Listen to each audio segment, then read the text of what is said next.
Chapter 1. Love him. Hurry, faster, faster, the woman in the carriage urged inwardly, her brow furrowed.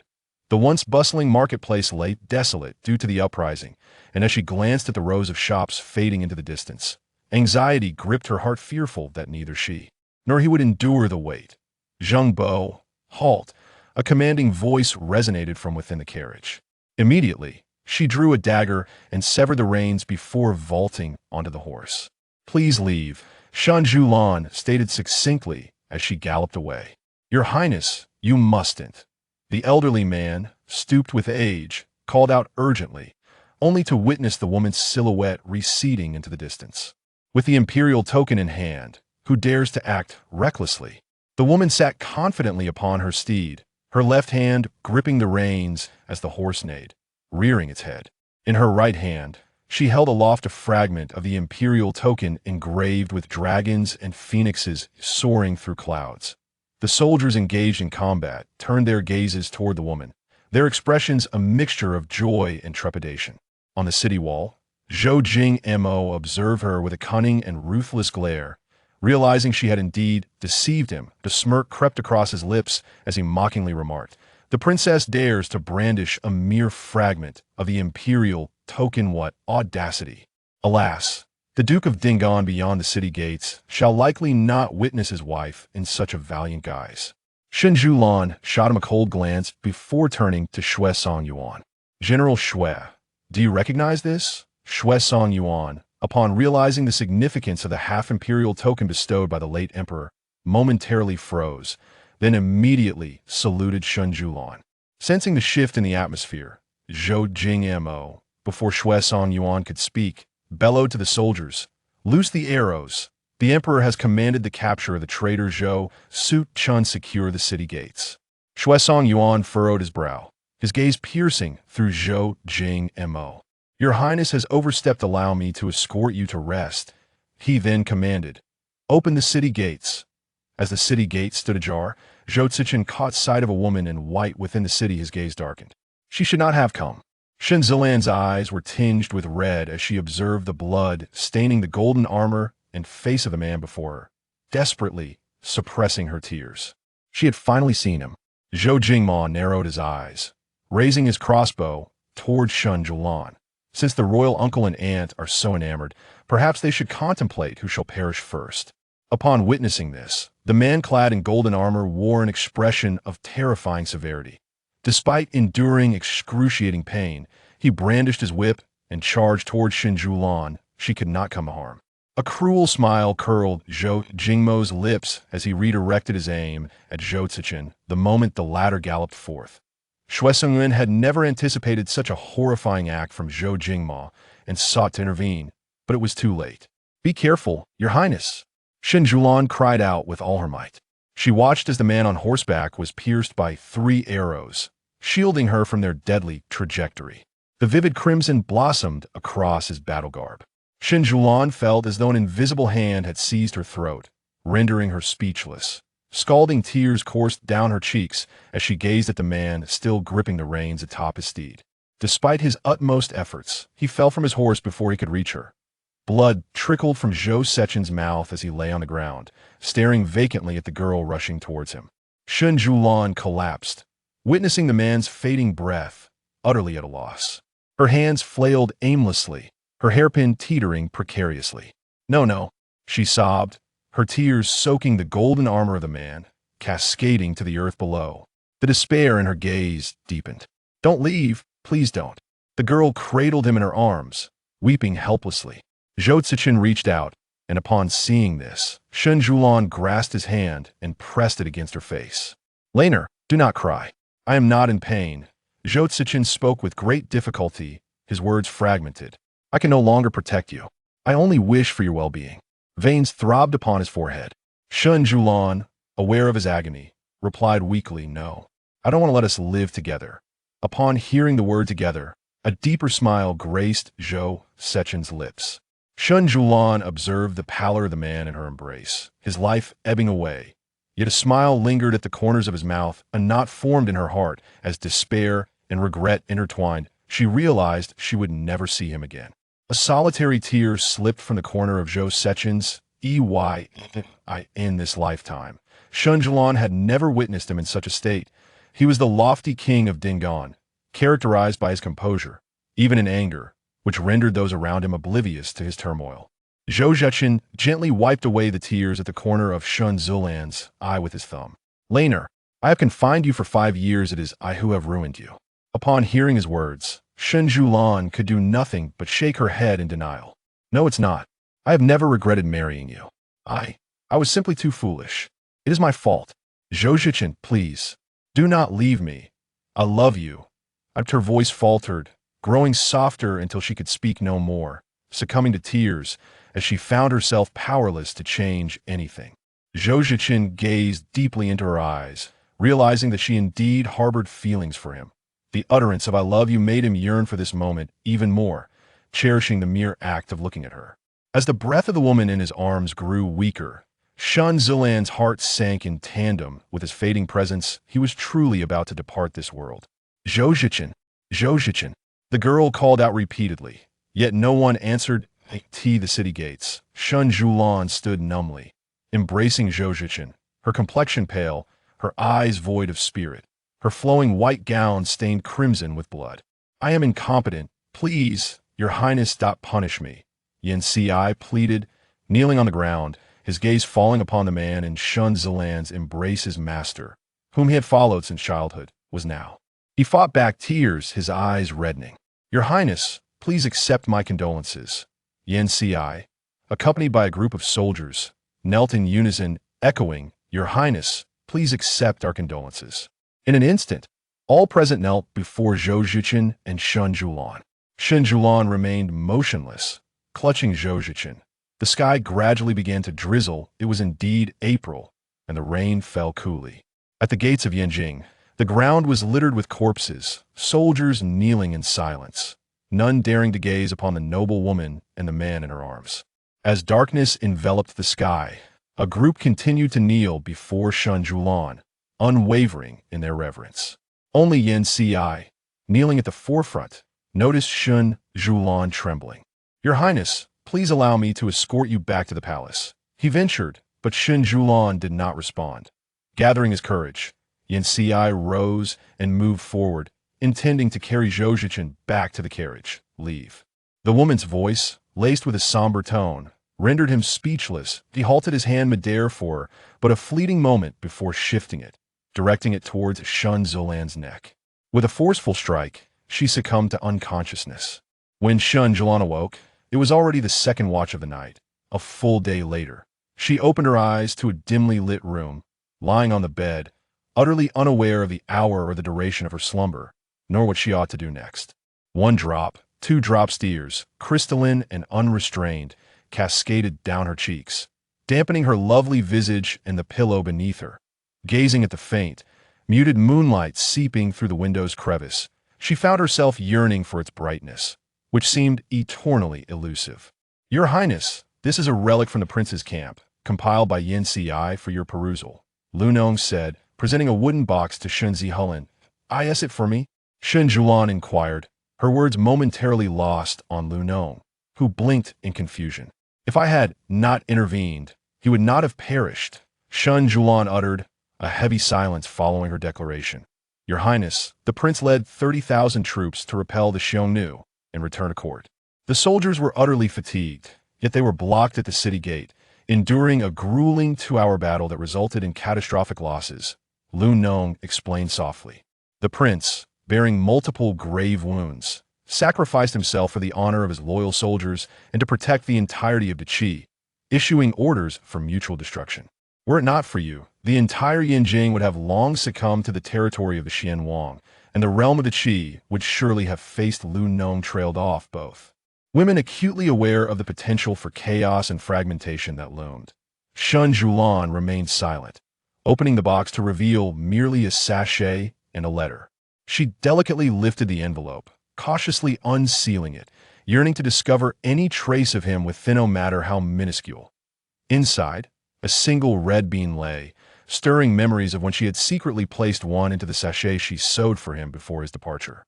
Shen Siyuan unfolded the letter, revealing but a solitary phrase, a love that pierces the bones. Clutching the letter tightly, tears erupted from her eyes like a dam bursting. Why? Why can the imperial decree and military talisman save your countless soldiers, yet fail to preserve you? From the moment she wed him, she had resolved to uphold a relationship of mutual respect for all eternity. While many believed her marriage to be a mere exchange of benefits, she had come to see her husband in a different light during their 2 years together. His kindness was never an act, that profound love was genuine and unscripted. The woman held the letter close to her heart, sobbing in despair. He was gone, and she could no longer await his return. Bang. The storyteller struck the wooden table with his wooden mallet, producing a resonant sound. It is said that this woman, 5 years ago, single-handedly wielded a military token to rescue tens of thousands of soldiers, a tale that commands respect from all. Yet this woman is also truly pitiable. It is said that after her marriage, she seldom smiled. Everyone assumed she was forced into the union. Little did they know that after her husband's demise, she has never smiled again. These two were clearly in love. One of these heroes led the army to repel the Xiongnu, while the other wielded a military token to save tens of thousands. They had hoped to live in peace upon their return, only to be separated by fate. The storyteller stroked his beard and sighed. What a pity, what a pity. A woman in a white bonnet, after hearing this, placed a silver ingot on the small wooden table and departed with her maid. The waiter, upon seeing the silver, hurried outside to express his gratitude. If the lady enjoys it, do come often for tea. The woman, her expression indifferent, revealed no emotion as she turned and entered the carriage. Inside the carriage, Lu Nong furrowed her brow, cautiously glancing at Shen Siyuan. Madam, do not heed that man's nonsense. Tomorrow, I shall have the establishment dismantled. The woman appeared oblivious, maintaining her composure. Lu Nong, observing her demeanor, hesitated to speak further. It should come to an end. The carriage was enveloped in silence until the woman's calm voice broke through. Lu Nong looked at Shen Siyuan, uncertain of her thoughts in the stillness of the Dingan prince's residence at midnight. The lights in Shaolin Xian had long been extinguished. Shen Siyuan gazed through the paper window, watching the snow swirl in the courtyard, while a warm stove crackled within. It's so cold, she looked at the glaring crimson at her wrist, which continued to flow, an ever-increasing stream. The woman smiled as her lips curled into a faint smile. A single tear slipped from the corner of her eye. Laner has come to see you. 5 years after the death of the Dingan prince, the princess consort hanged herself in the Dingan prince's residence, meeting her tragic end. Chapter 2. Farewell. Don't. Please don't go. Shen Siyuan awoke with a start from her nightmare. As she opened her eyes, the sight of the man before her rendered her mind blank. Was this yet another dream? She shifted slightly, only to be jolted by a sharp pain in her shoulder. This was no dream. The room around her resembled the one from shortly after her marriage. Had she returned? At that moment, Shen Siyuan's expression caused Zhou Cechen to tighten his grip on the air. Had he been by her side today, perhaps she would not have fallen into the water. Zhou Cechen was engulfed in worry when he noticed Shen Siyuan gazing intensely at him. Her eyes misty and her lids tinged with red, as if she were on the verge of tears. He stood with a cool demeanor, his hands clasped behind his back. The innate aura he exuded, leaving Lu Nong unable to breathe. Shen Siyuan was indeed dazed, observing Zhou Cechen, though time had dulled some of his youthful vigor. The surrounding chill still spoke of his composure and elegance. Nevertheless, she could discern traces of his younger self in his brows and eyes. Are you awake? His voice was gentle and soothing, reminiscent of spring breeze whispering softly. Upon hearing his voice, Shen Siyuan felt as if she had traveled through time. A pang of pain struck her heart, and she, suppressing the hurt, rose to kneel at the edge of the bed, embracing the man before her, burying her face in his embrace as she wept. Inhaling his familiar scent, she clung tighter, fearing that he might vanish in the next moment. Zhou Cechen, the name echoed in her heart countless times. Zhou Cechen stiffened as he watched the girl in his arms tremble with sobs, feeling helpless. He gently wrapped his arms around Shen Siyuan. This was Shen Siyuan's first initiative to embrace him, a rare moment where she allowed her emotions to surface. After a lengthy silence, Zhou Cechen softly asked, "Did you have a nightmare?" Shen Siyuan looked up at the man, tears glistening in her eyes. Zhou Cechen sighed softly, realizing she had indeed been frightened today. Shen Siyuan found herself at a loss for words. All she wished was to cry and to gaze upon him endlessly. Under the dim candlelight, Zhou Cechen stood by the bedside, holding Shen Siyuan, who knelt there clutching him tightly. Their innate qualities made them appear as a perfect pair. Lu Nong, witnessing this, cautiously retreated, noting the stark contrast to how the princess had previously avoided the prince. Zhou Cechen sensed the change in Shen Siyuan as well. He tenderly brushed away the tears at the corners of her eyes, his careful touch betraying a fear of causing her pain. Shen Siyuan looked up at him, her eyes filled with tears, and confessed, "I had a terrible nightmare. It felt so long in the dream. You left me. You didn't want me anymore." As she spoke, her nose tinged with bitterness, the effort to suppress her tears proving futile. Upon hearing her words, Zhou Cechen felt a tightening in his chest, as if he could scarcely breathe, and he held her close. "Never," he affirmed with unwavering conviction. "As long as you wish. I shall never leave your side for a lifetime." Listening to his declaration, Shen Siyuan felt as though she were still ensnared in a dream. She refused to part from Zhou Cechen even for a moment, terrified that if she let go, the man she cherished would vanish. The room fell into a profound silence, so serene that one could hear the rhythm of their breathing. Zhou Cechen cautiously cradled Shen Siyuan and gently placed her back in the center of the bed, tucking her insecurely. His gaze was profound, as if it held unfathomable depths. "Does it hurt?" he inquired softly. Shen Siyuan replied with a pitiful nod. "Yes, it hurts. My heart aches too. Today's events were my oversight. Such a thing shall not happen again," Zhou Cechen assured. His concern etched across his face as he gazed at the woman in bed. "Rest well. I will handle the matters ahead. Lu Nong is outside, keeping watch. So do not fear." With that, he rose, preparing to depart. In the fleeting moment he turned away, a shadow of melancholy flickered in his eyes. A gentle tug on his sleeve brought him back to reality, and he noticed a delicate hand gripping him. Turning back, he met Shen Siyuan's imploring gaze. "Don't go. Please don't leave me." The fear in her voice was palpable. Did he intend to leave again? Zhou Cechen paused, then sat back down on the edge of the bed, tucking her hand beneath the covers. "I won't go," he replied softly.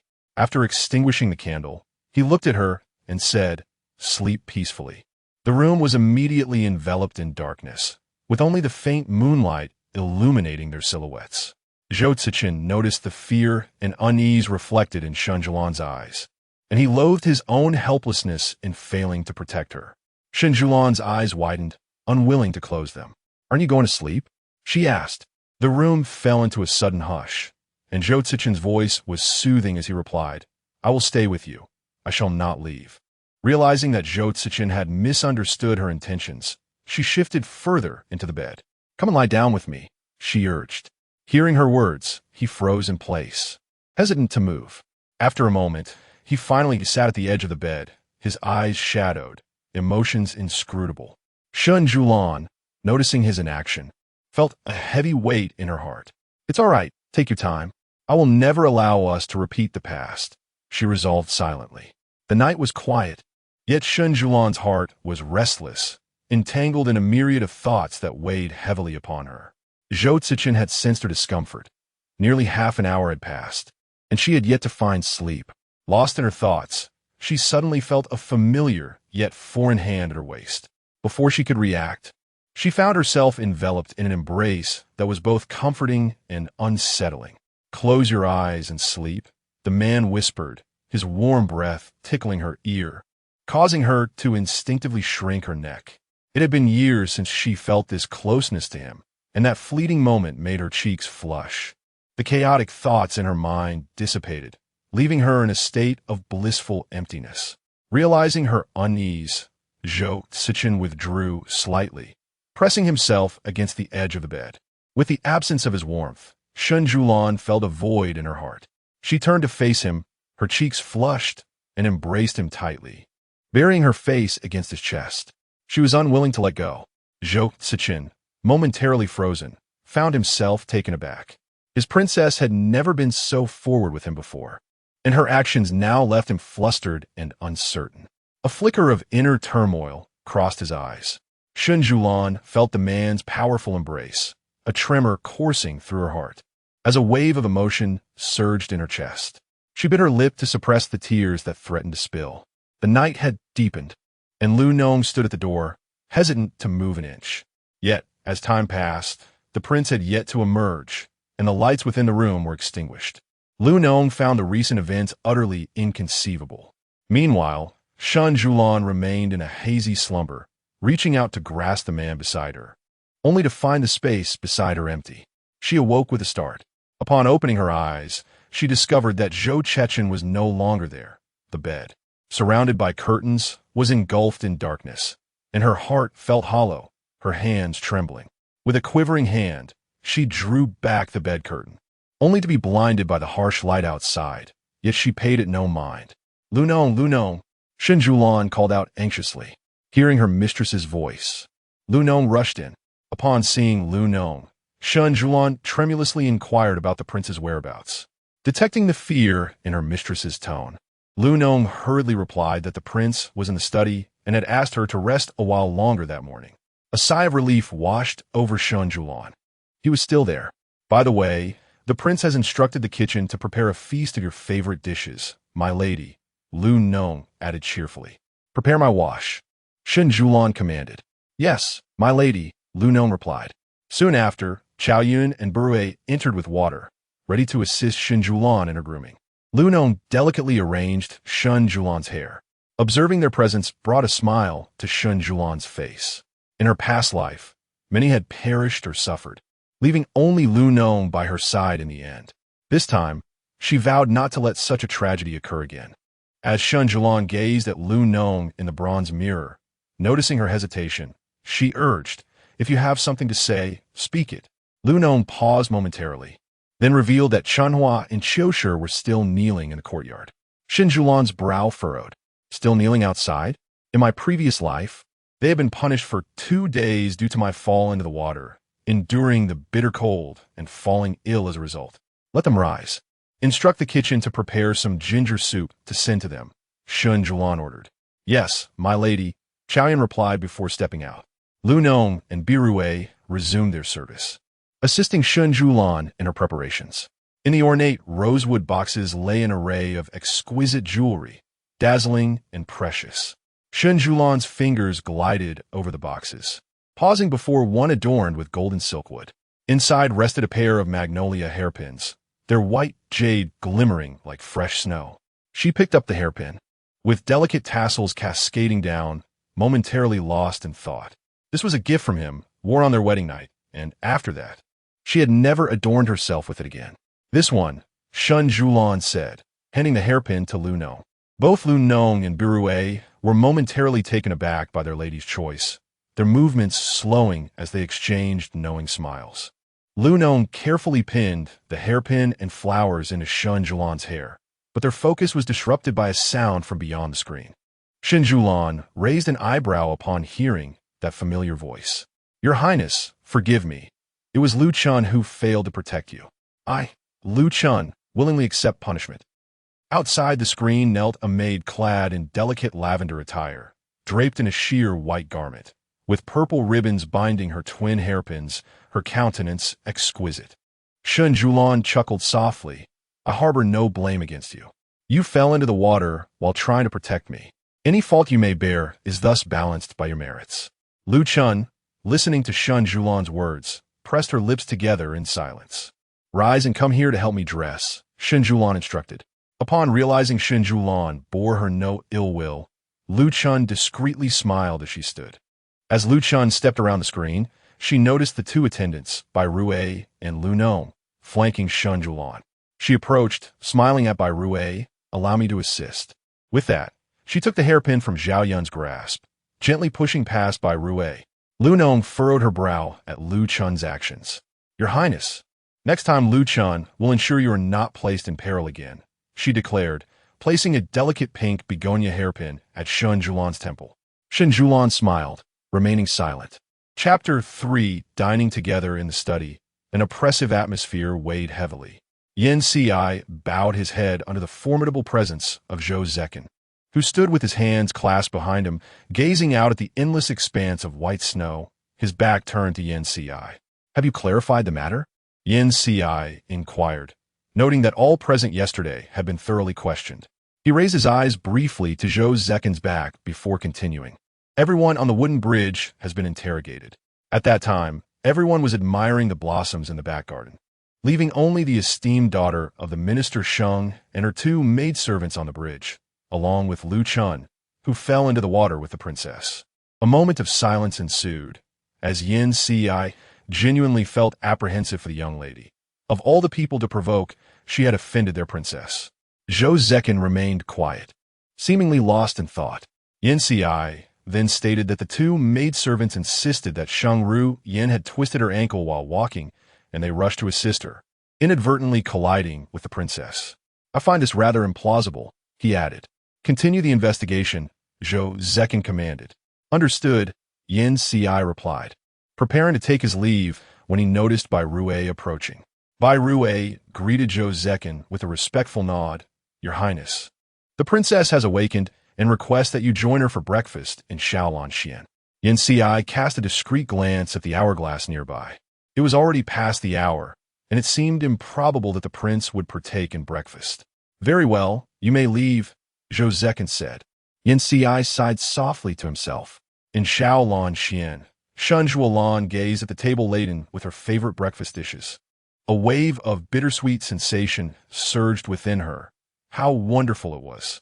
Lu Nong and Lu Chun stood to the side, attending to Shen Siyuan as she dined.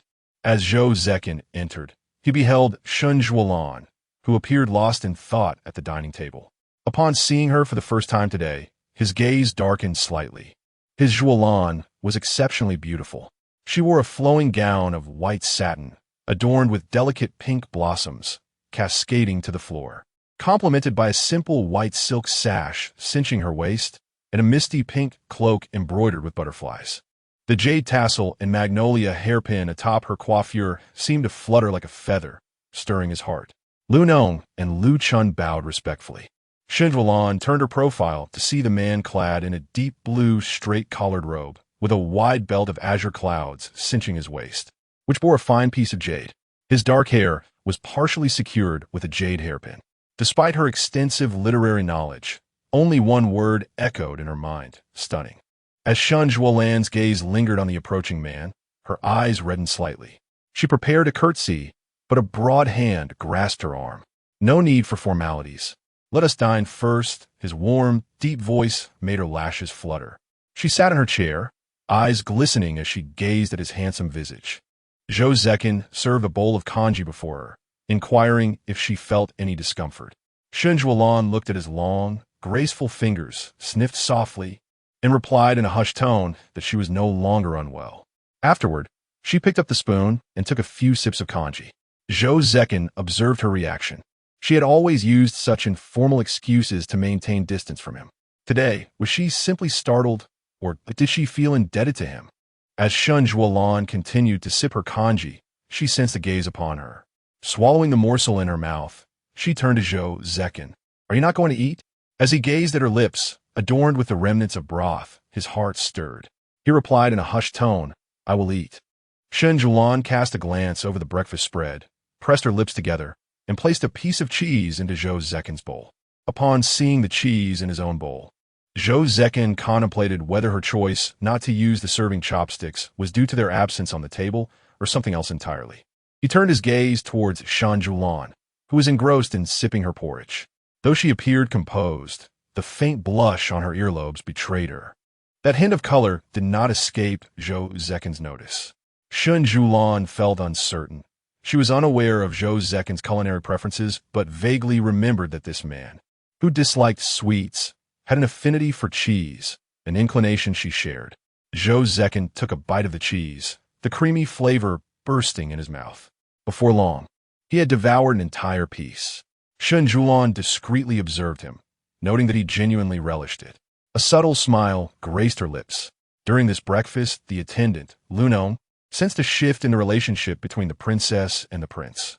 After the meal, the maidservants cleared the plates away.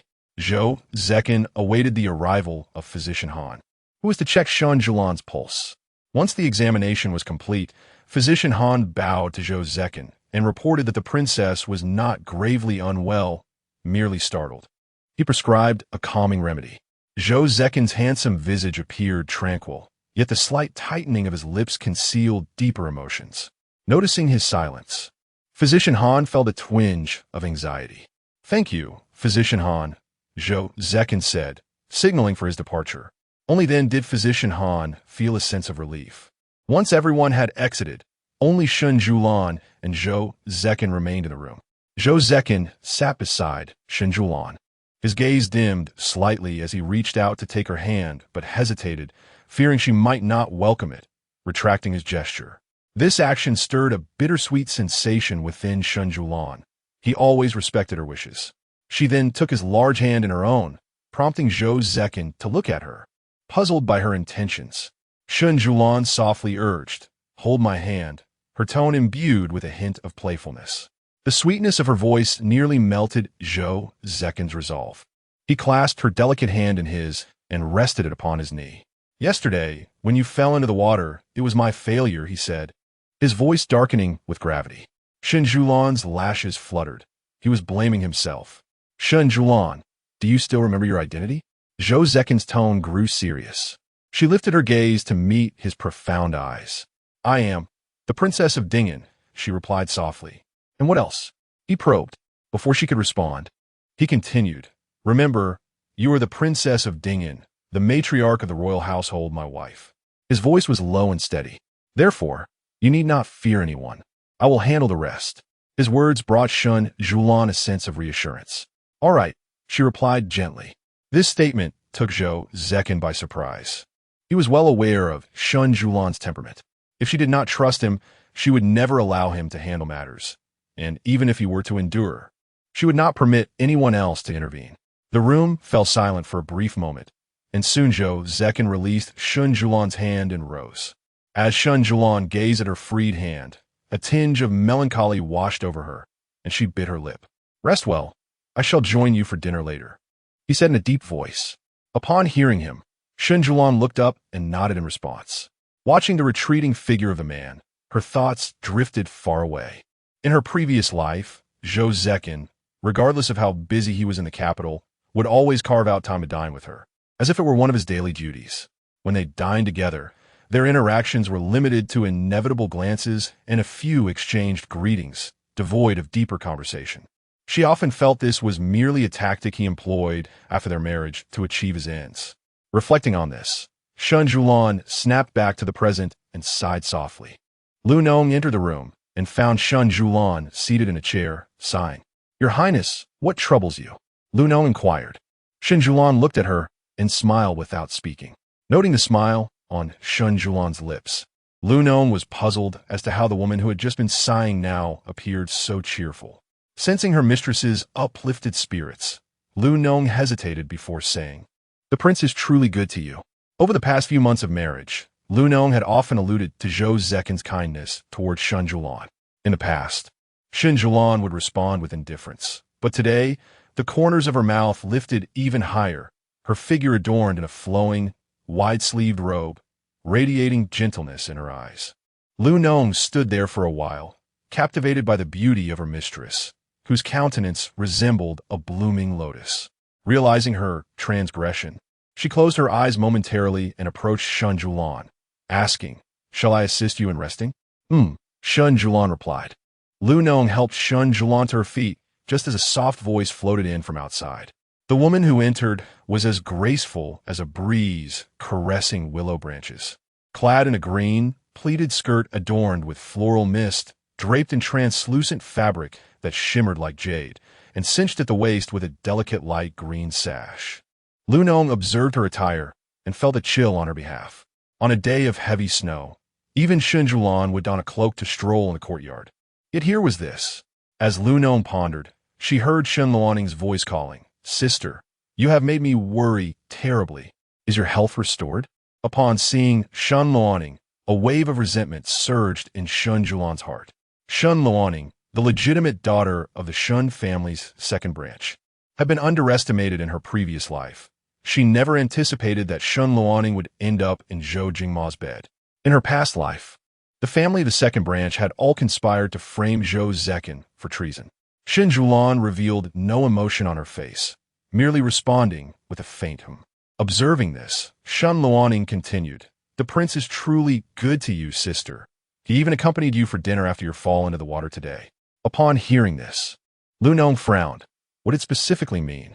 Their prince dined with the princess daily. Shen Siyuan lifted her gaze and casually glanced at Shen Luoning, remarking, "Since I am married to the prince, I am his wife. Naturally, he will dine with me."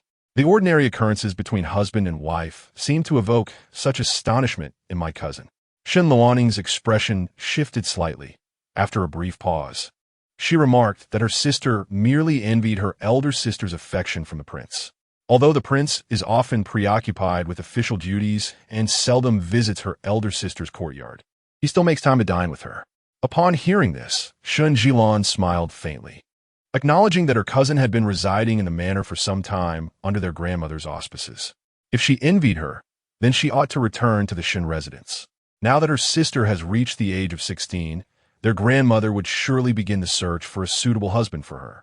This matter must be addressed by her sister's return, for selecting a worthy spouse is of utmost importance at this juncture. Shen Luoning clenched her fists, yearning for her sister's companionship. Before Shen Luoning could finish her thought, Shen Siyuan instructed Lu Nong beside her to take someone to Wuhua courtyard to pack up Luoning's belongings. Shen Luoning bit her lip, glancing at Shen Siyuan.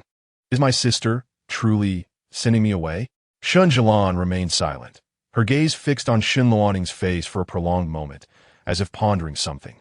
Such scrutiny caused Shen Luoning to feel a momentary panic, prompting her to avert her eyes. Finally, Shen Siyuan spoke, "Sister, you exaggerate." After this, she turned away from Shen Luoning and, together with Chao Yun, departed the hall and headed toward the inner chambers. Shen Luoning stood rooted to the spot, her hands tightly clenched, her nails nearly embedding into her flesh. "Miss Shen, please return to Wuhua courtyard with Lu Nong. The maid will assist you in packing your luggage." Shen Luoning cast a glance at Lu Nong before turning to leave. In Wuhua courtyard, Shen Luoning stood in the yard, observing the 8 or so maids bustling about, their organization impeccable, leaving no room for error. A nearby maid, visibly anxious, whispered, "Miss, what shall we do? If we return, how will we ever see the prince again?" Shen Luoning remained silent, not sharing the maid's urgency. Standing there, she calmly replied, "Do not fret. Please help me stall Lu Nong for a while." The maid, recognizing her mistress had a plan, responded affirmatively. Chapter 4. Only you deserve it. As the items in the courtyard were gradually moved away, Lu Nong approached Shen Luoning and said, "Miss Shen, your belongings have been organized. I shall escort you out of the residence." Shen Luoning nodded and followed Lu Nong out of the courtyard. Exiting the Wuhua courtyard, they traversed the corridor, and just as they neared the end, Shen Luoning halted.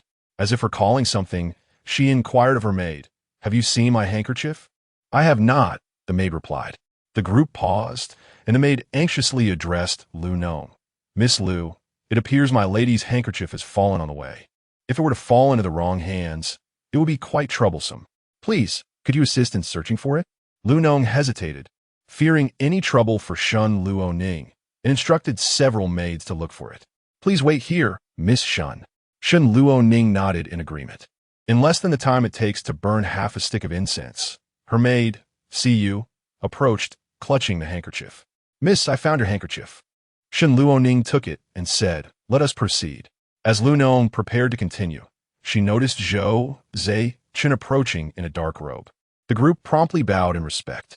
Shen Luoning's heart raced as the elegantly adorned man drew nearer. He was the man she yearned to possess. She bent slightly and greeted him, "Your Highness." Zhou Cechen did not spare her a glance and walked past. Seizing the opportunity, Shen Luoning suddenly knelt before him, obstructing his path. Lu Nong inwardly lamented the situation. Yin Si promptly shielded Zhou Cechen, warily watching the woman on the ground. Shen Luoning attempted to grasp the hem of the man's garment, but the moment slipped away. "Your Highness, I implore you to save me. I know not what I have done to anger my sister, yet she now wishes to expel me." If I return home and she remains discontent, what shall I do? Zhou Cechen's previously expressionless face darkened at her words, transforming his handsome visage into one of severe intensity. This ominous aura startled Yen Siyuan, instilling a sense of unease. "Are you the princess's cousin?" the man inquired with calmness. "Yes," Shen Luoning replied, believing Zhou Cechen would harbor some resentment towards Shen Siyuan over this matter.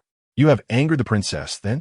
"I have done nothing, yet I do not understand why my sister—" Shen Luoning attempted to continue. But Zhou Cechen interrupted. "Since you have angered the princess and she has commanded your departure, then leave the royal residence without obstructing her sight." With that, Zhou Cechen departed. Shen Luoning knelt in the corridor, bewildered. How could this be? Did not the concubines in her father's household behave similarly? Zhou Cechen had initially intended to return to his Li Yuan pavilion, but upon receiving news of Shen Siyuan's anger, he diverted his path towards Shaolanxian. This dwelling was specifically crafted by Zhou Cechen for his own use, adorned with various flowers and plants, as Shen Siyuan had a deep affection for flora. In the garden, several pots of flourishing black chrysanthemums and mud-gold 9-link flowers had long since withered. In the chill of the 12th lunar month, following a heavy snowfall the previous night, the white magnolia blossoms in the courtyard drooped under the weight of the snow, blending seamlessly with the wintry landscape. Surrounding the open courtyard were vast stands of guanine bamboo, their leaves lightly dusted with white snow. As the cold wind swept through, the bamboo leaves rustled gently, imparting a sense of expansive tranquility to the space. Zhou Cechen entered the main inner chamber of the courtyard, whereby Rui and Zhao Yun awaited outside. Upon seeing him, they both performed a respectful greeting. Zhou Cechen inquired if the princess was within the room. Zhao Yun replied that the princess was resting inside. After a brief hesitation, Zhao Yun seemed poised to say more, but noticed Zhou Cechen had already pushed the door open and entered. Inside, the Basan incense burner emitted a delicate fragrance, enveloping the air like a light veil. A velvet carpet covered the entire floor, where a warm stove adorned with cloud carvings was placed. As Zhou Cechen walked further in, he spotted Shen Siyuan standing alone by the window. Observing her slender figure, a pang of anxiety gripped his heart, leaving him momentarily breathless. Loneliness, indifference, and estrangement enveloped him. He clenched his fists and approached her. Mistaking him for a maid, Shen Siyuan coldly commanded her to leave. Zhou Cechen halted in his tracks. After a moment, Shen Siyuan sensed something amiss. She turned to see the man standing several paces away from her. A flicker of panic crossed her eyes. "Your Highness, I thought you were an impertinent maid," Shen Siyuan hurriedly explained. Zhou Cechen replied that it was of no matter. "Are you feeling unwell?" he inquired. Shen Siyuan found herself at a loss for words. Upon returning to her room, her mind had been filled with memories of her past life, and she had dozed off at the table in a daze.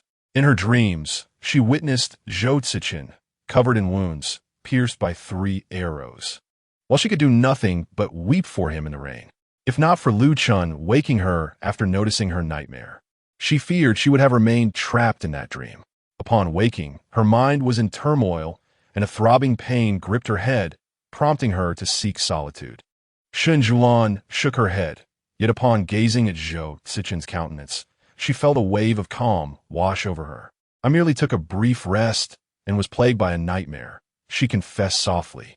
Zhou Cechen observed Shen Siyuan's pallid complexion, his gaze darkening slightly as he moved his thumb, only to pause again. He approached her and stood by her side, looking out the window, his tall and imposing figure casting a stark presence. Shen Siyuan's heart raced unexpectedly. Turning to Zhou Cechen, she asked, "Your Highness, do you enjoy the snow?" Shen Siyuan smiled gently. "In the past, I did not appreciate the snow. It always felt cold and uncomfortable. Yet now, I find it hard to harbor any dislike for it. This snowfall feels like a rebirth to me." As she spoke, her eyes sparkled with clarity, captivating anyone who gazed upon them. Zhou Cechen did not respond to her words. He merely stared into her crystalline eyes, uncertain of how to reply. Shen Siyuan scrutinized his face for a long while, and seeing his silence, she ventured again, "Why did you choose to marry me, Your Highness?" A silence enveloped the room. and Shen Siyuan presumed he would remain unresponsive. With a slight pout, she turned her gaze towards the window, only to hear the man beside her declare that this position was solely deserving of her. In a previous life, he had responded in the same manner, regardless of her relentless inquiries. Shen Siyuan ceased her words, and the two stood quietly before the window as snowflakes began to descend from the sky once more. "My lord, I have matters to report," said a voice. Shen Siyuan addressed Zhou Cechen. "If you have affairs to attend to, please do so." Zhou Cechen replied with a low hum, then added, "I shall return later to share a meal with you." With that, he turned to depart. Zhou Cechen, as he reached the doorway, Shen Siyuan called out to him.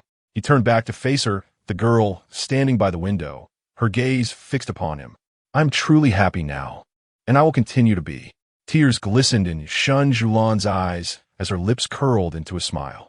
Zhou Cechen's heart momentarily halted. The door swung open, revealing Yin Ci, who noted that Zhou Cechen's presence was no longer as menacing as before. Following Zhou Cechen, the two exited the Shaolin Pavilion, treading along the cobblestone path. "What is it?" Zhou Cechen inquired. Upon learning that the esteemed Master Sheng had confined Sheng Ruyan due to her involvement in an incident with the princess, Yin Ci continued, "Furthermore, those two maidservants are Sheng Ruyan's personal attendants. From them, we discovered that the Sheng family intends to arrange a marriage with a member of the royal family." Zhou Cechen's expression remained indifferent as he asked, "The second prince?" "Indeed," Yin Ci confirmed. However, he glanced up at Zhou Cechen, noticing his lack of reaction, and proceeded, "Sheng Ruyan has feelings for you. Unexpectedly, you requested a decree from the emperor to marry the princess. Over this matter, she caused quite a scene at home, even injuring a maid." As they traversed the corridor and arrived at the Li Yuan Pavilion, Zhou Cechen's brow furrowed upon hearing Yin Ci's words, yet he remained silent. Unable to discern Zhou Cechen's emotions, Yin Ci pressed on. Later, under the arrangement of the noble consort, Sheng Ruyan was permitted to meet with the second prince privately, and she seemed to have accepted it. One of the maidservants suggested it might be due to the prince's resemblance to you. Zhou Cechen seized upon that term and inquired, "Resemblance?" "Yes. Who do you think among the princes resembles you the most?" he asked, his tone assertive. Yin Ci sensed the rare emotion emanating from him. Sweating under pressure, Yin Ci replied softly, "As your royal uncle, they naturally." Zhou Cechen's piercing gaze silenced him, compelling him to conclude, "I believe it to be the third prince." Xian Wang. A stillness enveloped the room, and Yin Ci dared not speak further. Zhou Cechen's expression grew sharp as he smirked. "If she does not genuinely wish to marry, then I shall grant her desire." Yin Ci comprehended the implications. The prince was avenging the princess. However, it seemed that this wrath might be too much for the legitimate daughter of the Sheng family to bear. With Master Sheng holding a high-ranking position, it appeared that the intention was for Sheng Ruyan to become a concubine to the prince, a fate that would likely invite ridicule from the world. "Should we deal with the maidservants?" Yin Ci inquired. "No, return it to the Sheng residence. Do not tarnish my domain." After Zhou Cechen departed, Shen Siyuan summoned Lulong into the room. Upon seeing that Shen Siyuan appeared unscathed, she let out a sigh of relief. Since the moment Shen Siyuan awakened last night, Lulong had sensed a shift in her demeanor, suspecting it might be due to the incident of falling into the water. In a hushed tone, Lulong inquired, "Madam, were you startled by the incident yesterday?" Had Lulong not broached the topic, Shen Siyuan might not have contemplated the fall. She recalled that in her previous life, she too had fallen into the water, and the one who had pushed her had certainly faced dire consequences. As Shen Siyuan pondered this, her brow suddenly furrowed. Indeed, Sheng Ruyan had reaped no rewards, yet she herself had become embroiled in the situation. Observing Shen Siyuan's frown, Lulong became increasingly convinced of her initial assumption. Their mistress must have been frightened. Chapter 5. Coaxing him, Shen Siyuan recalled that in her previous life, after she fell into the water, Zhou Cechen did not spare Sheng Ruyan, yet he refrained from visiting her courtyard for half a month. During that time, she found herself quite content in her solitude. However, the former Shen Siyuan was oblivious to the underlying reasons, believing that Zhou Cechen simply could not be bothered with her. Now, with a clear mind, She remembered that later on there were rumors circulating about her and Zhou Cechen, which hinted at some understanding of the situation. As she contemplated those rumors, Shen Siyuan clenched her fists tightly within her sleeves, her knuckles turning pale. The name Zhou Cechen echoed her mind, inciting an intense hatred within her. In her previous existence, there had been whispers in the capital about her affection for the Xian prince, only for her to end up marrying the Ding'an prince. This was further complicated by the imperial edict that compelled her to forfeit her engagement to Ding'an.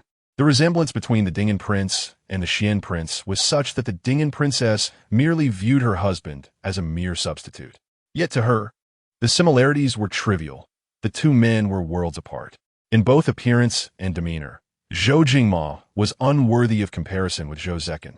In her past life, Shang Rian's marriage to the Duan prince as a secondary consort was likely a scheme devised by Zhou Cechen, as no one had ever mentioned it to her, suggesting he had intentionally concealed this from her. Lost in thought, she was interrupted by Chao Yun's entrance. "Madam, the prince has sent word that he has official duties to attend to and will not be joining you for dinner." Shen Siyuan responded with a soft acknowledgement, pressing her lips together as a sigh escaped her heart. It seemed he still held onto his anger. Within the study of Liyuan Pavilion, Zhou Cechen furrowed his brow, gripping his brush tightly as he penned official documents, the ink seeming to penetrate the paper more forcefully than before. Outside the door, a servant's hurried voice broke the silence. "Your Highness, I have matters to report." "Come." The servant entered, slightly out of breath. "The princess has arrived at Liyuan Pavilion with 4 or 5 attendants and request." Zhou Cechen lifted his gaze from the documents, setting down his brush. The servant continued, "She requests you to join her for dinner in the hall." Zhou Cechen was momentarily taken aback, then rose to his feet. It had been 3 months since their marriage, yet she had never set foot in Liyuan Pavilion until today. In the hall, Steward Lin stood with a warm smile, regarding Shen Siyuan as if she were his own daughter, exuding a familial warmth. However, the expressions of the other servants contrasted sharply with Lin's. They were filled with trepidation, acutely aware that should the prince be displeased due to the princess's sudden visit, they would surely bear the brunt of his wrath. As Zhou Cechen made his way down the corridor toward the hall, he spotted Shen Siyuan directing her maids and arranging the dishes. He gazed at her profile for a long while, seemingly pondering her thoughts while simultaneously admiring her beauty. Shen Siyuan, noticing the frantic silence of the servants and the intense gaze fixed upon her, quickly deduced the identity of the onlooker. She turned, a smile gracing her lips, and found herself face to face with the man standing in the courtyard. Their eyes met, and in that moment, Shen Siyuan stood illuminated in the brightly lit hall, her hairpin glimmering against the candlelight, while Zhou Cechen remained shrouded in the dimness of the courtyard, his gaze profound. Neither party wavered, their eyes locked in an unyielding connection. As Lin Guanjia observed that neither of the two moved, he glanced at the array of dishes on the table and leaned towards Shen Siyuan, saying, "Your Highness, the food is getting cold." Shen Siyuan, coming back to her senses, exhibited a fleeting glimpse of anxiety in her eyes. At that moment, Zhou Cechen entered the hall, softly instructing the servants standing around to leave. Zhou Cechen then turned to Shen Siyuan and inquired, "On such a chilly day, with your health still not fully restored, what brings you here?" Shen Siyuan met his gaze, and the sight of her could only be described as breathtaking. She replied, "I fear that your Highness, engrossed in state affairs, might forget to dine." Zhou Cechen approached the table and, seemingly casually, remarked, "In this snowy weather, with the cold and the treacherous roads, there is no need for you to accompany me for dinner." He anticipated that Shen Siyuan would agree, yet to his surprise, she softly stated, "I wish for you to dine with me." Her voice was gentle and melodious, sending a shiver of sweetness through the air. Upon hearing her words, Zhou Cechen froze momentarily before taking a seat. He remained silent, his expression stern yet imbued with the profound charm unique to men. Shen Siyuan then settled into the chair beside him. Just as she sat down, he remarked, "From now on, I shall dine in your courtyard." "Very well," Shen Siyuan replied, a smile gracing her lips as she looked up at Zhou Cechen. She placed the freshly served soup on the table and asked, "What do you intend to do about Miss Shang?" Zhou Cechen turned his gaze towards Shen Siyuan, inquiring, "What would you have me do, my princess?" This marked the first time since her marriage into the royal household that Shen Siyuan engaged him in such light conversation. Sensing the weight of his inquisitive and restrained gaze, she chuckled softly, her eyes twinkling, and said, "Do you know what Shang Ruyan mentioned to me yesterday?" The man beside her remained silent, but patiently awaited her next words, as if anticipating her revelation. At that moment, she uttered in a delicate tone, "Seduced, you." The final 3 words were deliberately drawn out, her intonation playful and teasing. Zhou Cechen, while sipping his soup, hung onto her every word. Upon hearing her statement, he nearly choked, covering his mouth with a clenched fist and coughing lightly. Shen Siyuan found his reaction amusing. This side of Zhou Cechen was one she had never witnessed in her previous life. He set down his spoon, frowning at her while she sat upright, her eyes fixed on him. The coldness in his gaze softened slightly. In a deep voice, he asked, "Who else has spoken such words to you?" Shen Siyuan's eyelashes fluttered. His concern over her words was unexpected. She shook her head, the hairpin in her hair swaying gently with emotion. After a moment of silence, he stated, "You have never behaved in such a manner. Do not overthink it." "Have I not?" Shen Siyuan murmured, recalling a time before their marriage when she had indeed teased him while intoxicated. However, she glanced at the man who was serving her food, letting out a soft sigh. She had not succeeded. Zhou Cechen noticed Shen Siyuan's gaze and turned his head to look at her. Was she here tonight to fulfill her duties as a princess by accompanying him for dinner? The thought darkened his eyes. At that moment, Shen Siyuan quickly averted her gaze, focusing on the food in her bowl. The thoughts that had crossed her mind earlier made her feel a bit embarrassed. She dared not look at Zhou Cechen again, fearing that he might discern something. Both remained silent, yet the atmosphere grew subtly charged. As they made their way back to Xiaolan Pavilion, Shen Siyuan was enveloped in Zhou Cechen's grayish-blue cloak, her delicate face concealed beneath the fur-lined hood, revealing only her pert nose and rosy lips. The maids carried lanterns, lighting the path before them, the soft yellow glow illuminating the cloak adorned with clusters of mythical cheilants, poised as if in mid-gallop. The expansive cloak accentuated Shen Siyuan's petite frame. She held a warming stove in her hands, struggling to keep pace with the long strides of Zhou Cechen. He noticed her difficulty and deliberately slowed his pace. Shen Siyuan heard him advise her to walk more cautiously. She bit her lip and softly acknowledged him. Her gaze fell to the warming stove she held, then lifted to the man beside her, her heart yearning to reach for his hand. Upon arriving at Xiaolan Pavilion, Shen Siyuan expected Zhou Cechen to take his leave, yet to her surprise, he entered the courtyard with her and proceeded into her room. Inside, the room was brightly lit by candlelight. Before she could unfasten her cloak, Zhou Cechen dismissed the maids. Shen Siyuan attempted to untie it herself, but her slender wrist was gently grasped by Zhou Cechen. "I'll do it," he said, his voice deep and rich, causing Shen Siyuan to lower her eyes in slight embarrassment. His fingers, long and defined, carefully untied the knot, as if afraid of causing damage.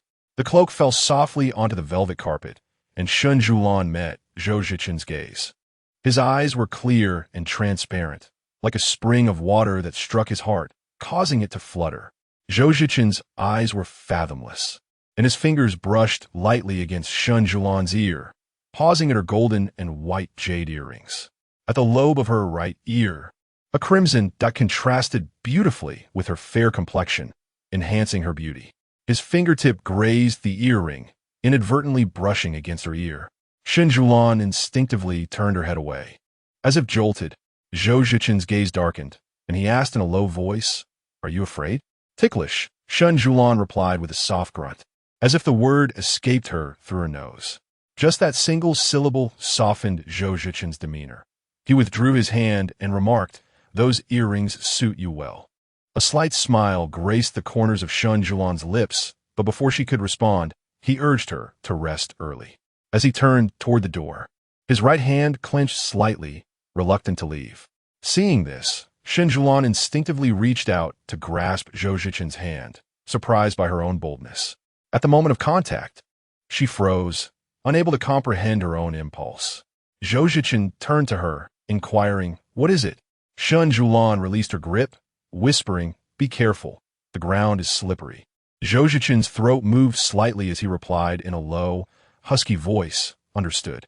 Shen Siyuan gazed absent-mindedly at the retreating figure of Zhou Cechen, her eyes lingering on the silhouette of the man. Lu Nong and Zhao Yun entered, addressing her, "Your Highness, it is getting late. We shall assist you in your evening rituals." Shen Siyuan remained unresponsive, still captivated by the scene outside. Noticing her distraction, Lu Nong and Zhao Yun called out once more, "Your Highness." It was only then that Shen Siyuan regained her composure. The maidservants were prepared to attend to her for the night. Shen Siyuan nodded and turned to enter her chamber.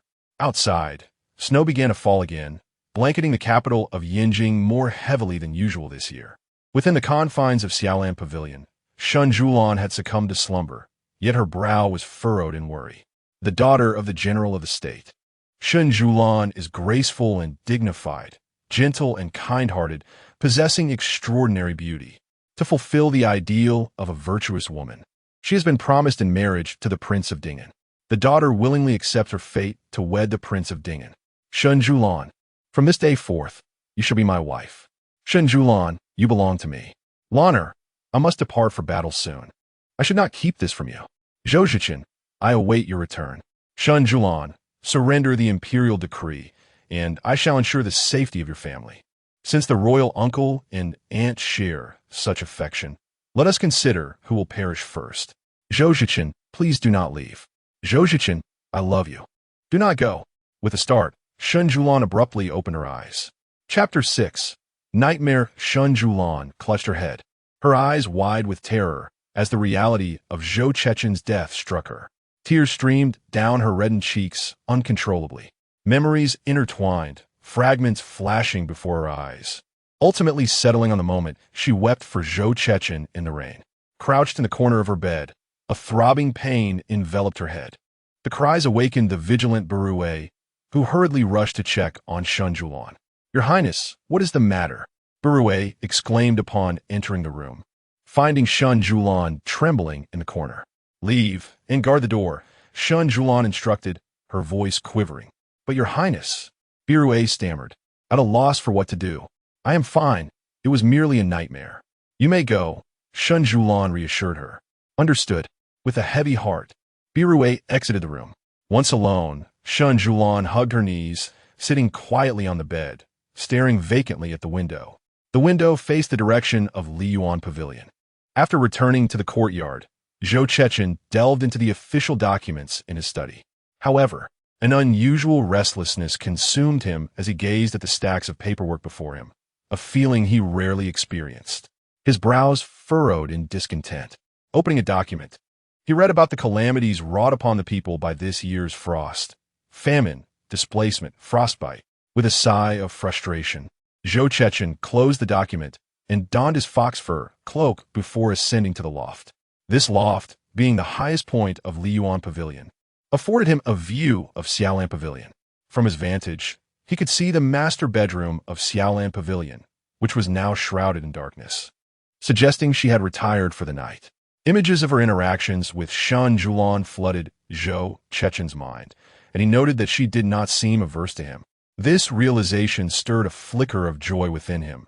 It was swiftly accompanied by unease. He feared that this fleeting joy might vanish in an instant. Snow fell alongside a biting wind, causing the bead curtains within the room to sway gently, producing a soft, rustling sound. Zhou Cechen remained rooted in place, gazing toward the direction of Xiaolan Pavilion. The following morning, at dawn, Shen Siyuan sat at her vanity, her hand resting on her weary head, gazing into the mirror at her reflection, which appeared even more haggard than the day before. Lu Kong stood nearby, her concern growing as she observed her mistress's pallor.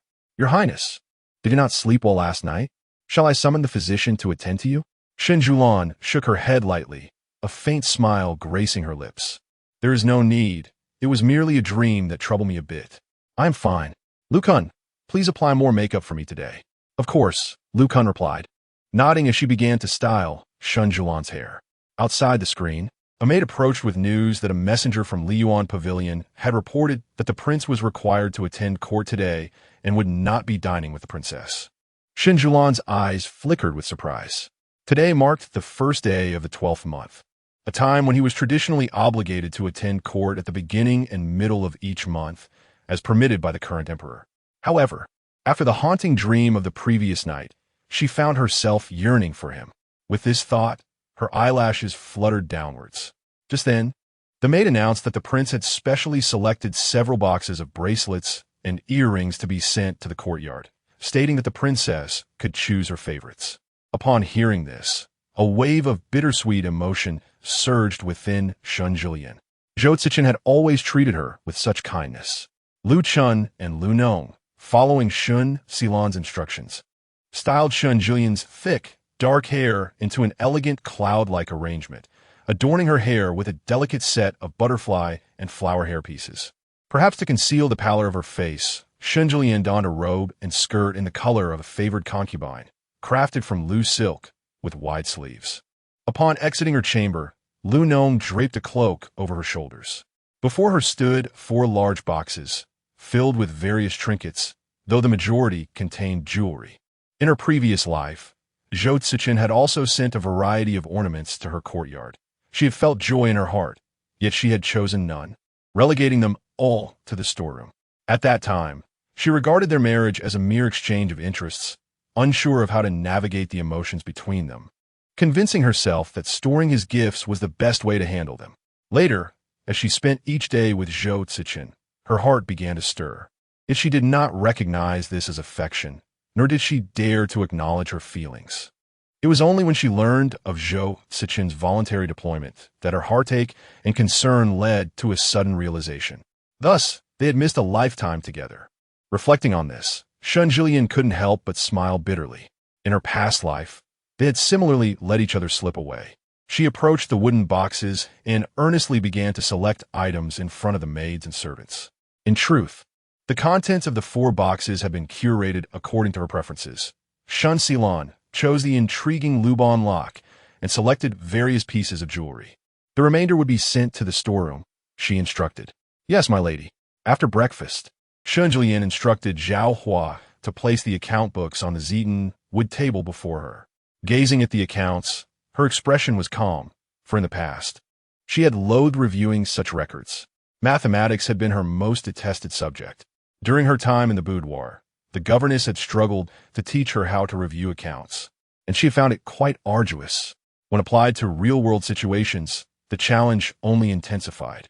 Having been married into the royal household for 3 months, she had previously left the accounting matters to Zhao Hua, merely glancing over them.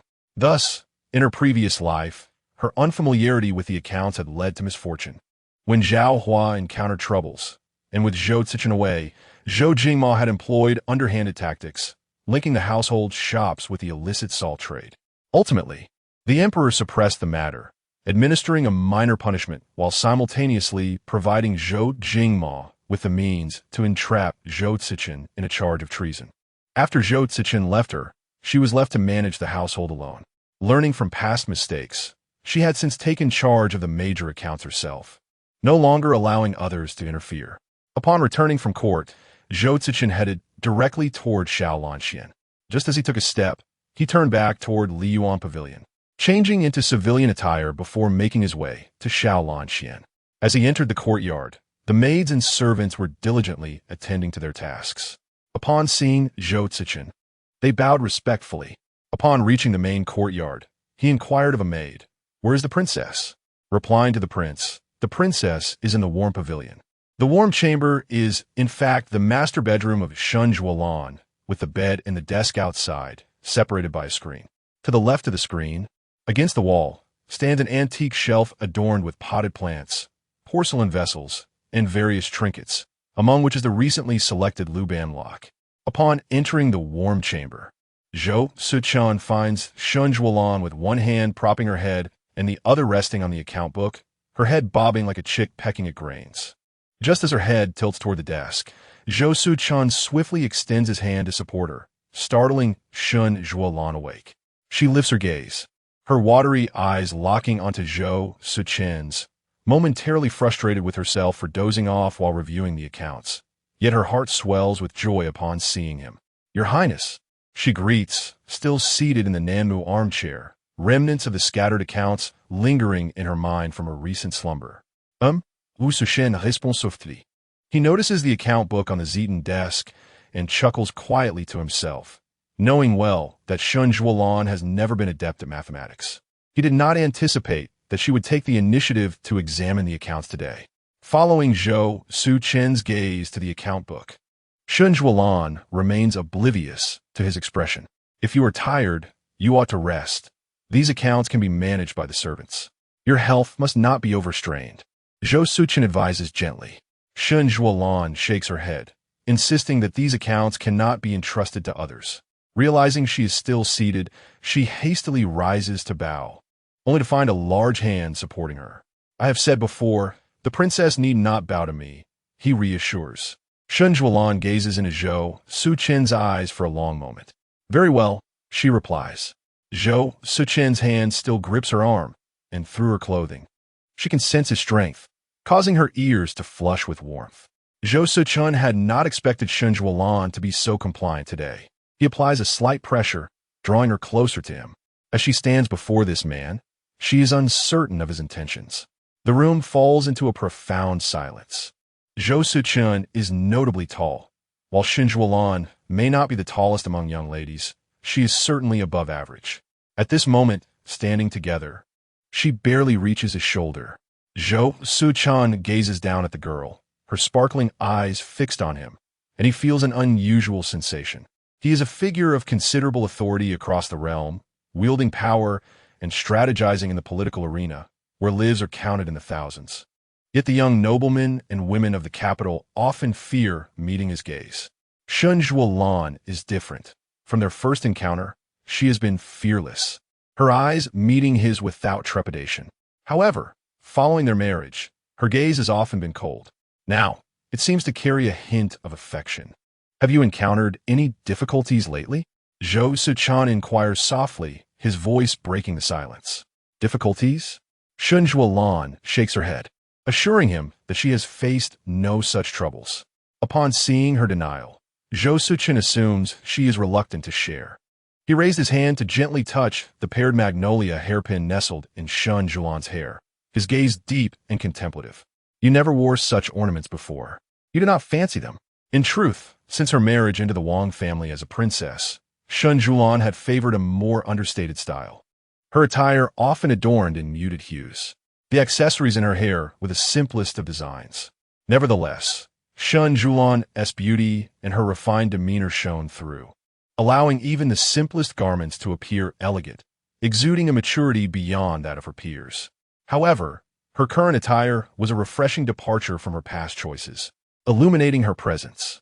According to Lu Nong, her current appearance was not only graceful, but imbued with a unique charm reminiscent of the twilight sky. She truly resembled a beauty akin to the lotus flower. Yet, such sentiments were lost on Zhou Cechen. He was aware that Shen Siyuan held no affections for him. Thus she rarely engaged with gifts he presented. Yet, the hairpin now adorning her hair indicated only one possibility. She was in need of silver. Seeing Zhou Cechen's brow slightly furrowed, Shen Siyuan, for reasons unknown, felt an inexplicable urge to smooth out the lines of his forehead.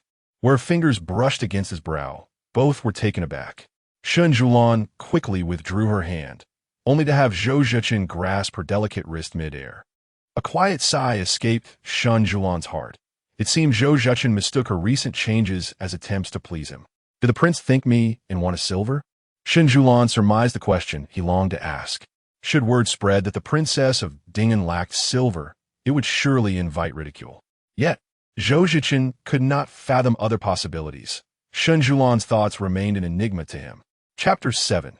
Confiding in him, Shen Siyuan said, "Does the prince believe that I do not fancy these ornaments? In truth, my previous words were insincere.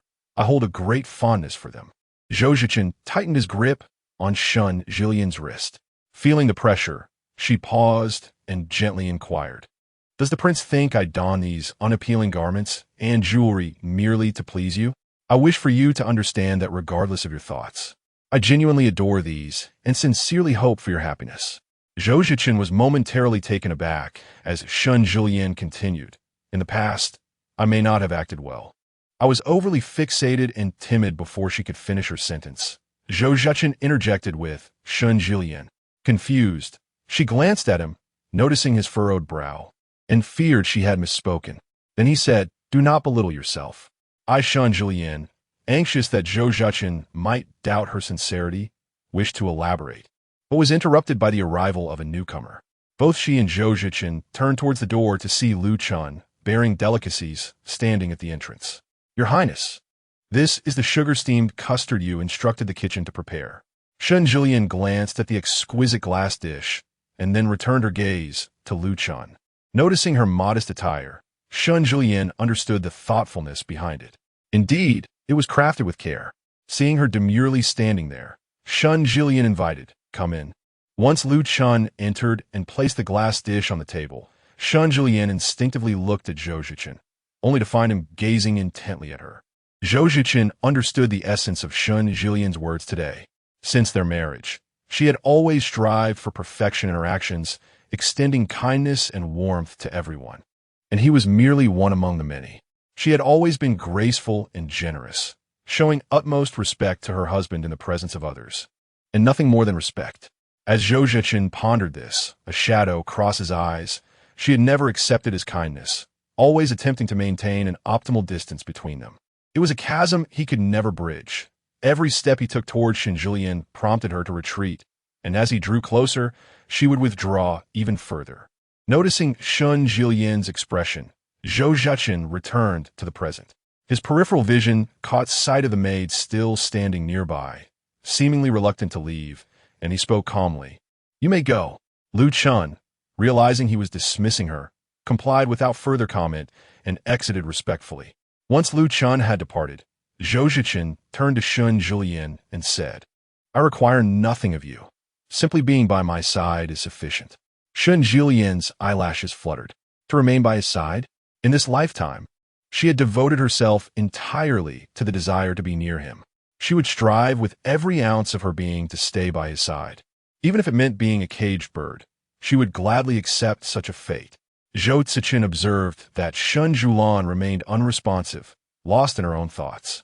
Her clear, watery eyes appeared veiled in a mist, evoking a pang of sympathy within him. With a soft sigh, he resolved to let her be. He could never bear to see her in such a state. If she wished to pursue something, then let her do so. Perhaps she genuinely desired change. This thought kindled a flicker of hope in his heart. Gazing at the table, Zhou Cechen noted the dim, some still emanating warmth. He gently took Shen Siyuan's hand, grasping her wrist, and urged her to partake while the delicacies were still hot. As he grasped her wrist, Shen Siyuan was jolted from her myriad musings. Looking down to see Zhou Cechen holding her hand, a subtle smile graced her lips as she murmured, I have always been by your side. Her voice was barely a whisper, yet in the secluded warmth of the room, Zhou Cechen heard every syllable with clarity. Zhou Cechen halted, holding Shen Siyuan's hand firmly as they lingered for a moment. Realizing the pause, he resumed, leading her towards the wooden table. Following in his wake, Shen Siyuan felt a twinge of emotion at the sight of his towering figure. She savored the sweet cheese that Zhou Cechen had prepared for her. The rich flavor of the cheese melded with a hint of lily fragrance, lifting her spirits considerably. She glanced at Zhou Cechen, who continued to eat with his characteristic elegance, a sight pleasing to behold. This was a treat she had requested from the small kitchen for him, believing that for one who adored dairy, this steamed sweet cheese was a delectable delight. She had an appreciation for such culinary delights and felt confident that Zhou Cechen would enjoy it. Yinji, upon entering, was taken aback by the scene before him. The princess was seated in a round chair, poring over the account books on the table, occasionally using a brush to make annotations, while the prince sat beside her, engrossed in a scroll. Such a tranquil and harmonious tableau was a rarity in the royal residence. He hesitated, unsure whether to proceed or retreat. Zhou Cechen had already noticed his presence, and when Yinji lingered at the threshold, he casually turned a page in his book and scanned a few lines before beckoning him to enter. With no choice, Yinji steeled himself and stepped inside. He leaned closer to Zhou Cechen and whispered, Your Highness, Lord Lu is here. understanding that Zhou Cechen was preoccupied with affairs of state. Shen Siyuan assumed he would soon depart. Her thumb absently traced the pen as she stared at the account book, unable to absorb a single word. "Understood. You may leave," Zhou Cechen said slowly.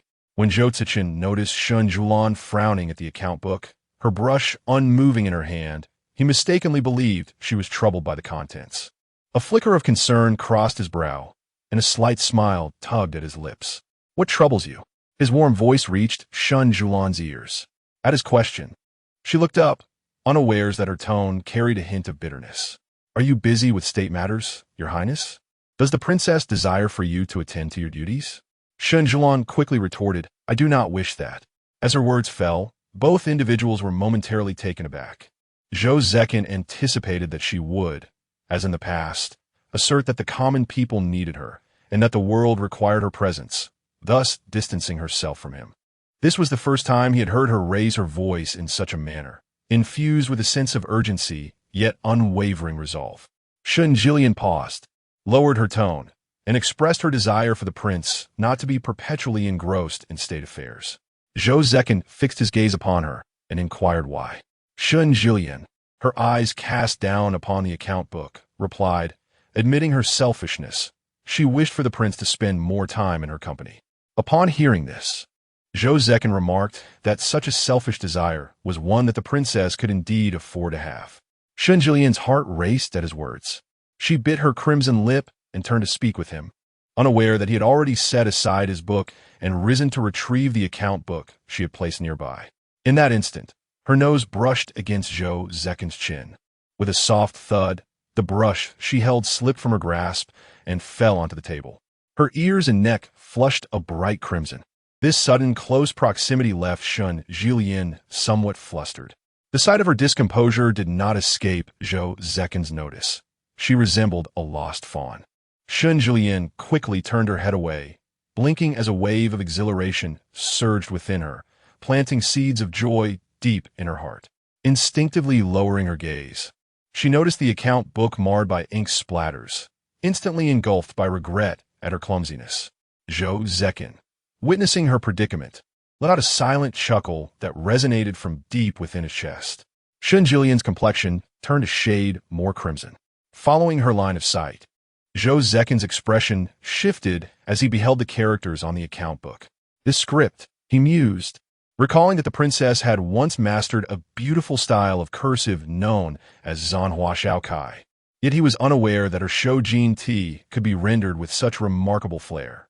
Shen Siyuan examined the characters on the account book. The Shoujin Ti was a script Zhou Cechen frequently employed. Its elegance was coupled with a robust structure, making it challenging to control. Furthermore, his writing style bore a unique tension, sharper and more vigorous than the cursive practiced by others. In her past life, after his departure, she had not dared to enter his courtyard. During moments of profound longing, she would meticulously replicate the letters he had penned to her from the battlefield, as though conversing with him once more. Despite 5 years of practice, she could never master the script as he had. Zhou Cechen sensed the shift in Shen Siyuan's emotions. It was a palpable loneliness. Shen Siyuan likely surmised that he had discerned the resemblance of her writing to his own. She offered a bitter smile, ensuring her expression remained hidden from him. Seemingly, she needed to concoct a plausible explanation that would satisfy him. Shen Siyuan began, "Your Highness should be aware that my mother is the legitimate daughter of the Duke's residence. My grandfather, who cherished the arts of literature and calligraphy, inspired my mother to engage deeply with the tools of writing. She has mastered many scripts." Zhou Cechen sat silently in the circle chair, listening intently to her tale. "Later, my mother married my father, yet she did not relinquish her passions due to the trivial matters of the household. She confided in me that her greatest desire was to impart these teachings to her children. However, my elder brother followed in my father's martial pursuits, and my sister's temperament mirrored that of our father, unyielding and fierce. No matter how my mother urged her, she could not find tranquility. Thus, my mother insisted that these teachings must be entrusted to me. Is it true that you learned these characters from your mother?" Zhou inquired. "Indeed, I studied them in the past, but later, upon discovering your calligraphy in my father's study, I found it captivating and secretly practiced it. Yet, no matter how I tried, I could not capture the essence of the prince's style, I replied. Every individual's handwriting possesses its own unique charm. Yours is quite beautiful, Zhou Cechen remarked. But I aspire to write like you, Shen Siyuan countered. Zhou Cechen shifted his gaze from the account books to Shen Siyuan and asked, "Do you truly enjoy it?" At that moment, Shen Siyuan's eyes sparkled with enthusiasm as she gently replied, "Yes, I like it very much." Chapter 8. Teaching her calligraphy, I shall teach you, declared Zhou Cechen. Shen Siyuan turned to him with delight, her eyes sparkling as if imbued with starlight. She gazed up at him, her doe-like eyes fixed upon Zhou Cechen. He leaned down slightly, a hint of amusement dancing in his brow, with the prepared rice paper unfurled. Zhou Cechen drew closer to Shen Siyuan.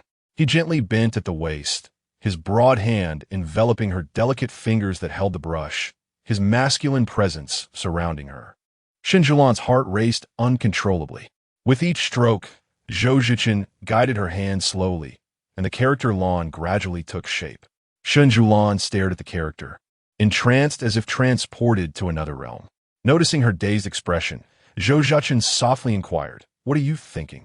Momentarily lost in thought, Shen Siyuan realized she had penned the character she had struggled with for 5 years.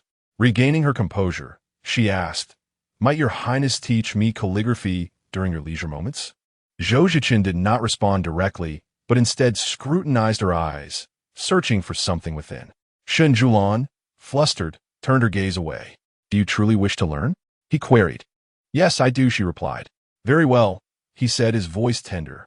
"When I have time, I shall come to teach you." As twilight descended, the sky veiled in hues of dusk, Zhou Cechen departed from Xiaolan Pavilion, making his way to Li Yuan Pavilion. Upon entering the courtyard, he found the servants diligently sweeping and tidying.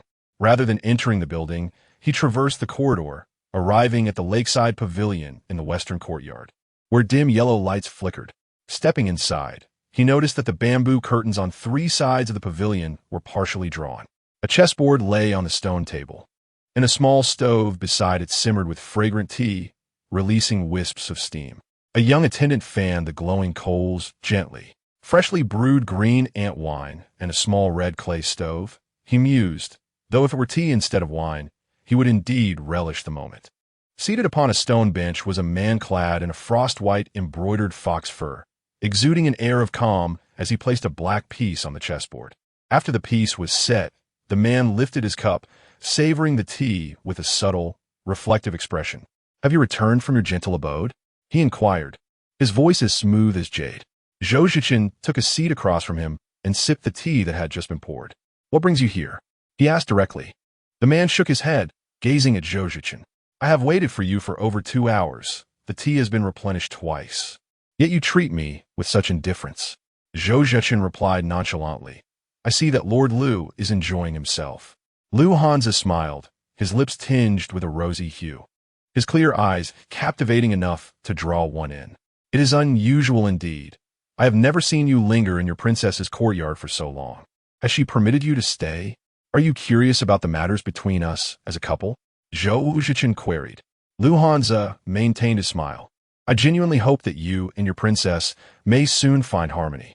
Zhou Cechen took another sip of tea, remaining silent. Sensing his reluctance to engage further, Liu Hanzi chose to let the topic rest. He remarked that Yang Qian had achieved a significant victory in Yanbei and would soon return to the capital, eliciting great delight from the emperor. It was likely that he would be conferred the title of general, which would elevate the Yang family's status to unprecedented heights. Zhou Cechen lifted his eyelids, listening intently as Liu Hanzi continued. Yang Zhen served as the current chancellor. His son Yang Yuanming was a Hanlin academician, and now his grandson Yang Qian was about to be awarded a general's title.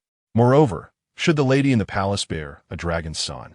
During the reign of the late emperor, to stabilize his position, the 4 families of Shen, Chao, Zhao, and Yang were kept in a delicate balance.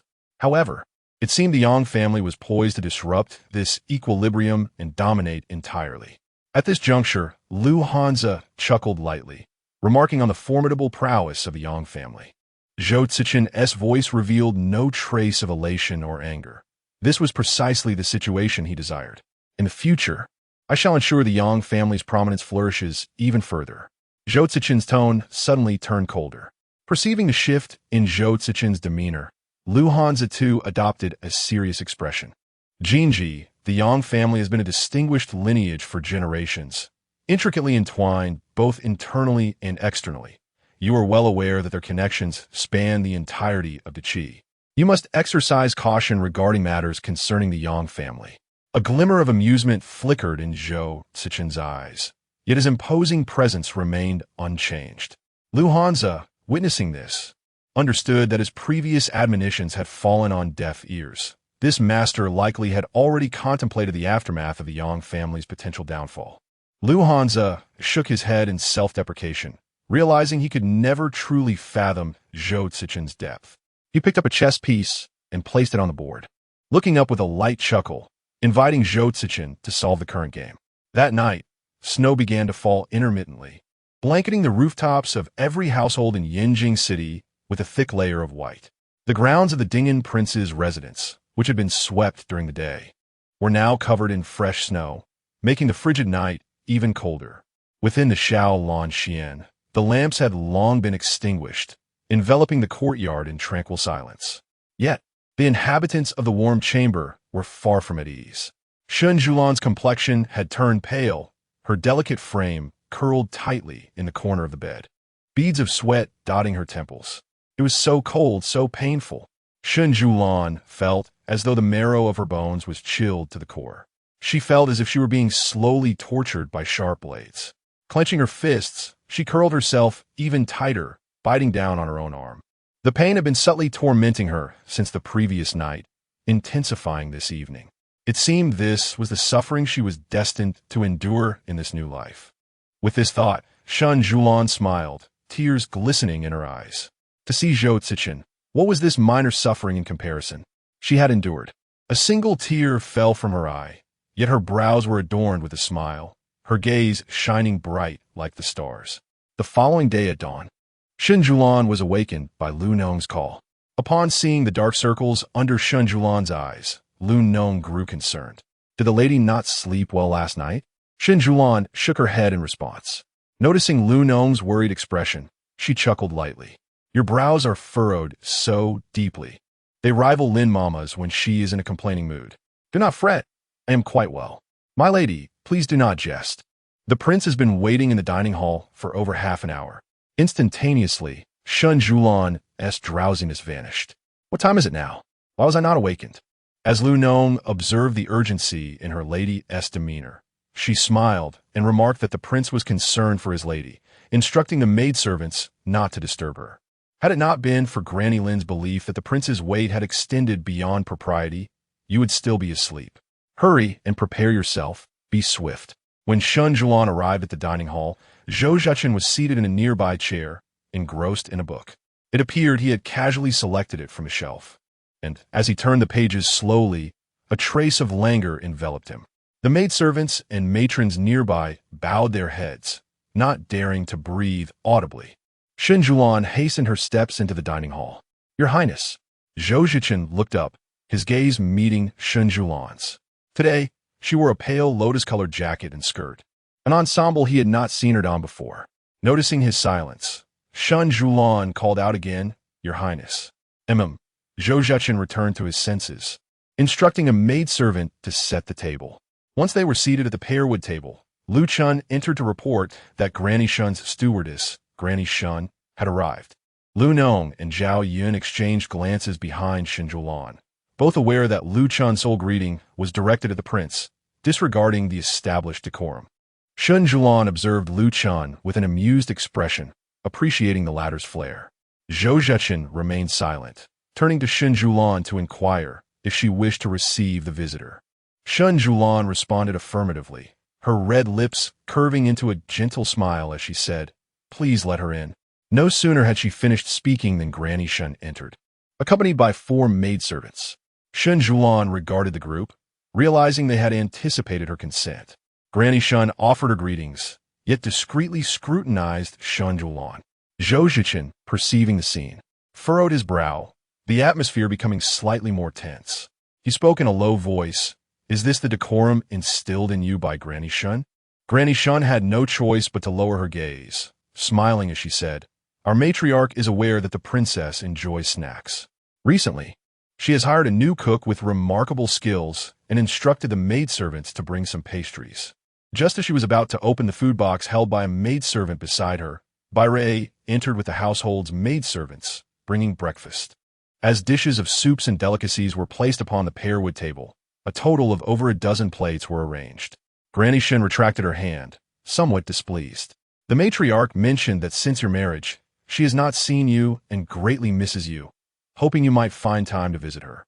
Shen Siyuan did not respond directly to her words, lightly laughing as she said, I appreciate my grandmother's thoughtfulness in remembering my fondness for snacks. Unlike her demeanor towards Zhou Cechen, Granny Shen was not intimidated by Shen Siyuan, but was surprised by the latter's playful retort. Before her marriage to the prince, Miss Shen had always adhered strictly to propriety, never behaving so playfully or teasingly. Naturally, my grandmother cares for you.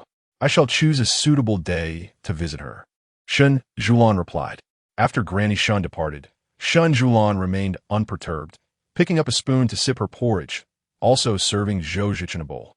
Lu Nong remarked, My lady, Granny Shen is rather pretentious. We had to endure her in the Shen residence, and now she has followed us to the prince's palace. Such audacity, relying on her connections.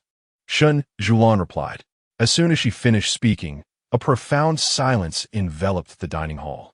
Realizing the implications of her words, she attempted to rectify the situation, only to be interrupted by Zhou Cechen's acknowledgement.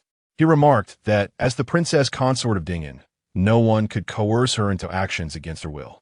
Instantly, Shen Siyuan felt her spirits lift. She took a sip of porridge and delicately picked up a piece of pickled bamboo shoot to offer to Zhou Cechen. He accepted it, and she subsequently added a piece of yam to his bowl. Zhou Cechen raised his gaze to Shen Siyuan, only to find her still focused on serving him, selecting dishes such as sweetened white radish, steamed cakes, and shrimp dumplings. The majority of the food and delicacies on the table had been transferred to his plate. What could this possibly mean? Zhou Cechen increasingly felt as though he had never truly understood the individual seated before him. Shen Siyuan paused her actions and looked up, meeting Zhou Cechen's gaze. This time, she did not avert her eyes but smiled warmly at him. My lord, do you have any official duties to attend to tomorrow? She inquired. Tomorrow, I am to discuss matters with Wang Zongjing, he replied. Shen Siyuan continued. And what of the day after? I promised my grandmother I would visit her. Might you accompany me, my lord? Zhou Cechen remained fixed in his gaze upon her. Did she truly wish for him to accompany her to the Shen residence? My lord? Shen Siyuan called out again. I have no engagements tomorrow. Zhou Cechen's voice was slightly hoarse. But did you not say that you were to meet with Wang Zongjing tomorrow? I misspoke. The meeting is on the day after. Shen Siyuan nodded. Then, my lord, might you join me? Very well. Chapter 9. Enraptured by his heart, Lu Nong and Bai Rui walked gracefully through the corridor, holding delicate teacups. As sunlight cascaded upon the white snow atop the eaves, shimmering with a radiant glow, Lu Nong remarked that today's events were indeed unprecedented. Bai Rui replied, Can you not discern that His Highness deliberately postponed his official duties for a day? Is the Empress aware of this matter? After a brief glance, Bai Rui shook her head helplessly. Oh, Lu Nong, having been by the Empress's side since childhood, how can you still be oblivious to her ways? Are you suggesting that the Empress is aware of His Highness's intentional delay? Lu Nong inquired. Indeed, Bai Rui affirmed. Then why hasn't the Empress excused herself as she usually does? Lu Nong pondered. Naturally, the Empress understands the importance of reciprocating His Highness's sentiments. Nodding, Lu Nong observed. It seems the Empress's demeanor towards His Highness has changed since the incident in the water. Could it be that His Highness saved her? Birui cautioned. The matters between the Empress and His Highness are beyond our purview. However, it would be wise for us to maintain our distance should they wish to spend time together. Lu Nong agreed with a nod. At the entrance of the Dingen Wang Fu, Tang Song meticulously inspected the carriage. Zhou Cechen, clad in a dark-hued, closed-collar robe with embroidered golden threads and a flowing black cloak, emerged from the gates, his presence exuding nobility and authority. The servants bowed respectfully as he stepped out. Noticing that the carriage was not the one typically used by Shen Siyuan, he cast a glance at Tang Song. Tang Song approached, reporting, "Your Highness, the princess has sent someone to request a change in the carriage." Zhou Cechen replied. Tang Song found it curious. Had not the princess previously deemed this grand carriage ostentatious and refused to ride in it? What could have prompted her change of heart? As he pondered, a voice called out, "Your Highness, be cautious." Following the sound, he beheld a figure adorned in a lilac gown with golden threads, the hem blooming with large, pale pink hibiscus flowers that unfurled with each step she took. Her smoky purple cloak swayed gently with her measured pace. A pair of jade tassels adorned her hair, complemented by a delicate half-blooming pink hibiscus and several butterfly hairpins nestled amidst her dark tresses. Shen Siyuan descended the steps with poise, exuding an air of regal dignity. Tang Song discerned a newfound authority in her once gentle eyes, a refinement honed through trials and tribulations. Zhou Cechen's gaze flickered with astonishment as he observed Shen Siyuan's descent. Suppressing his emotions, he approached her, casting a fleeting glance at Tang Song, who shivered under the chill of his gaze and dutifully lowered his head. Zhou Cechen stood before Shen Siyuan, their eyes locking momentarily before he took her hand, guiding her into the carriage, wishing to shield their intimacy from the prying eyes surrounding them. The carriage's interior remained as austere and imposing as in a past life. Shen Siyuan settled beside Zhou Cechen, her gaze drifting to her wrist, where the warmth of his presence lingered. "How do you feel about taking this carriage today?" Zhou Cechen's deep and melodious voice reached Shen Siyuan's ears. She lifted her gaze to him, who sat so close by her side. Light streamed through the carriage's eastern window, casting dappled shadows on Zhou Cechen's face. Half of it was shrouded in darkness, while the other half basked in sunlight. Shen Siyuan was captivated by his visage. Zhou Cechen possessed a strikingly handsome nose, his brows and eyes were stern, and his features were sharply defined. His thin, slightly rosy lips were quite attractive. Shen Siyuan stared at his fair complexion for quite some time, memories of their first encounter in a past life flooding her mind. He had been merely 18 then, having decisively defeated the Bayou, pushing them back over 300 miles. She vividly recalled that year when Zhou Cechen was indeed consumed by a thirst for battle. News of his victories in the south reverberated throughout the entire duchy, prompting national celebrations, with the emperor personally welcoming him back to the palace, bestowing upon him the title of Dingen. She first saw him at the national banquet that year, seated at the emperor's right.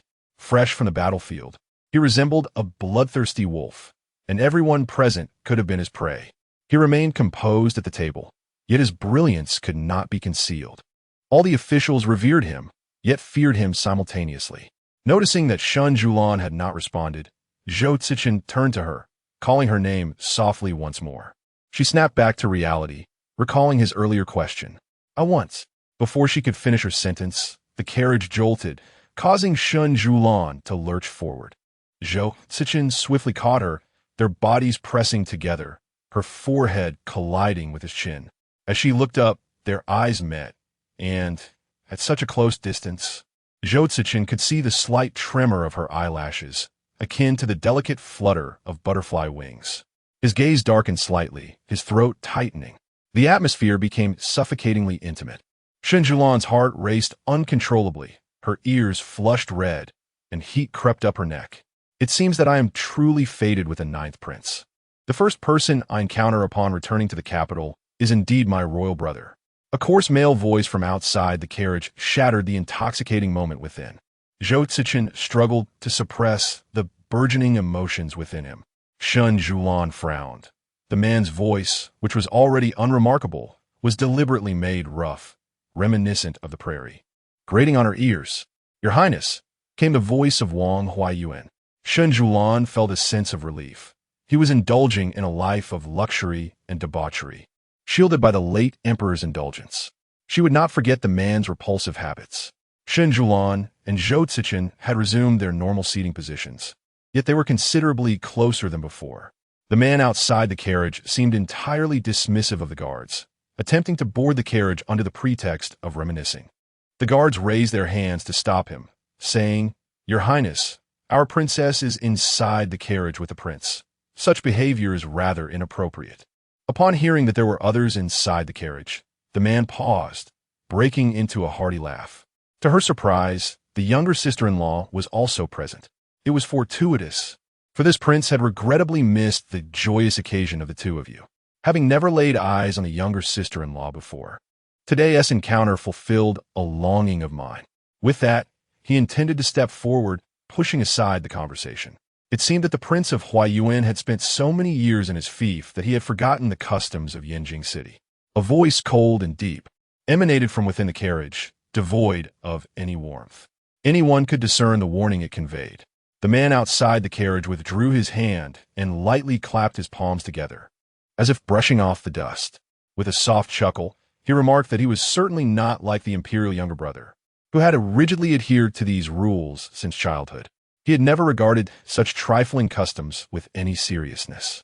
Upon hearing his words, Shen Siyuan furrowed her brows, silently mocking his arrogance. Though she had been estranged from Zhou Cechen in her past life, she was vaguely aware of his circumstances. Every step he took was akin to walking on the edge of a blade, where caution was the only safeguard against utter ruin. Zhou Chao's words, without a doubt, had struck a nerve with Shen Siyuan. She cast a glance at Zhou Cechen, maintaining her poised demeanor, yet her eyes reflected a growing impatience. Chapter 10. Confrontation. Shen Siyuan understood that if he were not seated in this carriage, he would not wish to tarnish his mood and would likely have resorted to direct confrontation with Yan Ci. Outside the carriage, Yan Ci was locked in a stalemate with Zhou Chao, who showed no inclination to retreat. The bustling crowd on the broad street parted, as the common folk dared not provoke the confrontation of the powerful. Preposterous. A woman's voice emerged from within the carriage.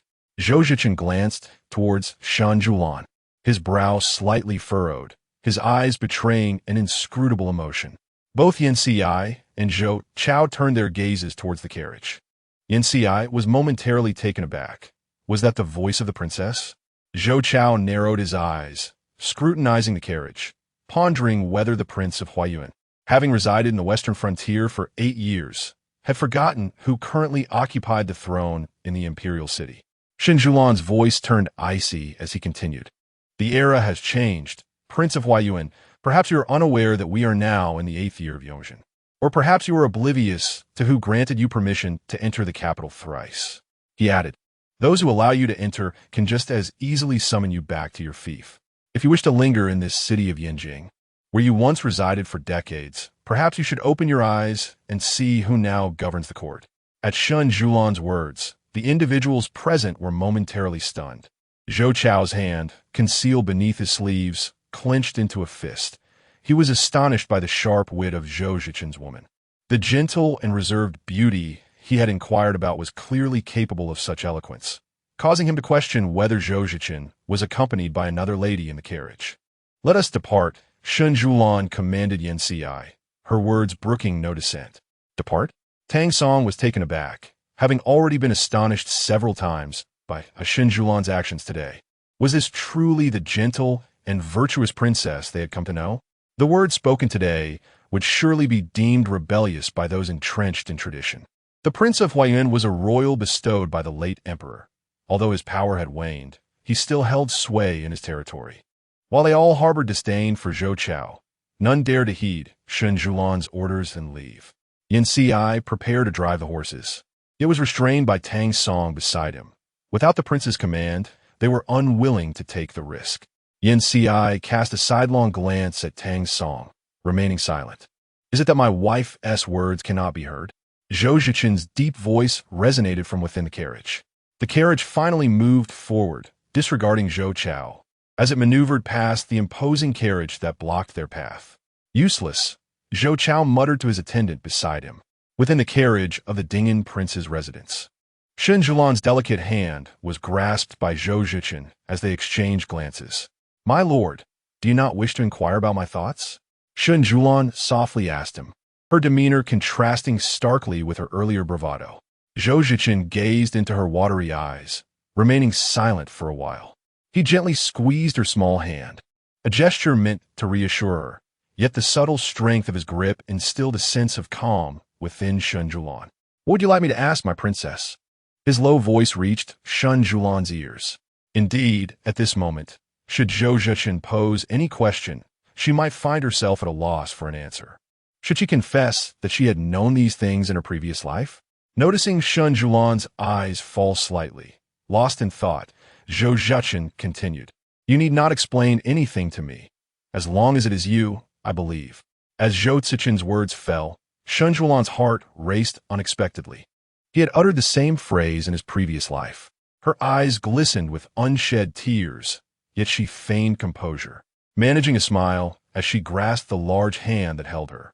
Observing her demeanor, Zhou Cechen's gaze darkened slightly, his eyelashes casting a shadow over his eyes. The carriage halted before the gates of the Shen residence, and, as Zhou Cechen disembarked, a servant approached, kneeling before him. Tang Song interjected, pleading for the prince's forgiveness, explaining that the former princess had never utilized this carriage for her outings, and his oversight had led to the absence of a sedan chair.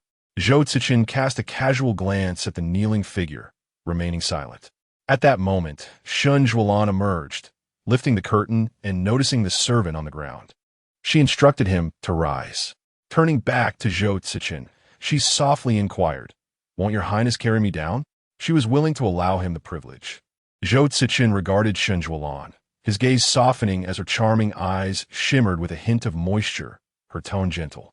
He had never witnessed such a side of her before, stirring ripples in his heart. He stepped forward and lifted her from the carriage with care.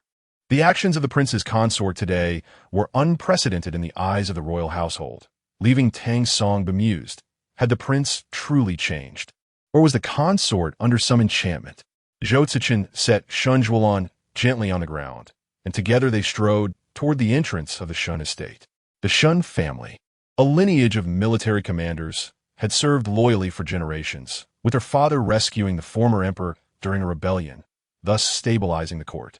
He had been honored with the title of General of National Defense, and the former emperor had bestowed this residence upon him, conveniently situated just a street away from the old family home. In gratitude, the emperor commissioned the deputy minister of the Ministry of Works to connect the two estates, a testament to his immense favor and the family's esteemed status. Consequently, the Shen estate was divided into eastern and western sections. Shen Siyuan resided in the east with Li Hashan, while the second and third branches of the Shen family occupied the west. Shen Siyuan paused at the entrance, lifting her gaze to the plaque inscribed with the characters Shen Fu, tears brimming in her eyes. The Shen family would undoubtedly thrive in this lifetime. Before the entrance stood two stone lions, proud and majestic, their manes curling, eyes round and fierce, exuding a formidable presence. Apart from the gatekeeper, no one awaited their arrival.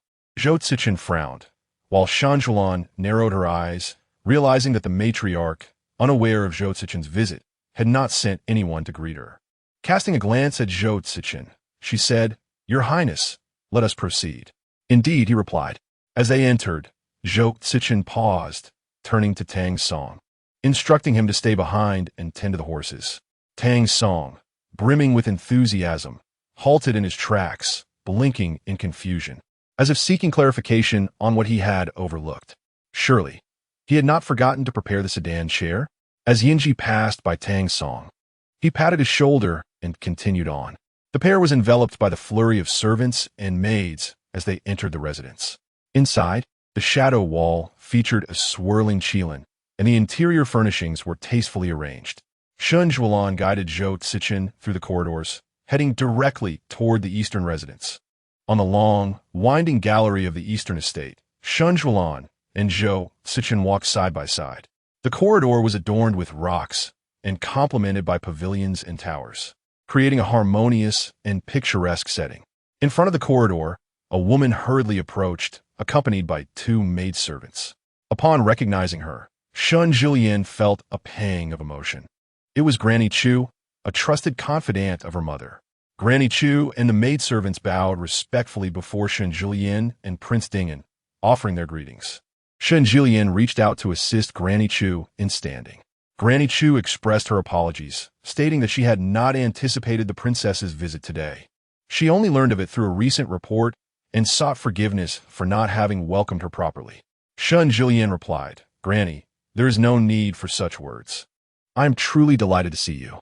She added, "Your Highness may not be aware, but as the year draws to a close, the general has gone to Jiangling to comfort the soldiers, bringing along his wife."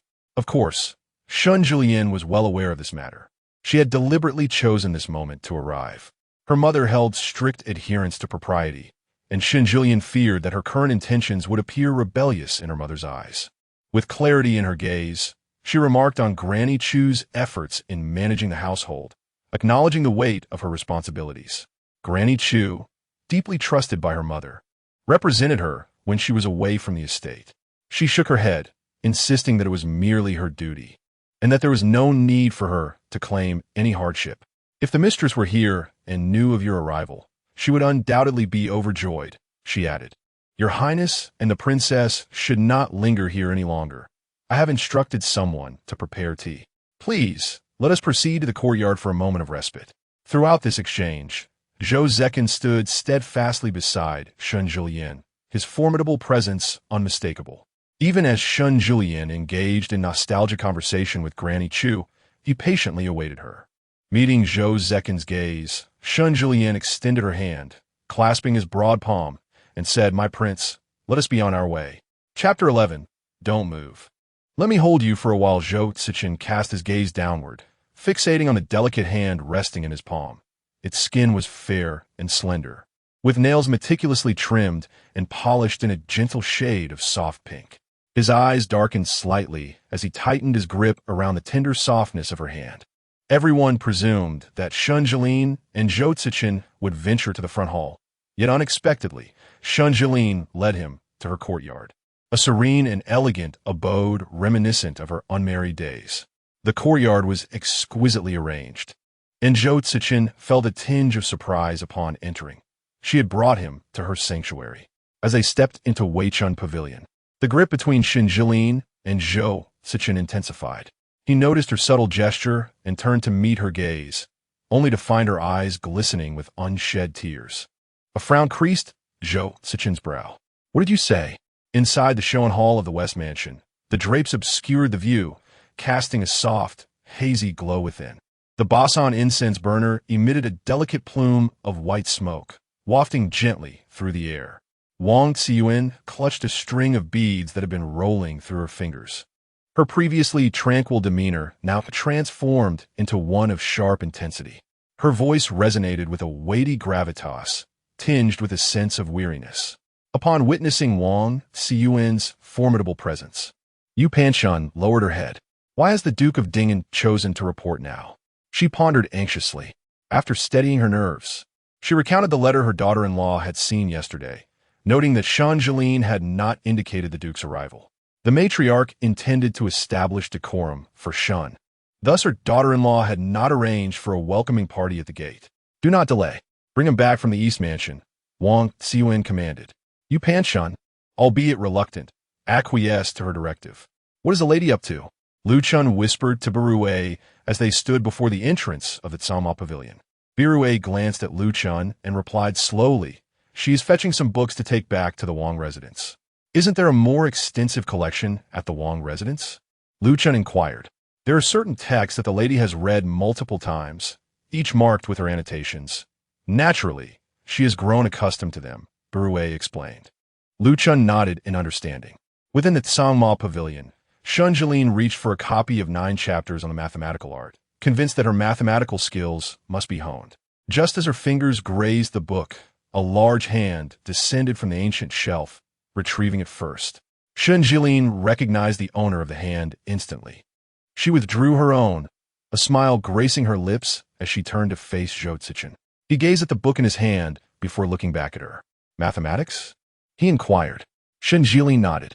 "The princess is quite devoted to mathematics," she replied. "In managing the rear courtyard, one must keep the accounts in order." Zhou Cechen fell silent, his eyes lingering on Shen Siyuan for a prolonged moment. Her heart raced under his scrutiny as she became acutely aware of the intimate positioning between them. She was ensconced between the ancient shelf behind her and Zhou Cechen before her. Meeting his profound gaze, she felt the weight of the moment. "Madam, forgive me, but the princess's private library is not to be trespassed. Came a voice from outside the Tsangma pavilion, where Yu Panshun stood with her maids and attendants, accompanied by Shen Luaning. Yu Panspring is the daughter of a Yu family, her father being a minor official in the Palace of Glorious Rites, although she has married into the esteemed Shen family within the household.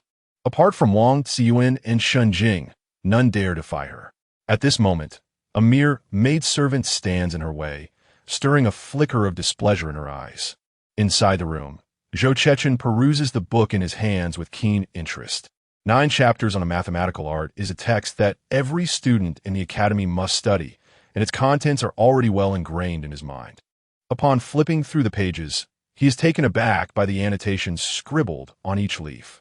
After skimming through a few pages, he looks down to find Shen Siyuan gazing at him intently.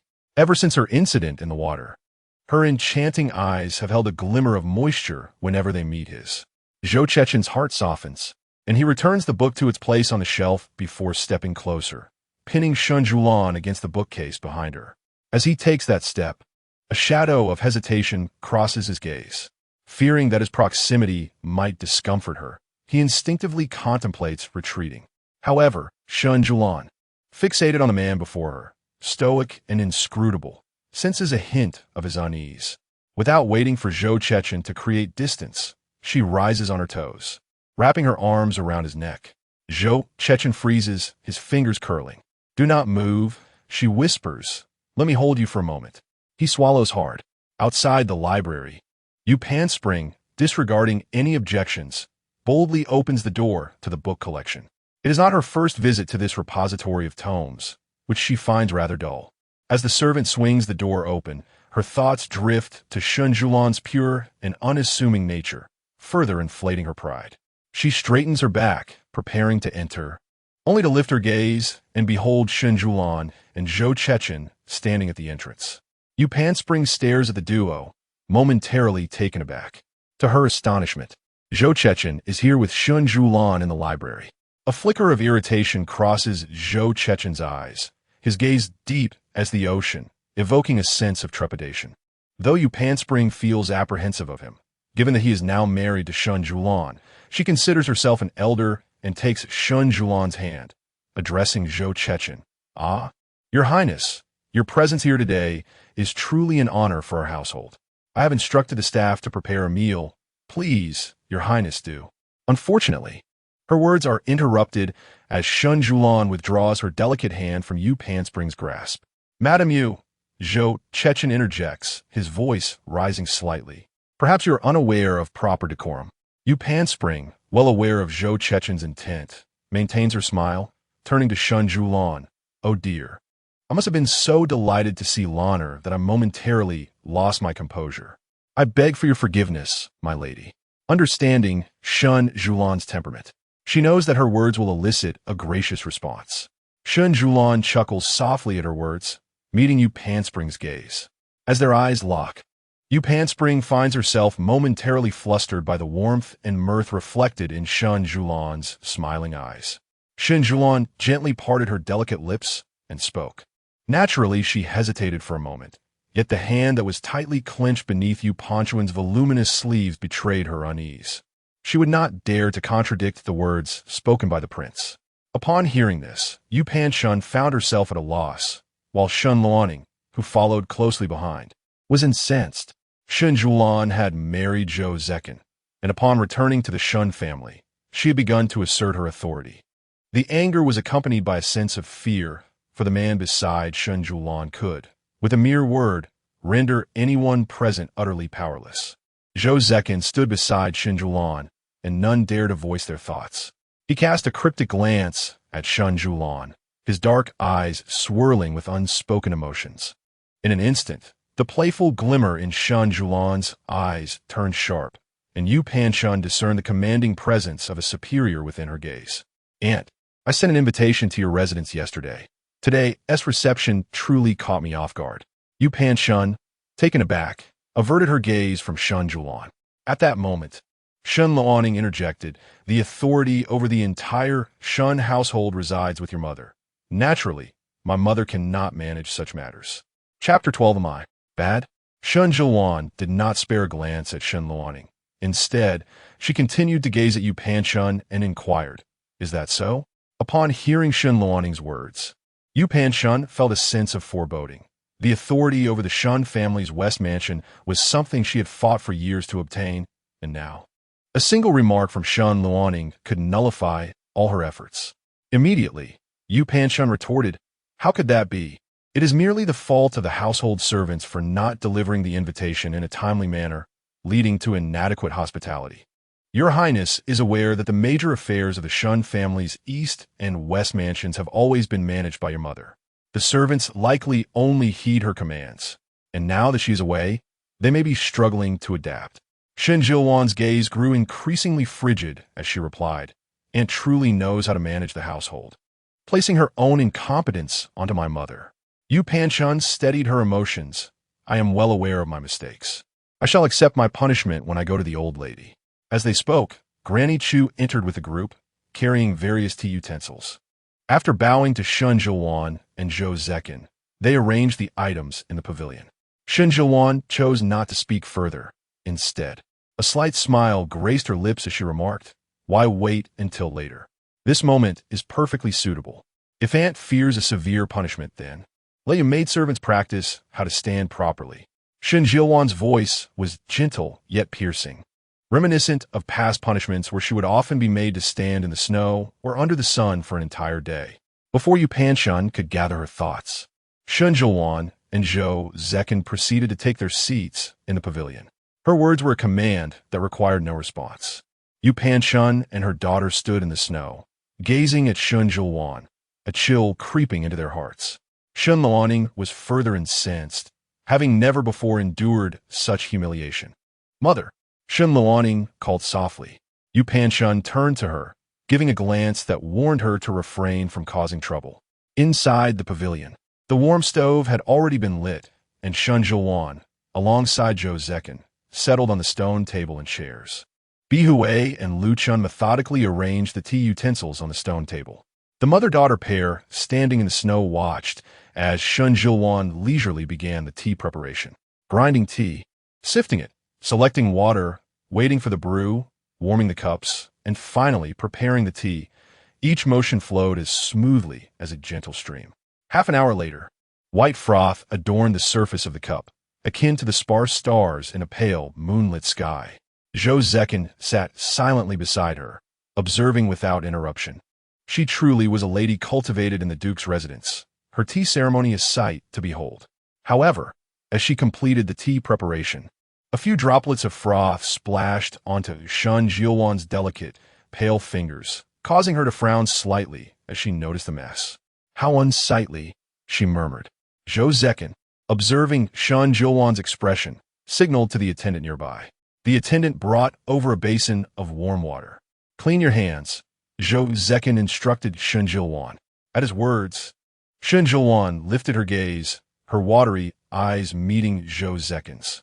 Without making a move, she regarded the man before her, and a surge of emotion welled up within her. She extended her hand towards Zhou Cechen and said, "Please assist me." Zhou Cechen was momentarily taken aback, then replied in a hushed voice, "Of course." He took Shen Siyuan's delicate hand and led her to the copper basin. The servants present all bowed their heads in respect. Shen Siyuan instructed by Rui to serve tea to her aunt and cousin, adding that she should personally pour it for them. Upon hearing this, Bai Rui smiled gently and complied.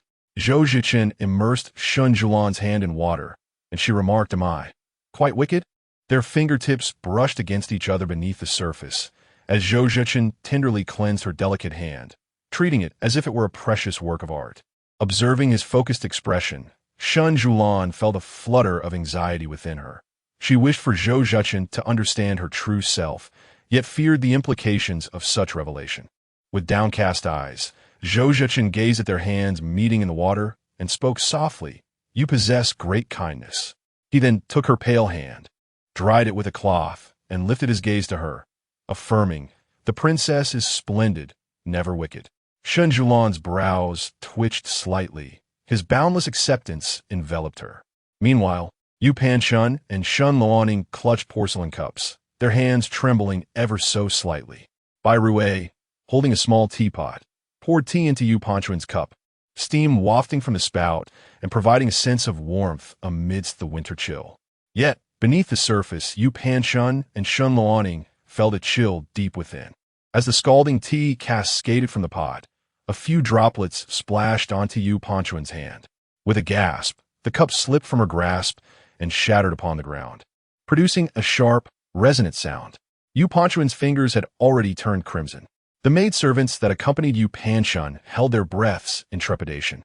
When it was Shen Luoning's turn, she seemed to lose her composure entirely, seizing the teapot and hurling it to the ground. With a resounding crash, the white porcelain shattered into pieces, releasing a plume of steam. "Damn those maidservants! How dare they treat me this way?" Shen Luoning shouted, extending her hand to strike Bai Rui. Her hand hovered in midair before being intercepted. Chunhua and Qiushi each grasped one of Shen Luoning's arms, restraining her. The scene descended into chaos. At this moment, Shen Ziyuan had risen, standing in the pavilion as if watching a play unfold between the mother and daughter. Zhou Cechen remained by her side, providing her with company, and they appeared remarkably at ease. A young attendant entered, approaching the pavilion and bowing to Shen Ziyuan, declaring, "The old matron has arrived." No sooner had he spoken than Wang Xiyun entered, leaning on a rattan cane. Though her hair was slightly grayed, her steps were firm and commanding. Despite her advanced age, only the wrinkles at the corners of her eyes and forehead hinted at the passage of time. 8 maidservants followed closely behind her. "Old lady has come to invite the prince," she said, casting a glance at Shen Ziyuan before continuing. "Your Highness, may we proceed to the west residence for the meal?" Zhou Cechen looked to Shen Ziyuan, and upon her nod, they departed from Weichun Pavilion, followed by the entire entourage. As Wang Xian turned to leave, she cast a single glance at Yu Panchun, a chill coursing through her at that brief encounter. Exiting Weichun Pavilion, the group made their way towards the west residence. Although the entire Shen estate was divided into eastern and western sections, the eastern residence was significantly larger, making the walk take about a quarter of an hour. The two entered the western residence, which boasted a markedly different decorative style from the eastern residence, showcasing opulence and grandeur in both its architectural carvings and garden arrangements. As they traversed the long corridor, they were surrounded by an abundance of flowers. Even in the depths of winter, the winter sweet, camellias, and primroses bloomed in lavish clusters. However, despite the profusion of blossoms, the variety seemed overly eclectic, with the flowers arranged in the garden seemingly intended to accentuate the owner's noble status, rather than to celebrate the inherent beauty of the blooms themselves. Upon reaching the main hall of the western residence, the maids had already prepared everything. Shen Ziyuan surveyed her surroundings, a slight smile curling at the corners of her lips, though it bore a hint of derision. Chapter 13. Protect her outside the hall. Maids and servants waited at the entrance, where the second and third branches of the Shen family, Shen Jing and Shen Song, stood respectfully. Upon seeing them, Shen Ziyuan felt a surge of hatred rise within her.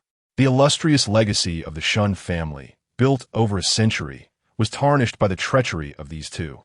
Today was not a day of rest. It seemed that Wang Xian had summoned someone to report back. Both Shen Jing and Shen Song were illegitimate sons of Wang Xiyuan.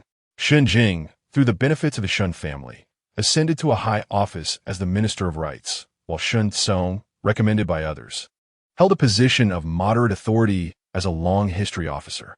Shen Jing was a man of carnal desires, with numerous wives and concubines, and every maid around him had fallen under his influence. In contrast, Shen Song appeared to have married only Qin Shiwen and had no concubines. They had ascended to their positions through the Shen family's legacy, yet they betrayed their father, harmed their elder brother, and even conspired with Zhou Jingma to usurp the throne. Shen Ziyuan struggled to suppress her animosity, yet her gaze remained sharp. She would spare none of them, be they Shen Jing, Shen Song, or their families. Lost in thought for a moment, she sensed Zhou Cechen drawing closer, standing beside her and providing her with a sense of security. Surrounded by a throng of maids and servants, Shen Ziyuan and Zhou Cechen entered the hall, where the Shen family members stood in respectful formation. A quick glance revealed that even Shen Siyuan, Shen Song's frail and ailing wife, was present. Clearly, the title of Duke of Ding'an held sway over all. As she contemplated this, she turned to Zhou Cechen, who was looking at her. Their eyes met, and Shen Siyuan offered him a genuine smile, devoid of any pretense. The Shen family members bowed to Shen Siyuan and Zhou Cechen. "Your Highness, the banquet is ready. Please take your seat at the men's table," Shen Jing announced. The Shen family had numerous attendants, and guests were seated separately by gender. Zhou Cechen glanced at Shen Siyuan, silently inquiring whether he should remain by her side. "Go ahead, Your Highness. I have Chunhua and Qiushi with me," Shen Siyuan replied with a smile. "Very well," Zhou Cechen acknowledged. "If anything arises, have them seek me." Shen Siyuan nodded. Their interaction resembled that of an ordinary couple, newlywed yet reluctant to part. This tender exchange did not escape the notice of the man standing nearby. Turning her head, Shen Siyuan spotted him. Shen Qingyu, the adopted son of the third branch of the Shen family. Due to Qin Shiyuan's frail health, the couple had taken in Shen Qingyu, raising him as their eldest son. "Cousin," Shen Qingyu greeted her. After nodding in acknowledgement, Shen Siyuan entered the room, where the banquet was already arranged. Wang Ziyuan took her seat at the head of the table. Had it been before her marriage, Shen Siyuan would have occupied a position among the younger generation. Being a legitimate daughter of the main branch, she would have sat in front of her peers, second only to her elder sister. However, now that she was married and a duchess, regardless of others' reluctance, the seat to the right of Wang Ziyuan was designated for her. After taking her place at the head of the table, Yu Pochen sat beside her. As the banquet commenced, Yu Panshan seemed eager to appease Shen Siyuan regarding the earlier incident, continuously offering her dishes with a serving chopstick. "Lanner, it was indeed my fault earlier. I acted improperly. We are all family, and you must forgive your aunt," she said. Shen Siyuan remained silent, declining the dishes offered by Yu Panshan, and quietly consumed the meal prepared by Bai Rui. The younger generation was acutely aware of Shen Siyuan's current status, and none dared to speak, resulting in a profound silence enveloping the gathering. Is it merely because she has married a prince that she now carries herself with such grandeur? Shen Luo Ning suddenly interjected, prompting a disapproving glance from Yu Panshan, who shook her head in response. Consequently, Shen Luo Ning lowered her head and fell silent. "Luo Ning is just a child and does not understand. Lanner, do not take offense with her," Yu Panshan remarked with a smile. However, Shen Siyuan responded with a wry smile. "Indeed, she is quite the child. Aunt, are you not the one who often delights in teaching me proper etiquette? How is it that you and your children disregard those very principles?" Yu Panshan suppressed her rising anger and steadied her thoughts. "In the past, I may have been too stringent with you, but now, is our Lanner not celebrated as a refined young lady throughout the capital? So, does that mean I should still express my gratitude to you, Aunt?" Shen Siyuan lifted her gaze towards Yu Panshan. For a fleeting moment, Yu Panshan felt a pang of anxiety at the intensity of her stare and averted her eyes, only to collide with Wang Ziyuan's gaze, who subtly signaled her. Yu Panshan did not respond to Shen Siyuan's words. Instead, she ladled a bowl of chicken soup and presented it to her. "Sister Lan has already established a household. It is prudent to speak with a sense of decorum," remarked Wang Ziyuan from the main seat. Shen Siyuan disregarded her words, offering not even a glance in her direction. "Hasn't he the third young lady been married for 3 months now?" Qin Shiyuan suddenly interjected. Yu Panshan seized upon her comment. Indeed, if the couple were affectionate, they might already be expecting a little heir. However, I heard from Luo Ning yesterday that it seems Shen and the prince's relationship is rather distant. For a woman, once married into her husband's family, it is of utmost importance to bear children. If the marital bond is frail, it spells misfortune for the family. Shen Siyuan quietly consumed the fish slices in her bowl, seemingly oblivious to Yu Panshan's remarks. Yu Panshan cast her a sidelong glance, and seeing her lack of response, gritted her teeth and continued, "If by then no son or daughter is born, our Shen family might be the subject of ridicule. As the saying goes, one flourishes, all flourish. One suffers, all suffer. If the Shen family seeks to endure, it is imperative to quickly bear children for the prince. The prosperity of a family hinges upon the unity of its siblings, much like the Yang family, which has continuously sent daughters into the palace to serve as consorts, thereby securing their current esteemed status. Even the mother of Duke Dingyan, the late Yang Taifei, was once a concubine of the Yang family, from such humble beginnings. She too entered the palace.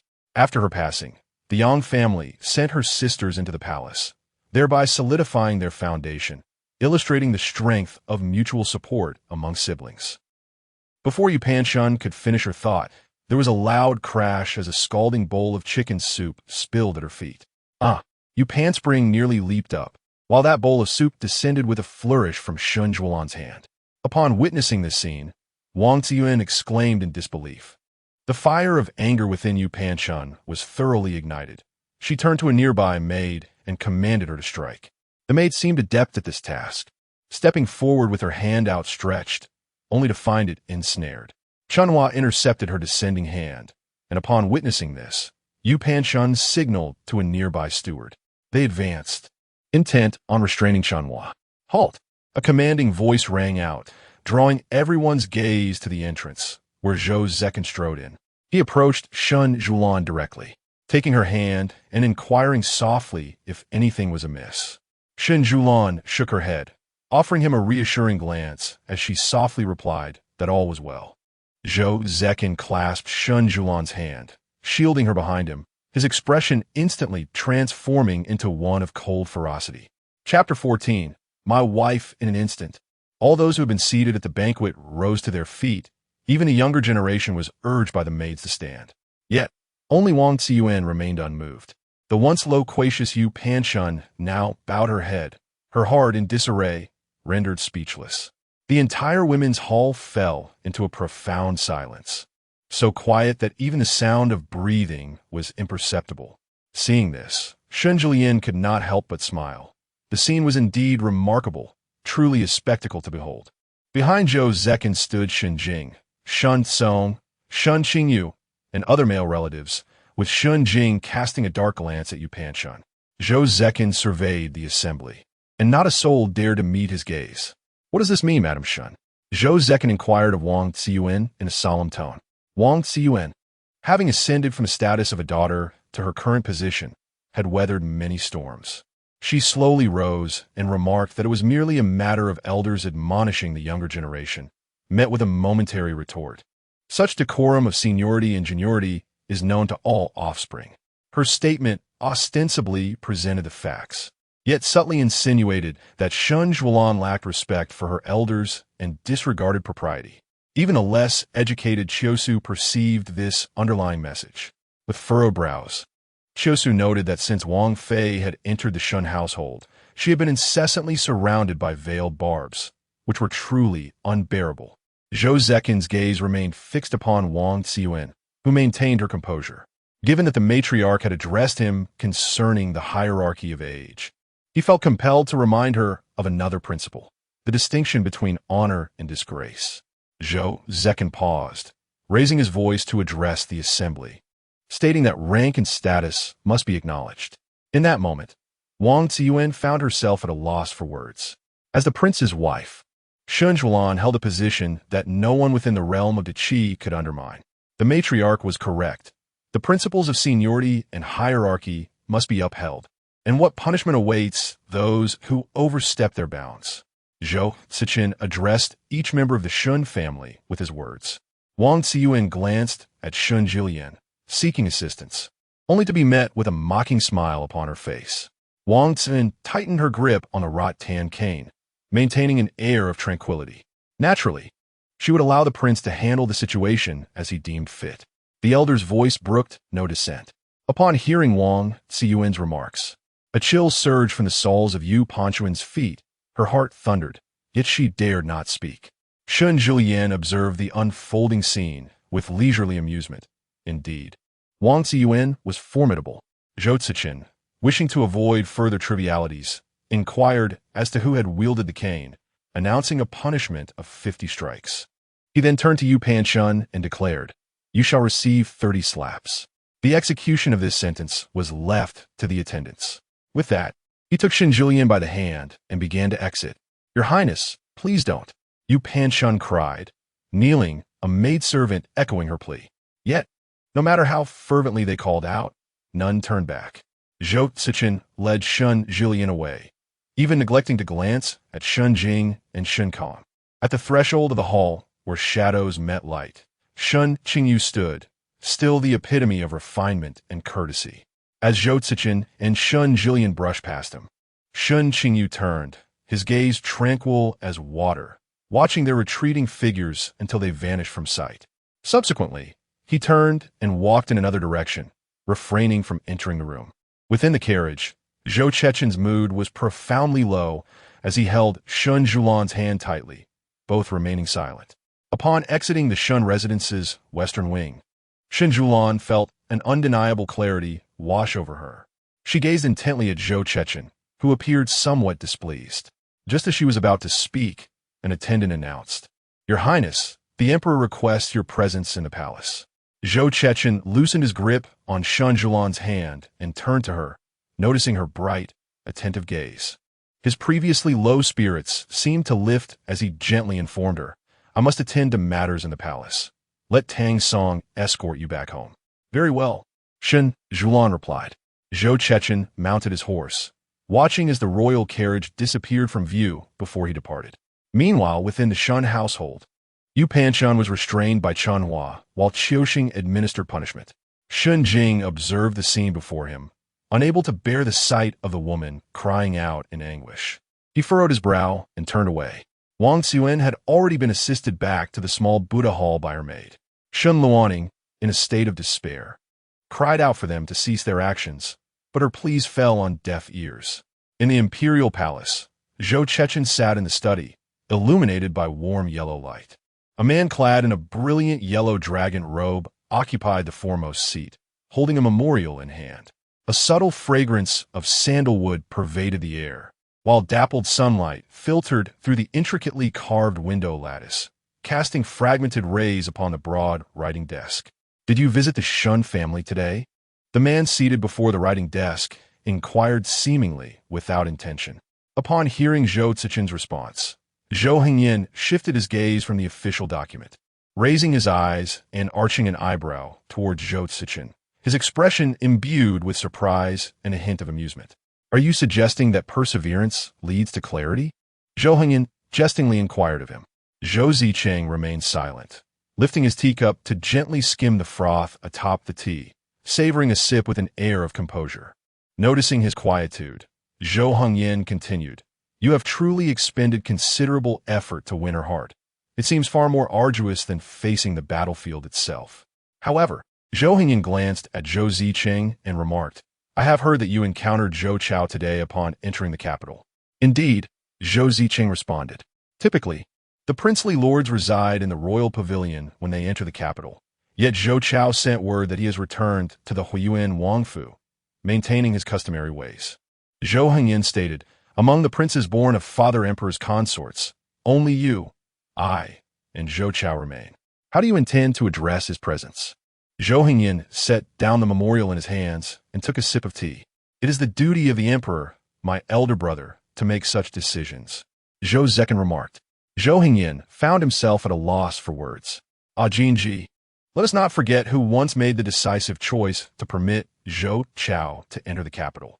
His ambitions are far from insignificant, and it is likely that he has meticulously prepared for this visit. He remains a constant threat to us, particularly to you, Zhou Cechen continued. Zhou Hengyan nearly choked on his tea. "You, Zhou Jinji, tomorrow I shall command someone to draft a decree. No, this very moment. I shall order that you attend court daily," Zhou Hengyan declared. "I have instructed my subordinates to investigate various locations along Guangyuan Street. At this moment, Zhou Chao has just entered the capital. He must not encounter any troubles, for such disturbances would lead to chaos in his western territories." After taking another sip of tea, Zhou Cechen remarked that his royal brother lacks the authority to issue a decree summoning me to court. Upon hearing his words, Zhou Hengyan fell silent. Within the Duke of Dingan's residence, Shen Yulan dismounted from her carriage and made her way down the long corridor to Shaolanqian. Scenes from her interactions with Zhou Cechen at the Shen family earlier that day flooded her mind. She felt fortunate to have returned to a time when she still had the chance to love him. She also took solace in the thought of gradually avenging herself against the second and third branches of the Shen family, annihilating them one by one. Chapter 15. Longing to see him as Zhou Cechen emerged from the palace gates. The hour was already late in the evening. The wintry sun sets early, and dusk had enveloped the sky, which appeared to be drenched in a layer of oil, reminiscent of a dimly lit oil paper umbrella, exuding a translucent quality. He mounted his horse, casting a glance at the sun sinking in the west before he tugged on the reins, urging the steed towards the imperial street. This thoroughfare serves as the heart of the entire Yanjing city, flanked by tens of thousands of shops, with half the populace residing in its vicinity. The sound of hooves echoed against the cobblestones of the imperial street, where vendors were already preparing for the night market. As the lanterns began to glow, oil lamps flickered sporadically along the sides of the street.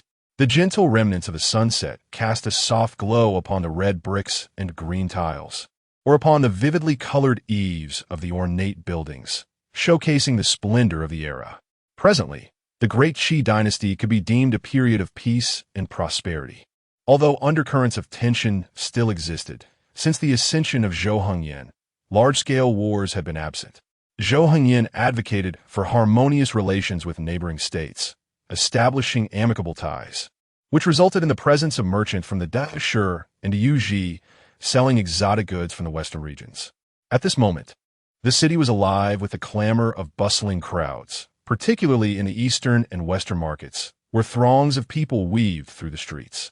Various shops lined the thoroughfare, their vibrant red and green banners fluttering in the breeze, while merchants and customers engaged in lively exchanges, embodying the essence of a flourishing age. Zhou Cechen, gripping the reins with his right hand, halted beside a pastry shop. Yen Ci, his attendant, also came to a stop. "My lord, would you like to purchase some pastries to take home? Allow me to buy them for you." "No need," Zhou Cechen replied, and Yen Ci, initially believing his master would forego the purchase, watched in surprise as Zhou Cechen dismounted. It turned out that he intended to procure the treats himself. Upon entering the shop, he found it still early, with few patrons present. The storekeeper, astute in his observations, noticed Zhou Cechen's entrance and presumed him to be a young master from a wealthy family, seeking delicacies for his lady. "Young master, what would you like to have?" Zhou Cechen glanced over the array of confections, recalling a moment when Shen Siyuan had stuffed her mouth with pastries, her cheeks puffed up, which softened his heart. He ordered plum cakes, begonia cakes, and cherry fritters. "You truly have a kind heart. These pastries will surely delight the lady," the shopkeeper remarked. Zhou Cechen was taken aback, pondering whether she would indeed be pleased. On the second floor of the inn adjacent to the pastry shop, a man squinted at the figure of the horseman riding away, a hint of amusement dancing in his eyes. As Zhou Cechen returned to the manor, the servants were lighting lamps throughout the Wang residence one by one. For reasons unknown, he quickened his pace towards the Shaolong pavilion. Inside, Shen Siyuan was seated at the table, meticulously cutting paper decorations, her precision evident as she feared even the slightest mistake. Chao Yin entered, holding a teacup, and, after setting it down, said, "Madam, it is time for supper." Shen Siyuan inquired, "Has the prince returned?" As she was inquiring, Zhou Cechen entered the room. Upon seeing him, Shen Siyuan hastily set aside the paper cuttings in her hands and rose to approach him. "Your Highness," she called softly. He replied. Zhou Cechen cast a glance at the red paper cuttings laid upon the table and inquired, "What are you doing?" "I am crafting window flowers," she responded. "Window flowers?" Zhou Cechen did not anticipate that Shen Siyuan possessed such knowledge. Indeed, less than a month remains until the celebration of the Little New Year. Zhou Cechen gazed at Shen Siyuan as she called out to him. Zhou Cechen's voice was slightly hoarse. "This will be the first year we spend together after our marriage." Zhou Cechen's Adam's apple bobbed as he heard Shen Siyuan say that we still have many years ahead of us. "Good." Having said that, Zhou Cechen handed her the pastries he had bought on the way back. Shen Siyuan's eyes brightened at the sight of the pastries wrapped in oil paper. "These are from Fugaoji. I've been thinking about them today." Zhou Cechen gazed at her for a long while. She must be happy, he thought. In the 8th year of Yongzhen, The 12th month left a profound impression on the common folk, as it was marked by the heaviest snowfall they had ever witnessed. After 2 days of snow, it began to fall heavily again. Lu Nong sat by the window, propping her chin on one hand while grinding ink for Shen Siyuan with the other. "Your Highness, how long will this snow continue to fall? It is truly cold these days." Shen Siyuan paused momentarily, her hand holding the fine brush, before finishing the line of poetry she was writing. She lifted her gaze toward the window, where one half was shut and the other half ajar, allowing her to observe the thickening snowfall outside. She stared out silently for a long time. When Lu Nong, having watched the snow long enough, turned back to Shen Siyuan, she found her lost in thought, her eyes glistening with unshed tears. Lu Nong sensed that Shen Siyuan was recalling something unhappy and gently called out, "Your Highness." There was no response. Calling again, Shen Siyuan finally came back to her senses. "Your Highness, are you thinking of something distressing?" Shen Siyuan offered no response, her gaze fixed upon the poetry inscribed on the rice paper, while Lu Nong lowered her head, contemplating the verse. "Two hearts, longing for each other, share the same snow. Even in the morning, it counts as growing old together." Lu Nong articulated each word of the poem, causing the corners of Shen Siyuan's lips to curve slightly. Having accompanied Shen Siyuan since childhood as her devoted maid, Lu Nong had been by her side, aiding her in reading and writing. Although her literacy paled in comparison to Shen Siyuan's, she possessed a far greater understanding than the average maid. Thus, she comprehended the essence of the verse. It seemed that her lady was yearning for the prince. In the study of Liyuan Pavilion, Chunhua and Xiushi recounted the words spoken by Shen Siyuan at the Shen family banquet a few days prior, each detail intact.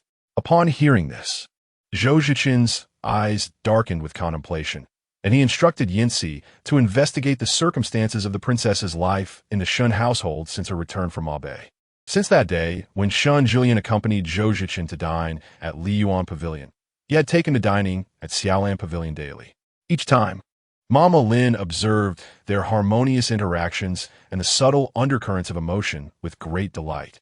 Yet she sensed that the couple's rapport remained more distant than that of an ordinary married pair.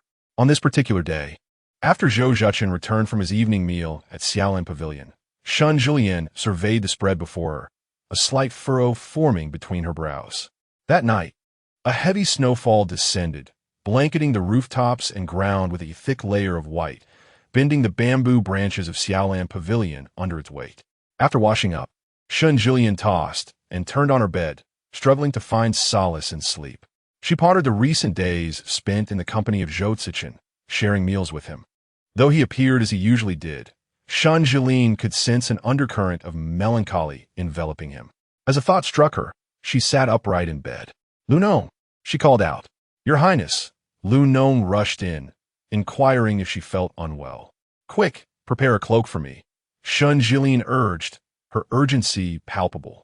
Once Lu Nong had gathered the cloak, Shen Siyuan, with her flowing tresses cascading down her back, donned a simple white outer garment over her nightwear before wrapping herself in the cloak.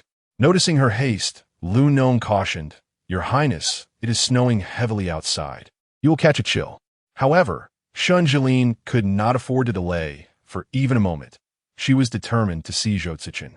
Chapter 16. Never before had she appeared like this in the Wangfu during the hour of the high. The only sound echoing through the corridors was that of the howling wind and swirling snow, causing the lanterns to flicker precariously. What was initially a tranquil night was subtly disrupted by the hurried footsteps of a figure. "Your Highness, please take care." In the darkness, Lu Nong followed closely behind Shen Siyuan, carrying a dim lantern. Outside the Liyuan Pavilion, Zhou Cechen's personal guard stood vigilant at the entrance. Upon seeing the approaching figure, they obstructed her path. Shen Siyuan raised her gaze, her deep, inky eyes harboring an air of authority. The guards, unsure of whether to grant her passage, hesitated. "Step aside," Shen Siyuan commanded, her voice low and foreboding. The two guards exchanged glances. Recognizing the significance of the individual before them, they dared not impede her progress. As Shen Siyuan entered the Liyuan Pavilion and traversed a stretch of covered walkway, she noticed the light still illuminating the study and proceeded directly towards it. Yin Si stood at the doorway, while within the study.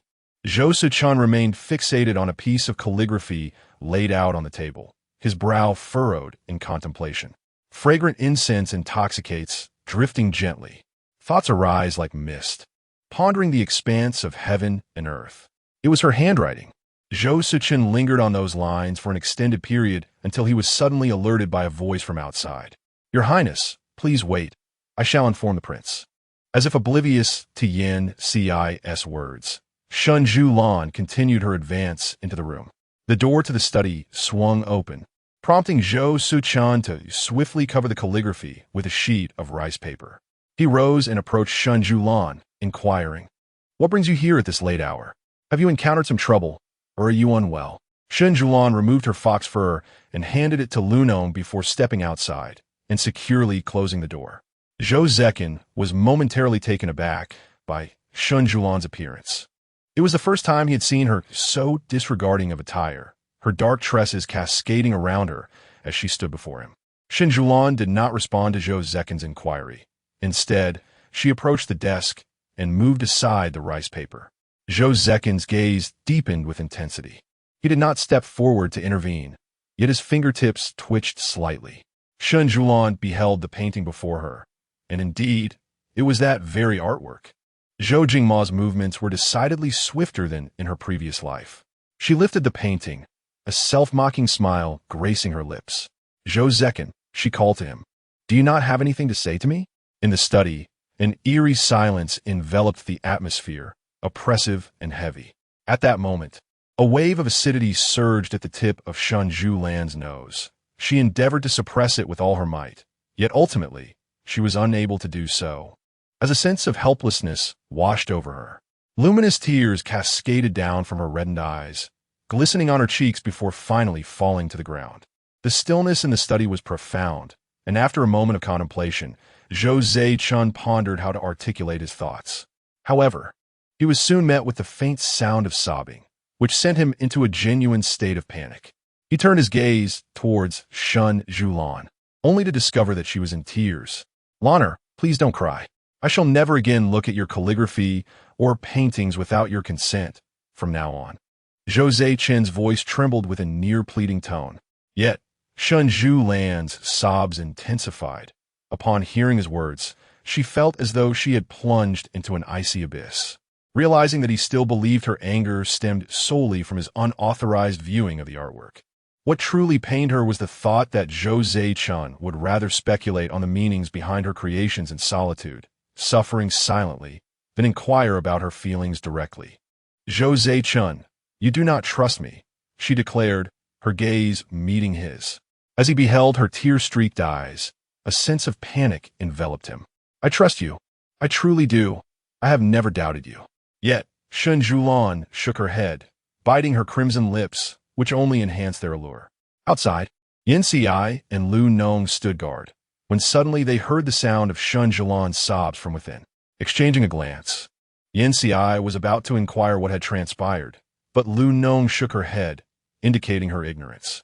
Abruptly, the door swung open, and Shen Siyuan burst out in tears, clad in delicate white garments. Zhou Cechen followed closely behind, pursuing her with urgency. Yin Si and Lunong exchanged another glance, and Lunong, clutching her fox fur coat, hurried after them. Shen Siyuan felt a deep sense of injustice. He did not believe in her, and his words were meaningless. In the corridor, Zhou Cechen seized Shen Siyuan, drawing her into his embrace. In the frigid winter air, she was already unwell, and her attire was far too light. Shen Siyuan, in her distress, pushed against Zhou Cechen, thrashing as if to break free from his grasp. Yet, the disparity in their strength rendered her efforts futile. "Zhou Cechen, release me." Shen Siyuan forcefully pushed him away. Seeing Shen Siyuan act as if she were indifferent to her own life, braving the biting cold in such frigid weather at the mercy of the wind. "Shen Siyuan, what on earth do you intend to do?" Zhou Cechen's tone was slightly heavy. "Are you shouting at me?" Shen Siyuan, with tear-stained eyes, gazed at Zhou Cechen. Zhou Cechen furrowed his brow. "I do not require your concern. Release me. You do not believe me, you do not believe me." Shen Siyuan once again succumbed to tears. Her eyes, tinged with a faint crimson at the corners, and the tip of her nose, equally flushed, framed a visage of disarray as her dark tresses, cascading down her shoulders, were tousled by the gentle breeze. Strands of hair danced at the corners of her mouth, stirred by her breath as she spoke. This sight tightened Zhou Cechen's throat. He had never witnessed his beloved Lanner in such a state of unrestrained despair, disregarding her image. "I have never doubted you. I believe in you," Zhou Cechen declared. Shen Siyuan, sobbing, turned her back, fully aware of her current disheveled appearance. When Lu Nong arrived, Shen Siyuan had already turned away. She stood at a distance, uncertain whether to approach. Zhou Cechen, catching sight of her, moved forward to take the fox fur from Lu Nong's hands, enveloping Shen Siyuan within its warm embrace. "Lanner, I have never lost faith in you. Please stop crying." Shen Siyuan, sobbing, turned her body back around, her eyes veiled with a misty haze that sent a tremor through Zhou Cechen's heart. He attempted to embrace her, and this time, Shen Siyuan did not resist. She nestled closer into his arms. Zhou Cechen's throat tightened as he lifted her effortlessly, preparing to take her back to Xilangshuan. As he cradled her, the fabric of his shirt was tugged slightly, prompting him to lower his gaze upon her. So close to him, Shen Siyuan's dark lashes fluttered, and her heart raced as she murmured, "I want to go back." Zhou Cechen paused, momentarily bewildered by her words. "I want to sleep with you." The simple declaration left him rooted to the spot, but after a brief moment, he replied, "All right." With that, Zhou Cechen carried Shen Siyuan back to his master bedroom. At the tender age of 16, Zhou Cechen established his residence, where he occupied his master bedroom. The decor within was remarkably austere, with most of the items on the antique shelf by the entrance being books, a plethora of various genres. Shen Siyuan found herself cradled in Zhou Cechen's arms as they returned to the bedroom, which was imbued with a subtle scent of wood, mingled with the masculine aura emanating from him, a fragrance she cherished. Her visits to this room had been infrequent, following Zhou Cechen's departure in her previous life. She had refrained from entering his chamber. Despite the daily upkeep by the staff, she hesitated to cross the threshold, fearing that the memories might evoke sorrow. As Zhou Cechen gently placed Shen Siyuan upon the bed, he instructed Lu Nong to fetch some warm water. Upon Lu Nong's return, Zhou Cechen took a cloth, soaked it in the water, wrung it out, and tenderly wiped Shen Siyuan's face. Chapter 17 allusions a warm cloth lay upon her face as Shen Siyuan gently closed her eyes, inhaling softly. Zhou Cechen tenderly wiped her delicate visage with the cloth. Shen Siyuan's eyes were swollen and red from weeping, her nose also tinged with crimson, while the cold wind had kissed her cheeks, leaving them a soft shade of pink. Zhou Cechen wrung the cloth once more and placed the warmth upon her eyelids.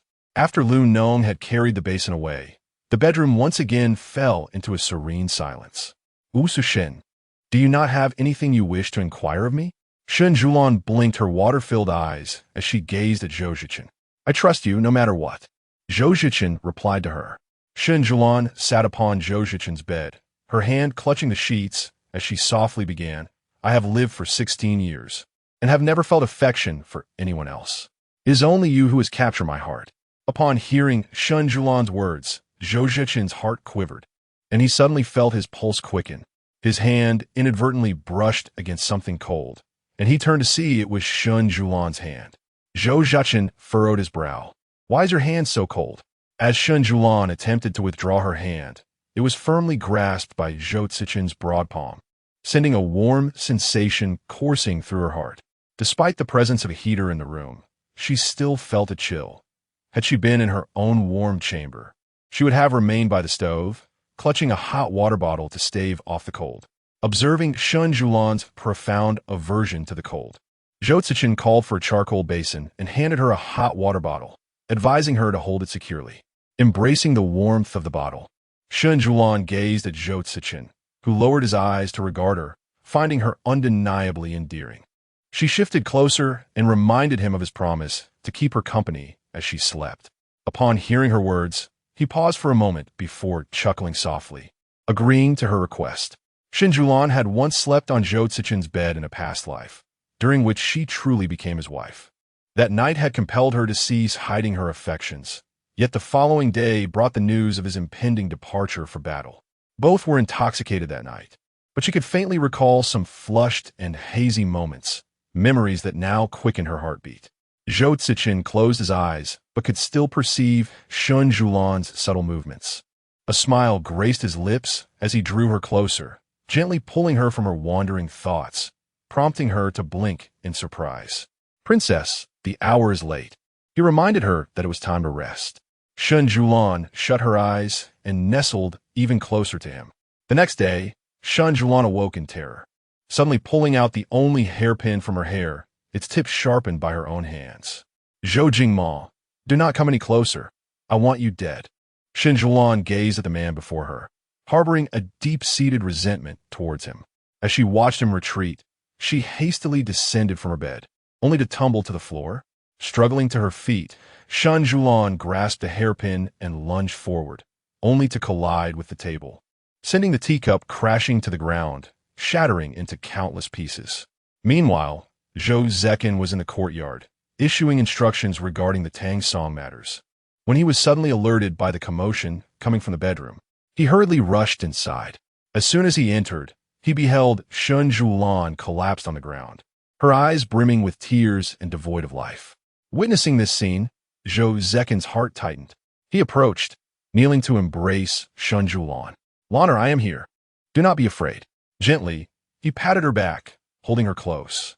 Shen Siyuan, having regained her senses while seated on the floor, pondered her condition. What had befallen her to induce such hallucinations?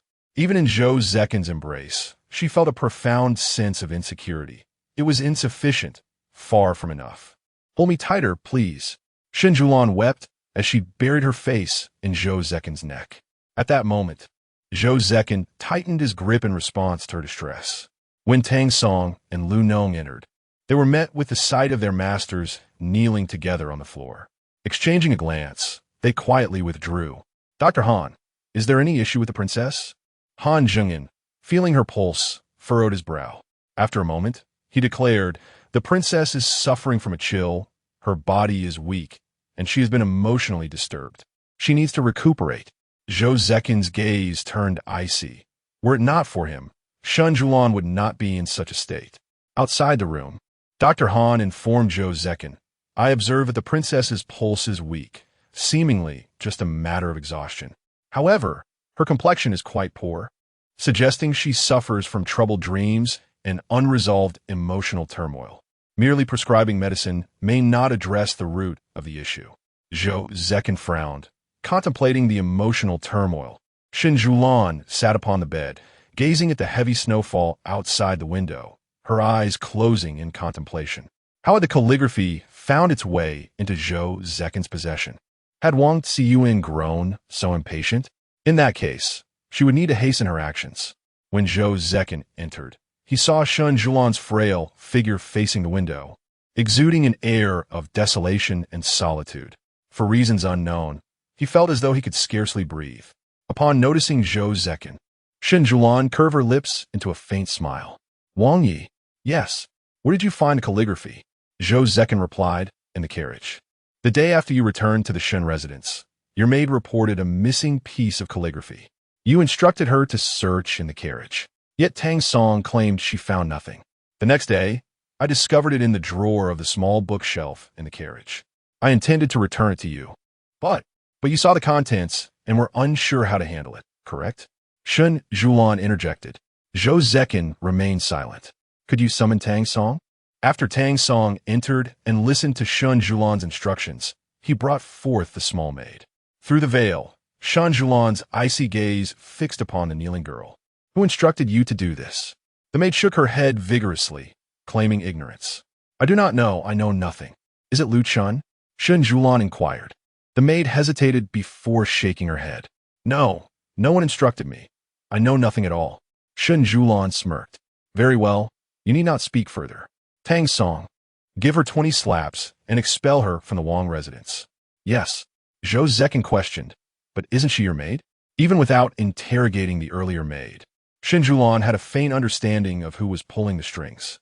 "Do you require my assistance?" Shen Siyuan shook her head. glancing at Zhou Cechen as she remarked that her stay would not be prolonged. Lu Chun was affiliated with Zhou Cechen, a fact she had always been aware of. If they were unkind, they should not blame me for being unjust. On that day, Zhou Cechen remained by Shen Siyuan's side. Before dinner, Yinji had matters to report and stepped out briefly. In the study, Yinji reflected on the various insights he had gleaned about Shen Siyuan that day, pondering how best to articulate his thoughts. Your Highness, the secret guards have reported that, according to their investigations, the princess seems to be faring poorly during her time at the Shen residence. Upon hearing this, Zhou Cechen furrowed his brow, gesturing for Yinji to continue with his account. Chapter 18. Temptation before the age of 8. The Empress had lived in the northern desert with General Shan. At the age of 8, she was sent to Yanjing. Zhou Cechen was well aware of this. He gestured for Yin Ci to continue. After arriving in Yanjing, the Empress was under the care of Yu Panshan from the second branch of the Shen family, yet she often faced reprimands. Just like that day when she returned to the Shen residence and confronted Yu Panshan, the latter frequently imposed rules. If the Empress displeased her in any way, she would be punished by standing under the scorching sun in summer or in the biting wind during winter. Yin Ci looked up at Zhou Cechen and noticed his furrowed brow, prompting him to elaborate that the servants had heard that the old matriarch of the Shen family did not intervene and allowed Yu Panshan to discipline the Empress. Over time, this led to the servants treating her harshly, to the extent that even the illegitimate children of the second and third branches fared better in terms of food and clothing.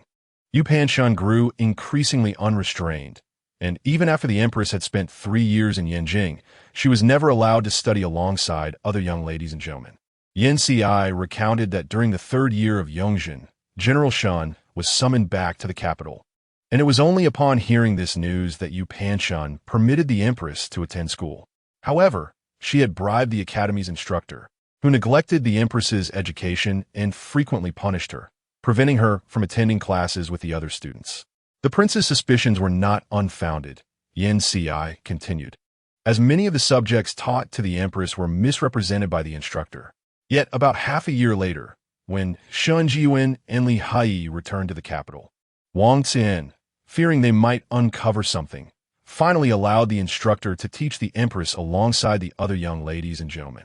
At this moment, Zhou Cechen's gaze turned icy, and Yin Ci understood that these individuals would face dire consequences.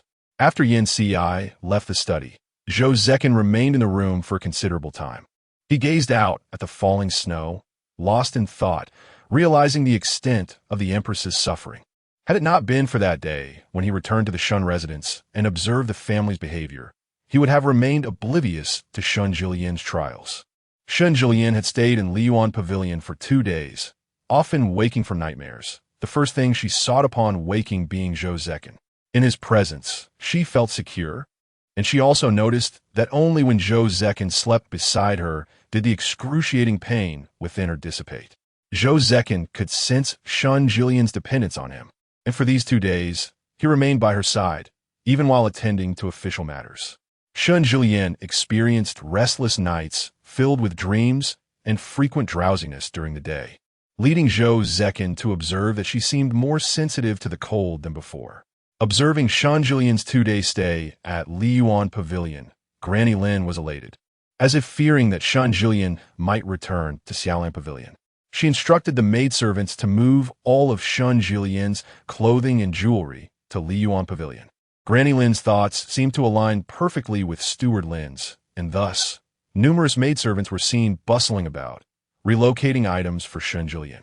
They all feared Zhou Cechen, yet noticed that despite the commotion, he remained calm and allowed them to carry on with their tasks in the courtyard. Shen Siyuan watched the busy scene around her and felt a sense of helplessness in her own leisurely existence. She approached the table and observed Zhou Cechen diligently copying calligraphy. His hands were exceptionally graceful, with pronounced bone structure, wielding the brush like a sword, a sight she had witnessed before. Once he completed the character, he lifted his gaze and noticed Shen Siyuan standing beside him. Rising, he said, "As I promised, today I shall teach you calligraphy. Is that agreeable? Good. Please sit." He gestured, offering his chair to her. As Shen Siyuan settled into the chair and dipped her brush into the ink, Zhou Cechen positioned himself behind her, gently grasping her hand. The moment their hands touched, Shen Siyuan's heart raced, and a blush crept upon her ears. It felt as though Zhou Cechen enveloped her in a half-embrace as he held her hand. An intimate atmosphere enveloped them, and Shen Siyuan clutched the brush tightly, feeling as if she were immobile while Zhou Cechen guided her hand. Focus, his soft voice resonated in her ear, pulling her back to the task at hand. Your Highness, should we bring in the items from outside?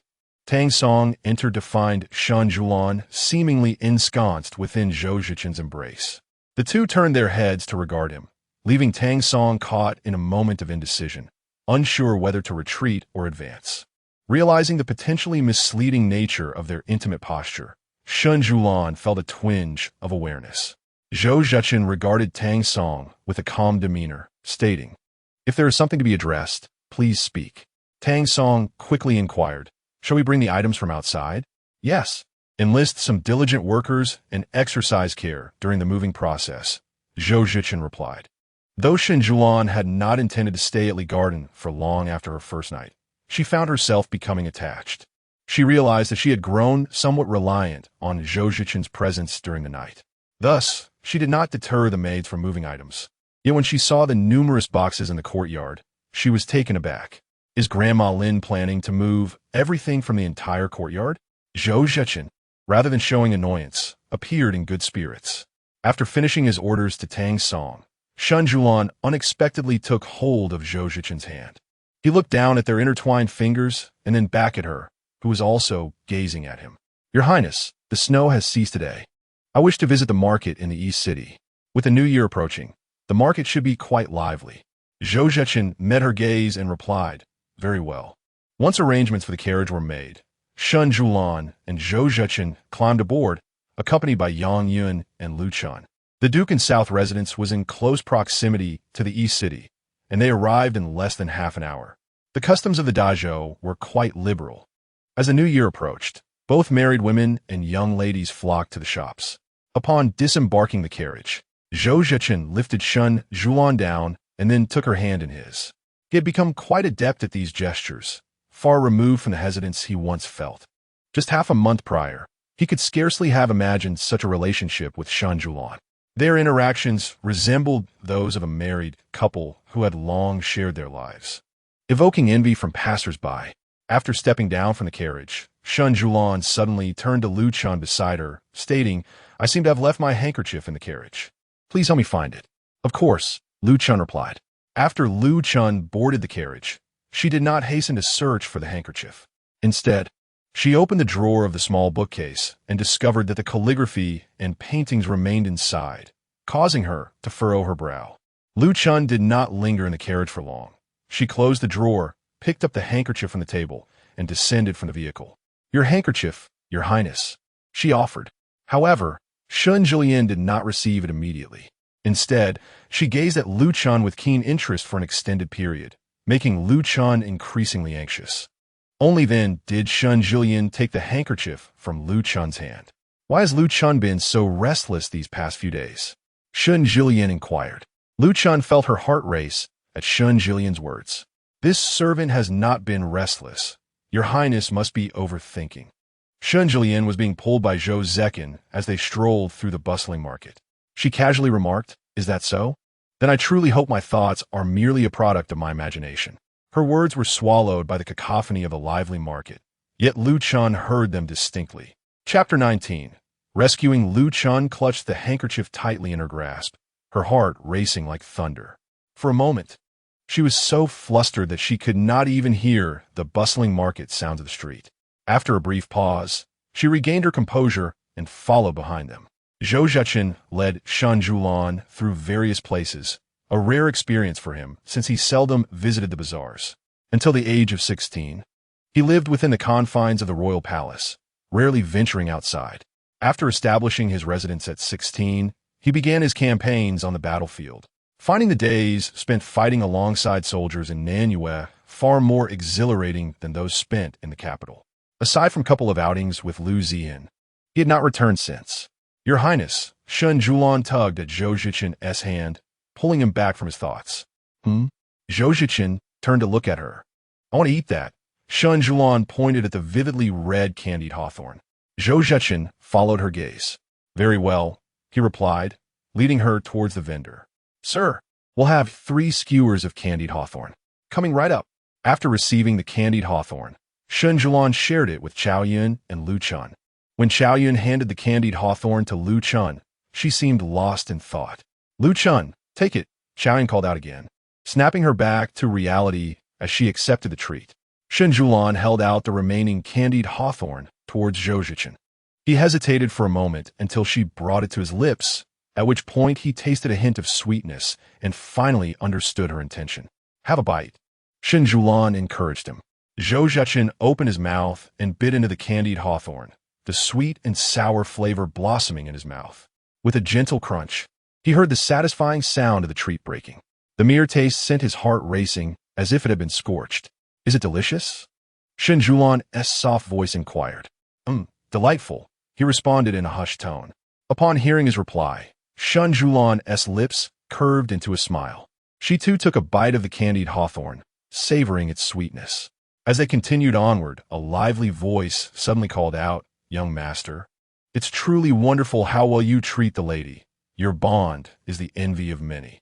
Zhou Cechen paused, recognizing the voice of the owner from the confectionery shop where they had purchased pastries previously. "Look, it's the Fugaoji," Shen Siyuan exclaimed, her eyes lighting up. She had a fondness for their pastries. "I wish to buy some," she declared, pointing towards the shop. "Very well." Just as they were about to approach, the sound of hooves and commotion blocked their path. Suddenly, Zhou Cechen wrapped his arm around her waist and pulled her to the side. A black-brown horse, pulling a carriage, galloped past, the wind lifting the carriage's curtain. As Shen Siyuan caught a glimpse of the figure, her heart sank. It was Zhou Chao. Zhou Cechen shielded her protectively, while she furrowed her brow, staring after the rapidly receding carriage.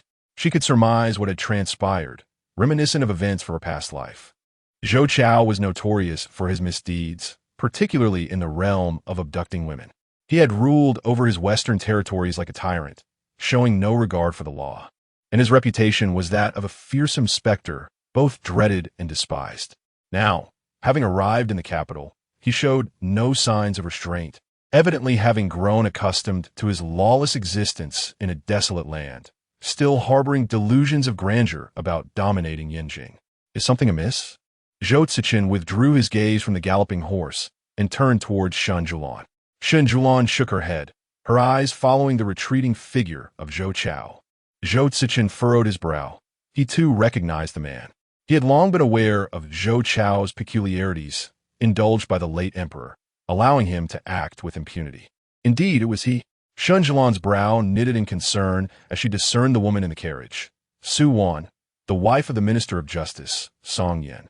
Suddenly, Shen Siyuan grasped Zhou Cechen's hand, exclaiming that they must rescue her. Song Yin, being the Minister of Justice, was essential to her quest for vengeance against Zhou Jingma.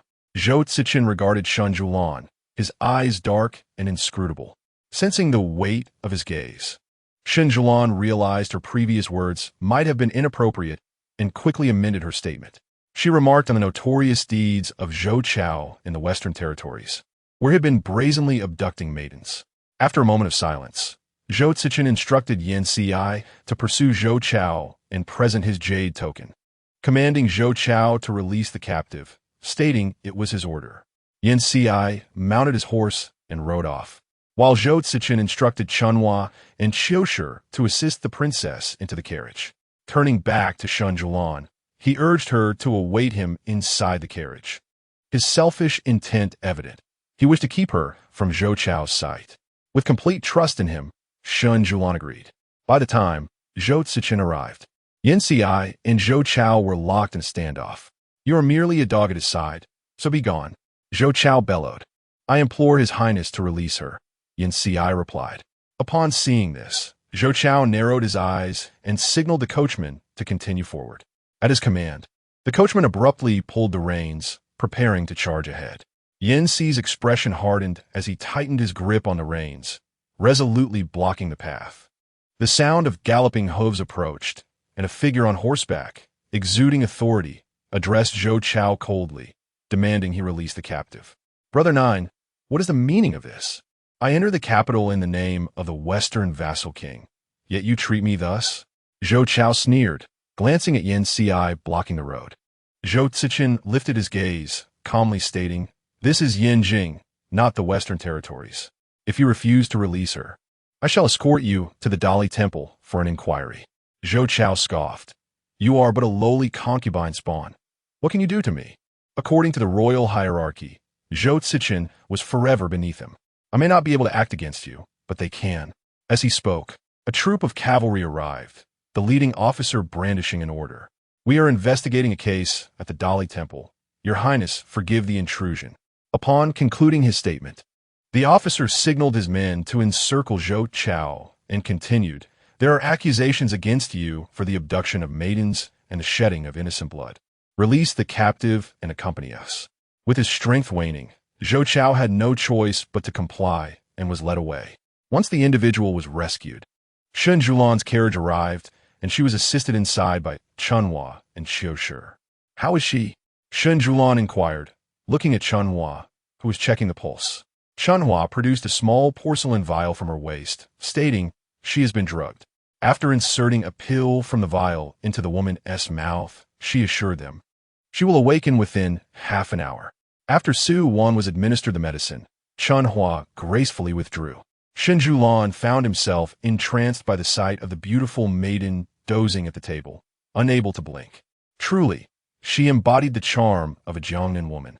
Even in slumber, she exuded a gentle allure, her delicate brows and porcelain-like complexion captivating. Having resided in Yanjing for 8 years, Shen Siyuan was accustomed to the refined beauty of noble women, whose fair skin was often meticulously maintained. Yet, the exquisite softness of the maiden before him, seemingly so tender that one could almost extract water from her, was a rarity indeed. Jiangnan women, indeed, evoke a sense of profound sympathy. Observing her slightly disheveled hair cascading down, he contemplated tucking it behind her ear when a voice drifted in from outside the carriage. Song Yin expresses his gratitude to Prince Wang for saving his wife. He shall surely repay this kindness in the future. Shen Siyuan retracted his hand, for he had initially intended to devise a plan to escort Su Wan back home. He had been certain that she would come to express her thanks. However, to his surprise, Song Yin acted with such swiftness that his scheme had not even been put into motion before the opportunity presented itself. Chapter 20.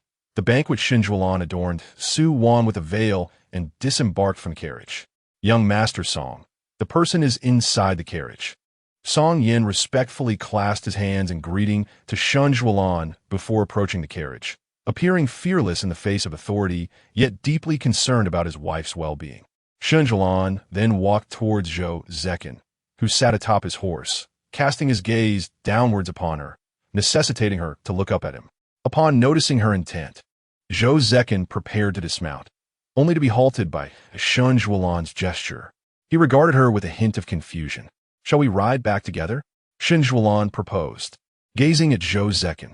In the open-minded atmosphere of Qi State, it was not uncommon for two individuals to share a horse. Yet such acts were typically reserved for affectionate couples. Zhou Zechen's eyes darkened slightly as he acquiesced. He dismounted first, while Song Yin had already lifted Su Wan from the carriage.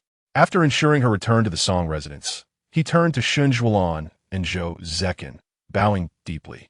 "I sincerely thank the prince and princess for rescuing my wife. I shall pay my respects in the near future." Song Yin had risen through the ranks of the civil service on merit alone, with no intricate connections to speak of. Having gained the favor of Zhou Hengyan, he ascended to the 4th rank. Although he presented himself with the grace of a scholar, Shen Siyuan, having experienced life anew, recognized the layers of complexity beneath his humble exterior. Neither Shen Siyuan nor Zhou Cechen spoke, silently acknowledging Song Yan's intention to express gratitude. After Zhou Cechen mounted, he extended his left hand toward Shen Siyuan. Upon accepting his hand, she was drawn up onto the horse, their actions observed by those around them. Shen Siyuan settled comfortably before Zhou Cechen as they rode away together. Observing their retreat, Song Yin raised an eyebrow, pondering the nature of their relationship. Was it truly as others had rumored, a fade of harmony with underlying discord. Upon returning home, the evening had already fallen. Shen Siyuan and Zhou Cechen arrived at Xiaolan Pavilion, where certain painting had been left in the carriage for Zhou Cechen to see. Shen Siyuan sensed that the subtle machinations of certain individuals were about to unfold within the expansive confines of Xiaolan Pavilion. The only maidservants attending to her were the close companions Lu Nong, Bai Rui, and Chao Yun, alongside the spring and autumn attendants bestowed by Zhou Cechen, not to mention nearly 20 other servants and maids. Those disloyal would no longer remain in her service.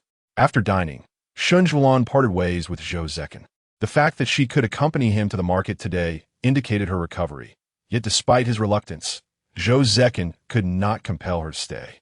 Later that night, after Bai Rui and Lu Nong assisted Shen Siyuan in her bath and dressing, Bai Rui drew the curtains on either side of the bed. Suddenly, Shen Siyuan called out to her.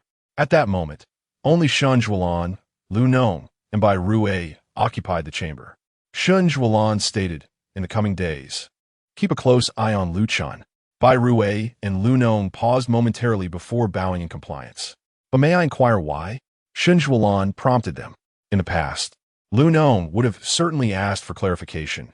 Yet since Shen Siyuan's near-drowning incident, while her character had not undergone a complete transformation, her authority had intensified. Her commands were now unequivocal, leaving her maidservants with no right or courage to question her. To serve alongside me, one must never engage in treachery.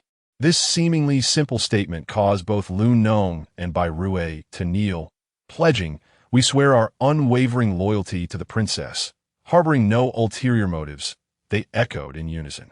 After hearing this, Shen Siyuan chuckled softly, suggesting they should proceed with caution, for only the two of them were privy to the events of the night, and it was imperative to keep Lu Chun unaware. At this moment, in the Luyuan Pavilion, Tang Song was reporting to the prince.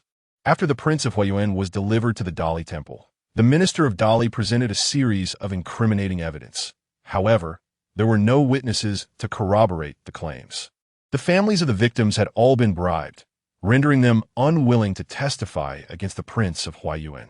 Consequently, the charges were dismissed, and the blame was shifted to the subordinates of the prince. The minister of Dali could only caution the Prince of Huayuan to adhere to the laws of the Great Qi. Zhou Cechen's expression fluctuated as he absorbed this information. He understood well that such a conclusion was inevitable. A vassal king from the western frontier could not be arbitrarily punished within the capital of Yanjing without just cause. As long as it did not pertain to matters of state, ordinary officials could do little to affect him. He continued, noting that in 2 days' time, there will be a royal banquet held in honor of the prince's arrival in the capital. Unlike the usual tribute-bearing envoys, this banquet would only invite royal offspring and high-ranking ministers, as the princess' visit was not typical. If it were a customary envoy delivering tributes, a broader range of officials would be invited, including those from the Ministry of Revenue, Hamlin Academy scholars, and others from the inner court. This gathering, however, resembled a family banquet, with invitations extended solely to officials of the second rank or higher, or those specially permitted by the emperor. Ensure that the crowd outside the prince's residence remains vigilant, he instructed. Understood. You may withdraw, Zhou Cechen replied. After a moment of hesitation, he cast a glance at him, asking if there was anything further to discuss.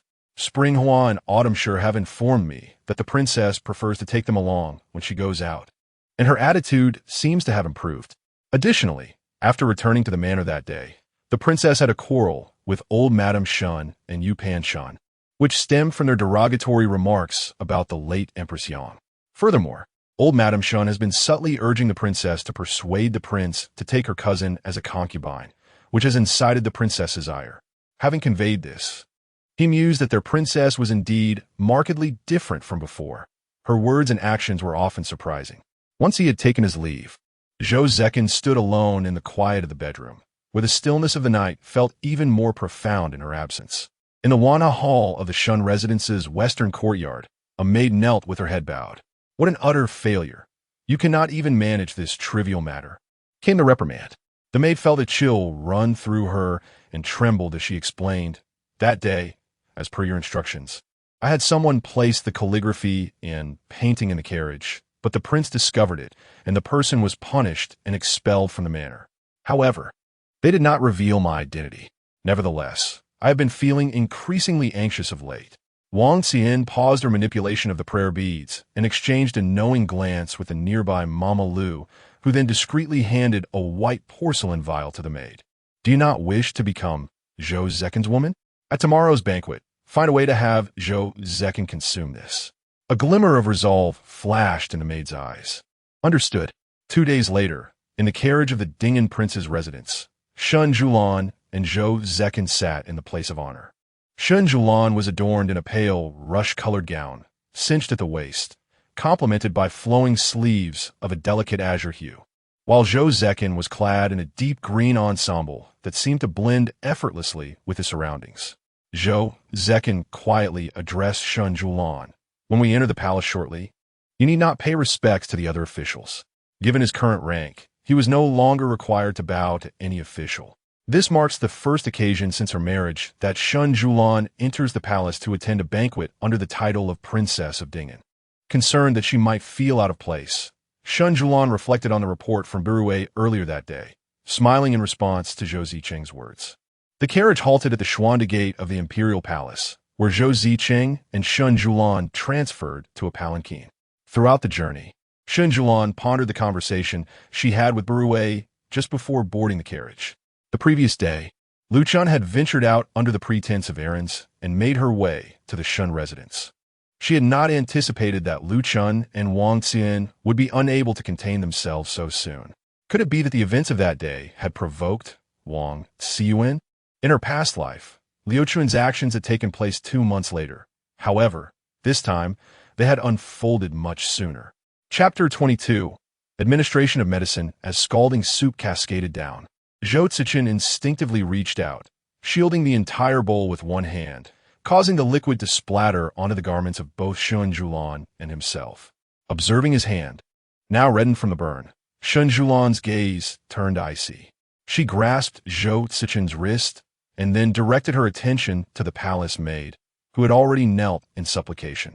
"Your Highness, spare me, I beseech you," the maid pleaded in a flustered manner, bowing her head repeatedly. Chao Shuyi, seated at the head of the table, surveyed the assembly with a discerning eye, noting the audacity of an individual attempting to disrupt the banquet she had organized. Zhou Hongyan gently clasped Chao Shuyi's hand, silently reassuring her not to fret. Shen Siyuan fixed her gaze upon the maid, asking, "Will you be spared? If those behind you were to discover that you had splashed the wrong person, would they show you mercy?" Her tone was frigid, devoid of warmth. Upon hearing her words, the maid trembled, insisting, "I acted inadvertently, and no one instructed me. I implore you, Your Highness." The bystanders were taken aback by Shen Siyuan's direct assertion that this incident was no mere accident. Before the maid could continue, Shen Siyuan's patience waned. Chao Shuyi then instructed the attendant, Xing, to escort the Duke of Ding'an and his wife to a side hall for a change of attire, and to summon Physician Han for the Duke's treatment. "Yes," replied Xian, leading Shen Siyuan and Zhou Cechen from the Qingyuan Hall through the corridor to the side hall, where she arranged for 2 rooms. As an attendant prepared to guide Shen Siyuan to another chamber, Zhou Cechen grasped her hand. "Come with me." Upon hearing his words, Shen Siyuan felt a sense of reassurance. In her previous life, when a maid led her to a room to change, Zhou Chao had barged in with ill intentions. But Zhou Cechen had arrived just in time to thwart him. However, following that incident, whispers had begun to circulate about her in the capital. Lost in thought about how to broach a conversation with Zhou Cechen, she felt his hand pull her along. Shen Siyuan nodded in response. Physician Han arrived promptly with his medical kit, and after assessing the injury, he cleaned Zhou Cechen's wound. "Your Highness's hand has sustained a minor burn. It requires daily treatment and must remain dry for 3 days," he advised. Shen Siyuan furrowed her brow as she gazed at Zhou Cechen's hand, realizing he bore the injury for her sake. In a corner, Lu Chun noticed she was unobserved and slipped out of the room. Shi Yuan, waiting at the door, inquired about the Duke's condition as Lu Chun emerged. The Duke is not gravely harmed, however, having been out for a while. Both the Duke and his wife are somewhat parched. "Please bring some tea," Lu Chun requested. Shi Yuan promptly instructed a nearby maid to prepare it. Inside the room, Shen Siyuan held a small mortar as she tended to Zhou Cechen's wound, both seated closely on a chair. She focused intently on the injury, her movements gentle, fearful of causing pain to the man beside her. Zhou Cechen's dark gaze was fixed upon Shen Siyuan. She set down the mortar and met his eyes, her heartbeat quickening. "Miss, you may change now," Bai Rui announced as she entered with a robe. Shen Siyuan, as if encountering a savior, set down the mortar and rose immediately. Zhou Cechen, seeing this, turned his back. After Bai Rui assisted Shen Siyuan in changing her attire, she discreetly exited the inner chamber. Shen Siyuan paused and spoke, "Your Highness, allow me to assist you with your change." Zhou Cechen responded with a soft, affirmative sound. This marks the first occasion in 2 lifetimes that Shen Siyuan assists Zhou Cechen in changing clothes. Though she is not well versed in the procedure, she received instruction from a nurturing matron prior to her marriage. Thus, she naturally understands how to proceed. As Shen Siyuan unfastens Zhou Cechen's belt, their postures resemble an intimate embrace. Zhou Cechen gazes at the woman encircling him, noting the movement of her throat. After changing, Shen Siyuan bows her head to fasten the jade pendant on Zhou Cechen's belt, momentarily lost in thought upon touching the pendant. In her previous life, this jade pendant had accompanied her for 8 years. Zhou Cechen had gifted it to her before his expedition, promising to return. Yet he never did. At this moment, Lu Chun enters with tea, having been instructed by Sister Siyuan to bring refreshments for the prince and princess to sober up. Once Shen Siyuan ties the knot, she turns to look at Lu Chun, who feels a pang of guilt under her gaze. "Put it down," she says. "Yes." After setting down the tea, Lu Chun withdraws. Shen Siyuan strides toward the tea on the table, only to have her wrist grasped by Zhou Cechen. He quietly urges her not to drink. Shen Siyuan's brow arches slightly as Zhou Cechen continues. "Your maidservant has behaved improperly. My men discovered some fragrant herbs in her chamber last night." Taken aback by Zhou Cechen's words, Shen Siyuan is already aware of Lu Chun's affiliations. She has suspected Lu Chun of placing the painting in the carriage that day and had tested her. As for Zhou Cechen, being who he is, he would naturally send someone to investigate. Fragrant herbs? Zhou Cechen is surprised that Shen Siyuan does not mind his inquiry into her personal maidservant, but instead asks about the nature of the herbs. Clearing his throat, he replies, "They are aphrodisiacs." Silence envelopes the room. Shen Siyuan blinks, questioning why she is even asking this. "Later, I did not intend it this way. I merely feared." "Understand." Zhou Cechen halts, listening as Shen Siyuan states, "I do not mind this matter. Her secret possession of such herbs suggests ulterior motives. Given our relationship, why would I care? Besides, we are husband and wife. You fear that those around me may harm me, and I would not hold that against you." Hearing Shen Siyuan's words, Zhou Cechen suddenly feels a surge of restlessness, yet he steadies himself. Shen Siyuan proceeds toward the 2 cups of tea, lifting one and walking to the window, where she empties the contents into a flower pot. "Do not let her suspect anything," she advises. Just then, a cry of alarm resonates from outside. After exchanging a glance with Zhou Cechen, he once again takes her hand. At that moment, the door swings open, and Bai Rui and Lu Chun enter, exclaiming, "Your Highness, something has happened." "What is it?" Bai Rui responds, "Prince Huayuan, after becoming intoxicated, has assaulted and killed a maid in the side hall." Shen Siyuan's brow furrows. This incident did not occur in her previous life. Could it be that after she and Zhou Cechen returned to the same room, the course of events shifted? Do the Empress and Emperor know? Sister Siyuan has already gone to inform them. Let's go and see. The room in the side hall is surrounded by palace guards, the door ajar. The maidservants wear serious expressions, while several noble women exchange anxious glances, creating an atmosphere of unease. Upon the arrival of Zhou Cechen and Shen Siyuan, a hint of discomfort flickered across their faces. The individual present in the room was not the Princess of Dingen. In the far corner, a lady whispered to another beside her. They had overheard a palace maid mention that the Prince of Huayuan had sullied a noblewoman in the side hall, and mistakenly assumed it was Shen Siyuan who had gone there to change her attire. They intended to witness the spectacle, only to be taken aback by the grim outcome. While Shen Siyuan emerged unscathed. "Greetings, Your Highness, Your Grace, the entourage respectfully bowed. As Zhou Cechen and Shen Siyuan approached the chamber, a fragrant aroma wafted through the air before they even crossed the threshold. Zhou Cechen frowned, halting his advance alongside Shen Siyuan. He turned to the noble ladies trailing behind and inquired, "What brings you here?" At his pointed question, they all lowered their heads, embarrassment washing over them. It was evident that they had come seeking amusement, only to be startled by the scene within. Chapter 21. The wine banquet. Zhou Cechen turned his head to notice the furrowed brow of Shen Siyuan. "Is something amiss?" he inquired. Shen Siyuan shook her head, for this was her first imperial banquet since her rebirth. In a mere quarter of an hour, she would encounter those who had conspired against the Shen family and Zhou Cechen in her previous life, all while remaining wary of those around her. Contemplating how best to navigate the evening, within the Qiyuan Hall, a considerable number of officials had already gathered on either side of the grand chamber.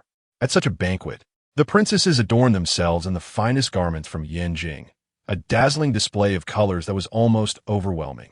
As the emperor and empress had yet to arrive, when Zhou Chao entered the hall, a maidservant guided him to a seat at the lower left of the main table. Casting a glance at the maid, Zhou Chao chose instead to occupy a position directly opposite her. Upon witnessing Zhou Chao's action, the maid leaned in and whispered, "Your Highness, this is the seat of the Prince of Dingen." Before she could finish her sentence, Zhou Chao interjected, "What? Is this banquet not organized for me today? A mere commoner like Zhou Cechen dares to sit here? I shall claim this seat for myself." His voice drew numerous gazes. Noticing the commotion, Chief Eunuch Zhang approached. Reprimanding the maid, "You clumsy fool, let the prince keep his composure." Zhou Chao let out a cold snort, clearly irritated. It seemed that Prince Huayuan was quite eager to occupy this position. A feminine voice echoed from the entrance of the hall. The assembly turned to see Zhou Cechen entering alongside a woman clad in blue.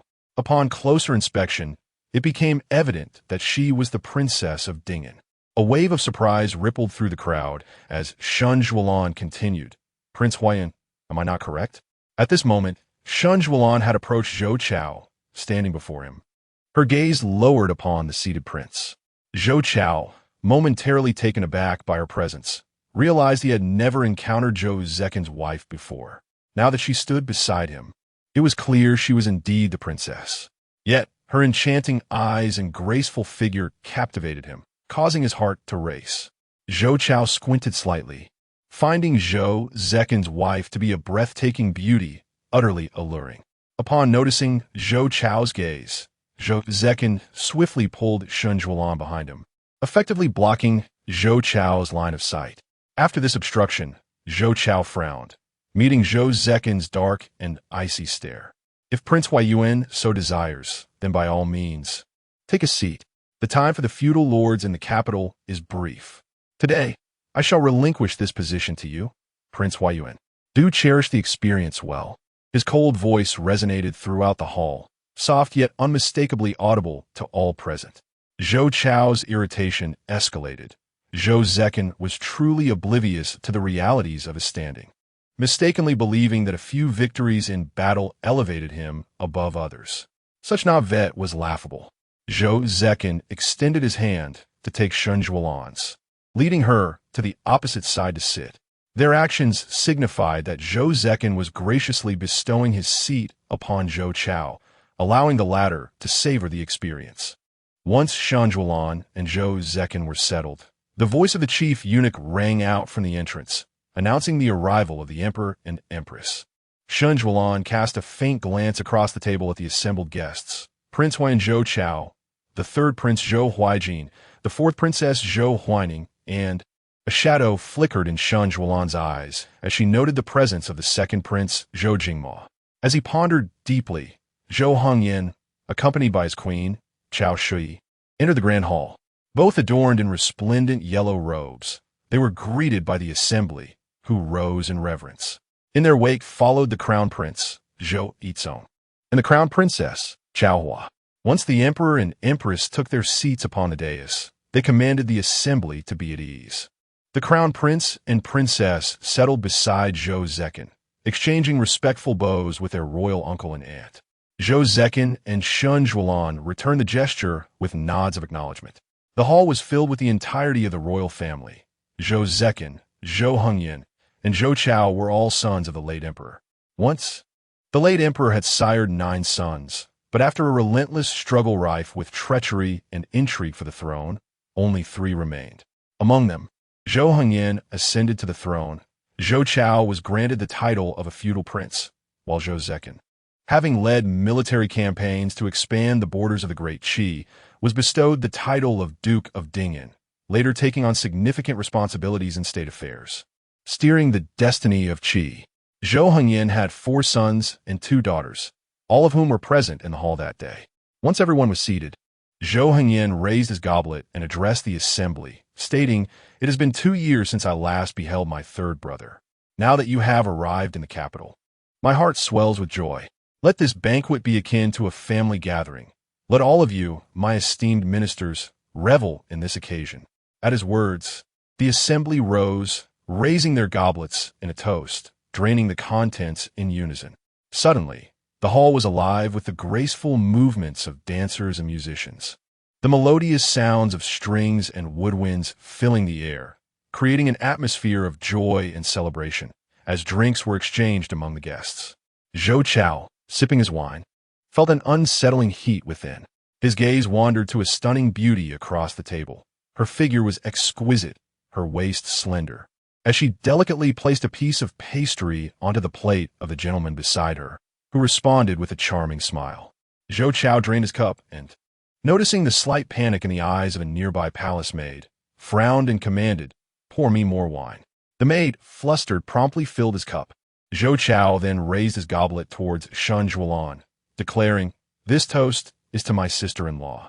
I have yet to partake in your wedding feast, but today I am utterly captivated by your unparalleled beauty. I hope you will grant me this small favor." At his words, the hall fell into silence, all eyes turning to Shen Siyuan and Zhou Cechen. Zhou Chao's frivolous nature was known to many, yet they were eager to observe how Shen Siyuan would respond, as well as Zhou Cechen's reaction.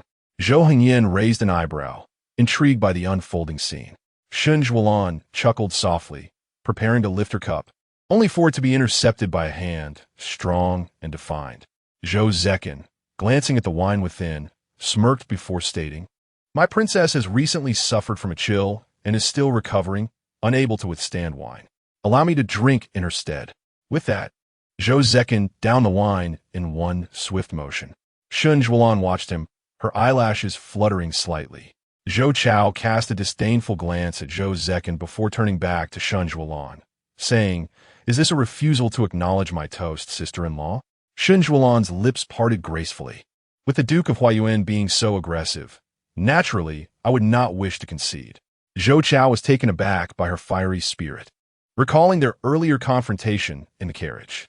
At that moment, he was convinced that the feisty individual within the carriage had indeed been Shen Siyuan. In the hall, a woman clad in a deep purple gown observed the unfolding drama with a cold gaze. Chao Shui was somewhat taken aback by Shen Yulan's forthright rejection of Zhou Chao. She began, "The Princess of Dingyan and the Prince of Dingyan are newly wed. I have long wished to meet you. Today, having seen your enchanting beauty, I must insist that you grace the palace with your presence more often to engage in delightful conversation with me." When Shen Yulan met the gaze of the empress, Chao Shui, she recalled hearing of her recent bout with a cold. "You must rest adequately.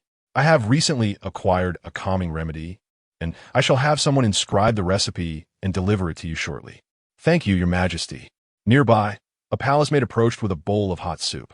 Instinctively, she lifted her gaze toward a figure adorned in a lilac dress seated within the hall, but suddenly, the bowl slipped from the maid's grasp. Chapter 23. Jianglan. The arrival of the emperor and empress, a piercing voice echoed, as Zhou Hongyan and Chao Shui were followed by 7 or 8 palace maids and eunuchs, all making their way towards a side hall. Upon witnessing this, everyone hurriedly knelt in reverence. "What has transpired?" Zhou Hongyan inquired, casting a glance at Zhou Cechen. Zhou Cechen, with a sidelong glance at the room, responded nonchalantly, "Your Highness will surely discern the matter." Zhou Hongyan peered into the chamber, his brow furrowing as he recalled the earlier report from the palace maid. At that moment, Physician Han, accompanied by several other physicians carrying a medicine box, rushed over. Just as he left, he was summoned again. Indeed, today was exceptionally hectic.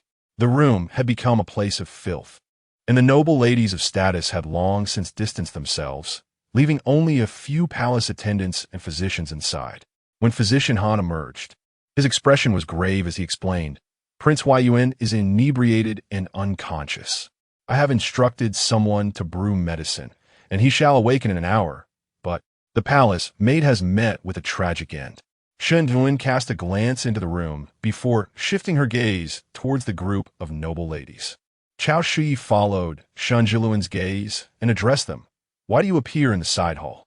This chamber has always been used for changing attire and sobering up." For a moment, no one responded. Cao Shi pressed on. "Princess Jia, Countess Zhongqin, and General Yomi's wife. Have you also come to intoxication?" "Certainly not," Princess Jia replied first. "A palace maid reported an incident in the side hall, which is why we came. Little did we know it would lead to such a calamity." "A palace maid? Why did she report to you and not to my entrusted palace maid?" The crowd fell silent, rendered speechless. "Princess Jia, could you identify which palace maid it was?" Yi Qinghe surveyed the palace maids present, but did not find the one she sought. Just as she was about to indicate that the maid was absent, two guards carried out a woman covered in a white cloth. A gust of wind lifted a corner of the cloth, and Yi Qinghe's face turned ashen. She stood frozen in place, suddenly exclaiming, "It's her! It's her! That palace maid is indeed her!" The onlookers maintained a stoic demeanor, while Shen Siyuan observed everything with a cold gaze. In her previous life, Zhou Cechen had arrived in time, ensuring her safety. Yet she remained oblivious to the fact that those behind the scenes desired not only her disgrace, but also her life. Zhou Hongyan spoke in a deep voice. "If she reported the incident to you, why is it that the one who has met with misfortune is she? Or is it that Princess Jia is deceiving us? Deceiving the emperor is a crime punishable by death." A chill ran down Princess Jia's spine, and she stood frozen, having intended to arrive a quarter-hour late to witness Shen Siyuan's misfortune, unaware that the situation inside would unfold in such a manner. She turned her gaze towards Jianglan, and in that moment of eye contact, she seemed to grasp the entirety of the situation. "It was you." Yi Qinghe pointed at Jianglan, declaring, "You deliberately delayed me so that I would arrive late to witness the spectacle. Otherwise, this incident would not have occurred." Under the scrutiny of the crowd, Jianglan smiled faintly before addressing Yi Qinghe. "Princess Jia, are you jesting? When did I ever utter such words? The side hall has always been a place for everyone to rest. Why would I suggest you come to witness a spectacle? Moreover, as a mere young lady, how could I be aware of such sordid matters?" The princess repeatedly claimed to have come to witness a performance, but little did she know. Jianglang directed her gaze toward Shen Siyuan, pondering whose play it was that they were attending. The maid had heard whispers that the Princess of Ding'an was resting in this side chamber. Could it be that they had come to see her performance? Yi Qinghe and the other young ladies stood frozen in place, bewildered by Jianglang's audacity. Was she courting danger by openly mocking the situation, dragging everyone present, including herself, into the fray? Shen Siyuan lifted her eyelids, casting a scornful glance her way. It was astonishing that Shang Ru Yan had such a devoted friend, going to such lengths merely to seek her vengeance. Jianglang insinuated that everyone had come to witness her drama, including Shen Siyuan, while she schemed to orchestrate the demise of a palace maid. Shen Siyuan's icy voice broke through the tension, but Jianglang maintained her composure, though the others were visibly unsettled. "Pray tell, is this performance truly captivating, Miss Jiang?" Jianglang refrained from answering, instead retorting, "Has the Princess of Ding'an acknowledged this matter?" Instantly, whispers erupted among the crowd. Could it be true, as Jianglang suggested, that Shen Siyuan had orchestrated the maid's demise? If so, what motive could she possibly have for such an act? And why would the maid be found in the side chamber? Cao Shu-yi, having overheard the murmurs, interjected sternly. "How dare you slander the Princess of Ding'an in such a manner?" At her words, the crowd fell silent. Zhou Cechen took Shen Siyuan's hand, declaring, "The princess has always been by my side. How could there be any scheming involved? Or do you mean to imply that I too conspired against that maid?" Shen Siyuan cast a glance at her wrist, held firmly by Zhou Cechen, and then looked up at his face, remaining composed. With a cold laugh, she addressed Jiang Lang, saying, "Miss Jiang, after heeding Sheng Ruyan's words, you believe that I am at odds with the prince, and thus you devised a scheme to trap me and Zhou Chao in a chamber. Yet in your elaborate plotting, you seemingly overlooked the fact that the prince and I were in the same room, changing garments." Jiang Lang chuckled lightly, asking, "What evidence do you possess?" "Evidence?" Shen Siyuan replied, "If you desire it, I shall provide it." She glanced at Lu Nong, who understood and brought forth a palace maid. Upon being presented, the maid knelt, pleading, "Your Highness, spare my life. Your Highness." After calling out in desperation, upon seeing Jiang Lang in her violet attire, she turned to her, begging, "Miss Jiang, I implore you, spare me. I will obey you from now on." When her pleas yielded no mercy, she seemed to recall something, trembling as she confessed, "I am guilty. I should not have accepted Miss Jiang's silver to conspire against the princess." In a hurried motion, she retrieved a banknote from her sleeve and handed it to Shen Siyuan, pleading for her life. Jiang Lang fixed her gaze upon the kneeling maid, speechless. Zhou Yin inquired, "Jiang Lang, do you have anything further to say?" Jiang Lang's face turned ashen, and she ceased her defense. Turning to Shen Siyuan, she admitted, "This scheme was indeed of my design, but I did not kill anyone. I never intended to harm you." In her past life, Shen Siyuan had been saved by Zhou Cechen in a moment of peril, causing the spectators to be left disappointed, and Zhou Cechen, in his fury, uncovered the mastermind behind all, Jiang Lang. Half a month after Jiang Liang was sent to the imperial prison, she had already become a forsaken child of the Jiang family. Even after her release from confinement, she was erased from the family genealogy, ultimately leading to her tragic demise by hanging. These revelations reached Shen Siyuan through the whispers of others. In her previous life, she remained indifferent to such matters, having always been aware that Zhou Cechen would intervene. Upon hearing Jiang Liang's words, Shen Siyuan realized that the one plotting against her was not solely Jiang Liang. There were others, even more ruthless, who sought to bring about her downfall. Yet, Jiang Liang remained intricately involved in the affair. "Your Majesty, the esteemed Empress." The physician requests an audience, Shi Yuan murmured beside Chao Shui. Chao Shui cast a glance at Shen Siyuan, who nodded in acknowledgement. "Proceed." "Your humble servant pays respects to your Majesty and the Empress." "What news does Physician Li bring?" Zhou Yin inquired. "After examining the corpse with Physician Han, we suspect that the maidservant succumbed to poisoning," the physician reported. "Then why is Prince Huai Yuan unharmed? I too find this matter perplexing." So I investigated the banquet's food served in Prince Huai Yuan's palace, discovering that a love-inducing powder had been mixed into the wine. The white peony in this wine harmonizes with a certain poison, significantly alleviating its toxicity upon entering the body, thus preserving his life. Conversely, the maidservant did not partake of the wine, resulting in her fatal poisoning. Chapter 24. Traditional Chinese medicine. Chao Shui's expression remained tranquil as she inquired about the source of the poison. "Li Taisher," she asked, "where did this poison originate?" "It was ignited within the incense burner alongside the fragrance, inhaled into the body. Just now, I discovered the remnants of ash from the burned incense in the burner," he replied. "It must be someone from the palace."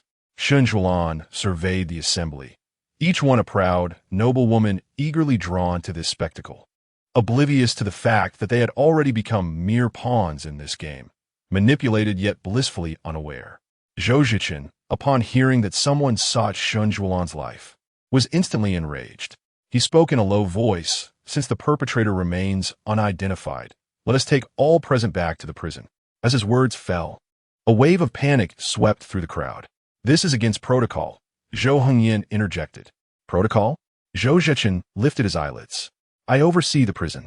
It is my duty to apprehend criminals and uncover the murderer. That is the rule of the prison." Zhou Yin felt a throbbing headache.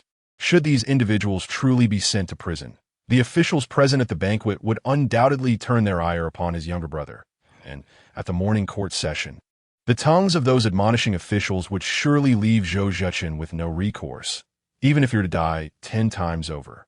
That night, darkness enveloped the sky as a carriage traversed the official road, only to be obstructed by a galloping horse. On horseback, Yi Jianan grasped the reins and spoke. "Zhou Jinji, what is your intention?" "Kindly step aside, my lord," came the reply. "I shall not. My sister has been unjustly captured. Does Duke Dingen plan to provide me with an explanation?" Shen Siyuan, recognizing the familiar voice, was taken aback. He had the audacity to block the royal carriage for Yi Qinghe's sake. "What kind of explanation does young Master Yi desire?" Zhou Cechen, who had remained silent for a considerable time, suddenly spoke. "My people do not owe anyone an explanation for their actions." Yi Jianan was momentarily speechless, yet filled with indignation. An aged voice resonated, and Yi Jianan turned to see his father's carriage. "Do not be disrespectful. Today, you recklessly apprehended the families of 8 officials from the banquet and brought them to prison, disregarding the law. Furthermore, enough. You should return and report to your mother." Hearing his father's words, Yi Jianan reluctantly pulled the reins aside to clear the road. Zhou Cechen expressed his gratitude. "Thank you, Duke Yongyi."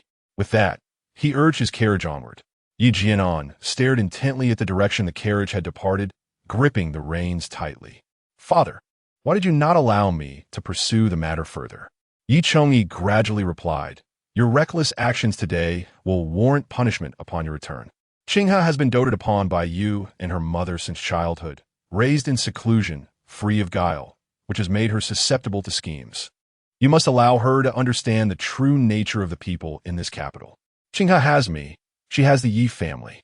She need not be aware of these intrigues and deceptions." Yi Chongyi chuckled softly. "Can you protect her for a lifetime?" The only response was a profound silence. "Return now. There is court tomorrow," the aged voice commanded. Meanwhile, inside the carriage, Shen Siyuan sat quietly beside Zhou Cechen. "My lord, do you not wish to inquire about me?" Zhou Cechen's brow twitched slightly. "I have said before, I trust you. The palace maid was sent in by me. I never intended to take her life. Yet, the debts from my past life must be repaid." Zhou Cechen did not expect Shen Siyuan to confide in him regarding this matter. Regardless of her actions, he would always be there to conclude the events. "I understand," Zhou Cechen replied, his voice low and somber. Shen Siyuan's eyelashes trembled as she gazed at him. "You know, this banquet is one you must attend as my bride. Therefore, I shall ensure your safety and will not allow a single taint of disgrace to touch you." Shen Siyuan felt a pang of emotion within her. Zhou Cechen continued in a slightly hoarse voice, "If anyone seeks to harm you, I shall uncover it. Jianglan has already been taken to the imperial prison. How to deal with her is your decision. Let her remain confined for a few days," Shen Siyuan replied. Zhou Cechen raised an eyebrow at her response, feeling a warmth enveloping him. He clenched his fists and closed his eyes. "Very well." Shen Siyuan observed him shutting his eyes. His brow slightly furrowed, and assumed he was fatigued, thus refraining from further discussion. Upon arriving at the royal residence, Zhou Cechen exited the carriage with a newfound urgency. Lu Chun, seeing this, moved to assist him, but Zhou Cechen forcefully pushed him away, exclaiming, "Get away." His voice was husky, tinged with anger. Shen Siyuan, upon lifting the carriage curtain, was met with this scene and seemed to recall something. At that moment, Lu Chun lay on the ground, a look of terror upon his face. Zhou Cechen had no time to consider such matters. He suppressed the turmoil within and instructed, "Take the princess back." After uttering this command, he prepared to enter the residence. The servants, witnessing the unfolding situation, promptly followed his orders. As Zhou Cechen turned, a hand grasped his wrist. The touch was cool, soothing. Shen Siyuan felt the warmth radiating from her palm as she tightly held onto his hand and looked up at the restrained man. Zhou Cechen lowered his gaze and, upon seeing her delicate countenance, felt a surge of emotions within him. His throat tightened as he rasped, "Lan'er, be obedient and return first. I shall visit you later. You have taken medicine," Shen Siyuan stated, looking up at him. It was that cup of wine. Zhou Cechen felt the agitation within him swell. He withdrew his hand from Shen Siyuan's grip and instructed, "You should return first." After saying this, he strode towards the residence, his dark green cloak billowing with his movements. Shen Siyuan glanced back at the flustered Lu Chun on the ground and instructed, "Keep an eye on her," before turning to Yen Ci and Tang Song, saying, "Go find a physician." With that, she also departed in Zhou Cechen's direction. Yin Xi and Tang Song exchanged glances, with Tang Song asking, "Has the prince taken medicine?" Yin Xi nodded, "You go find physician." Without delay, Tang Song mounted his horse and galloped away. Upon entering Songmu residence, Zhou Cechen was unexpectedly halted by Shen Siyuan's grasp. Seeing her there startled him. He steadied his breath, his voice low and hoarse. "Shen Siyuan, knowing I've taken medicine, you ought to keep your distance.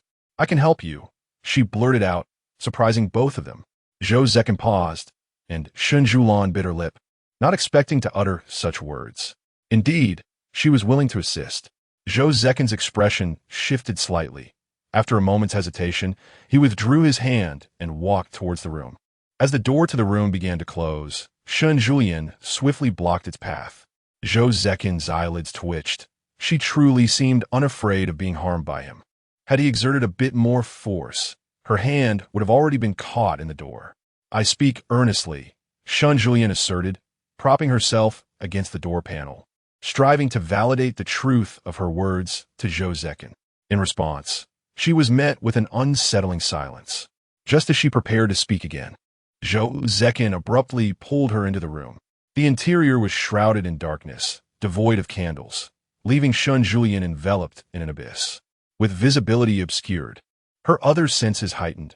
Leaning against the door, she could hear Zhou Cechen's slightly hurried breaths and caught the crisp scent of cedar mingling with a faint hint of alcohol. Chapter 25.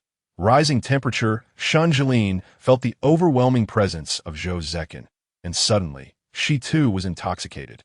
Zhou Cechen's aura was exceedingly powerful, enveloping her completely, causing her heart to race wildly.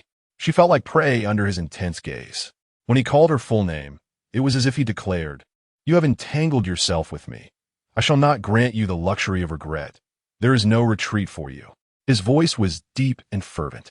"I do not seek an escape," Shen Siyuan replied, lifting her gaze to meet Zhou Cechen's profound eyes, which seemed to shimmer with light in the darkness. Her tone was resolute, mirroring every decision she had made without regret, save for one, her past declaration of indifference towards Zhou Cechen, which she now lamented. As the last word escaped her lips, Zhou Cechen gently lifted her chin and pressed his lips against hers. Shen Siyuan's lashes fluttered as she closed her eyes. His kiss was fiercely passionate, a long-suppressed yearning unleashed, akin to a parched land finally receiving rain. He was frenzied, craving more. Shen Siyuan found herself pressed against the door, yielding to his kiss while attempting to reciprocate. Her response elicited an even more fervent kiss from him.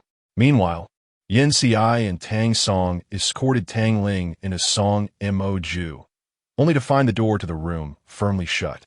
The group exchanged glances, hesitating to advance any further. Tang Song cleared his throat and remarked, "It seems we have arrived too late." Tang Ling chuckled softly, "It is not that we are late. It is that our presence is entirely unnecessary. Your prince has his princess to provide him with the antidote." Reluctantly, they retreated. Within the dimly lit room, Zhou Cechen took Shen Siyuan's hand, his hoarse voice whispering in her ear, igniting a blush upon her cheeks. "Lanner, assist me. I shall ensure your comfort." After a night of howling winds, the winter sweet blossoms in the plum garden had quietly unfurled, their crimson petals blooming amidst the white snow. Bai Rui, donned in a sky-blue gown and cloak, reached out to pluck a branch of wintersweet, her hairpin swaying gently with her movements. Chao Yun, carrying a bamboo basket, reminded her, this one is exquisite." Bai Rui gathered several branches and handed them to Chao Yun with a smile, saying, "Let us deliver these to the princess. They will surely look splendid in a white jade vase." Yin Xi observed them from beside a large stone at the entrance of the plum garden, bemused by their laughter amidst the frigid weather, unable to comprehend why they found joy in gathering flowers on such a cold day. Upon the arrival of the winter sweet, Shen Siyuan was poring over account books. Though her gaze was not fixed on the pages, it lingered instead on her own hand gripping the brush. Her cheeks flushed. "Your Highness," she looked up to see Chao Yun entering gracefully with the winter sweet. "The winter sweet in the eastern garden has blossomed. I have gathered a few." Shen Siyuan set down her brush and commanded, "Fetch me the white jade vase from my storeroom." "Yes, Your Highness." when Zhou Cechen entered. Shen Siyuan was trimming the branches of the winter suite with scissors. She wore a sky-blue gown, her hair cascading freely, adorned only with the pair of magnolia hairpins he had given her, with a few strands of hair framing her forehead. Her lips, untouched by rouge, appeared naturally rosy, while her brows, unpainted, were perfectly arched. Lu Non was tidying up Shen Siyuan's inkstone. She cast a glance at the characters above and continued her task. Just as she hung up Shen Siyuan's small goat hair brush, she blinked and stole another look at the account book. The handwriting. Could it really belong to the princess? My lady, has her hand been injured? Why does this writing appear so peculiar? Shen Siyuan was pruning flower branches when she heard Lu Non's words, nearly slicing her own hand with the scissors in shock. She swallowed hard, lowering her gaze to her hands, her ears growing warm. Zhou Cechen, noticing Shen Siyuan's near mishap, stepped into the room, remarking on the fine bloom of the winter suite. Upon seeing Zhou Cechen, Shen Siyuan's heart raced. Everyone, please leave, Zhou Cechen commanded. Yes, my lord. After Lu Non and Chao Yun exited, Zhou Cechen approached Shen Siyuan and gently took the scissors from her grasp. My lord, does your hand hurt? He inquired. Upon hearing his question, memories of the previous night flooded Shen Siyuan's mind. The experiences from last night were unlike anything she had ever encountered. Her heart had raced like never before, and her body had felt so uncontrollable. Shen Siyuan's fingertips twitched as she gently clasped her palm, feigning calmness. Noticing her silence, Zhou Cechen's expression dimmed. He reached for her hand, gently kneading it. It was my fault yesterday. I startled you. As Shen Siyuan looked at Zhou Cechen's large hand enveloping hers, she recalled the dexterous fingers that had played havoc on her body the night before. Do you still feel any discomfort? She asked him. Zhou Cechen shook his head, explaining that he had already consulted a physician and the effects of the medicine had worn off. He opened Shen Siyuan's palm, noticing a slight redness, then hesitated before continuing. About last night, Shen Siyuan raised her other hand to cover Zhou Cechen's mouth. Don't say it. Her delicate voice reached his ears. Zhou Cechen was momentarily entranced by the blush on her cheeks and the glimmering gaze she fixed upon him. Very well, I shall not mention it, Shen Siyuan remarked. Had it not been for me, you would not have drunk that wine or taken the medicine. After a brief pause, Zhou Cechen continued to press her wrist gently. Do not blame yourself. The fault lies not with you, but with the one who orchestrates everything. I have already sent someone to investigate this matter. Shen Siyuan asked. The 8 officials' families that were apprehended, are they merely a facade? The true mastermind lies beyond them, does he not? Zhou Cechen regarded her, noting that she had deduced the truth, yet had refrained from voicing her concerns or condemning his actions. Indeed, since the day she fell into the water, her behavior had consistently defied expectations. I wish to go to the prison, Shen Siyuan declared, meeting Zhou Cechen's gaze. Their eyes locked, and Zhou Cechen's expression grew somber. Very well. I will have Yin Ci arrange for a carriage. In the prison, Shen Siyuan and Zhou Cechen walked side by side. Unlike the Dali Temple, the imperial prison is governed by the Jinyui's pacification division, with its substantial authority having been firmly held by the emperor since the reign of the previous sovereign. However, following the military upheaval in the 19th year of Yonghe, the power of the imperial prison waned until it gradually returned to the emperor's grasp after Zhou Cechen's engagement in governance. The emperor places immense trust in Zhou Cechen, thereby entrusting him with the military authority of the imperial prison. The atmosphere within the prison is oppressive, growing increasingly cold and dark as one ventures deeper. My lord, yesterday we confined those 8 individuals within the prison. They cried out throughout the night, yet no abnormalities were reported, a Jinyui officer reported. Zhou Cechen nodded, glancing at Shen Siyuan and instructing, let Chanhua and Qiushi accompany you. No, Shen Siyuan replied. As Zhou Cechen assumed, she was concerned about Chanhua and Qiushi being once close to him. I desire your company, Shen Siyuan said, meeting Zhou Cechen's gaze. After a brief moment of surprise, he acquiesced. Very well. You two remain here, he instructed Chanhua and Qiushi, along with Yanxi, before they proceeded into the depths of the prison together. The imperial prison is predominantly subterranean, growing increasingly chilly and dim as one descends. Each cell possesses only a solitary entrance, surrounded by solid brick walls. Those confined within rarely emerge alive, and those who do often bear the scars of their ordeal. It is not uncommon for individuals to perish from fear within these walls. Step by step, Shen Siyuan advanced further into the abyss of the imperial prison, which was indeed devoid of light. Stopping before a cell, Zhou Cechen said to Shen Siyuan, "I shall wait here. You may enter." Shen Siyuan nodded in response. Chapter 26. The examination. As the prison door creaked open, the sight that greeted her was the girl curled up in the corner. The girl raised her gaze at the sound, her eyes colliding with Shen Siyuan's. Within Jiang Liang's eyes, Shen Siyuan discerned a profound stillness. Upon seeing Shen Siyuan, Jiang Liang's eyelashes fluttered, yet she remained silent. Shen Siyuan approached her, positioning herself directly before Jiang Liang. "Are you truly willing to sacrifice yourself for her?" The prison was enveloped in silence, and Jiang Liang offered no response to Shen Siyuan's inquiry. "You are astute. You must know whom I refer to. Why you choose to help her? Do you believe my affection lies with the Duke of Dingen?" Shen Siyuan peered down at Jiang Liang. "You have spoken it, so I naturally believe you." Jiang Liang averted her gaze. "You and I are not the same. You were born as the legitimate daughter of the Shen family, a position of great esteem, whereas I am merely a concubine's daughter of the Minister of Works, who had to employ every means possible just to attend yesterday's banquet. My mother is on the brink of death, and not a soul from the Jiang family is willing to assist. I am merely seeking to preserve my own life under Shang Rian's threat, and the one who wishes to kill you is certainly not me." After silently listening to her words, Shen Siyuan remained quiet. The legitimate daughter of the Shen family, a position of great esteem, she mused to herself, a soft laugh escaping her lips. It seemed the entirety of the capital believed her, Shen Siyuan, had been raised in the pampered indulgence of the Shen family. Since her rebirth, she could scarcely recall how she had survived in the Shen residence. "Jiang Liang, you schemed against me, and now you wish to cleanse your hands of the matter, claiming it was beyond your control." Shen Siyuan leaned in closer to Jiang Liang's ear and whispered, "Are you aware that you have drawn the attention of others? Had it not been for the imperial prison, you would have met your end at the Jiang residence last night." A chill swept through Jiang Liang's body, and her eyes widened in disbelief. Why? You cannot deceive me. Why?"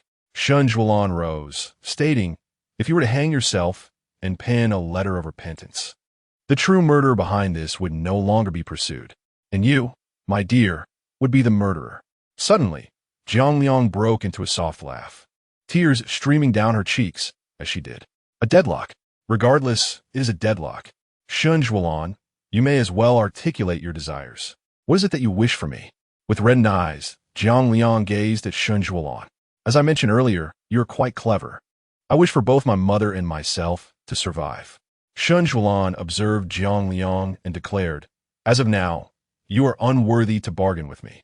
Tomorrow, you will all be released from the imperial prison, and those who wish to harm you and lay blame will undoubtedly show themselves. I want you to remember their appearance." A flicker of terror crossed Jiang Liang's eyes. "You want me to risk my life to draw that person out?" Shen Siyuan regarded her with a detached gaze, contemplating for a long while before speaking. "This is what you owe." After leaving Jiang Liang's cell, Shen Siyuan cast a glance at the cell where Yi Qinghe was confined before making her exit. Once outside the imperial prison, Shen Siyuan maintained an unruffled demeanor. Yet Zhou Cechen's gaze remained inscrutable. "What does the prince intend to do with them?" Shen Siyuan inquired, turning to Zhou Cechen, who was seated in the carriage, eyes closed in contemplation. Zhou Cechen slowly opened his eyes and replied, "I have stated before, they are to be dealt with at the discretion of the princess. And what if I wish to release them? Whether to kill or to spare them is entirely at the princess's discretion." Zhou Cechen's deep voice resonated in Shen Siyuan's ears as she fixated on his visage. At that moment, Zhou Cechen turned to Shen Siyuan and inquired whether she wished to draw out the person behind Jiang Liang. Shen Siyuan was not taken aback. She was already aware. Zhou Cechen remarked, "If you wish for me to know, I shall know. If you prefer I remain unaware, then I shall not." His gaze upon Shen Siyuan was remarkably clear, yet she yearned to uncover more of his thoughts. As the carriage arrived at the Wang residence, Yin Xi hurried to deliver urgent news. He glanced at Shen Siyuan beside Zhou Cechen. Understanding his cue, Shen Siyuan began to depart, but was halted by Zhou Cechen's grasp on her hand. Zhou Cechen turned to Yin Xi and asked, "What is it? Speak." With her wrist firmly held, Shen Siyuan decided against leaving, feeling the warmth of Zhou Cechen's palm as she stayed by his side. The palace sent word that nearly half the court had impeached him during the morning assembly, all due to yesterday's events. The emperor was enraged and summoned him to the palace. Shen Siyuan looked at Zhou Cechen with concern. He met her gaze, attempting to reassure her, "It is nothing. I shall return shortly." Acknowledging the summons from the palace, Shen Siyuan knew she must go, yet she feared for Zhou Cechen's predicament. Noticing her furrowed brow, Zhou Cechen continued, "For years ago, I faced all the court officials head-on, and I did not perceive it as a predicament. This is nothing compared to that. For years ago." Shen Siyuan recalled the political upheaval in the court. The young general stood alone against the former court ministers on that grand stage. These tales were recounted by her father and the common folk. She had not witnessed it herself and dared not imagine how isolated he must have felt then. "Very well. I shall await your return," Shen Siyuan said, gazing into Zhou Cechen's eyes. Her promise tugged at the man's heartstrings. As Zhou Cechen entered the imperial study, a memorial fell at his feet. He glanced down, but chose to ignore it, proceeding deeper into the room. "Scoundrel, do you not regard me?"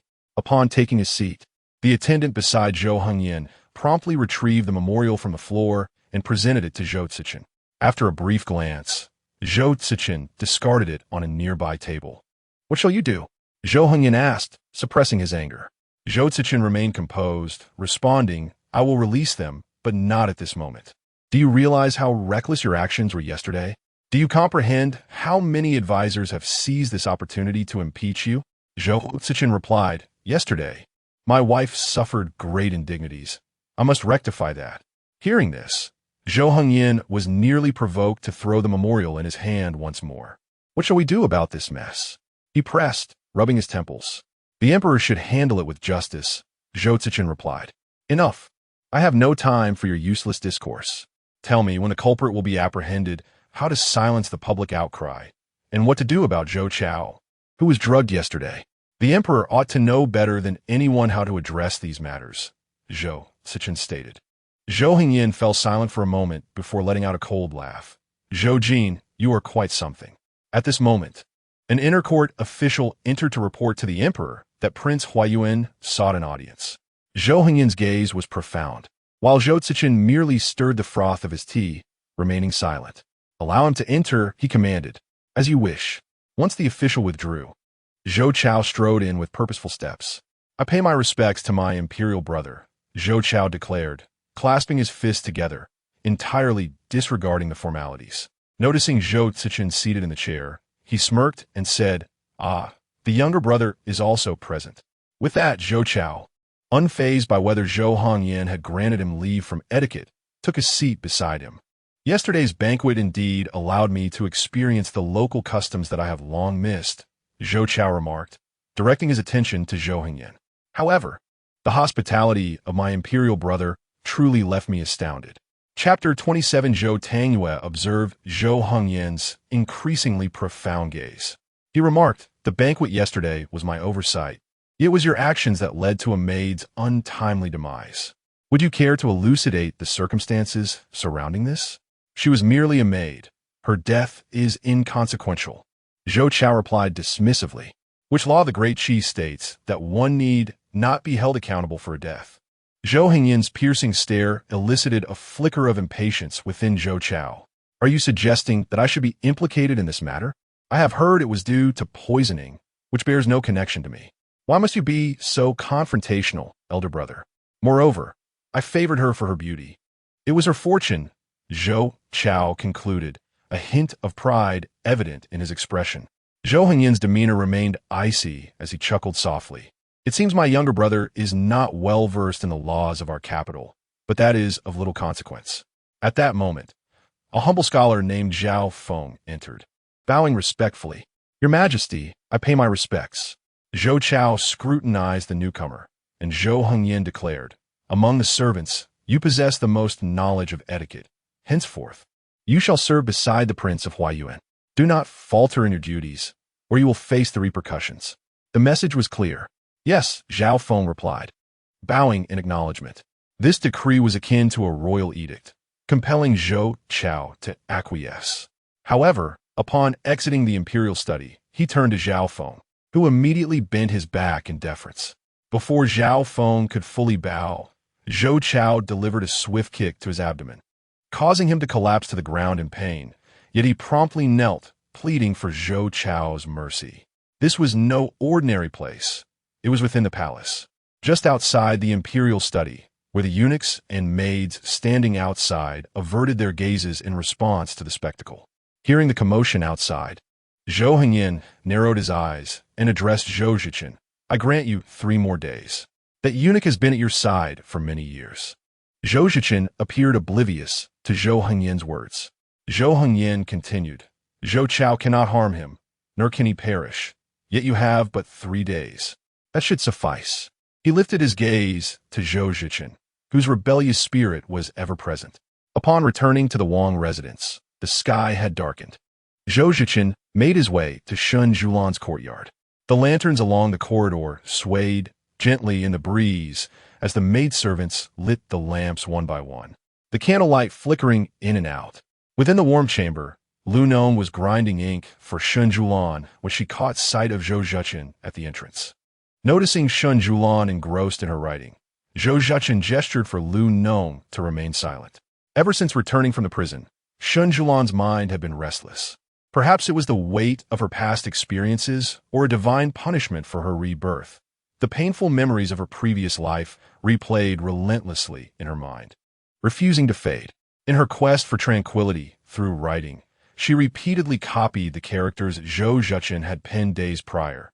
Yet no matter her efforts, the results were unsatisfactory, only deepening her frustration.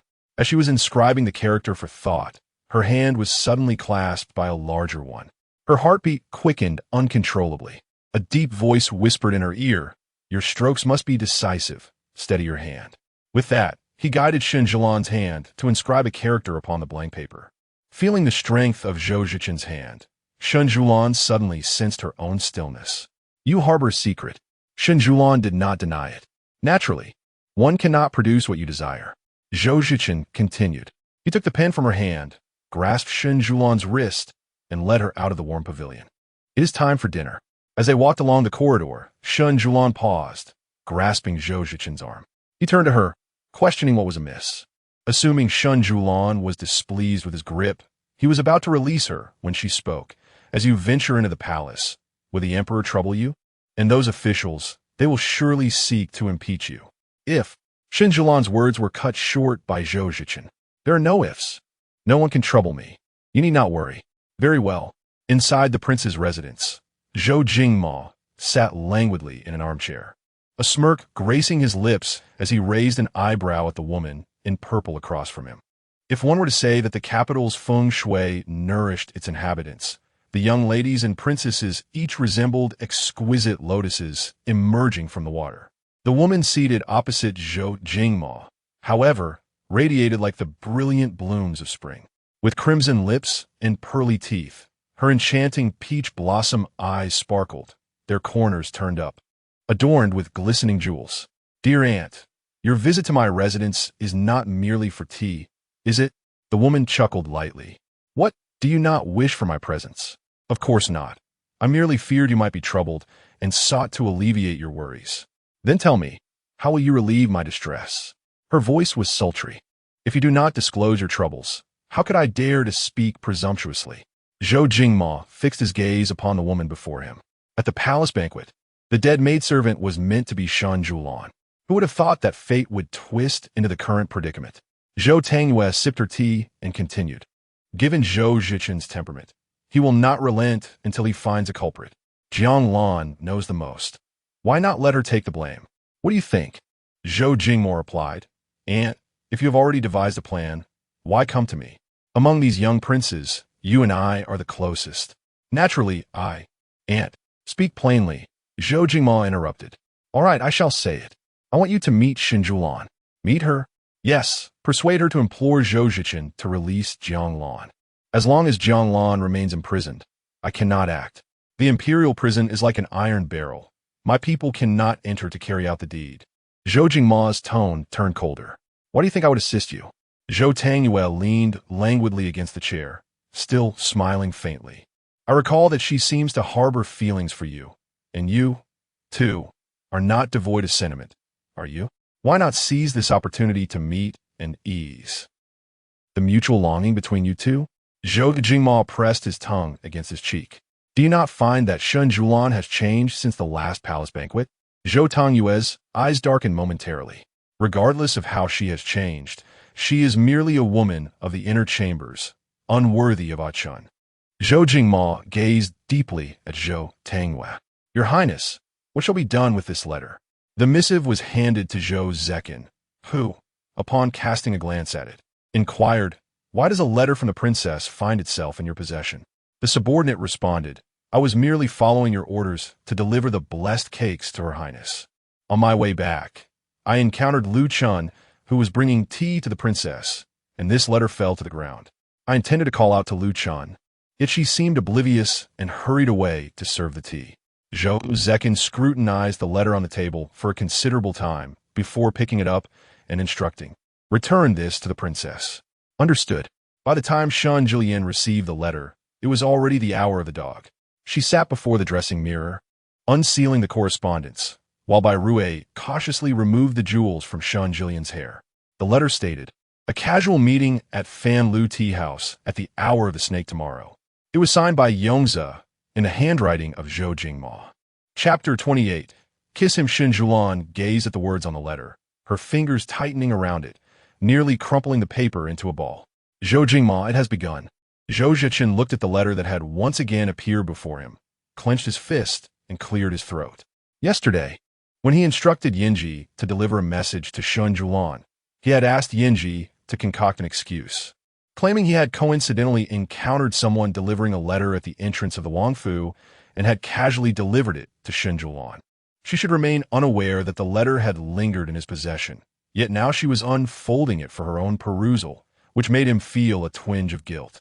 However, after reading its contents, he furrowed his brow, a subtle movement that even he did not consciously notice. Yet Shen Siyuan, seated beside him, caught it. After a moment, Zhou Cechen inquired, Are you going to meet him? Shen Siyuan nodded. I cannot refuse, Zhou Cechen replied in a low voice. As Shen Siyuan listened to Zhou Cechen's words, she recalled the events of her past life. In her previous existence, she had not received a letter from Zhou Jingma, yet had encountered him in the Eastern Market. She had no intention of conversing with him, but he had brought up Zhou Cechen.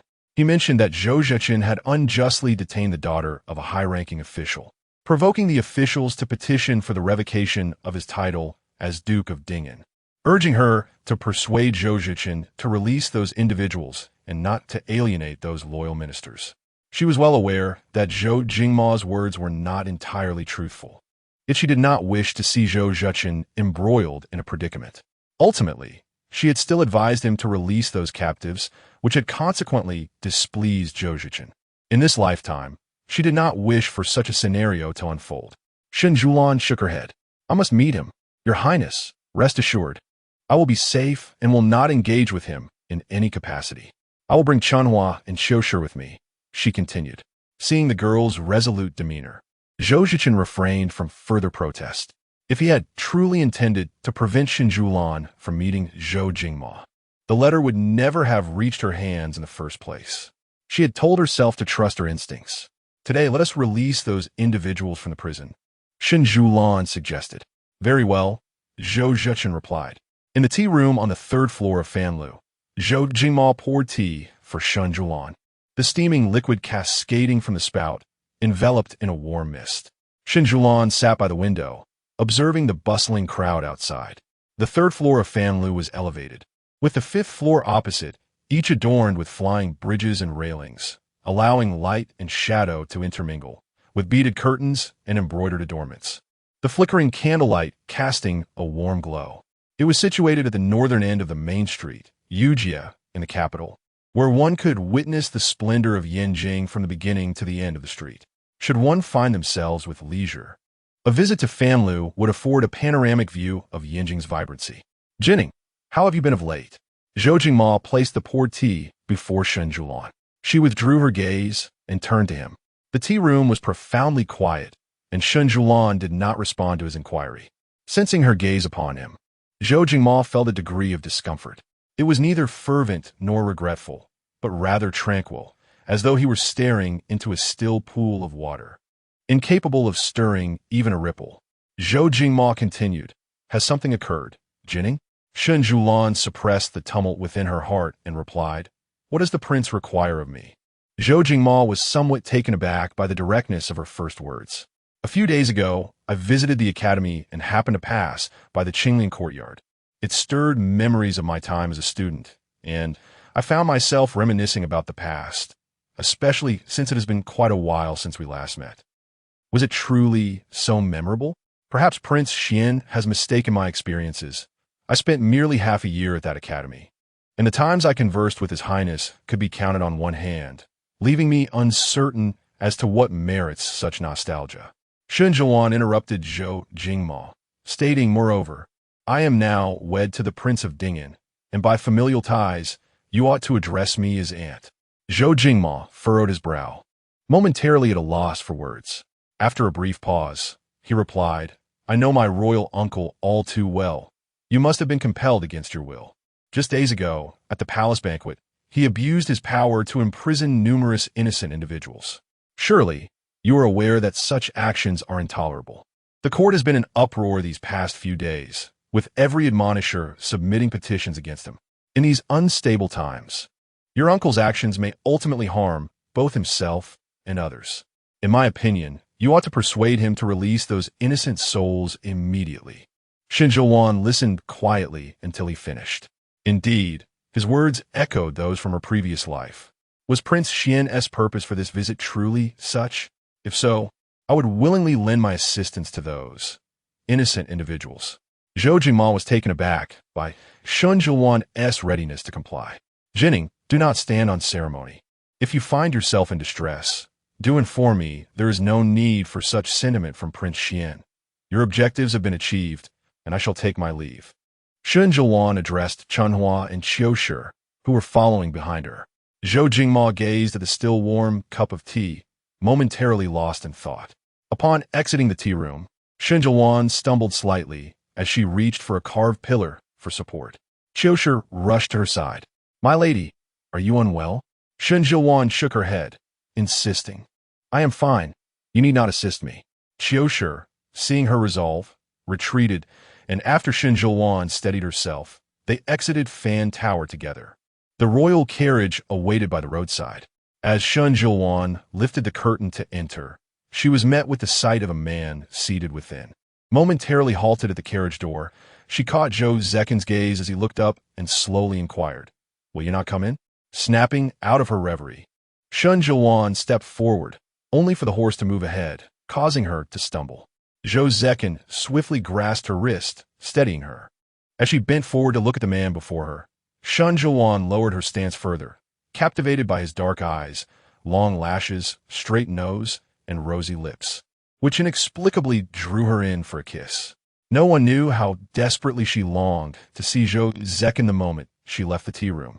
She harbored intense hatred for Zhou Jingma, yet was deeply enamored with Zhou Cechen. And here he was, come to see her. Zhou Cechen, feeling the warmth of her lips, froze momentarily, his lashes fluttering. Shen Siyuan kissed him briefly, but as she prepared to retreat, he pulled her into his embrace. Seated upon Zhou Cechen's lap, her raven lashes fluttered like the delicate wings of a butterfly. His kiss bore an overwhelming intensity. One arm encircled Shen Siyuan's waist while the other protected her neck, drawing her closer to him. Shen Siyuan found herself nearly ensnared in his embrace. Her gaze, infused with a searing intensity, permitted no evasion, boldly penetrating as it conquered the terrain of her lips and entwined with the tip of her tongue. As his tongue ventured between her parted lips, it elicited a tremor within Shen Siyuan. She felt as though she were a drifting cloud, devoid of any anchor, and thus she clumsily encircled Zhou Chen's neck with her hands in a futile attempt to respond to his intrusion. Sensing her reaction, Zhou Cechen's eyes glimmered with a hint of crimson, deepening the kiss. It was not until Shen Siyuan found it difficult to breathe that he finally relinquished her. Gazing into her misty, tear-laden eyes, Zhou Cechen swallowed hard, covering her watery gaze with his hand, unable to bear the sight. Chapter 29. Gratitude. Shen Siyuan sat in Zhou Cechen's embrace, panting softly, her eyes covered. She blinked, her curled lashes brushing against the palm of his hand, which stirred slightly. Gazing at her glistening, bruised lips, Zhou Cechen leaned in to kiss her once more.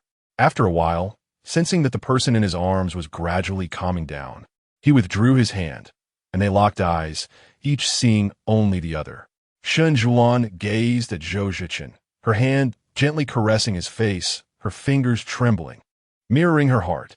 The joy of having regained what was lost mingled with fear, the joy of him still being by her side, and the fear of him leaving her again. Zhou Cechen's gaze darkened. He grasped Shen Siyuan's wrist, but caught sight of the bloodstains on her palm, marks left by her nails. Clearly, she had clenched her fist. And to Zhou Cechen, it was a shocking sight. Was it worth it? Zhou Cechen's voice was hoarse yet cold. Shen Siyuan looked at her palm, remembering how pampered her hands had been at the Wang Fu, now marred by crimson lines. Was it worth it for him? It seemed not entirely so. Yet she refrained from voicing her thoughts. Do you not feel pain? Zhou Cechen pressed further.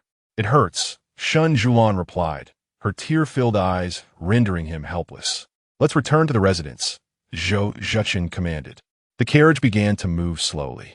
Within the Wang Fu, a physician was bandaging Shen Siyuan's hand. Your Highness is remarkably resilient, enduring such pain to mar her own palm. Henceforth, you must apply medicine daily and refrain from water, the physician remarked. Shen Siyuan sighed inwardly as she observed the bustling doctor and the bandaged hand at her side. Zhou Cechen stood beside her, radiating an aura of coldness. Tang Song entered to report, My Lord, Master Song, the Vice Minister of Justice, requests an audience. Hearing Tang Song's words, Shen Siyuan lifted her gaze to Zhou Cechen, only to find him fixated on her, seemingly oblivious to Tang Song's announcement. My Lord, Tang Song began again, but Zhou Cechen interrupted. Leave. A silence enveloped the room. Yes, Tang Song acquiesced before exiting. Once the physician completed his tasks and prepared to depart, Lu Nong escorted him out, leaving only Zhou Cechen and Shen Siyuan alone in the chamber. Do you truly know pain? Zhou Cechen inquired. Shen Siyuan nodded. She indeed understood pain, for it was the only thing that kept her alert. You must not harm yourself like this again. Looking at the bandage on her hand, Shen Siyuan replied, I will not. I fear pain. Do you remember the physician's instructions? He asked. I remember. Do not touch water for 3 days and change the dressing daily. Good. Then rest for now. As Zhou Cechen turned to leave, Shen Siyuan tugged at his sleeve. What is it? Your Highness, she said, I have injured myself. May I sleep in your Songmu pavilion? Shen Siyuan disliked being alone in Xiaolan pavilion, and today she had found a less awkward excuse to go to Zhou Cechen's quarters. Zhou Cechen was somewhat taken aback. Perhaps he had been surprised all day. Very well, come to my courtyard later to dine with me. No, I wish to go with you now. How could Zhou Cechen refuse Shen Siyuan? Within the elegant confines of the garden pavilion, Song Yin gazed with keen interest at the artifacts displayed upon the antique shelf. The prince and his attendants bowed respectfully. You may all withdraw, he commanded. As you wish.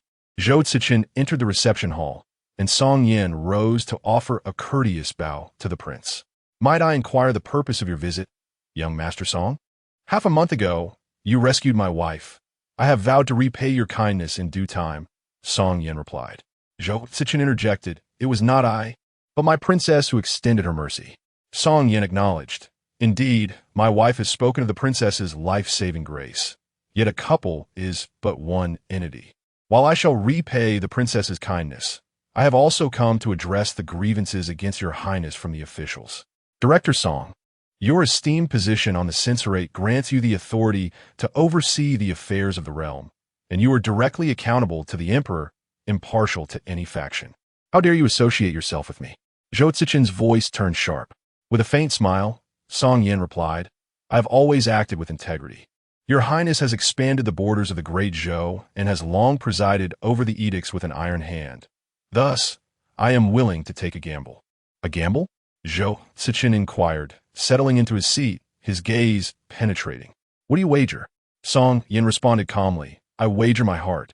Filled with the aspirations of the world, the ancient benevolence shining as brightly as the sun and moon, devoid of selfishness and fear. I wager that your Highness possesses the heart to bring joy to all the impoverished and downtrodden. Zhou Cechen's eyes darkened, and his voice lowered. I am not a noble man. It seems Director Song may be misplacing his bets. Only through the act of wagering can one discern right from wrong. Would you not agree? Song Yin continued, seeing Zhou Cechen's silence as an invitation to elaborate.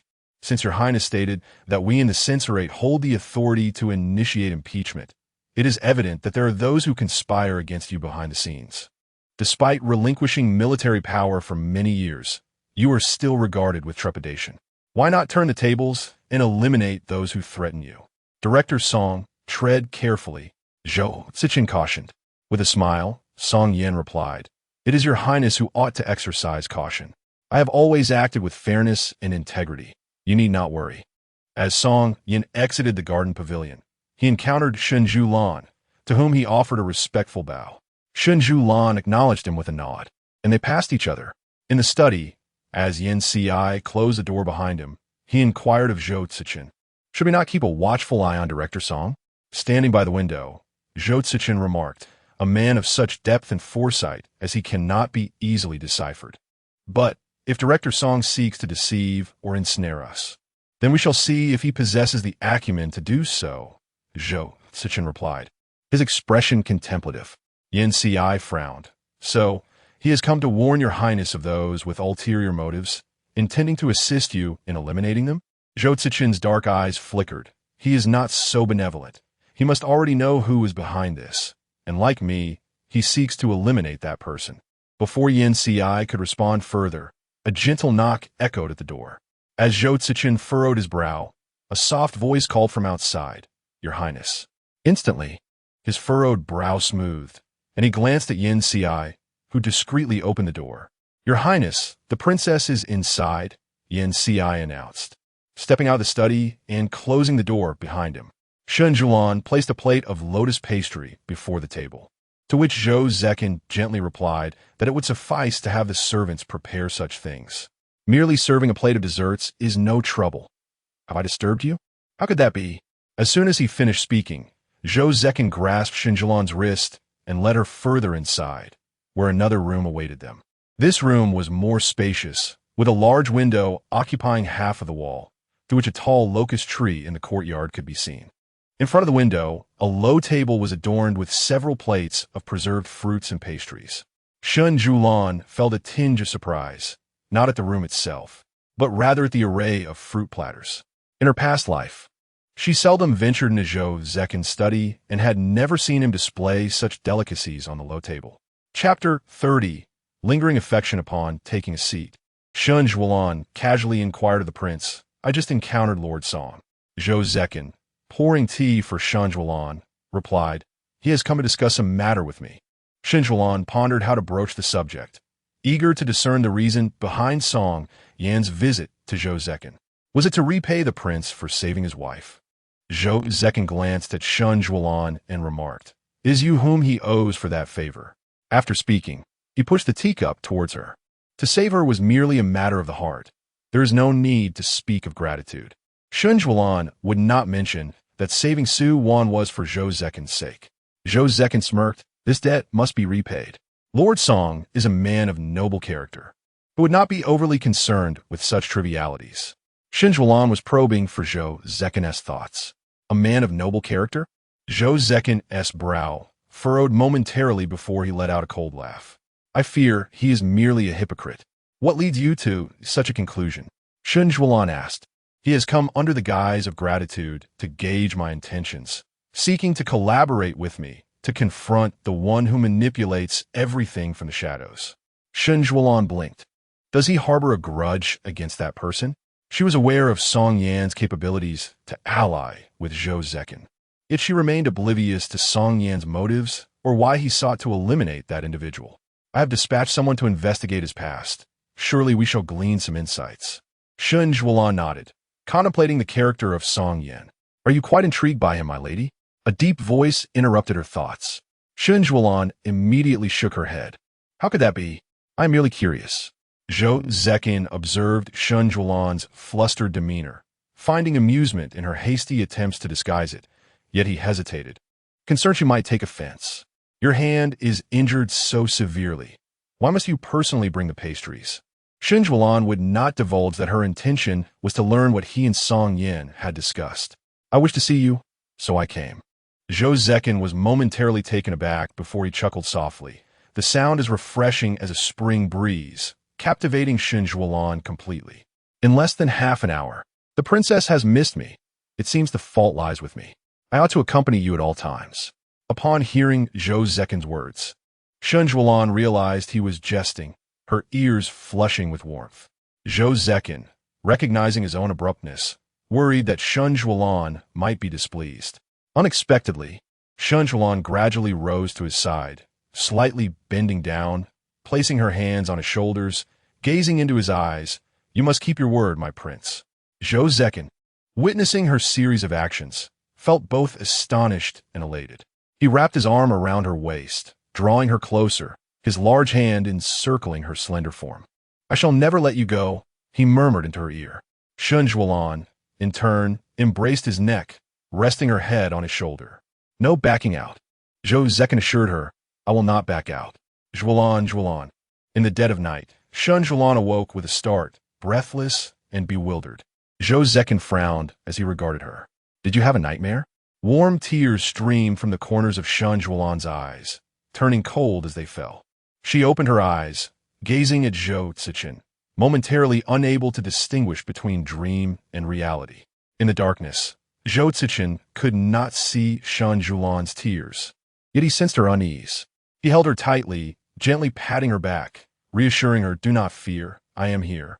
Shen Siyuan's breathing gradually steadied as she stared at Zhou Cechen's silhouette in the dark, her heart brimming with tumultuous emotions. As his hand caressed her cheek, he felt the dampness of her tears. Frowning, Zhou Cechen tenderly wiped the tears from the corners of her eyes with his thumb. Shen Siyuan, feeling the presence of the person so near, his breath, his voice, his essence, his touch, was reminded that she had been reborn. In that moment, her heart was a tempest, nearly frantic with the desire to draw closer to Zhou Cechen. When his lips met her warm softness, he was momentarily taken aback. The girl was innocent, her kiss impulsive. After pressing her lips against his, Shen Siyuan shyly extended her tongue to taste him. Zhou Cechen's body trembled, yet he remained still. Beneath the dark canopy of the bed, Shen Siyuan, dissatisfied with the distance between them, climbed onto his waist. Like an innocent fawn, she transitioned from licking to biting, playfully nipping at his lips, oblivious to the desires she stirred within him. Upon the bedding lay a hand gripping the covers tightly, veins standing out. Zhou Cechen gazed at the person before him, her eyes tightly shut, long lashes fluttering, glistening with tears, her tear-stained corners tinged with red from her earlier weeping. The desires within him surged, and he wrapped his arm around Shen Siyuan's slender waist, drawing her closer, then taking the initiative to deepen the kiss by cupping the back of her head. Zhou Cechen's kiss grew more fervent, as if he wished to convey all his passion to her. Shen Siyuan's breath quickened, her arms encircling his neck in response to his ardor. Just as they were lost in their passionate embrace, a faint sound of footsteps echoed from outside the door. Zhou Cechen released Shen Siyuan, their foreheads touching as they gasped for air, and he whispered, someone is coming. Shen Siyuan's heart raced, and she suddenly realized how fervent she had been, a blush creeping across her cheeks. Zhou Cechen, observing her bashful demeanor, couldn't help but smile. The footsteps drew closer. Halting at the door, a voice outside called softly, Your Highness, there has been an incident. Zhou Cechen held Shen Siyuan for a moment longer, unmoving. Your Highness? Shen Siyuan called softly, her voice barely audible. The guard outside tentatively repeated, Your Highness. Only then did Zhou Cechen release Shen Siyuan, placing a gentle kiss on her forehead before donning his outer garment and moving towards the door. Upon opening it, the guard presented an urgent letter. Zhou Cechen quickly scanned its contents, his expression turning grave. Returning to the room, he sat on the edge of the bed. What has happened? Shen Siyuan inquired. Yi Qinghe has taken her own life. What? Shen Siyuan exclaimed in shock, looking at Zhou Cechen. How could it be? In her past life, Yi Qinghe seemingly did not encounter such a fate. Then what about her? Zhou Cechen replied. She was rescued by a maid sent to deliver medicine. And what Jianglang? Is she in any trouble? Zhou Cechen shook his head, indicating that she was safe for the time being. Shen Siyuan's mind raced as she contemplated the events of the past few days, pondering why matters had not unfolded according to the trajectory of her previous life.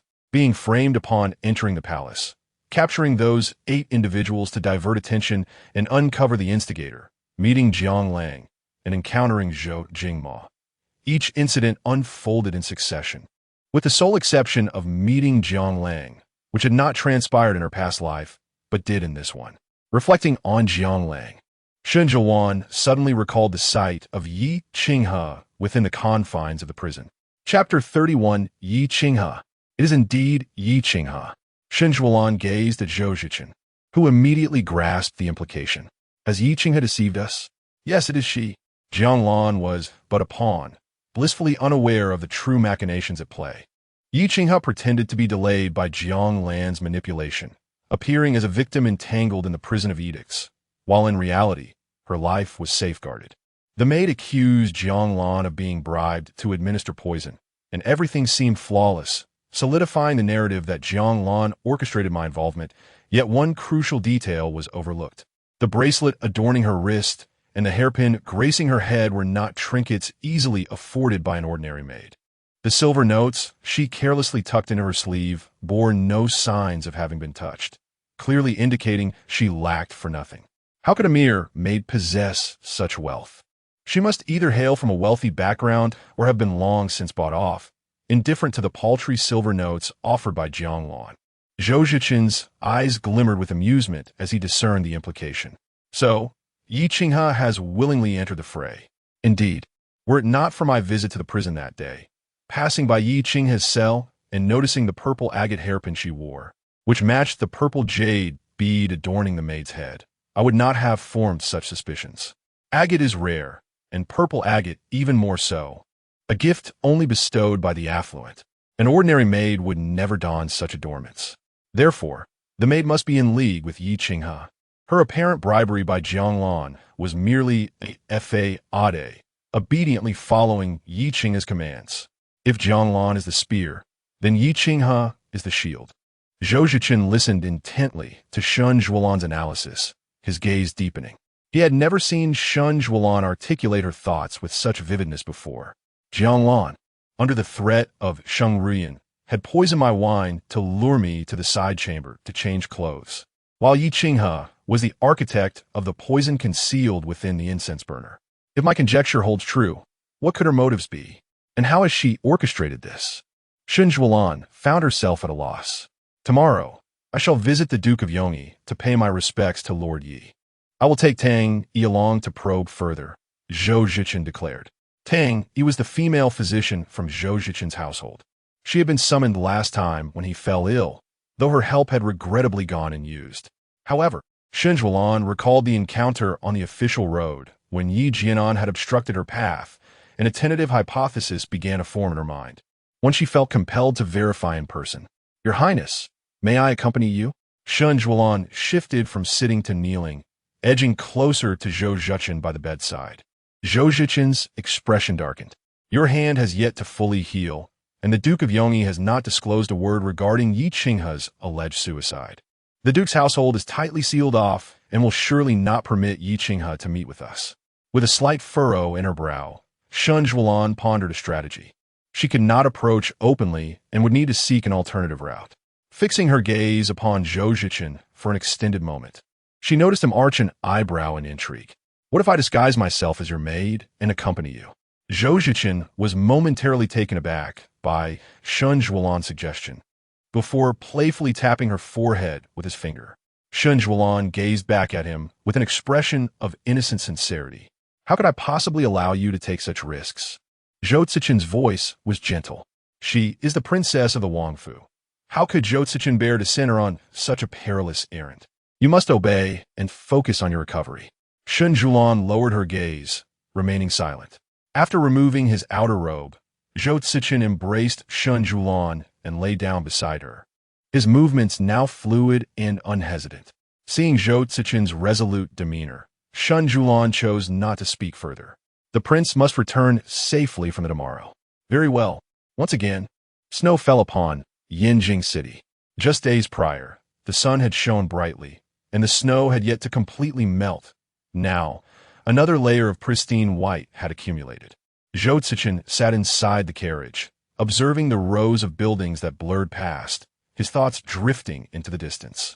The vivid image of Shen Siyuan's brightness upon their first encounter intertwined with the fervor of the previous night, leaving him feeling as if everything were a dream. The carriage came to a halt, and Zhou Cechen alighted, while Tang Yi descended from another carriage, accompanied by a female attendant. From a distance, Zhou Cechen cast a glance at the bowing attendant before striding towards the gates of the gatekeeper, noticing him, went to announce his arrival.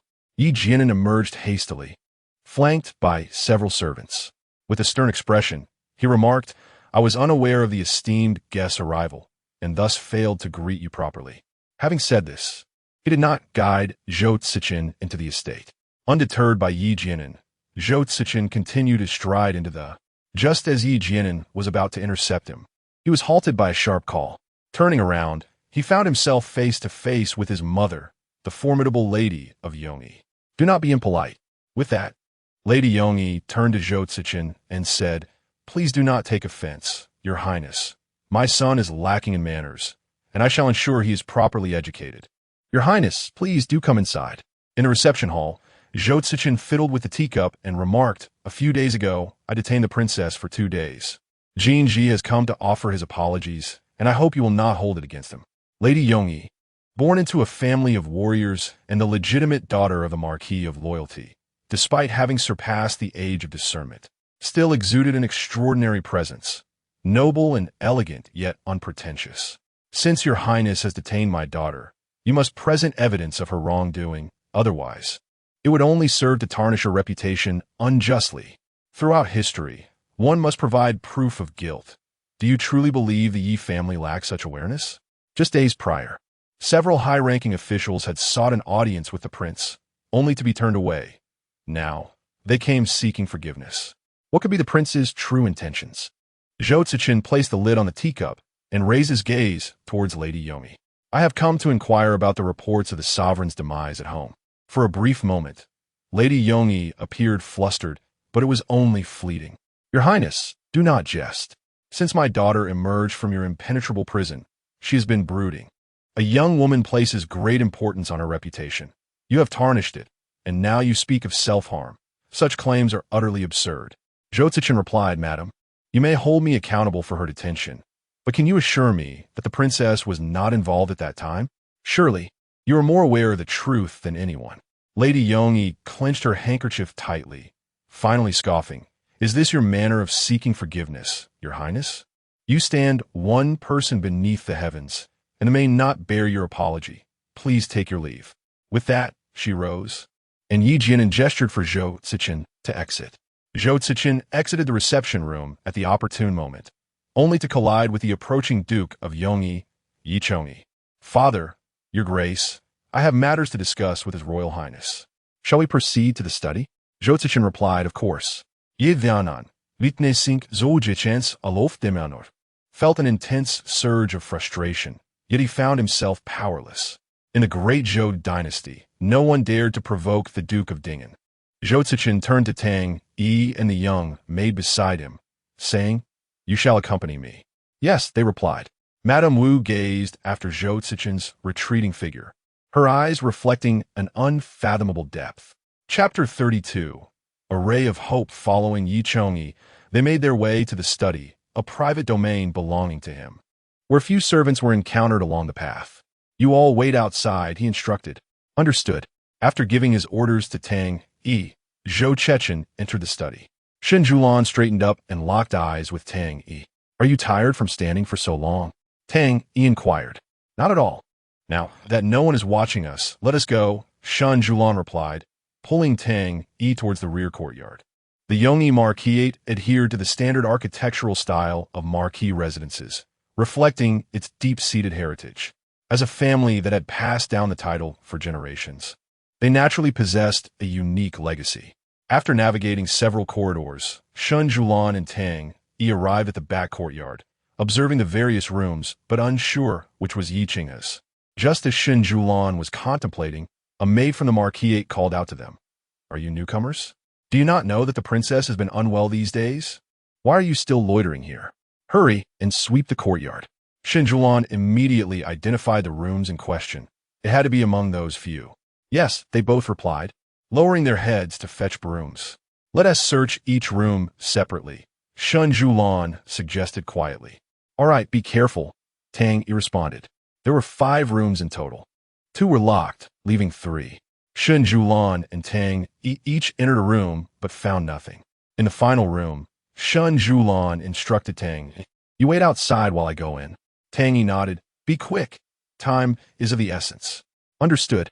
Upon entering the room, a maid was feeding Yi Qinghe medicine.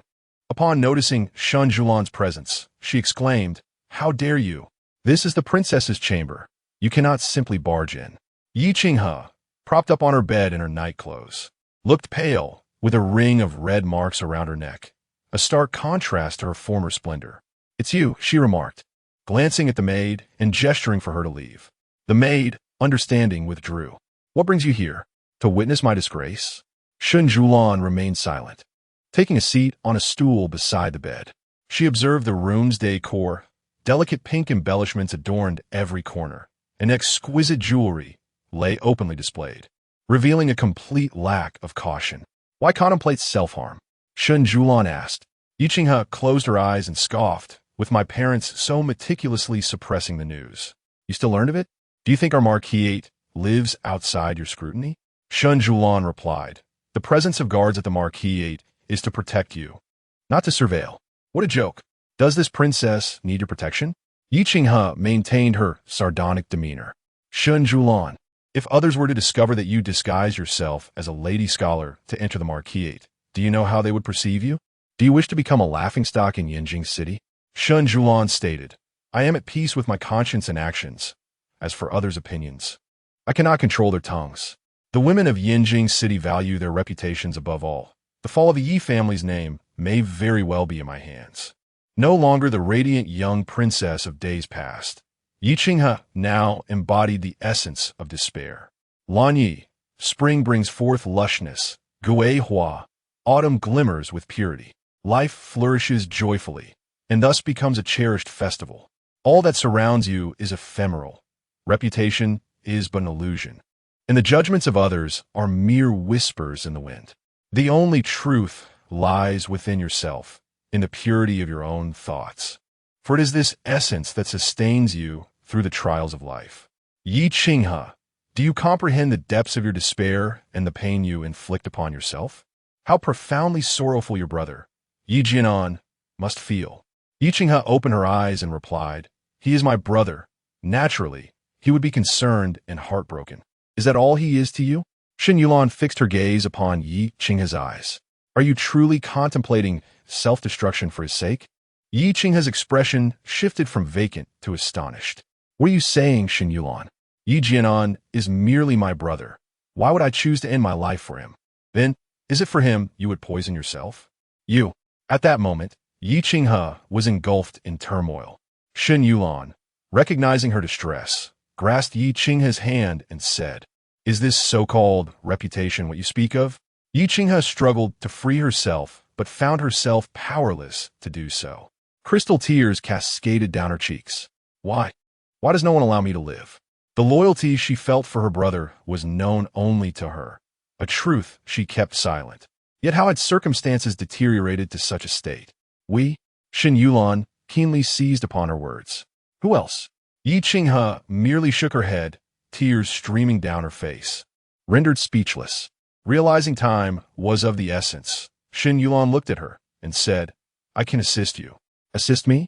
You all speak of helping me. Yet you force me to the brink of despair. Take my life if you must. Yi Qinghe, you ought to understand that you are the sole daughter of the valiant Marquis, a figure of great nobility. How many in the capital envy your pedigree? Yet they care not for your life or death. The only ones who truly care about your existence are your parents, your brother, and those who cherish you. Are they not the very ones you hold dear? Could you bear to abandon them and depart alone? Have you considered that if you were to truly take your own life, it would merely serve as gossip for the people of the capital, while your family would be left with genuine heartache? After speaking, Shen Siyuan directed her gaze toward a tender sprout on Yi Qinghe's windowsill and softly remarked, "Even the fish in a dried-up pond must learn to survive against the odds. In this bitter winter, has it not sprouted?" Yi Qinghe followed Shen Siyuan's gaze.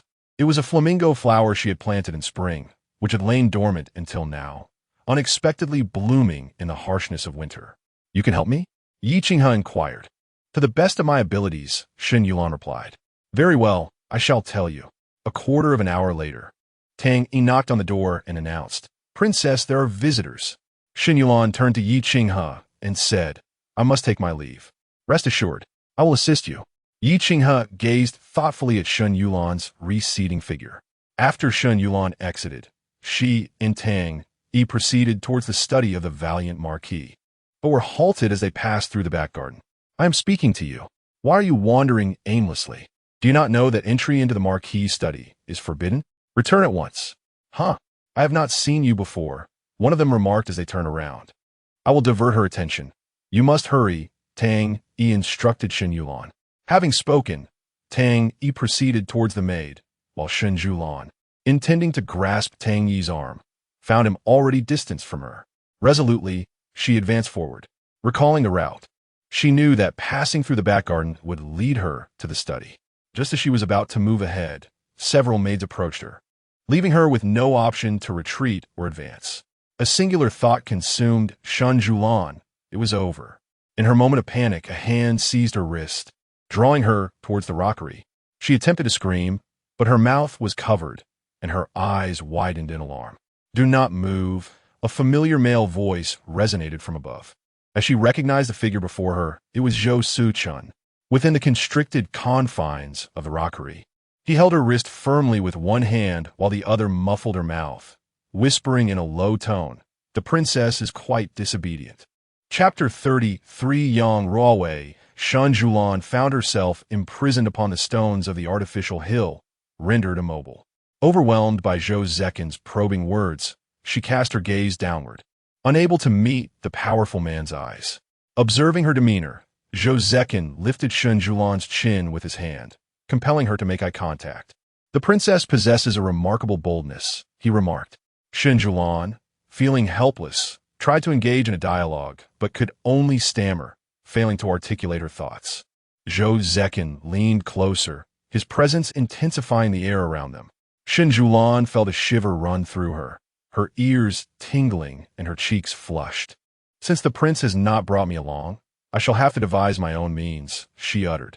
At this, Zhou Cechen chuckled softly beside her ear, eliciting an involuntary softness in Shen Siyuan.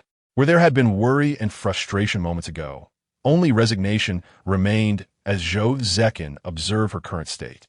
"Kulme, I shall escort you out," he said, grasping her wrist to lead her beyond the confines of the artificial hill.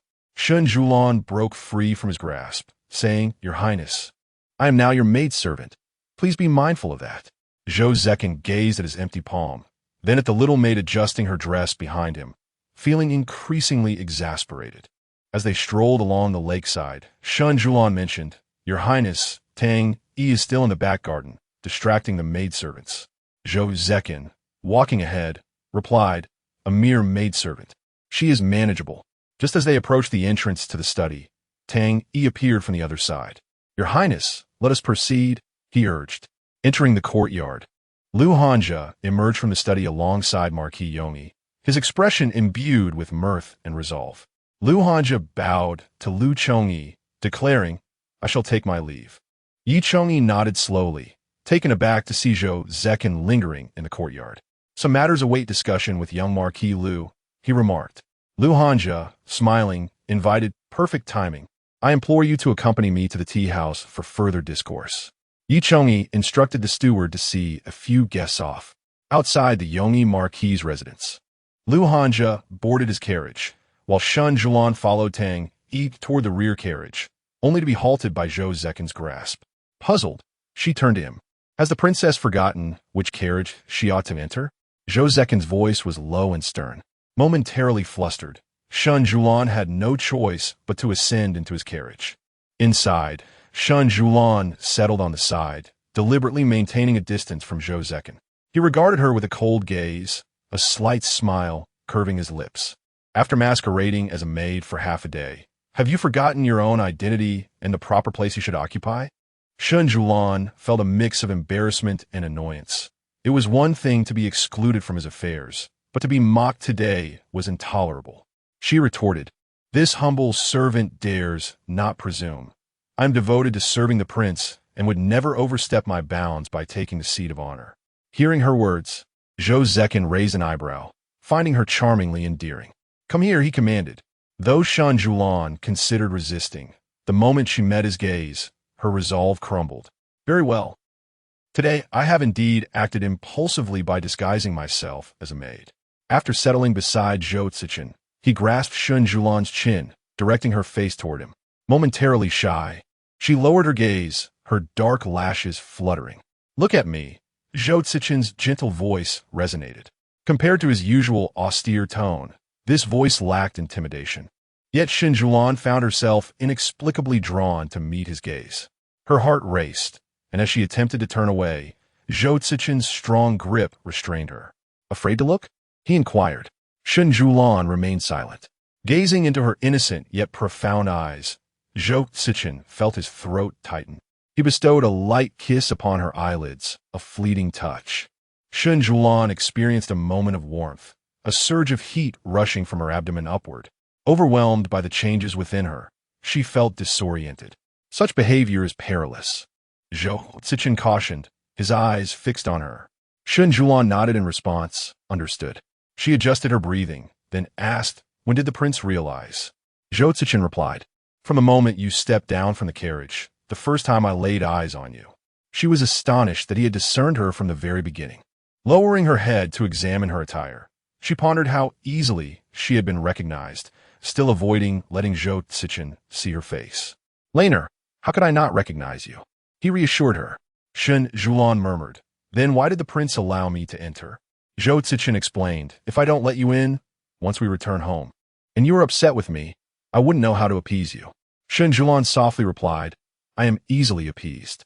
Though her voice was barely audible, Zhou Cechen heard her, responding in a husky tone, "My princess is not so easily placated." Shen Siyuan's heart fluttered. "Prince, why is young Lord Liu at the Yongyi Marquis' residence?" "I asked him to delay Yongyi Marquis to give you the opportunity to seek Yi Qinghe." Shen Siyuan responded. "So that was how the prince managed to extricate himself." Zhou Cechen nodded.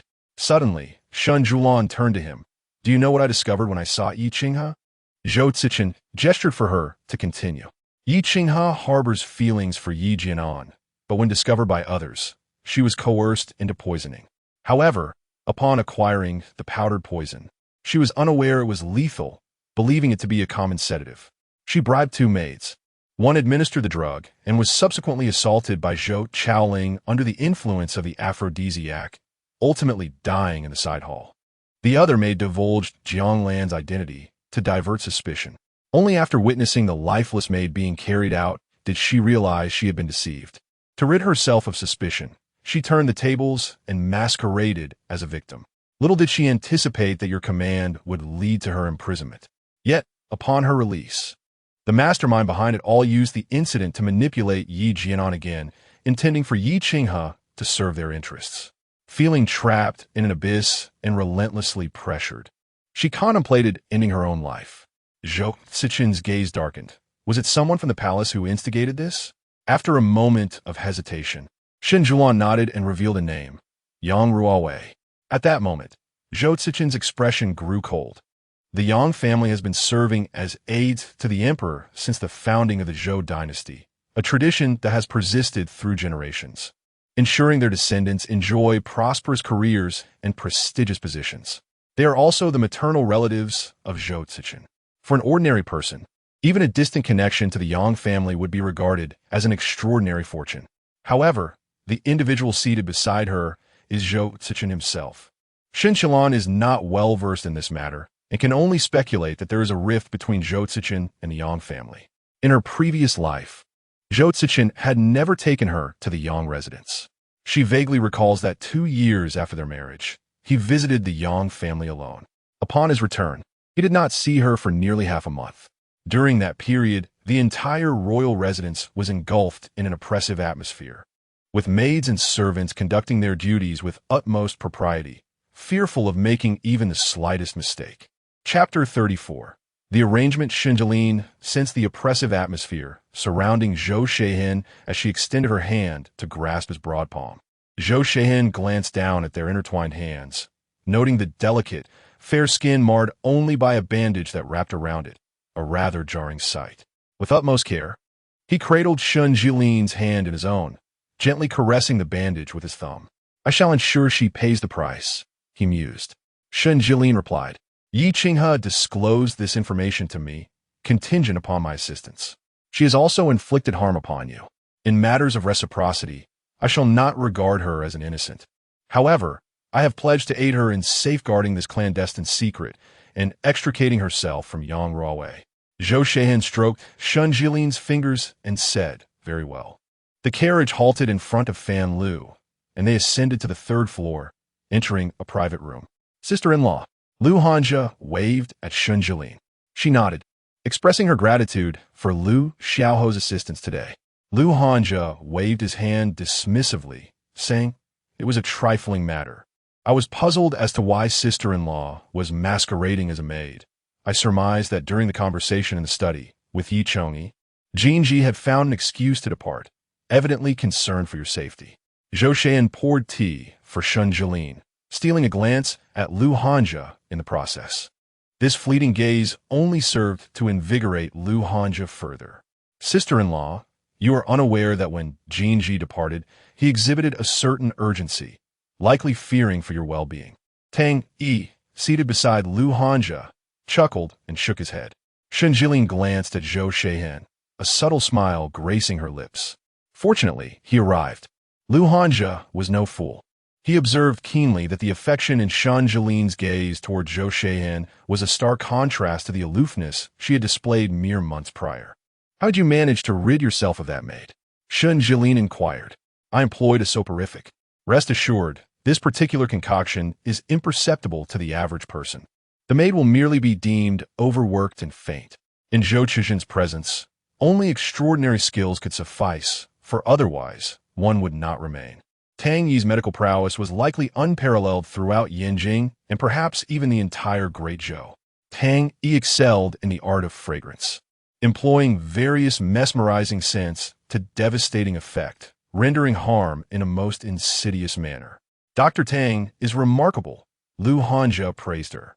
"Yet, none can rival Lu Xiaoho's silver tongue," which has once again coaxed the courageous Marquis into a state of bliss. Hearing Tang Yi's jest, Shen Siyuan turned her gaze toward Lu Hanja. Noticing the collective attention upon him, Lu Hanja chuckled. "You flatter me excessively. I am not so easily swayed, though I dare say my ire has subsided considerably. Otherwise, Yi Chongyi would not have taken it upon himself to personally invite our Prince Dingen." Zhou Cechen remarked, "You have failed to mention the terms you proposed." Lu Hanja rubbed his forehead. "Terms?" Shen Siyuan looked at Zhou Cechen, eager to discern the details. "It is also thanks to Inspector Song, presently. Numerous officials' transgressions are firmly in Yi Chongyi's grasp. Is the Emperor preparing to deal with them?" The Yeshitai, under the direct command of the Emperor, serves as a conduit for his will. Although Song Yin intended to ally with Zhou Cechen, should Zhou Hongyan discover the close ties between the Yeshitai and the Wangfu, he would undoubtedly cease to favor Song Yin. The fact that Song Yin could provide Zhou Cechen with incriminating evidence suggests the Emperor's tacit approval. The art of imperial intrigue operates in such a manner, allowing the sovereign to manipulate the ministers below without uttering a single word, ensuring they remain entangled in a web of mutual restraint. Should the balance falter, the undesirables would be swiftly dealt with, requiring no direct intervention from the emperor, as others would rise to seize the opportunity. Zhou Hongyan resembles a maestro, silently orchestrating the fate of the great Zhou. His presence is akin to a ruler concealed in shadows, seemingly intangible yet omnipresent. The ministers within the great Zhou court are but marionettes, ensnared by imperceptible strings he controls. They may perceive themselves as shrewd and influential, yet they remain ensnared in the intricate net Zhou Hongyan has meticulously woven. Whenever Zhou Hongyan stirs, the ostensibly stable situations collapse instantaneously, revealing the fragility of his ministers, who shatter like porcelain upon impact. In this convoluted game of strategy, Zhou Hongyan wields his extraordinary intellect and cunning to manipulate all within his grasp. Shen Siyuan, in a previous life, witnessed Zhou Hongyan's ruthlessness firsthand. Indeed, the remnants of the former dynasty's officials are intolerable to the emperor. Therefore, why would he be angered by these incriminating pieces of evidence provided to the courageous duke? Lu Hanja, sipping his tea, eagerly interjected, because those remnants have grown increasingly audacious over the past 2 years, exploiting their lineage to amass wealth unrestrained by the law. And they continuously oppose Yi Chongyi in the official realm. Yi Chongyi is a paragon of impartiality. Should he seize evidence against them, they would find it unbearable. Shen Siyuan turned to Zhou Cechen and inquired, "Have they also jointly impeached the prince?" Lu Hanja cleared his throat and replied, "Indeed, they submit petitions daily, causing the emperor considerable distress. It is time to take action. It would be best to eradicate them entirely." Shen Siyuan spoke coldly. Zhou Cechen smirked. "Princess, do await the unfolding spectacle." In the imperial study, Zhou Hongyan addressed Zhou Cechen. "Taste this newly presented pre-rain Longjing tea." Zhou Cechen skimmed the froth with the lid of the teacup and took a sip, remarking, "Rich and robust, with a sweet aftertaste. You have been frequenting the palace these past few days." Zhou Cechen replied nonchalantly, "The culprit has been found." Zhou Hongyan prompted, "Proceed." It was the palace maid who poisoned herself but succumbed to the lust-inducing powder, leading to her demise at the hands of Zhou Chaoling. "Who instigated this?" "Your concubine, Yang Ruowei." Zhou Hongyan cast a glance at Zhou Cechen. "She is your cousin. Your Majesty, tread carefully." Zhou Hongyan, understanding the underlying implications, refrained from further comment. "But is there evidence?" "Surely, she must still possess the powder. An investigation will reveal the truth." "Do you wish for me to command a palace search?" "The Yang family is not to be trifled with. Has your elder brother not learned how to reign as emperor over these many years?" The search of the palace was aimed at uncovering poison. Is this not a common tactic employed within the inner chambers? "Zhou Jinji, do refrain from speaking recklessly." As Zhou Hongyan spoke, Zhou Cechen, the esteemed eunuch, hurriedly entered the hall, bowing deeply and addressing the emperor. Zhou Hongyan then penned a decree, instructing Zhou Cechen to promptly search Lady Yang's quarters. Zhou Cechen, displaying keen insight, accepted the edict and exited the imperial study. "How do you suppose Yang Zhen will respond?" Zhou Cechen scoffed. Given the Yang family's methods, they would likely continue sending daughters to the palace. The Yang family is not short of maidens eager to enter the court. Zhou Hongyan remarked further, "Zhou Chao has indeed been quite subdued these past few days, with the emperor ordering the palace attendants to shadow him daily. His actions will only become more cautious." Shen Siyuan had returned home ahead of the others, while Zhou Cechen rode to the palace. "Your Highness, in 3 days, the general and his wife will return to Yinjing." Upon hearing Lu Nong's words, Shen Siyuan raised her head, surprised that they would return so soon. She had almost forgotten that there were still matters left unresolved around her. Chapter 35. The unconcealable gaze of affection since the last encounter with Zhou Cechen involving traditional medicine. Lu Chun has exhibited a marked change, diligently attending to her duties each day. This has nearly caused Shen Siyuan to forget that the old matriarch had placed such a person in her vicinity. 3 days later, as her parents returned to Yinjing, it is customary for her to pay them a visit. Uncertain of what schemes the matriarch might conjure, she reflects that this absence has not been a mere 2 months, but rather 5 long years. 5 years. She is almost at a loss to recall their appearances. An inexplicable feeling begins to stir within her. "What of Lu Chun?" Shen Siyuan inquired of Lu Nong. "Your Highness, Lu Chun has gone out to procure supplies. Shen Siyuan commanded. Keep a close watch on her in the coming days. Understood. After issuing her orders to Lu Nong, Zhou Cechen entered the room. Recently, Shen Siyuan has been residing at Li Yuan Pavilion, sharing meals and quarters with Zhou Cechen.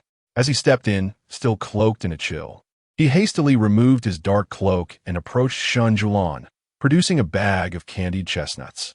Surprised by the sight of the warm, brown, paper-wrapped treats, she looked up at him. I passed by a stall and saw many children gathered around, so I asked Yin Xi to purchase some. I did not know if you would enjoy them, so I brought back a bag, he explained. With her sparkling, almond-shaped eyes glistening, Shen Siyuan smiled and replied, I like them. With that, she took his hand and led him to sit by the hearth. Feeling the warmth of her grip on his hand, Zhou Cechen's heart skipped a beat.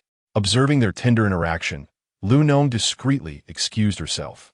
I like them, Shen Siyuan reiterated to Zhou Cechen. He peeled a chestnut for her, presenting the golden morsel to her lips.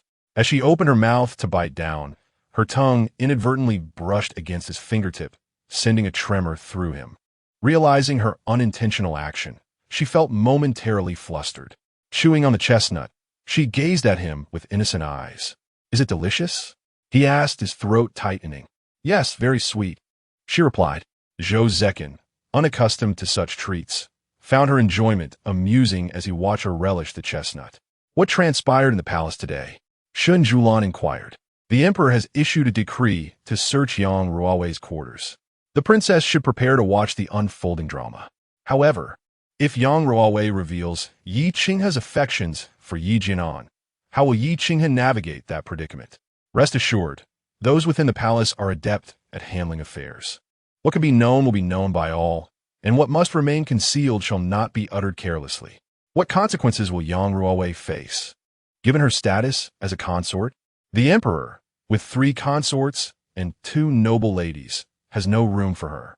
The other 2 consorts were elevated only after bearing princes, while Yang Ruowei, being of noble birth from the Yang family, entered the palace as a consort. According to the laws of the Dezhou, regardless of one's noble lineage, all are subject to the same penalties as commoners. She is the emperor's intimate companion. Will he condone this? If he were unwilling, he would not have decreed the palace search. The cold-bloodedness of the sovereign is such that even a close companion is afforded no semblance of compassion. Shen Siyuan chose not to pursue this topic further and remarked, Yi Qinghe harbors feelings for Yi Jianan, yet this affection must remain buried within her heart. How could the princess possibly know that Yi Jianan does not reciprocate Yi Qinghe's sentiments? Zhou Cechen, in a playful gesture, fed Shen Siyuan another chestnut. The prince implied that Yi Jianan. Shen Siyuan refrained from elaborating. Yet if Yi Jianan did indeed hold feelings for Yi Qinghe, their romance would ultimately be doomed. Outside, snowflakes danced gracefully to the ground, enveloping the world in a pristine white. Within the warm alcove, however, a comforting atmosphere prevailed. Several red candles flickered softly, casting a gentle glow that illuminated the entire room. Shen Siyuan and Zhou Cechen sat facing each other, a delicate brazier placed between them. The fire crackled energetically, infusing the tranquil ambience with a touch of vitality. Their gazes intertwined, brimming with tenderness and affection. They conversed in hushed tones, their topics ranging far and wide. Such cozy, delightful moments filled Zhou Cechen's heart with happiness. Even decades later, whenever he reflected upon the past, he would remember that snow-laden night, recalling the beautiful moments spent by the brazier with Shen Siyuan. The following morning, Shen Siyuan and Zhou Cechen were partaking in breakfast. Shen Siyuan placed a piece of cheese into Zhou Cechen's bowl, and after a brief pause, he lifted it with his chopsticks and savored it. Since her rebirth, Shen Siyuan had taken to observing his culinary preferences during their daily meals. Upon discovering his fondness for cheese, she arranged for it to be prepared every few days. Beyond cheese, she noted that Zhou Cechen preferred lighter fare, with steamed perch being among his favorites. Despite his stoic demeanor at the dining table, revealing no likes or dislikes, he was unguarded in Shen Siyuan's company. Your Highness, there is a matter that requires your attention, came the urgent report. What is it? The concubine Yang is with child. What? Shen Siyuan set down her chopsticks, her expression turning grave. Concubine Yang was searched in the palace, and indeed, poison was discovered. The emperor intended to issue a decree for her immediate execution, but upon hearing this, she fainted. The physician confirmed her pregnancy. Within the Renming Hall, Zhou Cechen stood beneath a ginkgo tree, gazing at the snow-dusted branches with a furrowed brow. He had never felt such agitation before, an undercurrent of unease gnawing at him. "Your Majesty," Zhou Cechen turned to see Cao Shui approaching, and he stepped forward to take her hand. "You have worked hard, my empress." Cao Shui shook her head. "As the empress, it is my duty to oversee the 6 palaces. Rest assured, concubine Yang has been appropriately settled." Zhou Cechen grasped Cao Shui's hand tightly, his voice laden with remorse. "I do not know how to seek your forgiveness." Feeling the chill of his palm, Cao Shui replied, "Your Majesty, it is cold outside. You should be more concerned for your health." With that, she made to enter the building. Worried for her comfort, Zhou Cechen followed her inside. As the emperor and empress were together, the palace maids discreetly abstained from entering. In the chamber, Zhou Cechen steadfastly held onto Cao Shui's hand, unwilling to release it. "Your Majesty, the news of Consort Yang's pregnancy brings joy to the palace. As empress, I shall naturally harbor delight. I will issue an edict demoting Yang Ruowei to the rank of Jiu. After she bears a prince, I shall permit her to leave the palace for a life of seclusion." Cao Shui gazed at Zhou Chen's slightly trembling hand and remarked, "Consort Yang has ensured the continuation of your lineage.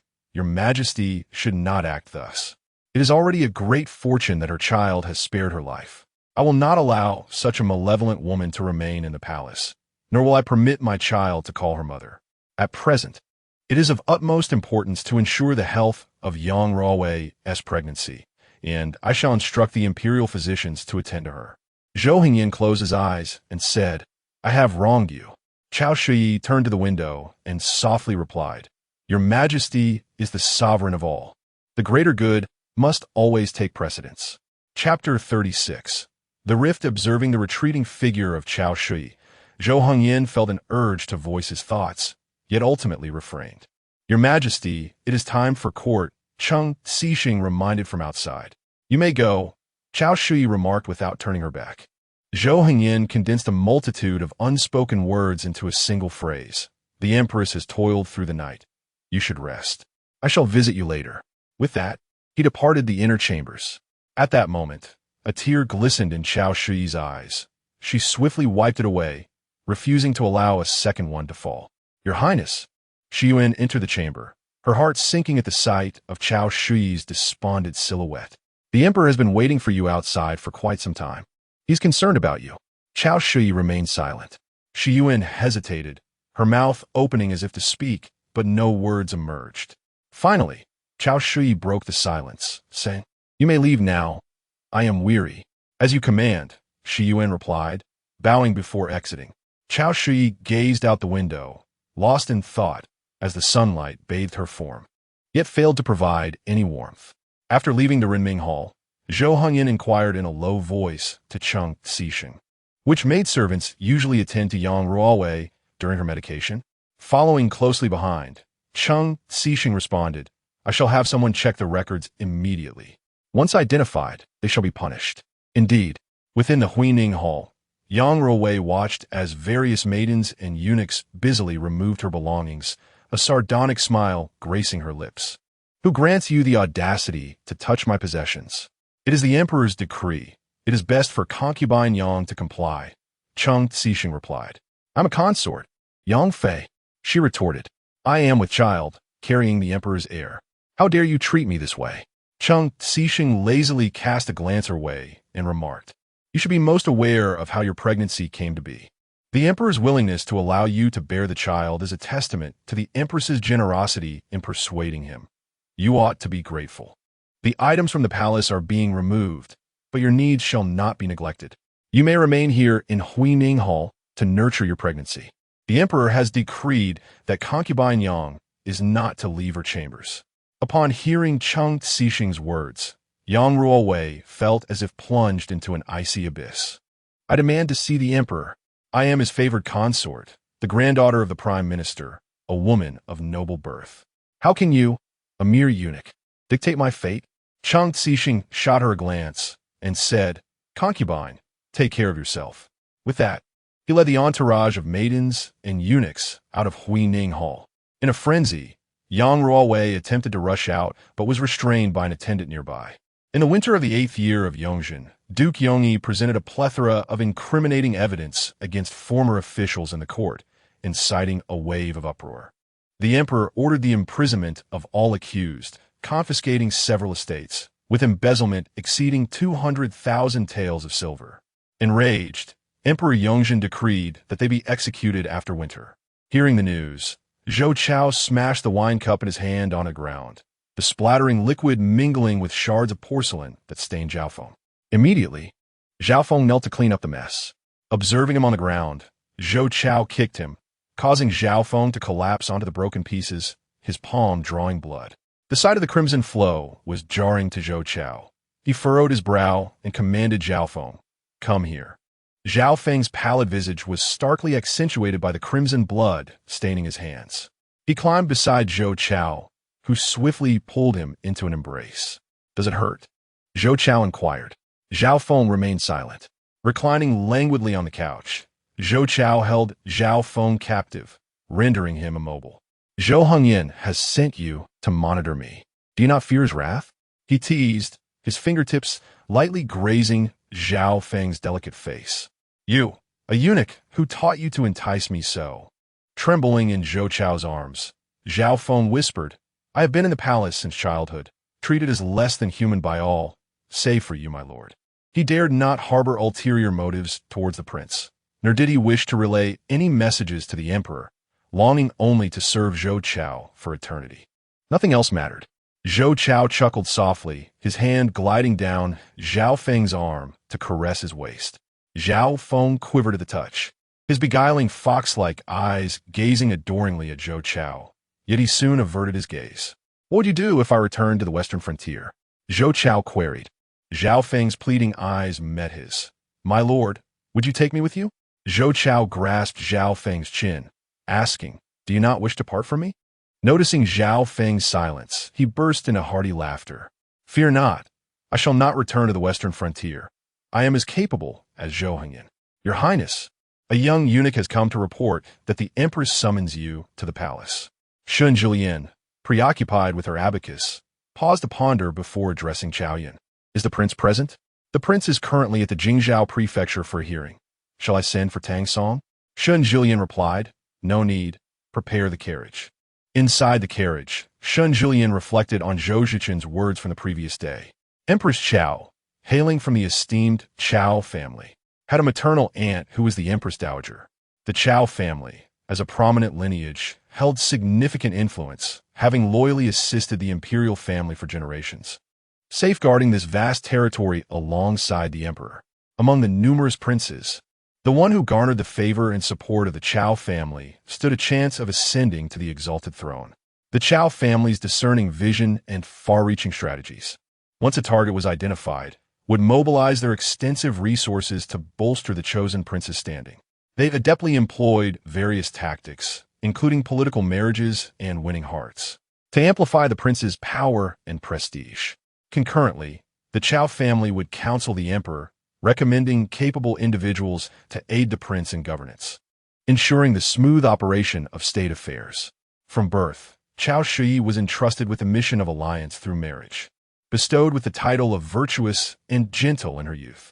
Remarkably, Zhou Hongyan and Chao Shi had nurtured mutual affection since their adolescence. And when Zhou Hongyan ascended as crown prince, Chao Shi became the crown princess. This union became a cherished tale, envied by many young maidens. After Zhou Hongyan's enthronement, he continued to cherish Chao Shi, showering her with love despite having 2 consorts. In the 4th year of Yongzhen, when Chao Shi was 4 months pregnant, she was unexpectedly knocked down by a cat belonging to the newly entered Yang Ruowei. Following a severe hemorrhage, the imperial physician informed Chao Shi that conceiving again would likely be an arduous challenge. The cat was owned by Yang Ruowei, yet the human was innocent, despite thorough investigations. No culpability could be established. Zhou Hongyan, incensed, confined Yang Ruowei for several months and added infertility herbs to the medications and food she consumed daily. Consequently, Yang Ruowei had not conceived in 4 years. However, against all odds, she found herself pregnant now, with irrefutable evidence against her. Yang Ruowei's unborn prince became her unexpected safeguard against death. Chapter 37. Difficult to soothe. The carriage halted before the palace gates. Shen Siyuan lifted the curtain and, upon descending, was greeted by a palace servant. The servant bowed in reverence and addressed Shen Siyuan. "Your Highness, please transfer to the sedan chair." As she settled into the sedan, traversing the palace path flanked by crimson walls, a sense of suffocation enveloped her. Guided by the servant, she arrived at the Renming Hall. This hall, the queen's sleeping quarters, was the largest in the harem and the closest to the Yangxin Palace. Inside, a carpet adorned with yellow ground and intricate vine patterns lay beneath, while fragrant smoke wafted from a Basan incense burner, subtle yet not overpowering. The entire chamber exuded opulence without extravagance. As Shen Siyuan entered, a senior palace maid named Dansha emerged to welcome her. "Princess of Ding'an, this way please." Upon entering the inner chamber, she found Chao Shui trimming the branches of a Wenju plant. "Your servant greets your majesty," Shen Siyuan said, bowing respectfully. "There's no need for excessive formality. Rise." Chao Shui replied. "You may all withdraw." With a wave of her hand, the attendants exited. "Yes." A side branch of the Wenju was snipped away, and Chao Shui remarked, "This Wenju has not been pruned for some time. The side branches have grown rather unruly." Observing Chao Shui's actions, Shen Siyuan commented, "If it were growing outside, it would matter little, but this Wenju in the pot must be trimmed to maintain order." After setting down the branch, Chao Shui turned to Shen Siyuan. "I have been negligent in tending to it lately. Today, with some leisure, I found it rather unsightly. Princess of Ding'an, please have a seat." With that, Chao Shui took her own seat. "Do savor the newly acquired golden melon tribute slices." After a brief taste, Shen Siyuan remarked, "Its flavor is richer than that of Maojian tea." Chao Shui smiled lightly. "I summoned you to discuss the matter of the palace banquet poisoning." The news of Yang Ruowei's pregnancy was unexpected for both the emperor and myself. She has been demoted and confined to her quarters. I understand this punishment may seem trivial to you, but once this matter passes, the emperor will send her away for cultivation, and she shall receive her due retribution. After a moment's contemplation, Shen Siyuan inquired, "Your Majesty, do you feel sorrow?" Chao Shui was taken aback by Shen Siyuan's question, arching her lips as she regarded her. Observing Chao Shui's demeanor, Shen Siyuan noted her dignified features, her face not overly sharp, and her eyes remarkably expressive. The commanding presence she exhibited at the banquet now seemed softened before her. "I am the queen. No matter the tempests that arise, I must smooth them over." I meant to ask, "Do you feel sorrow yourself?" Perhaps she had not understood or had avoided the question the first time. When Shen Siyuan asked again, Chao Shui turned her gaze elsewhere. The daughter of the Chao family does not dare to feel sorrow. A surge of turmoil surged within Shen Siyuan as she recalled her mother's words. The daughter of the Shen family must always keep propriety in mind. Everyone experiences sorrow. Shen Siyuan asserted, "Your Majesty, do not let the bricks and tiles imprison your heart." Chao Shui replied, "You're the first to speak such things to me." Shen Siyuan said, "I merely cannot bear to see your Majesty miss the thoughts within your heart. Have you ever pondered the peculiar circumstances surrounding Yang Ruowei's pregnancy? In this palace rife with deception, one must exercise utmost caution. If one has been consistently consuming contraceptive potions, conceiving a child becomes exceedingly difficult, even after ceasing their use. Yet, Yang Ruowei has inexplicably found herself with child. Such anomalies surely indicate something amiss." "Indeed," Chao Shui remarked. Upon exiting the empress's quarters, Shen Siyuan made her way outside, where every brick and tile exuded unparalleled elegance, devoid of any blemish. "Your Highness," she was called to a halt, and turning around, she beheld Zhou Cechen. Clad in white, he embodied his easygoing nature. Shen Siyuan cast a sidelong glance and inquired, "What business does the prince have?" Zhou Cechen shook his head with a smile. "I have just departed from my mother's palace and happened to encounter you. I thought to accompany you out of the palace. No need. I am on a different path than the prince, she replied, continuing on her way. Zhou Jingmao, however, grinned and followed her toward the palace gate. Shen Siyuan frowned and quickened her pace. At the palace gates, Zhou Cechen, resting within his carriage with eyes closed, heard the commotion outside. Lifting the curtain, he witnessed Zhou Jingmao intercepting Shen Siyuan. With a cold expression, Shen Siyuan did not turn back, prompting Zhou Jingmao to hasten towards her, blocking her path. He extended a basket of cherries towards her. These are from my mother's palace. They look delightful. Do try them. Stepping back, Shen Siyuan replied, There is no need for such courtesy. The Ding'an Prince's residence is not lacking in such fruit. Keep them for yourself. With that, she attempted to leave, only to have Zhou Jingmao grasp her wrist, inciting her ire. Is it proper for a royal nephew to act in this manner? A low, chilling voice interjected. Zhou Jingmao released her hand, raising an eyebrow before turning away, his expression transforming to one of feigned innocence. Is this how your mentor instructs you in propriety? Zhou Jingmao shook his head, defending himself. I have not engaged in any wrongdoing with my royal aunt. Zhou Cechen cast him a fleeting glance before kneeling. Zhou Jingmao was momentarily taken aback, but soon regained his composure, questioning, What offense have I committed? Must one kneel only for transgressions? Can I not educate my own nephew? Considering Zhou Jingmao's age, he added, In light of your maturity, I shall show you some leniency. Upon returning home, you will go to the chastity hall and kneel for 2 hours. Tang Song, supervise him, Zhou Cechen commanded, leading Shen Siyuan away by the hand. Zhou Jingmao's expression soured, his gaze fixed on their departing figures. Upon returning to the estate, Zhou Cechen dismounted the carriage silently, striding toward the Li Garden Pavilion. Shen Siyuan followed closely, sensing the weight of his silence. The atmosphere within the carriage had already descended into quietude, and now, Shen Siyuan found it difficult to keep pace with Zhou Cechen. As they reached the turning point into the Li Garden Pavilion, just as Shen Siyuan crossed the threshold, Zhou Cechen pressed her against the wall. They stood perilously close, their breaths mingling. Gritting his teeth, Zhou Cechen coldly demanded, Shen Siyuan, cannot you open your eyes and look at me? As she prepared to speak, her words were silenced by Zhou Zechen's impassioned and forceful kiss. The kiss was imbued with an irresistible impulse and longing, as if it sought to liberate the emotions that had long been suppressed within him. Zhou Cechen's lips pressed fervently against Shen Siyuan's, devoid of any gentleness or pity, only the fervor akin to a tempest. It seemed he wished to validate something through this kiss, or perhaps to seek solace of a certain kind. In stark contrast, Shen Siyuan remained entirely passive, her eyes wide open, momentarily at a loss. At that instant, time appeared to stand still, and everything around them blurred into obscurity. The two were engulfed in this passionate kiss, oblivious to the world beyond. Zhou Cechen's arms enveloped Shen Siyuan tightly, rendering her unable to escape. She could only instinctively respond to his fervor, sensing his intense breath and searing warmth. The kiss lingered for what felt like an eternity until Zhou Cechen finally released her lips.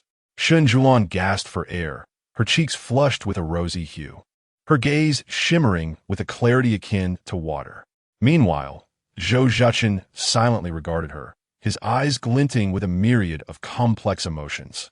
Chapter 38. Awkwardness. When Shen Siyuan finally calmed down, Zhou Cechen had already departed. Within the warm chamber of Li Yuan Pavilion, Shen Siyuan rested her chin on her hand, gazing at her reflection in the bronze mirror. The lip color had long faded, yet her lips appeared strikingly crimson. Recalling Zhou Cechen's kiss, her heart raced with increased fervor. Your Highness, the lady has sent word that there will be a family banquet tomorrow and requests your return to the manor, Lu Chun announced as she entered. I understand.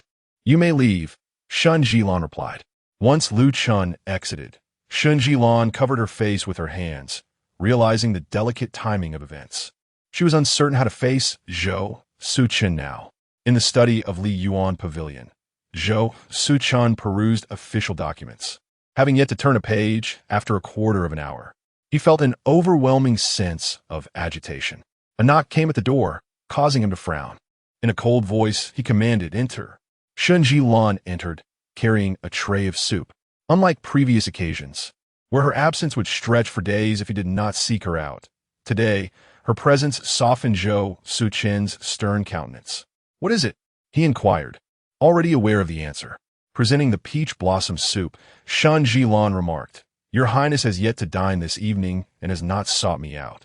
Zhou Cechen's eyelids flickered as he seemed to explain to her, "There are numerous documents related to the remnants of the previous dynasty that require my attention. Thus, I have brought you peach blossom soup for your enjoyment. Would you care to taste it?" Shen Siyuan feigned ease as she asked. "Very well. You may return to your rest."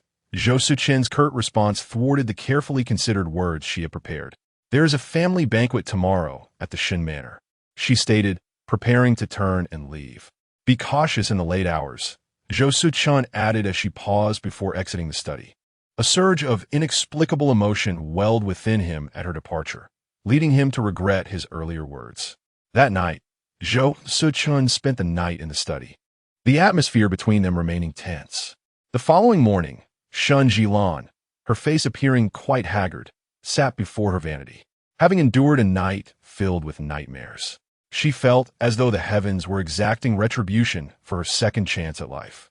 Inside the carriage, Shen Siyuan leaned against the window, drowsily on the verge of sleep, when Zhou Cechen entered and witnessed the scene.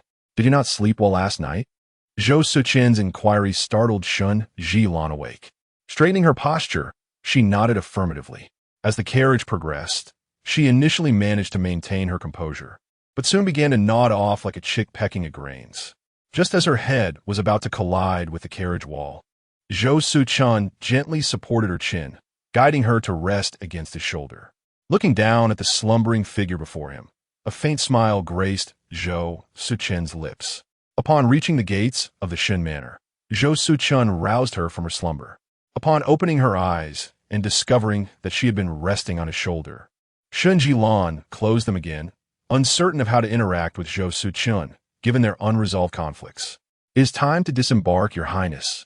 A deep voice resonated from above her.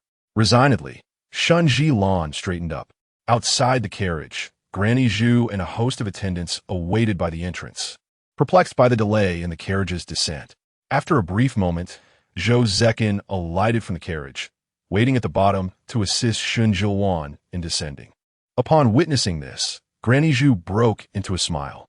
Your Highness," the crowd greeted respectfully. "Please rise." "Yes." With a smile, Granny Zhu stepped forward, addressing the princess. "The general and his wife have arrived early at the Zheng'an Hall, eagerly awaiting your return. Your Highness and the prince should make haste into the residence." "Has my mother and father arranged the banquet at the East Mansion?" "Yes, it is all family." Nodding, Shen Siyuan proceeded forward, with Zhou Cechen trailing silently behind her. The two exchanged not a word along the way. As Shen Siyuan ventured deeper, her heart raced. 5 years had passed, and she was no longer the young girl she once was. Uncertain of how to interact with her parents, she grew increasingly apprehensive. Upon arriving at Zheng'an Hall, Shen Siyuan spotted her mother, Li Hashan, and her father, Shen Siyuan. The words father and mother echoed in her mind countless times, yet when she finally uttered them, her voice trembled. Shen Siyuan, upon seeing his daughter, smiled and remarked, "After 2 months apart, we are finally reunited." "Fufuai," Shen Siyuan began. But before he could finish, tears streamed down Shen Siyuan's cheeks. Frowning, Shen Siyuan questioned, "Has she suffered grievances at the Wangfu to cry so?" With that, his cold gaze turned towards Zhou Cechen. Zhou Cechen, too, was concerned for Shen Siyuan's emotional state. Witnessing her distress, he regretted bringing her back to the Shen residence and lamented his actions from the previous day that had caused her sorrow. Shen Siyuan gently patted Shen Siyuan's back, while she shook her head, saying, "I miss my father and mother." Seeing this, Li Hashan glanced at Zhou Cechen, noting the worry and compassion in his cold eyes. She then said, "Your Highness, my daughter has troubled you." Zhou Cechen replied, "She is no trouble." Shen Siyuan fixed a steely gaze upon Zhou Cechen, his eyes simmering with barely concealed anger, though his expression remained composed. "What a joke! Let anyone dare to say that my daughter is a burden." This sentiment was understood by all present. Enough, Before the banquet is prepared, let us enjoy some refreshments in Zheng'an Hall, Li Hashan interjected, interrupting Shen Siyuan's impending remarks. Granny Zhu observed the group, moving towards the front hall, and shook her head. It was plain to see that every word Shen Siyuan spoke was laden with meaning, while Zhou Cechen remained indifferent. The marriage between Shen Siyuan and Zhou Cechen was a decree from the emperor, and defiance was a grave offense. For Shen Siyuan, this was akin to an act of coercion. The thought of marrying off his beloved daughter to a man she barely knew, and one who was feared throughout the capital, was insufferable for him. Thus, all his pent-up frustration was directed toward Zhou Cechen. Once seated in the front hall, Shen Siyuan's eyes were already red from crying. Li Hashan turned to her, saying, "Fufu, your father has brought you some local specialties from Jiangling. Go wash your face and join him." After a glance at Zhou Cechen, Shen Siyuan rose and replied, "All right." Zhou Cechen intended to accompany Shen Siyuan back to Weichun Pavilion, but Li Hashan called out to him, "Your Highness, please stay and converse with the ladies." The conversation began with a clear distinction of status, yet the words were delivered with an air of finality. Shen Siyuan gazed at Zhou Cechen with concern, but he offered her a reassuring glance. After Shen Siyuan departed, Li Qian guided Zhou Cechen into the study. "Your Highness, please take a seat," Li Qian stated, adhering strictly to propriety. Zhou Cechen replied, "It suffices for my mother-in-law to call me Jinji." "Mother-in-law? I cannot bear such a title," he retorted silently. "You have been wed to Lan Er for 3 months.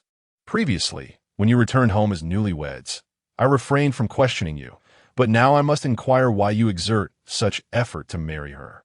Do not presume that the Shen family is Navi. Why did the emperor grant this union? And why did you obstruct my family's attempts to find suitors for Lan Er? Do you truly believe we are unaware?" Chapter 39.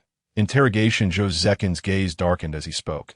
"I did employ certain measures to marry Lan Er, deceiving my esteemed in-laws." He then bowed respectfully, admitting Jean is heired. Li Hashan, the legitimate daughter of the Duke's household, wed General Shen Siyuan and has basked in unparalleled glory since her birth.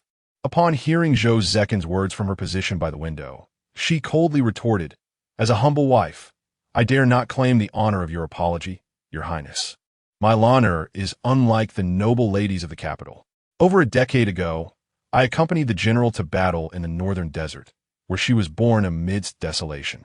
At that time, the late emperor, wary of the Shen family's military power, yet troubled by border conflicts, detained my child in Yanjing under the pretense of having her accompany the prince in study, while the general and I remained in the northern front for over 10 years. The northern wilderness, though lacking the splendor of Yanjing, offered a sense of freedom and joy. Lan Er thrived in such an environment for 8 years. You may perceive the current Shen Siyuan as poised and decorous, yet you are unaware of her childhood spirit, which radiated like a small sun across the vast desert. Subsequently, my daughter's martial prowess was recognized by the emperor's inner circle, who strongly recommended her for battlefield training. However, the late emperor's deep-seated suspicions would not allow the Shen family to remain unencumbered in Yanjing. Thus, he dispatched the imperial guard to escort Lan Er back to the capital.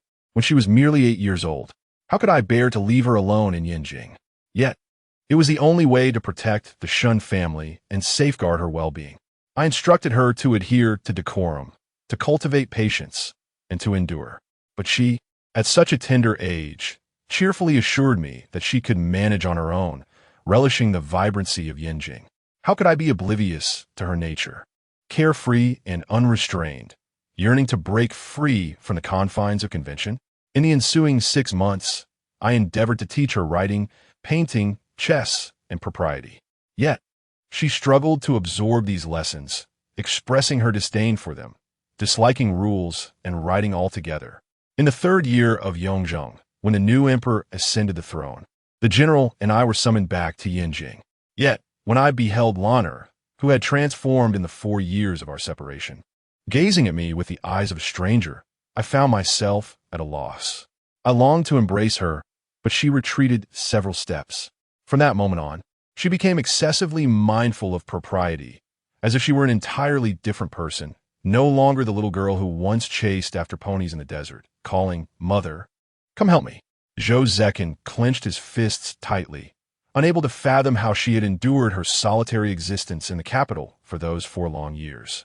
When the emperor decreed our marriage, the general and I were nearly driven to draw our swords in defiance, demanding to know why our destinies, our lives. Our marriages were not ours to command. The emperor commanded us to defend the borders, to detain our son and daughter, and even to dictate their unions. What audacity the royal kin possessed! We were to kneel and receive the edict, expressing gratitude for the emperor's grace.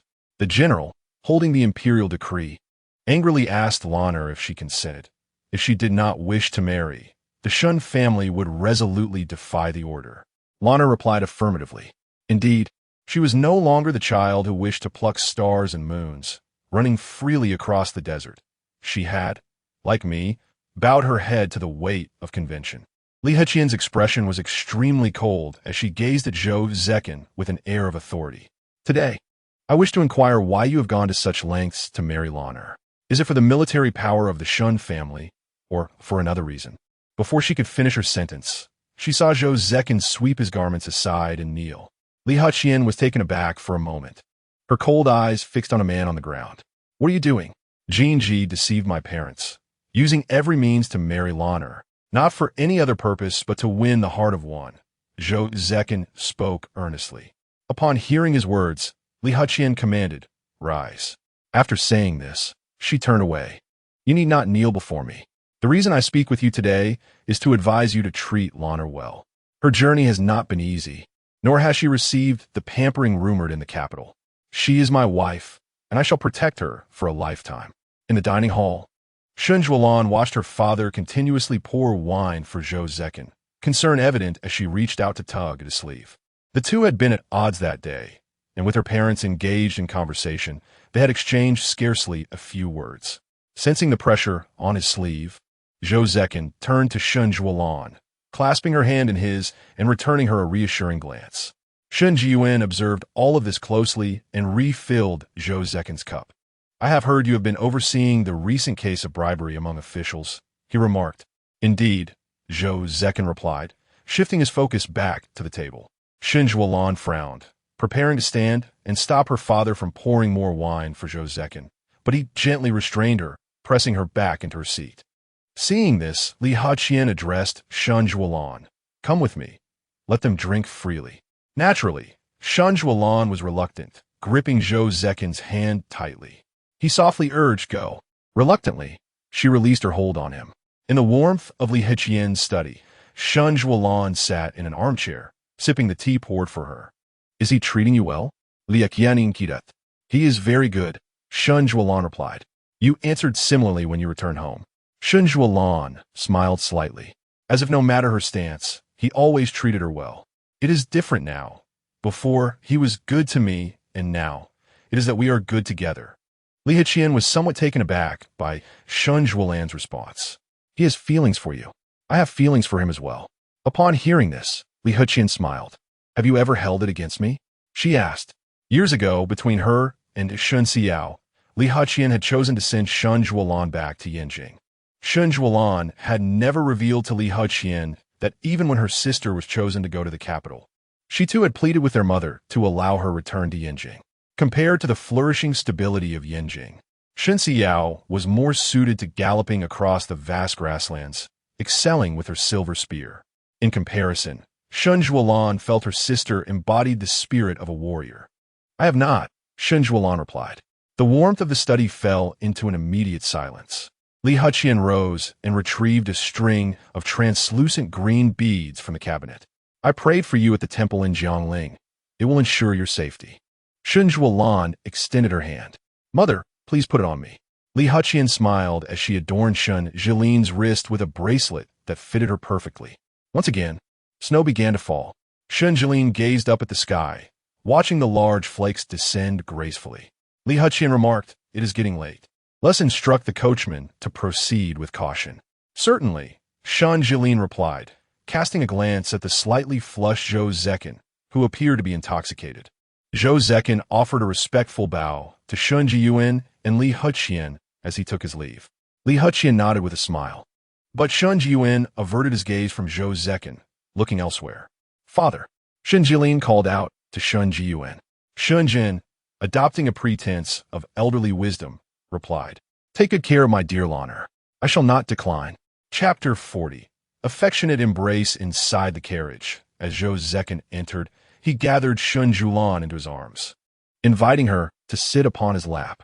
The scent of wine emanating from him drew Shen Siyuan closer, for his fragrance was perpetually delightful. "Are you intoxicated?" she inquired softly. Zhou Cechen remained silent, gazing intently at her. "Is all your father's fault for pouring so much wine into you?" "Not much," Zhou Cechen replied, rolling his throat, feeling an increasing dryness. "I should not have quarreled with you yesterday," he admitted in a hoarse voice. Shen Siyuan feigned indignation. "Are you apologizing to me?" "Indeed, an apology requires a certain posture." Zhou Cechen chuckled lightly, yet that smile ensnared Shen Siyuan utterly. "What does the princess wish of me?" He teased her. Shen Siyuan extended her delicate finger, gently tracing the contours of Zhou Cechen's collarbone, moving upward, causing his breath to quicken. "I wish to nibble it," she murmured, her soft fingers caressing his throat. "Do not jest." Zhou Cechen gently grasped her hand, holding it firmly. Yet Shen Siyuan was not easily deterred. She took his throat in her mouth. Zhou Cechen shuddered, a sudden warmth surging through him. His voice turned husky. "Please do not tease me." Shen Siyuan, seemingly oblivious, allowed her tongue to lightly caress his throat. Zhou Cechen let out a soft hum, calling her Fufu. Shen Siyuan looked up at him. "What did you call me?" "Fufu." She smiled. "That is my childhood name, known only to my family." "Am I not part of your family?" he asked. "You are. Then may I call you that from now on?" "Certainly." Shen Siyuan shifted slightly upon him, but he held her in place, feeling the pressure beneath her. Her cheeks flushed crimson. "You." Shen Siyuan stammered, attempting to withdraw from his embrace. "Do not move." Zhou Cechen's voice was almost a whisper, like a timid quail. Shen Siyuan nestled deeper into his embrace, hesitant to stir. Zhou Cechen resignedly closed his eyes, striving to calm his breathing. "How are you?" Shen Siyuan murmured softly. The alcohol had tinged Zhou Cechen's eyes with a hint of red, clouding his thoughts. "What about me?" he asked, lowering his gaze. Shen Siyuan kept her silence. Noticing the innocent clarity in her eyes, Zhou Cechen, in a husky tone, queried, "Who ignited this fire?" At that moment, Shen Siyuan realized that while Zhou Cechen had consumed the wine, it was she who felt as though she were ablaze. She swiftly changed the subject. "What did mother say to you?" Zhou Cechen's expression darkened slightly as he held her delicate hand within his. Seeing his reticence, Shen Siyuan seized the moment to press her lips against his, a fleeting touch. Zhou Cechen's gaze deepened, and he grasped her chin, compelling her to lift her head for another kiss. Zhou Cechen's hand caressed Shen Yulan's waist, while his other hand cradled her delicate face, deepening their kiss. The carriage gradually came to a halt, and Zhou Cechen lifted Shen Yulan out, leading her into the royal residence. The snow fell more heavily than before, and Zhou Cechen held the umbrella to shield her completely. Along the path back to Xiaolan Pavilion, he was reluctant to quicken his pace. Their footprints lingered in the snow, long and seemingly endless. At the end of the corridor, Shen Yulan reached the warm chamber but hesitated to push open the door. Zhou Cechen stood beside her in silent companionship. "My lord, I have arrived," she announced. "Very well. I have matters to attend to, so I shall take my leave," he replied, turning away as if fleeing. Zhou Cechen stepped into the snowy courtyard, where the white flakes danced around him, creating a picturesque scene. Gazing at the snow-laden courtyard, he, clad in a black cloak and holding an oiled paper umbrella, suddenly halted. He turned to look at Shen Yulan, who remained outside, watching him intently. The wind whisked a few icy flakes against his face, dispelling much of his intoxication. Yet the sight of Shen Yulan standing there tightened his heart. Memories of their time together flashed through his mind, along with words spoken earlier by Li Heqian. Her Fufu has not fared well in the capital, he recalled, unable to fathom the hardships she had endured. Shen Yulan's eyes were reddened by the wind and snow, and a single tear fell down her cheek. He turned away, and amidst the swirling snow, they locked gazes, one unwilling to depart, the other yearning to stay. Zhou Cechen approached Shen Yulan, his umbrella falling to the ground. He embraced her tightly, refusing to let go. The umbrella, now dusted with a thin layer of snow, toppled over, causing the snow to cascade onto the floor. Zhou Cechen lifted Shen Siyuan, who wrapped her arms around his neck, burying her face in the crook of his neck. With a swift kick, he pushed open the door, revealing the warm chamber where the fire had already been lit, its warmth enveloping every corner. He set Shen Siyuan down on the beauty couch by the window. Sitting there, she watched as Zhou Cechen knelt before her, reaching for her ankle, but she instinctively recoiled. "Do not move," he commanded, grasping her wrist through the fabric of her skirt before removing her shoes and socks.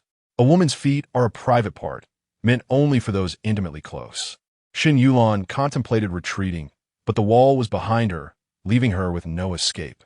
Gazing at her pale feet, the slightly flushed toes adorned with a delicate pink hue, Zhou Cechen reached out to hold them.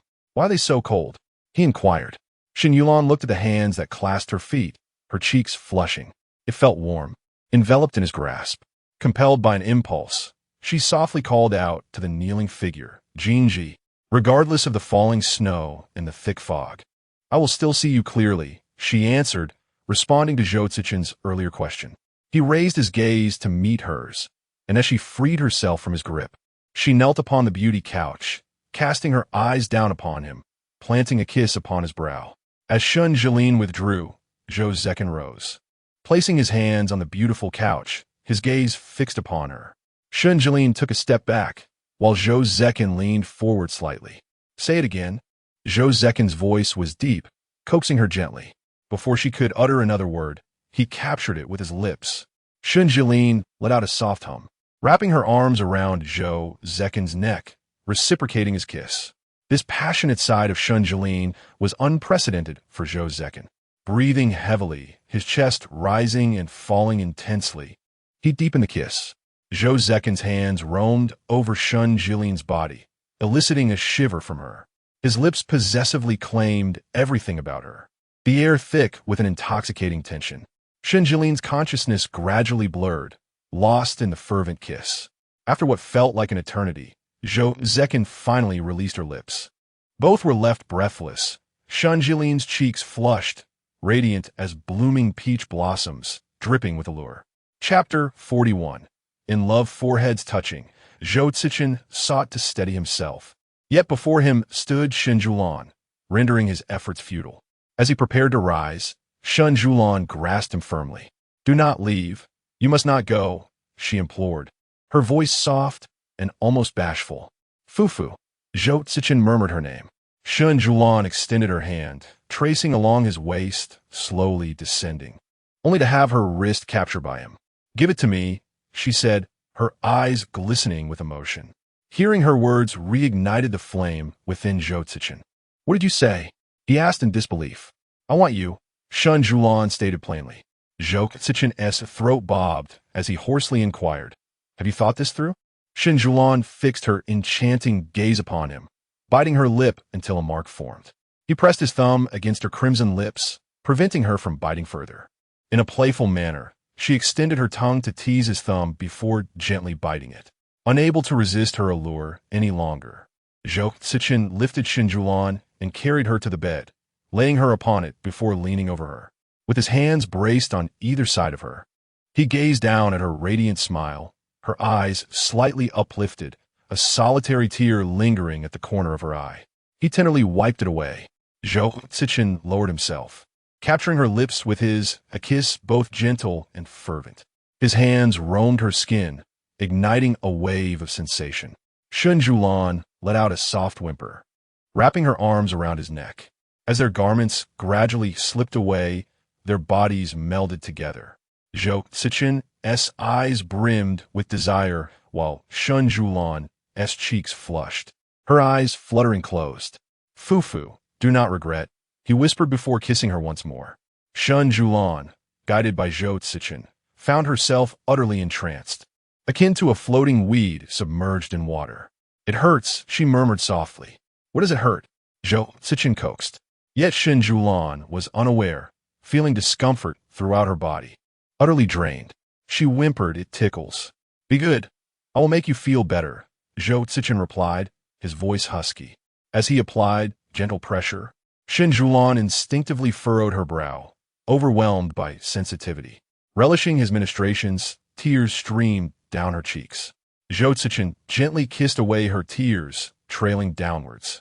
Shen Siyuan repeatedly called his name, while he continuously soothed her, until a wave of pain surged through her, causing tears to flow uncontrollably. Zhou Cechen, mindful of her discomfort, adjusted his strength. The room was filled with an intoxicating atmosphere, brimming with springtime warmth. The following day, Shen Siyuan awoke from her slumber, opening her eyes only to wince in pain as she attempted to turn. Awake? Zhou Cechen's voice came from beside her. Blinking, she recalled the tender moments of the previous night and instinctively covered her face with the quilt. A hand at her waist drew her into his embrace. "Are you uncomfortable?" he inquired. Nestled against him, Shen Siyuan murmured, "It hurts." Her voice was hoarse, and she quickly sealed her lips. Upon hearing this, Zhou Cechen assumed that Shen Siyuan had sustained an injury and instinctively lifted the covers to inspect her, only to be gently restrained by Shen Siyuan. Embarrassed to speak, she shook her head, pressing his hand down. Zhou Cechen paused for a moment and inquired, "Very well, I shall not look. Where does it hurt?" Shen Siyuan remained silent. He carefully extracted her from his embrace, only to discover tears brimming in the corners of her eyes, leading him to regret his actions from the previous night. "I shall summon Tang Yi to examine you," he declared, preparing to rise, yet Shen Siyuan grasped him tightly. "No," she whispered, "my voice, it has gone hoarse." Immediately regretting her admission, she had never felt so ashamed in front of Zhou Cechen. Understanding her plight, Zhou Cechen rose to pour a glass of water, then assisted Shen Siyuan in leaning against the headboard of the bed, bringing the cup to her lips. After she drained the glass, her gaze fell, avoiding his. Zhou Cechen mistakenly assumed she regretted their previous intimacy, his expression darkening. "I was not drunk last night, yet I failed to restrain myself." He swallowed hard, adding, "If you disapprove, I shall refrain from such behavior in the future." Upon hearing his words, Shen Siyuan lifted her gaze to him, then grasped his hand and bit into his arm. Zhou Cechen was perplexed by her actions, yet he felt the pressure of her bite, as if she were venting her frustrations. She bit for quite a while, and he did not resist, allowing her to continue. When she finally released his arm, the red imprints of her teeth stood out starkly against his skin. "Do you not cry out in pain?" she asked. "It does not hurt," he replied, for he had faced far greater trials on the battlefield. Her grasp was negligible to him. "I am in pain. I cried out in agony last night," Shen Siyuan retorted, glaring at Zhou Cechen. As her words echoed, memories of her repeatedly calling out in distress flooded his mind. He swallowed hard and smiled faintly. "I found it hard to contain my feelings for you." In truth, Zhou Cechen had been exceptionally patient and gentle with Shen Siyuan that night, but being her first experience, it had inevitably been somewhat awkward and clumsy. At a loss for words, she asked, "Are you hungry?" "I instructed the kitchen to prepare lunch." Shen Siyuan nodded, astonished at the mention of lunch. "What time is it?" "Noon," he replied. Shen Siyuan tightened her grip on the bedding. She had not yet risen at this hour, and the servants in the courtyard were surely aware. Gazing at the array of dishes laid out on the table, Shen Siyuan felt a mix of resignation and surprise. There were 7 treasures congee, 5-flavor porridge, shrimp dumplings, yellow fish soup, black bone chicken soup, trotter's broth, bone soup, crispy fish, 8-grain quail, and winter melon rib soup. Mama Hua smiled warmly at Shen Siyuan, saying, "Your Highness, these were all prepared at the prince's behest. It is only fitting you nourish yourself now, as you must be starving." Shen Siyuan pressed her forehead. "Very well, you may leave," she instructed. Once the servants had exited, she turned to Zhou Cechen, who was meticulously serving her dish after dish. "Your favorite, the shrimp dumplings." Zhou Cechen placed a steamed bun delicately on the plate in front of Shen Siyuan. "Is it necessary to supplement like this?" Shen Siyuan inquired. "You toiled last night. It is only natural to nourish yourself properly," Zhou Cechen replied with utmost seriousness. Shen Siyuan's face instantly flushed crimson. She lowered her head and hurriedly took a few bites of the bun to mask her embarrassment. Observing her adorably flustered demeanor, a smile inadvertently graced Zhou Cechen's lips. Last night, Shen Siyuan felt as though she truly belonged with Zhou Cechen. While savoring the base soup that Zhou Cechen had served her, She noticed Yin Ci approaching with a letter in hand. Chapter 42, Confessions, Your Highness. Here are all the confessions submitted by the remaining factions to the Dali Temple over the past few days, organized and sent over by the Minister of Dali Temple. Zhou Cechen attended to Shen Siyuan as she dined and remarked, "Please send it to the study first." "Very well." Shen Siyuan glanced at Zhou Cechen before inquiring, "What does the Emperor intend?" While carefully removing fish bones for her, Zhou Cechen responded, "If they remain cautious, the Emperor might grant them a few more days of respite." However, recently, the salt under the court's jurisdiction has been discovered by inspectors to be extensively sold on the black market. Their reach is extended too far. Do they dare to meddle in the salt industry? That is a grave taboo in the court. Shen Siyuan set down her chopsticks and looked at Zhou Cechen. If their sole intention was to profit from the salt trade, executing them according to the law would suffice to eliminate future threats. Yet if this involves state affairs, it poses a risk to the entire Zhou dynasty. Before Shen Siyuan could finish her thought, Zhou Cechen lifted a bowl of 5-flavor porridge and brought a spoon to her lips. "First, eat properly." After she accepted the spoonful of porridge, Zhou Cechen continued to feed her. "I can do it myself," she murmured softly. "You were weary last night." Zhou Cechen smiled at her. "You?" Shen Siyuan glared at him, her sparkling eyes betraying no anger, but rather a hint of playful affection. "Fufu, open your mouth," Zhou Cechen coaxed, feeding her another spoonful. There was no time for anger, for she was being fed porridge bite by bite by Zhou Cechen.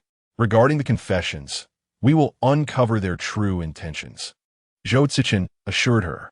"You will be in danger," Shen Siyuan said, her face reflecting concern as she looked at Zhou Cechen. "Are you worried about me?" Zhou Cechen asked, his voice barely above a whisper. "Yes, I'm very worried about you," Shen Siyuan replied, her gaze steady upon him. "Rest assured, I will ensure my safety and yours," he affirmed, each word laden with sincerity. After finishing their meal, Zhou Cechen returned to his study to attend to business, first carrying Shen Siyuan back to the warm chamber. Shen Siyuan reclined on the beauty couch, her mind replaying the events of yesterday, wild with emotion. She covered her face with the account book to conceal her flushed cheeks. "Is this all the confessions?" Zhou Cechen inquired, holding several pages of paper. Yinji replied, "There are more, but speak." "The remaining confessions are merely about indulgences and leisure, entirely useless. These are the ones the Dali Temple hastily compiled overnight." "Go to the Dali Temple." "What?" Zhou Cechen rose, casting a skeptical glance at Yinji. "Do you not understand?" Yinji promptly draped a cloak over Zhou Cechen. "Does His Highness find the confessions insufficient? I wish to see all of them." With that, Zhou Cechen instructed Yinji, "Go inform Song Yin to bring all evidence of guilt along with himself to the Dali Temple." "Understood." As the two departed from the Liyuan Pavilion, Zhou Cechen paused to have someone report to the princess, "I shall visit the Dali Temple today. Should she have any matters to discuss, she may send someone to find me." Yinji hesitated for a moment before responding, "Yes." The Dali Temple serves as the highest court of adjudication in the Zhou dynasty, overseeing criminal and penal cases, with its head, the Minister of Dali Temple, ranking among the 9 ministers. In the courtroom, when Song Yin arrived, he found Zhou Cechen meticulously perusing the testimonies. The multitude of individuals involved and the extensive content of their statements had consumed considerable manpower from the Dali Temple. "Your Highness," Song Yin performed a respectful bow. "No need for formalities. Do you possess any evidence?"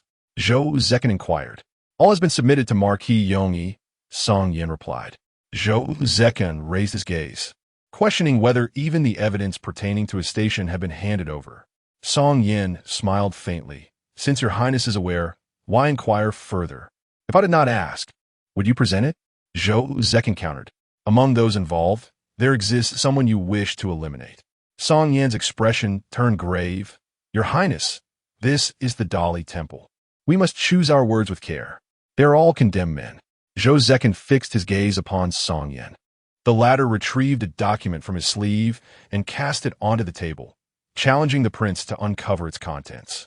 Just as Song Yin intended to leave, Zhou Cechen spoke. "Heatsenin, from Suzhou in Jiangsu, orphaned by disease, has diligently studied to become the youngest scholar from Hetian village." Song Yin froze, turning to Zhou Cechen with a cold laugh. You suspect me of investigating you? You anticipated I would, did you not? Zhou Cechen held up an official document for him to see. The one you wish to kill is Lu Lingji. He was a county magistrate in Suzhou, but during the last Emperor's southern tour, he was the host. He was renowned for his integrity, yet privately coerced countless women into his household, including Siyuan. Clenching his fists, Song Yin approached Zhou Cechen, leaning over the table with a steely gaze. What do you mean? The esteemed Song Yusher, known for his intelligence, once visited my residence, claiming a desire to repay a favor. Yet, I ask you, did he act without selfish motives in this endeavor? Zhou Cechen continued, producing a letter. Even if everything herein is reported to the emperor, none would jeopardize your career. You need not worry. Song Yin tightened his fists in silence. What troubles you? The matter concerning your wife, Siyuan, being made public? She bears no fault. Spare her. Zhou Cechen tossed the letter onto the table. You love her deeply. She is my life. Song Yin's voice trembled. Zhou Cechen watched him intently. All concerning you is contained within. The course of action is yours to decide. Song Yin frowned. Are you attempting to threaten me? If I claimed that my investigation was not of my own volition, would you believe me? Song Yusher, the evidence you submitted to Marquis Yongyi days ago was too precise and detailed. Someone has begun to investigate you. This was intercepted by my subordinate. Song Yin scoffed in silence. One must not be overly eager for revenge. You once told me to trust that I would provide great protection for the common scholars. I return this sentiment to you today. Regardless of your intentions, as long as it is for the great Zhou and its people, pursue it. At this moment, Song Yin regained his composure and bowed to Zhou Cechen. I, Song, express my gratitude to your highness. Henceforth, within the court and before the emperor, I await your commands. There is no need for such formality. Go and do as you wish. You remain a free man. Zhou Cechen glanced at the pile of testimonies on the table. Shall we review them together? Song Yin lowered his gaze to the confessions before him and picked up Lu Lingji's statement. I shall wield my pen as a sword to strike down my enemies. It is wise for you, Inspector Song, to exercise caution. There are those who have intercepted your correspondence, and this may not be the last time. It is prudent to sever the root of the problem to prevent future calamities. Indeed, Song Yin replied. Upon noticing the red marks on Zhou Cechen's neck, he inquired, My lord, have you been grasped by someone around your neck? Zhou Cechen smirked. My little cat can be rather rough. Having been married to Siyuan for quite some time, Song Yin was not oblivious to the implications. However, he was somewhat taken aback by Zhou Cechen's response, indicating that their relationship was quite harmonious. One page of confessions after another was scrutinized, with all suspicious elements circled. Finally, as they surveyed the marked passages, Zhou Cechen and Song Yin exchanged a knowing glance at Wansang Tower. Chapter 43. Fu Zhen within the confines of the Wansang Tower.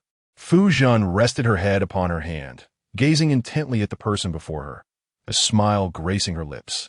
What has brought about this change in you today? Shen Siyuan raised an eyebrow, questioning the difference.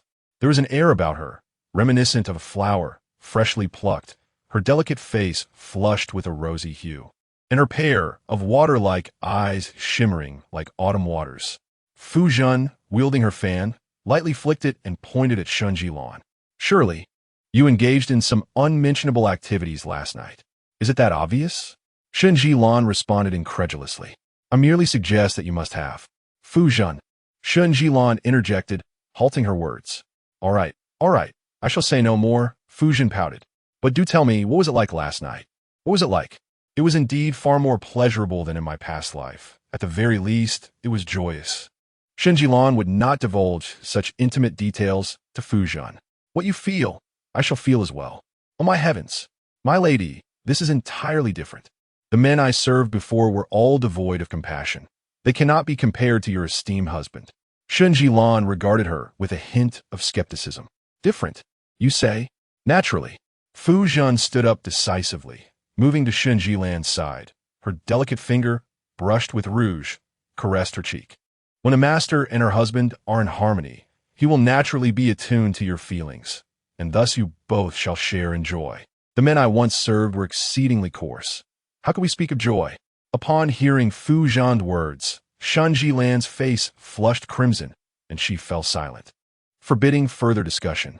Fu Zhen withdrew her hand, yet continued to smile at Shen Siyuan. Very well, I shall speak no more. Just by observing your face, I can tell you must have been quite happy last night. There was no evading this topic. Shen Siyuan spoke earnestly. I have come today to inquire if there have been any unusual occurrences in the tower these past few days. At this, Fu Zhen too adopted a serious demeanor, settling into a chair with her legs crossed.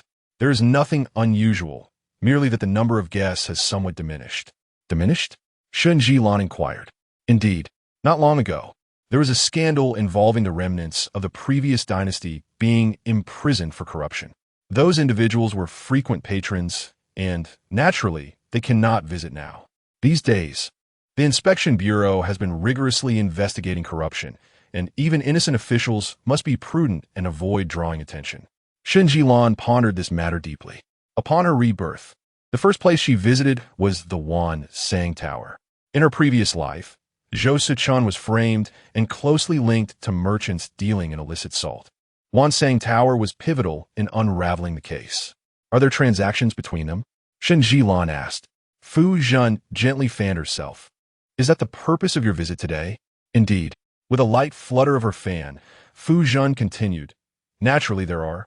Then, my lady, do you know how much a piece of information can fetch here? You belong to me. After all, Shen Siyuan replied, gazing at Fu Zhen. Fu Zhen smirked playfully. You may choose anything from the storeroom in my residence. Shen Siyuan sighed in resignation. Is that truly so? Have I ever deceived you? With delicate, alabaster fingers feigning tears, Fu Zhen softly brushed her eyes, lamenting, how could you not deceive me? You once promised to visit, yet after all these years, you finally choose to appear. It truly chills my heart.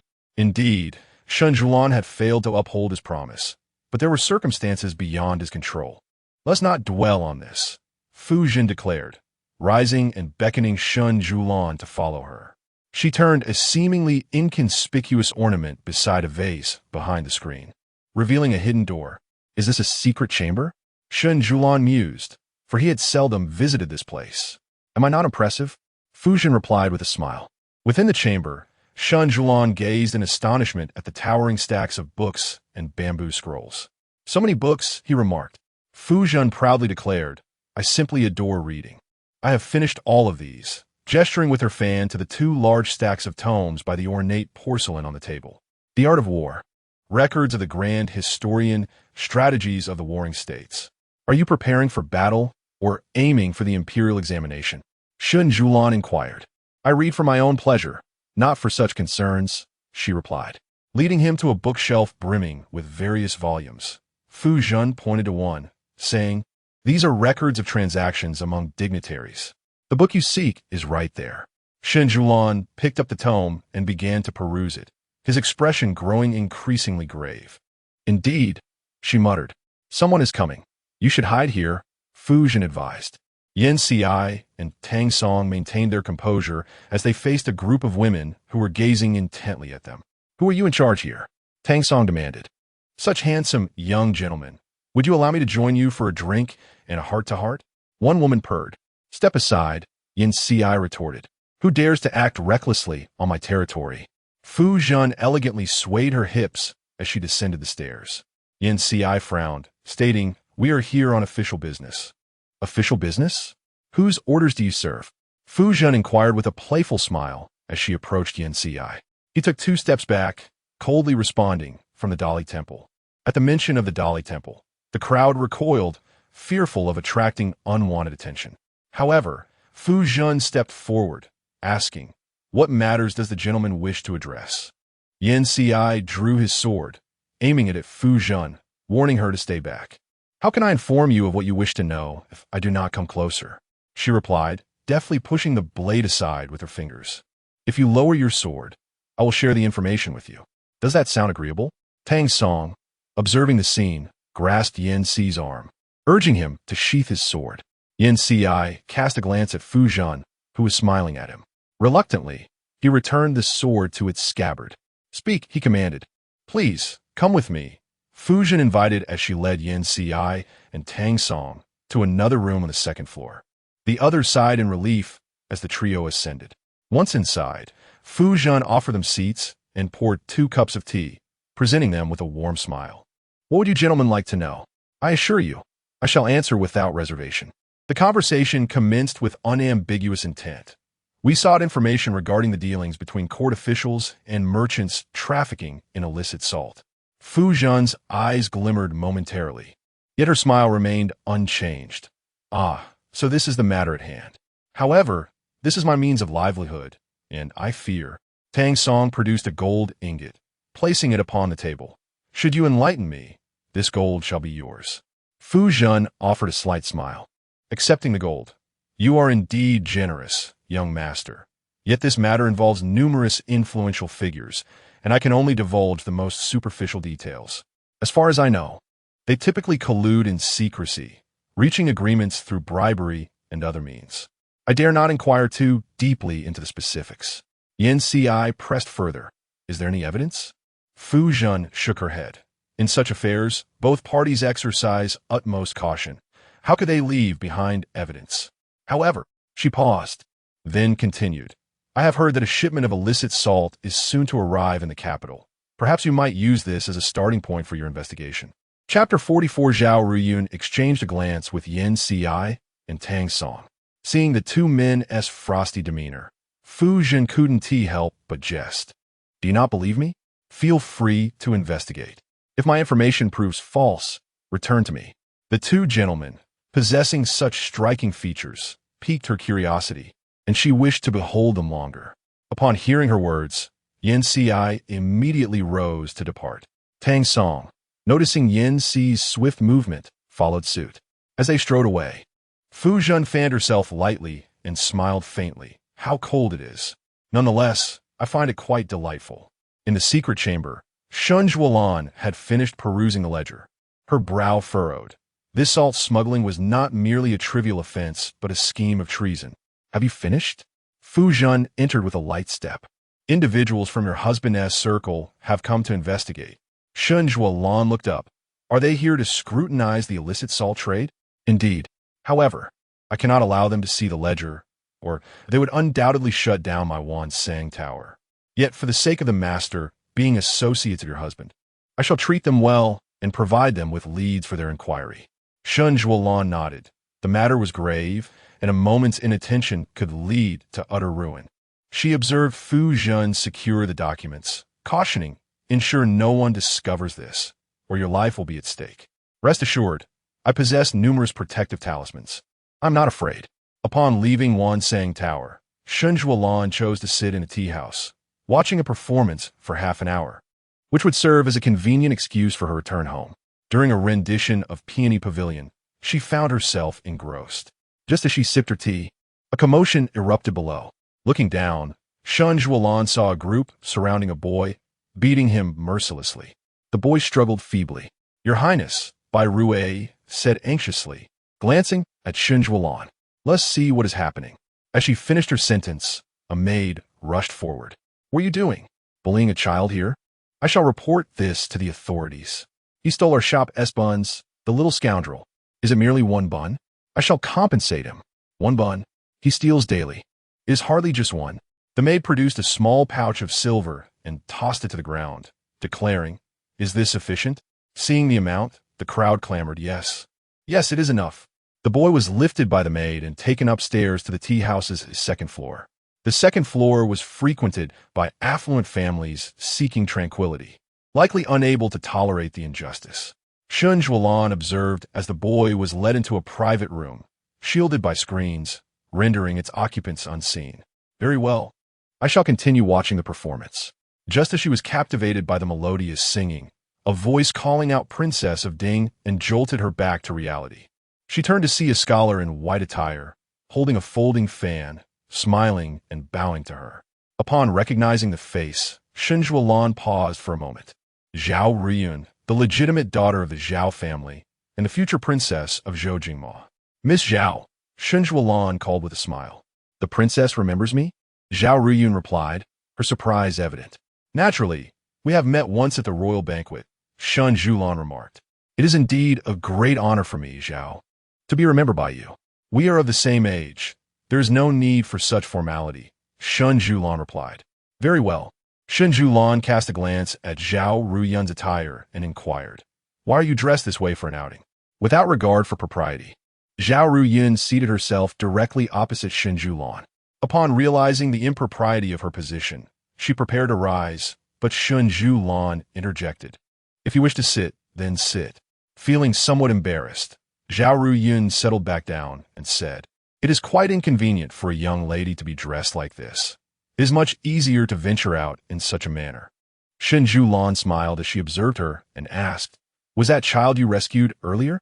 Zhao Ruyun smiled wryly. "I merely intervened where injustice was evident. He appeared clever. I have no worries about his future if he follows me." Shen Siyuan nodded. "Zhao Ruyun, we have never crossed paths in our previous lives." After the performance concluded, Shen Siyuan noted the late hour and took her leave of Zhao Ruyun.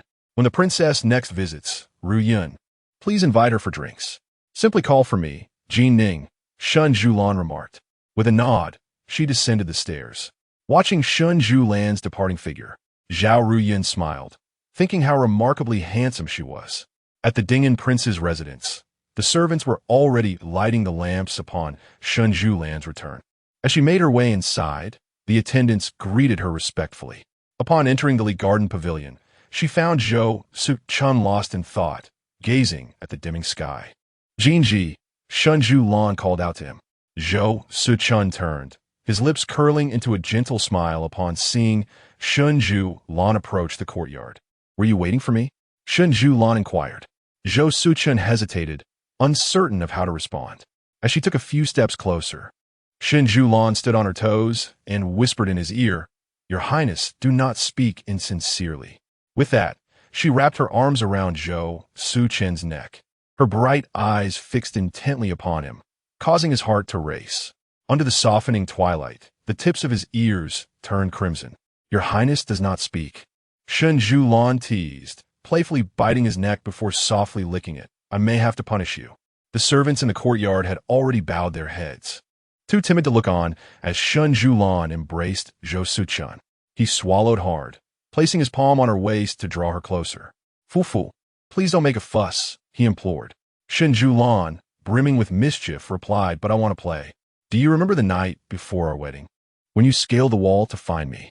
Zhou Cechen's expression darkened slightly. That night, he had not intended to visit. He had merely indulged in some wine and succumbed to the urge to see her, wishing to soothe her pre-wedding anxiety. "I remember," he said, his voice hoarse. Surprised by his acknowledgement, Shen Siyuan felt a twinge of disbelief. In truth, she regarded that night with shame, as it was her first attempt to seduce a man. Yet the man before her had remained unmoved, leading her to believe she was merely a pawn in Zhou Cechen's quest for military power. "Then, what else do you remember?" Shen Siyuan whispered in his ear. Zhou Cechen could no longer tolerate such provocation. He swiftly lifted Shen Siyuan and carried her back to the study. Lu Nong and Bai Rui exchanged a glance, both feeling exceedingly embarrassed. Realizing the direction was amiss, Shen Siyuan attempted to struggle, but Zhou Cechen restrained her, rendering her immobile. "Be good," he instructed her. Bursting through the study's door, he placed Shen Siyuan upon the large desk where he typically conducted his affairs. Sitting atop the desk, Shen Siyuan braced herself with her hands, regarding Zhou Cechen with a demeanor of indifference. Zhou Cechen leaned forward, placing his hands on either side of her, meeting her gaze at eye level. "What does the princess refer to? Is it the princess secretly drinking within her courtyard, or is it that she kissed this king after imbibing?" Chapter 45. Misunderstanding. Upon hearing those words, Shen Siyuan's eyes widened in astonishment. How could he be so brazen? He had clearly intruded into her courtyard under the cover of night. "You!" Shen Siyuan exclaimed, her voice filled with indignation. "What of it?"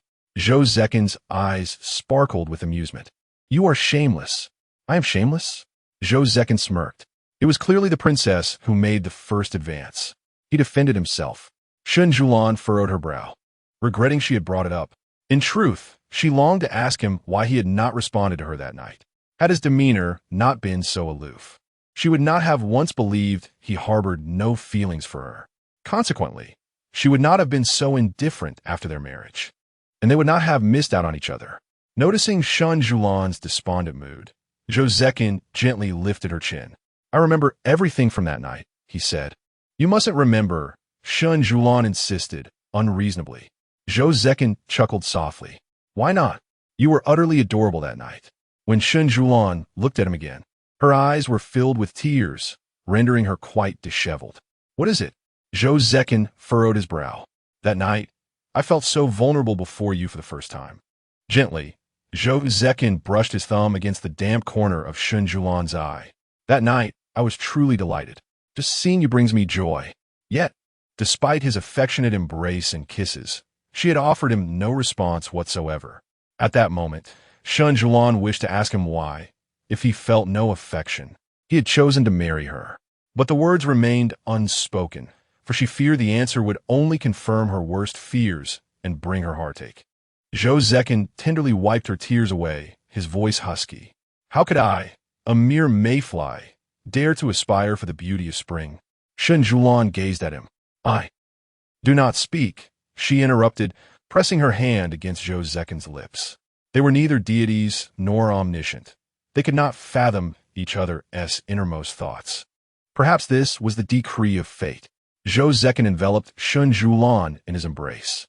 Do you know that night I nearly lost control? As the misunderstanding began to unravel, their hearts drew closer. Where did you go today? Are you feeling unwell? Zhou Cechen inquired. I went to see a play, Shen Siyuan replied, offering him a partial truth. Without you at home, it was dull to linger alone, so I ventured out to watch a performance. It is my fault, he acknowledged. Shen Siyuan looked at him, curious if he had uncovered anything today. The Wansang building may serve as a primary venue for those engaged in trading, bribery, and the illicit salt trade. Shen Siyuan nodded. You have shared with me the matters of state. Do you not fear my selfishness? She teased, a smile gracing her lips.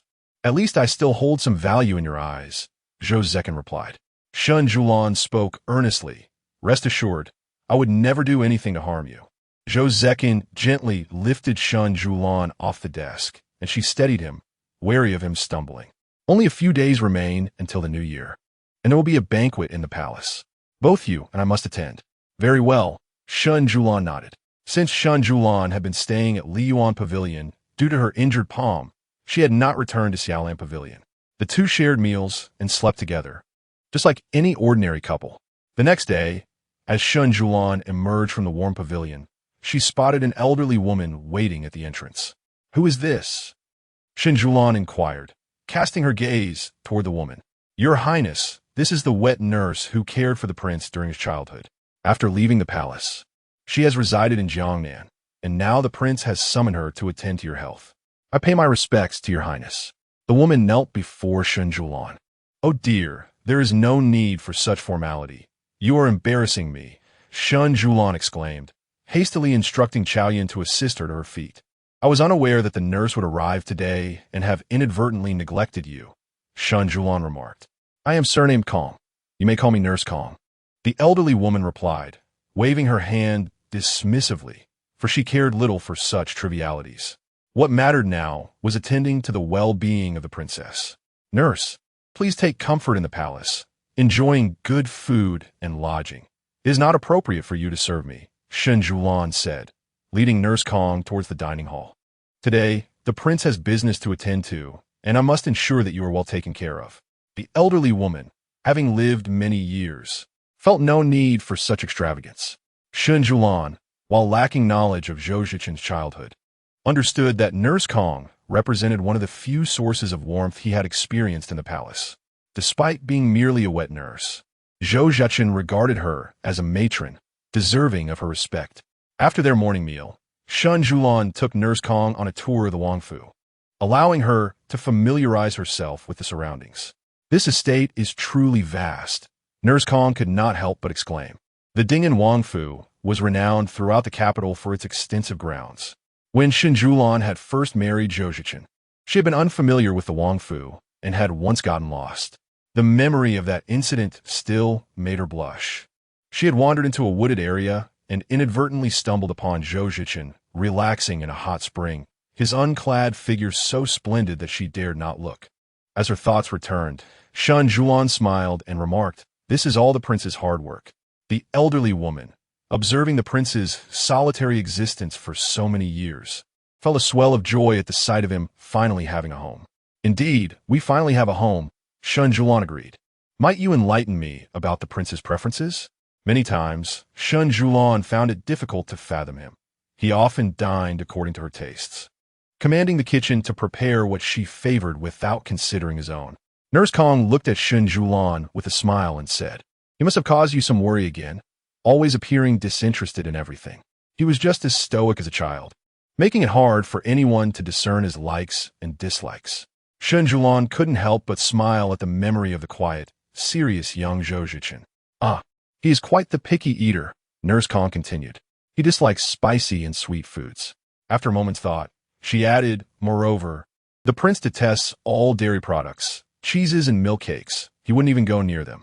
In her time at the palace, whenever anything made with milk was served, the prince would always distance himself, his aversion evident, though never explicitly stated. Shen Siyuan stood frozen in place. He dislikes cheese. Upon returning from the Dali temple, Zhou Cechen made his way directly to the Liyuan pavilion, his black cloak billowing with each purposeful stride. "Your Highness, Lady Kong has already arrived at the residence," Steward Lin reported to Zhou Cechen. "Very well. The princess has prepared dinner and is waiting for you," Steward Lin added. Zhou Cechen walked along the corridor towards the dining hall. In the dining hall, Shen Siyuan gazed intently at the array of dishes that had been meticulously prepared.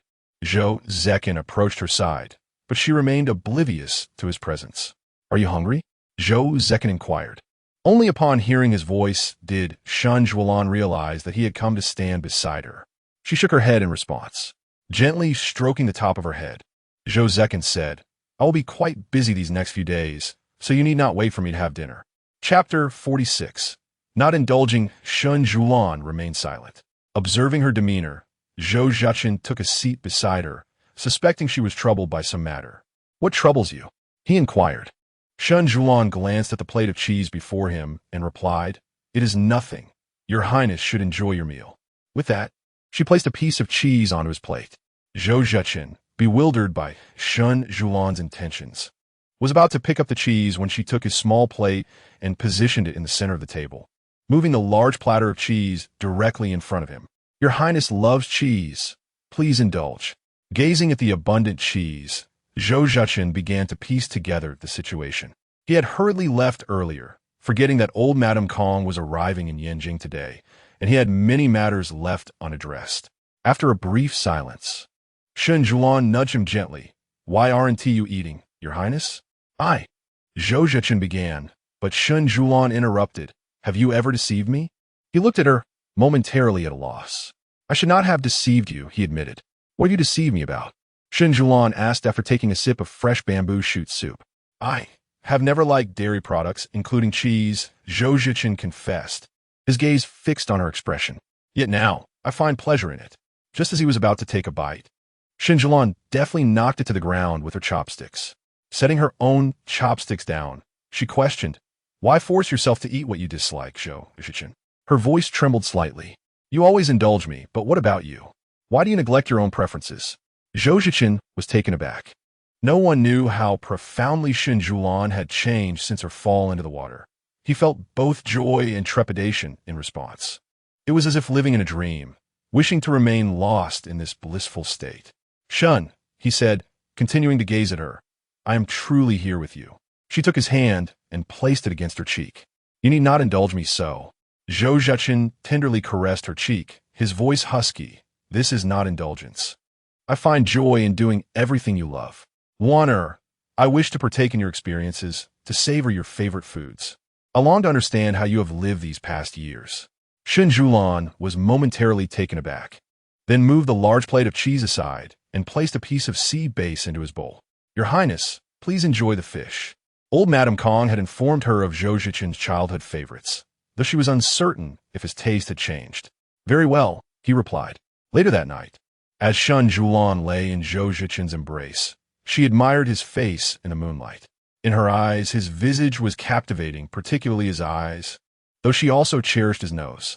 There was a tiny black mole on the bridge of his nose, only visible when she lay before him. His nose was elegantly shaped, and, Almost instinctively, she reached out to touch the mole gently. "Cannot sleep?" Zhou Cechen's raspy voice broke the silence. Was momentarily taken aback. She had not actually fallen asleep despite gazing at him for so long. Was her gaze insufficient? Stared at her with wide-open eyes.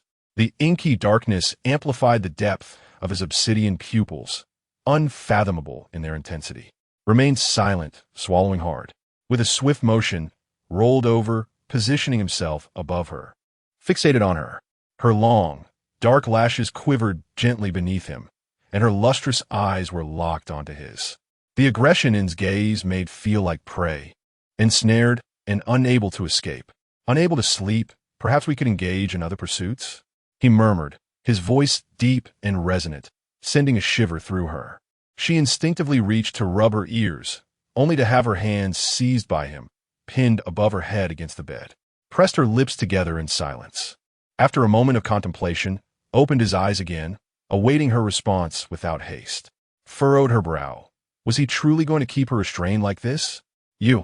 She suddenly began to struggle, but the more she fought, the tighter he held her. "Be good," he commanded, in a flash. Recalled the advice given to her on how to entice a man, artfully termed as enhancing marital relations. With wide, glistening eyes, she blinked back tears that threatened to spill, her gaze fixed on. Her red lips parted slightly, and she bit her lower lip, then delicately licked them with her small tongue.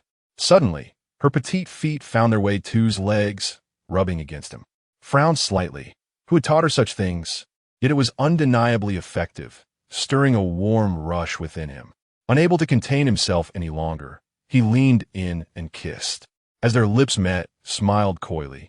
Evidently pleased with the outcome. Amused by her mischievous expression, felt an urge to chuckle. She was indeed a handful. An hour later, Hess' eyes brimmed with tears, flowing freely as she softly pleaded with to slow down, to grant her reprieve. However, a man who had already crossed that threshold was unlikely to be easily appeased. He called her repeatedly, but was too exhausted to respond. Summoning her last ounce of strength, she bit down on his shoulder, only to find it unyielding and painful. With a muffled groan, continued to attend her needs. After 2 days without snow, the accumulation atop the roofs began to melt, trickling down in pools of water that dampened the earth below. Ultimately, succumbed to slumber, unaware of how her body was cleansed, dried, and dressed in nightclothes before being returned to her bed. In the stillness of the night, the echo of cries reverberated through while stood outside, listening intently, his expression stern. Inside the chamber, reclined upon a luxurious couch, observing the disheveled woman kneeling before him, and scolded her sharply. "Useless wretch, kneel properly for this prince. It truly seems that the women are of no worth. During my time they served me with great vigor." With that, he placed a foot upon the woman, remarking, "Your husband must take delight in seeing you like this. Such a tantalizing creature to attend to him. I dare say he would find himself in your embrace night after night." Zhou Chao let out a light chuckle, shedding his outer garment. "Dance for this king," he commanded. The woman glared at Zhou Chao with tearful eyes, yet he continued to smile. "I have a penchant for those with a spirited nature. If you serve me well, I shall grant you an early reunion with your husband." As he spoke, Zhou Chao laughed once more. Zhao Feng stood at the door with an impassive expression. An hour later, the door swung open, revealing Zhao Feng, who smiled and remarked, "None of them possess your discernment. See, the atmosphere has dissipated." As Zhao Feng followed Zhou Chao's gaze into the room, a peculiar scent wafted out, prompting him to furrow his brow ever so slightly. Inside, a figure lay on the floor, scarcely clothed, surrounded by tattered garments. "Allow me to handle this," he declared, stepping inside. Noticing his understanding, Zhou Chao made no further delay and turned to retire to another chamber for rest. Zhao Feng draped his thin cloak over the woman, extending his finger to check for breath, but found none. Trembling slightly, he lifted her and dressed her in a simple garment before instructing others to carry her away for burial. Chapter 47. New Year's celebration on the final day of the 8th year of Yongzhen. Shen Siyuan adorned herself with the exquisite double-blooming white jade hairpin gifted by Zhou Cechen, which complemented her hair beautifully. Zhou Cechen had frequently presented Shen Siyuan with numerous treasures, hair accessories, necklaces, and bracelets. Anything he deemed lovely found its way into her jewelry box. As she prepared to enter the palace today, it was imperative for the lady to dress with grandeur. Lu Nong, while arranging Shen Siyuan's attire, remarked on the importance of a splendid appearance. Shen Siyuan smiled, indicating she would don her usual palace attire. Lu Chun selected a flowing lavender robe adorned with peacock motifs, meticulously crafted from peacock feathers by the Suzhou weaving house, which appeared vividly lifelike at the hem. Chao Yun then presented a set of silver hairpins inlaid with gemstones and pearls, suggesting their peacock design was perfectly suited to her ensemble for the day. After a brief glance, Shen Siyuan nodded in approval. Her devoted maidservants hurriedly adorned her with elegance, balancing beauty with propriety. Gazing into the bronze mirror, Shen Siyuan momentarily lost herself in reflection. Her hair was loosely styled, and her makeup was delicately understated. In the mirror, she locked eyes with Zhou Cechen, who approached her with a gentle demeanor. Radiant as the dawn, he remarked, admiring her features. Shen Siyuan lowered her gaze. Her lips had been tinted, yet she had yet to apply the lip gloss. She reached for the red lip gloss paper, only for Zhou Cechen to snatch it away. "Allow me to assist you, my lady," he said, bringing it close to her lips. Shen Siyuan pressed her lips together and then released them. With tender care, he grasped her chin and applied the gloss, his movements gentle and his gaze intent, as if he were handling a precious work of art. "Beautiful," he declared. Shen Siyuan smiled warmly in response. "Jinji, this is our first new year together." Within the hall of celebration, the harmonious sounds of silk and bamboo instruments filled the air. Zhou Hong Yan accompanied Empress Chao Shu Yi into the hall, where all present bowed in reverence. Shen Siyuan observed Empress Chao Shu Yi, whose regal presence was not something just anyone could overlook. "No need for formalities. This is a gathering of kin," the Empress declared, encouraging everyone to take their seats without concern for protocol. Following this, the Crown Prince and Crown Princess offered their New Year greetings to the Emperor and Empress, succeeded by the Second Prince, Third Prince, Fourth Princess, and Fifth Prince, all extending their well wishes. The Fifth Prince, the youngest son of Chao Shu Yi at merely 6 years of age, had been occupied with his studies and was only now free to join the celebration. "May my esteemed father and mother enjoy boundless blessings and peace, and may all affairs proceed smoothly," he earnestly proclaimed, prompting laughter from all in attendance as they watched Zhou Qi's earnest demeanor. By the emperor's side, Eunuch Chong distributed red envelopes filled with money, ensuring that even Zhou Cechen and Shen Siyuan received one. Zhou Chao scoffed at the envelopes, calling them trifles for children. Zhou Jingamo, seated beside him, chuckled. "Receiving a red envelope from our father during the new year brings joy akin to that of a child." The Crown Prince and Crown Princess then offered New Year greetings to their uncles, and the hall erupted in a lively atmosphere, filled with clinking cups and melodious music. Shen Siyuan observed this scene, recalling a similar one from her past life, though she had been ill and unable to attend. At this thought, she turned to look at Zhou Cechen, who was already gazing back at her. Such gatherings are often excruciatingly dull, yet one is compelled to attend due to one's status. In the past, he would sit alone at this cold table, drinking by himself, surely enduring a profound loneliness. Zhou Cechen meticulously peeled crabs for Shen Siyuan, patiently extracting the meat and placing it onto a small dish, which he then presented to her. "Eat," he instructed. Shen Siyuan smiled and scooped a spoonful, offering it to Zhou Cechen. "You try first."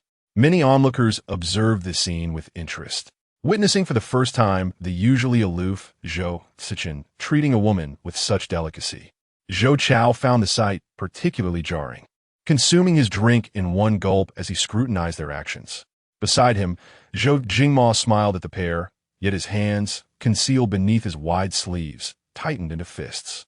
Zhou Qiza, sitting next to Zhou Huaining, frowned as he peeled crabs, while Zhou Huaining jestingly attempted to help him, only for Zhou Qiza to evade her. "A gentleman should toil for his own sustenance," he declared with utmost seriousness in his small, childish voice. This statement amused Zhou Huaining. "Did you learn this recently?" she inquired. "It comes from Wenzi. On virtue, taught to me by Mr. Pei a few days ago. Zhou Huining pinched Zhou Cezen's small face, remarking on his precociousness. Zhou Ceza frowned and swatted her hand away, stating, "Fourth sister should speak and act with caution."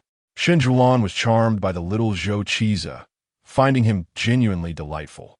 Esteemed guests, on this New Year's Day, may the sea and sky rejoice together, auspiciousness bring harmony, and may this bountiful year be a harbinger of good fortune. Tonight, we have specially prepared auspicious lanterns for all to admire. At this moment, Zhou Hengyan stood and raised his cup, drinking deeply. Seeing this, everyone else also rose to finish their drinks, while Zhou Ceza sipped the grape juice his grandmother had prepared for him. Afterward, Zhou Hengyan took Qiao Shui's hand, asking, "Shall we go and take a look?" Qiao Shui nodded and followed him outside, with the rest trailing behind the emperor and empress. Upon reaching the viewing platform at the palace gates, they gazed upwards to behold the night sky illuminated by countless lanterns, resembling a magnificent starry expanse descended upon the earth. Amidst this sea of lights, one lantern stood out distinctly, its vibrant colors adorned with a painting of a soaring phoenix. Accompanied by the inscription, "To grant one a favored affection, I wish to spend the remainder of my life generously." The crown princess read the words aloud, and Qiao Shui paused, captivated by the lantern. "Do you like it?" Zhou Hengyan asked her. Qiao Shui nodded and bowed, expressing her gratitude for the emperor's kindness. "Between us, there is no need for thanks," Zhou Hengyan replied, assisting her to her feet. Zhou Tangyue, observing this scene, remarked with a smile, "Brother, you surely favor sister-in-law above all." Such a surprise is truly unique within the palace. It was well known among palace denizens that Zhou Hengyan held a special affection for Qiao Shui, as such banquets were exclusively attended by the empress. If the empress were unwell, even favored concubines were denied entry. This was Zhou Hengyan's decree. Shen Siyuan smiled knowingly at the intertwined hands of Qiao Shui and Zhou Hengyan. Zhou Cechen embraced Shen Siyuan, holding her hand as they gazed at the myriad lanterns. Making wishes on lanterns is quite effective, Zhou Huining stated, her hands clasped in earnest prayer. Observing her, others followed suit, joining in sincere supplication regardless of the veracity of the practice. May the rivers and seas be filled with joy, and may the seasons bring forth bountiful harvests. The springtime radiates with vitality, and the nation strides forth like a dragon. Peace reigns across the four seas, and the phoenix guides the 9 fledglings. In that moment, heartfelt wishes for the nation echoed fervently. The sky, adorned with countless lanterns, resembled a tapestry of twinkling pearls, transforming the entire night into a dreamlike spectacle. Not only did it provide a visual feast for all, but also enveloped each attendee in the rich ambience of the festive season. Amidst this serene atmosphere, a palace maid hurriedly approached, kneeling in distress. "Your Majesty, there is dire news. Lady Yang is bleeding profusely." Chapter 48. Despicable upon hearing the maid's words. Everyone was taken aback. What? Zhou Hengyan furrowed his brow. Was she not being cared for in the Huining Palace? How could she be losing so much blood? The maid knelt and replied, she was fine, but what? But in the afternoon, the empress ordered someone to deliver birds' nests to the concubine. And within less than an hour of consumption, she was writhing in pain and bleeding profusely. Upon hearing this, Crown Prince Zhou Cechen spoke solemnly. To deceive the emperor is a grave offense. Is this true? I assure you, not a word of it is false, the maid insisted. She prostrated herself on the ground, begging, Your Majesty, you must go see the concubine. She may not survive. In an instant, chaos ensued. Zhou Hengyan addressed everyone. The banquet concludes here for today. You may all return home. The Duke and Duchess of Dingen shall remain. With that, Zhou Hengyan took Qiao Shui's hand and headed towards the inner palace. Zhou Qiao, raising an eyebrow, found it intriguing. He chose not to leave, as there was much amusement to behold. The group hurried to Huining Palace, where nearly half of the attendants had been reassigned, yet the remaining maids were in a frenzy. Upon seeing Zhou Hengyan and Qiao Shui, they hurriedly bowed. Zhou Hengyan, disregarding the formalities, inquired about the state of the concubine. How is Yang? The imperial physician is inside attending to her. Zhou Hengyan and Qiao Shui advanced into the palace, while Zhou Cechen pulled Shen Siyuan aside, cautioning her to wait in the side chamber, as it was unclean. Shen Siyuan nodded in agreement. Zhou Cechen led her into the side chamber, lighting the brazier, having discovered that she was particularly sensitive to the cold, her hands and feet perpetually icy. Seeing Zhou Cechen and Shen Siyuan enter the side chamber, Zhou Qiao followed. Upon noticing him, Zhou Zichen's demeanor chilled, positioning himself protectively in front of Shen Siyuan. Zhou Qiao chuckled. What?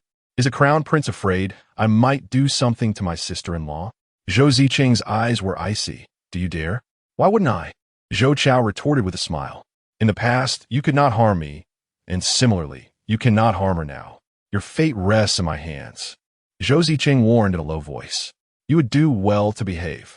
Zhou Qiao frowned, about to speak when cries from the adjoining chamber interrupted him, prompting him to cover his ears against the noise. Inside the chamber, Yang Ruowei rose from the bed, pointing accusingly at Qiao Shui. You heartless wretch, my child. Return my child to me. At that moment, her hair was disheveled, her eyes red and tear-streaked, devoid of her former radiant splendor. Witnessing her plight, the others in the chamber lowered their heads. The loss of a child evoked sympathy, and no one could bear to look upon her suffering. After all, they were human. Compassion was inherent, even for those of lower station who endured daily servitude, and they could not help but feel pity, despite the fact that those they pitied were of far nobler lineage. Ruowei, this matter is not yet clear. You must not act against the throne, Zhou Hengyan admonished her. Not yet clear? Yang Ruowei scoffed. The evidence lies before the emperor. Is it still unclear? The emperor consistently favors her. What of me? What am I? After 5 years in the palace, having accompanied the emperor for as long, his gaze remains eternally fixed upon her. Zhou Hengyan furrowed his brow and fell silent. Investigate. Do it at once. He commanded the imperial physicians, unable to believe that Qiao Shui would commit such a profoundly foolish act. Qiao Shui observed the unfolding drama with a cold indifference. She felt weary, fatigued by the incessant turmoil. There is no need for such grandiloquent measures, she declared, diverting the attention of the onlookers towards herself. Dr. Zhang, may I inquire what abortifacient was mixed into the bird's nest? Your Highness, it was safflower, came the reply. Qiao Shui scoffed. Is it not customary for the physicians to inspect Yang Jiyu's meals daily? Why has this practice been neglected today? Today it was my duty to oversee. Zhou Hengyan interjected. Yang Jiyu mentioned her recent sleepless nights, so I prepared a calming remedy for the Empress, and in that moment, I neglected the inspection. Safflower is sweet and slightly pungent. Could not Yang Jiyu have detected its flavor? Qiao Shui directed her gaze upon Yang Ruowei. Yang Ruowei's eyes flitted away, unwilling to confront the weight of the Empress's scrutiny. When did Yang Jiyu become so dutiful? Questioned Qiao Shui. I recall you were the most imperious in the harem. Yang Ruowei clutched the bedding in silence. When has one of my servants ever fetched anything from the Imperial Medical Office? The Empress inquired.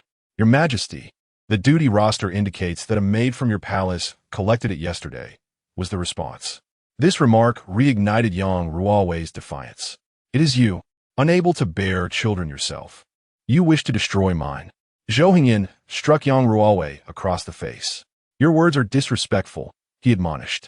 Yang Ruowei, in shock, gazed at him. You strike me? I am the one who has lost a child. Do not forget what you have done in the past. Yang Ruowei, Zhou Hengyan warned. Qiao Shui observed the farce with amusement, signaling to Siyuan, who then brought in a maid. Take Yang Jiyu's maid back to her quarters.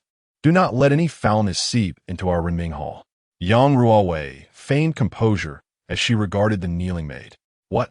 Does the Empress believe I would harm my own child? Qiao Shui replied, It is not impossible. Do you think I am as ruthless as you?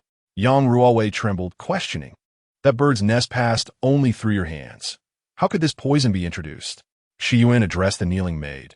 Was it not the Empress who commanded you to act?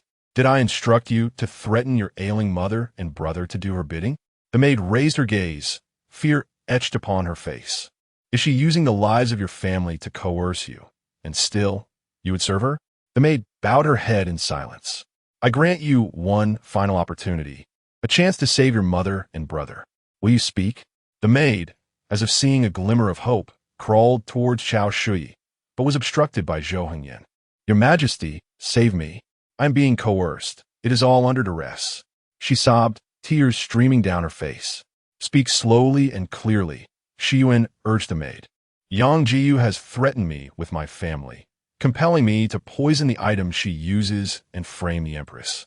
Should I refuse, my family would be at risk. This is not my original intention. I have been compelled into a position with no alternative. Qiao Shui gazed at Yang Ruowei, stating, I have granted you an opportunity. Yet if you were to conduct yourself with decorum, I would not pursue the matter further. Do not forget, I am the Empress, the sovereign of this court. You ought to discern for yourself how many flaws exist in your schemes. Yang Ruowei appeared to have an epiphany, exclaiming, Are you attempting to ensnare me? It is you who has led yourself to this irretrievable fate. Qiao Shui retorted. Zhou Cechen frowned, remarking, You are capable of turning against your own child, Yang Ruowei. However, Yang Ruowei merely laughed. My child? Is that not also the Emperor's child? Does the Emperor desire for me to bear children? Those daily delivered medicines, are they indeed tonics? After consuming those potions, how can I conceive or safeguard child? Is the Emperor unaware? Ultimately, is he not also like me, showing no mercy to his own offspring? Upon finishing her words, Yang Ruowei turned to Qiao Shui and shouted, You shall face retribution. Qiao Shui frowned, pondering what new trick she was attempting. Suddenly, a young eunuch rushed in with alarming news. Your Majesty, it is dire. The young prince's chamber has been flooded. What? Zhou Chen's expression turned icy. Chapter 49. His distress, what have you made them do? Zhou Chen inquired. My child is lost. Do not expect yours to remain. Yang Ruowei laughed maniacally while pointing at Qiao Shui. Cast Yang Ruowei into the cold palace. She shall meet her end shortly, Zhou Chen declared, his tone frigid. After 5 years in the palace and companionship, her final words were a death sentence, an emperor devoid of sentiment. Ultimately, Yang Ruowei had fallen into her own trap. Zhou Chen no longer concerned himself with the affairs of the Huining Hall and hastened towards Zhou Ceche's quarters. Upon exiting the chambers, Zhou Chen encountered Zhou Cechen, Shen Siyuan, and Zhou Zhao waiting outside. All of you follow me, he commanded. Qiao Shui, though anxious, forced herself to maintain composure. How is the fire? She asked. An attendant replied. The main hall remains unscathed, yet the 5th prince's bedroom and study are ablaze. The palace staff are doing their utmost to extinguish the flames, Your Highness. Do not worry. Despite her outward calm, Qiao Shui's hands and feet had grown icy with numbness. A large hand grasped her tightly clenched one, guiding her forward. Feeling a flicker of warmth, she looked up at Zhou Chen's silhouette and the hand that held hers. However, her thoughts were consumed with concern for her Chiza. As the group hurried to Renming Hall, they found the fire nearly extinguished, with only a few smoldering embers remaining.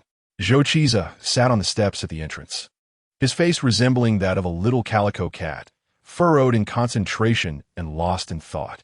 An attendant stood protectively behind him.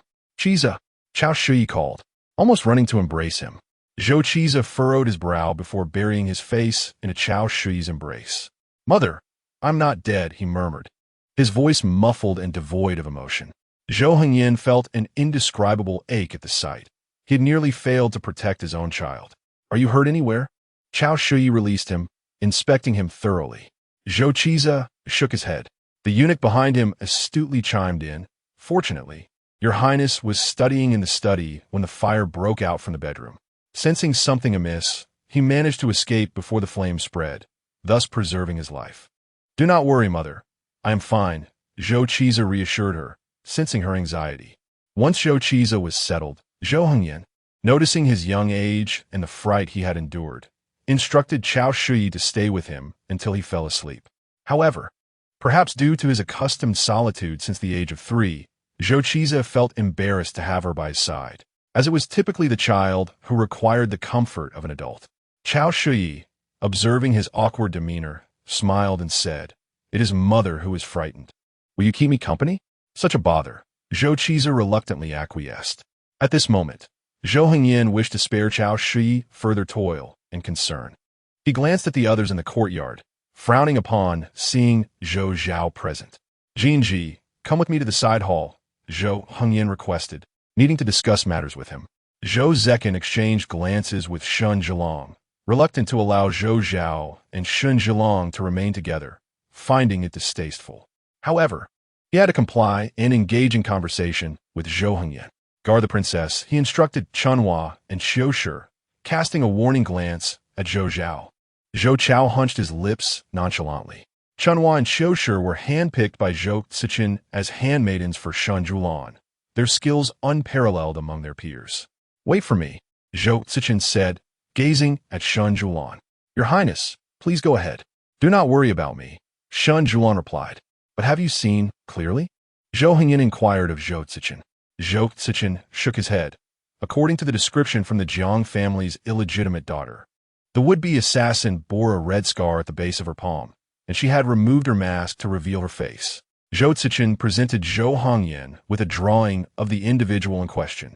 Today, among all the palace servants and eunuchs, I have not encountered her, Zhou Hengyan remarked, furrowing his brow as he examined the drawing. I will execute Yang Ruowei for today's incident. What is your opinion on this, considering she is from your maternal family? It has nothing to do with me, Zhou Cechen replied gravely. The Yang family is currently in a position of great influence. What would happen if I were to execute her? They would simply send another into the palace. The Yangs have always acted in this fashion. Yang Ruowei has been demoted to a concubine for quite some time, and not a single person from the Yang family has come forth to plead for her. To outsiders, it appears that they are upright and impartial. But Zhou Cechen understood more than anyone that Yang Zhen did not care who was sent into the palace or who would face execution. He only cared that the Yang family had someone, even multiple individuals, within the inner sanctum of the palace. As long as the Yang family remained strong, those they sent in would not occupy lowly positions. He saw no reason to expend energy advocating for the reckless and pampered Yang Ruowei, even if she was his granddaughter. Although Yang Shushu bore the Yang surname, an identity envied by all, she herself had become ensnared, ultimately struggling to escape a mire of her own making. Yang Zhen could easily bestow favors upon any member of the Yang clan, yet he would never offer assistance in times of need.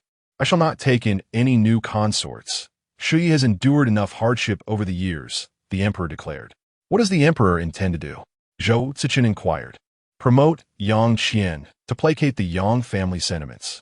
The Yang family's influence can yet grow, the emperor responded. Your Majesty, what a clever strategy, Zhou Cechen acknowledged. In the courtyard, Shen Siyuan sat beneath the corridor, cradling a hand warmer that Zhou Cechen had procured from an unknown source. Her gaze fixed upon a palace lantern swaying in the wind. Once one enters the palace, significant events are inevitable. Shen Siyuan, she heard him call. She looked up to see Zhou Chao staring intently at her, frowning. What brings the Prince of Huayuan to remain in the palace at this late hour? If Zhou Cechen can stay, why can't I? He replied with a smile. You, of course, cannot remain. You are a prince from outside the capital, and it would be inappropriate for you to linger in the palace, Shen Siyuan retorted, her tone icy. Zhou Chao snorted lightly. He is but a son born of a concubine, lacking any official title or fee from the late emperor. What authority does he possess? Noticing Shen Siyuan's unchanging expression as she continued to scrutinize him, Zhou Chao felt a surge of irritation at her beautiful visage. I heard in the western frontier that my younger brother has wielded power to forcibly marry a general's daughter. Miss Shen, are you now willing to become his wife? Shen Siyuan replied, It has always been of my own volition. No one is coerced. The imperial decree was accepted by her, and she also consented to the marriage, just as her father stated. If she were unwilling to wed, the Shen family would risk their ancestral legacy to forge a path defying the edict for her. Perhaps it is because the man she is to marry bears the name Zhou Cechen. Even devoid of affection and understanding, she remains unperturbed. Voluntary? Zhou Chao chuckled. Does Miss Shen truly comprehend the nature of the peculiar and cruel man she is marrying? Has Miss Shen witnessed his disheveled state? Has she ever seen him grappling with a dog for food? Your esteemed husband, your beloved partner. Has he not once contended with a dog over sustenance within my mother's palace? That sight is etched in my memory for eternity. You might deem him pitiable, yet his gaze remains chillingly fixed upon others. But who truly fears him? Even a filthy eunuch from my mother's palace can command him. As Zhou Chao spoke, he chuckled softly. Such a bizarre, wretched, and pitiable individual has found no prince or princess willing to associate with him. Chapter 50. It is affection, not pity, Miss Shun. The person who sleeps beside you every night is such a one. Do you find solace in your slumber? He has killed within the palace, and with his own hands. He cast his sister into the lotus pond, where she ultimately perished, a child who took the life of another child. Is this the kind of person you desire? Zhou Chao stepped closer to Shen Siyuan, proclaiming, If you follow me and become my princess, I can offer you wealth and splendor. As long as you heed my words, I shall entrust the management of the household to you. At this moment, Shen Siyuan's gaze was silent and frigid. Her heart belonged to Zhou Cechen. He was her beloved, and he was also her boundary. He had crossed it. Shen Siyuan rose and took a step toward Zhou Chao. Seeing her approach, he smiled. Yet in the next instant, a resounding slap met his face. You cannot speak of my person, nor can you touch them. What a murder! If he wishes to kill, I shall be his blade. What disgrace! He now basks in glory. Zhou Chao, I tell you, in this life, or indeed in any life, you shall never surpass Zhou Cechen. You are unworthy to be compared to him. Shen Siyuan regarded him with cold eyes, then let out a soft laugh, declaring him pitiful. With that, she turned to leave, only to catch sight of Zhou Cechen. His gaze was deep and unfathomable, watching her with a hint of caution. Shen Siyuan approached him, taking his hand. Have you concluded the matters in the palace? Yes, Zhou Cechen responded. Let us depart. Very well. Zhou Chao, initially eager to witness the spectacle, now found himself trembling with fury as the events unfolded. Watching Zhou Cechen and Shen Siyuan walk away, he rushed forward, grabbing Shen Siyuan and cursing, You wretched girl, only to be stopped by Zhou Cechen. Zhou Cechen grasped Zhou Chao's arm and pushed him aside. Get lost. With that, he took Shen Siyuan and left. It was already the hour of the snake. Typically, the palace gates would be locked by now. However, today was the new year, and a palace banquet was to take place. Zhou Cechen held Shen Siyuan's hand in silence as they traversed the long, endless palace path, illuminated by the lanterns carried by the palace attendants. Shen Siyuan, draped in a cloak and wearing a fox fur hat that shaded her hairstyle, glanced at the hand held by Zhou Cechen, then discreetly raised her gaze to his face. His expression was stern and austere, the line of his jaw still sharply defined, and his nose remained prominent. Shen Siyuan tugged at Zhou Cechen's fingers. Ah Chun, she called softly. Zhou Cechen fixed his gaze upon her. Shen Siyuan said nothing but withdrew her hand from his grasp, and in that fleeting moment, a chill breeze brushed her palm, causing him to falter. Yet in an instant, Shen Siyuan grasped Zhou Cechen's hand once more. His hand was so large that she could not fully enclose it, yet she yearned to hold it tightly. Upon exiting the palace, the once cold and silent atmosphere transformed into a lively and warm scene. It was the new year, with festivities in the streets, though by this hour, the celebrations should have concluded. Shen Siyuan sat in the carriage, gazing out the window. All the taverns and shops were adorned with red lanterns, and window decorations had been affixed. Though few people remained, the lingering festive spirit was palpable. Not far away, a few children were igniting firecrackers, their sparks twinkling like stars. This night marked a joyous family reunion. Yet, she felt that participating in such palace banquets was truly exhausting. She believed that Chao Shuyi must be wearied by the incessant troubles she faced within the palace. Zhou Cechen observed her gaze fixed on the window. On this New Year's Day, he should have taken her to witness the festive parades instead of attending a banquet. Do you wish to go down and take a look? He inquired. Shen Siyuan turned to him. His calm expression seemed devoid of sorrow, but the wounds he had painstakingly concealed, which had never truly healed, were once again painfully exposed by others, and healing was far from easy. At that moment, she had no desire to go down. She simply wished to hold his hand and accompany him. I do not wish to go, Shen Siyuan replied. Zhou Cechen's eyes darkened. He found himself at a loss for how to mask the unsightly scar that was so contemptible. After alighting from the carriage, they walked toward the estate.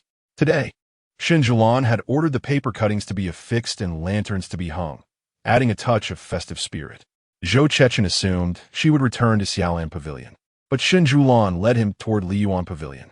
Look, these lotus flowers are the ones I cut, taught to me by my grandmother. The lanterns look beautiful when hung. And also, Shen Siyuan began, but Zhou Cechen interrupted her. He had a plethora of explanations swirling in his mind. Yet the words felt absurd and powerless as they lingered on his lips. What was there to explain? That he had never taken a life in his childhood?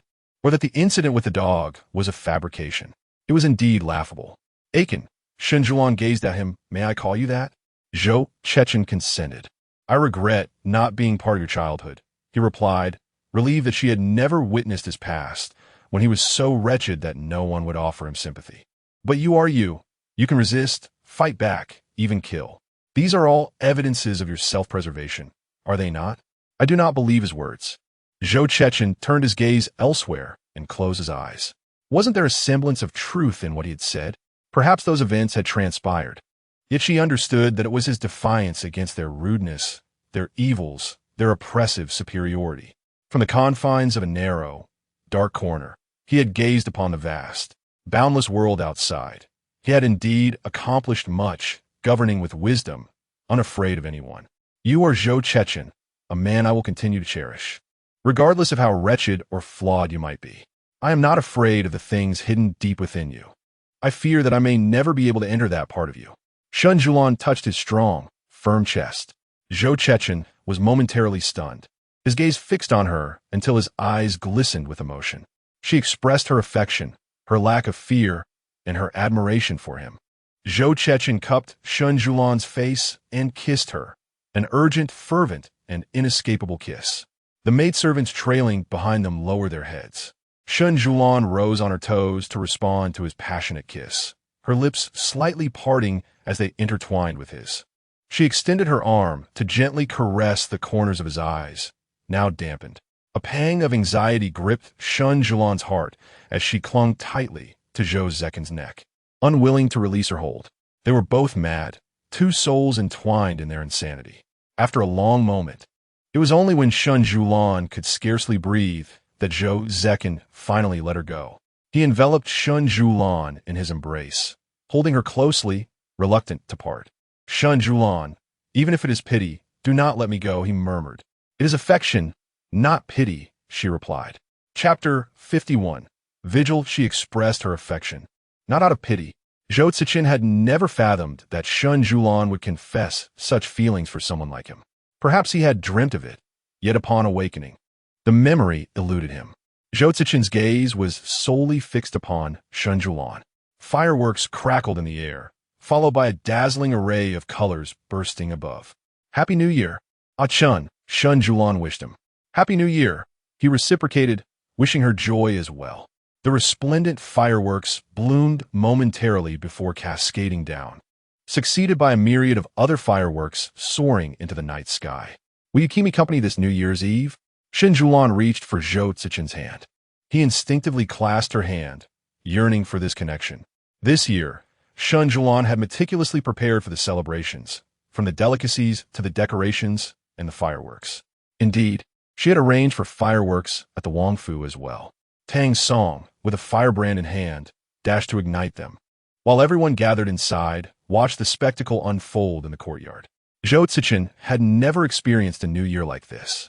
In the past, his celebrations were either as dull as the banquets of the night or spent on the battlefield, drinking around bonfires with his comrades.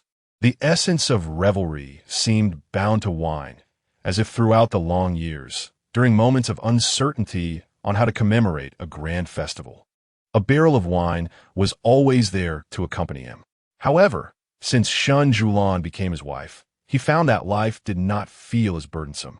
At least, in moments of frustration and solitude, he could steal a glance at her, or during the stillness of night, he could gaze at the flickering light in her Xiaolan pavilion, which had yet to be extinguished.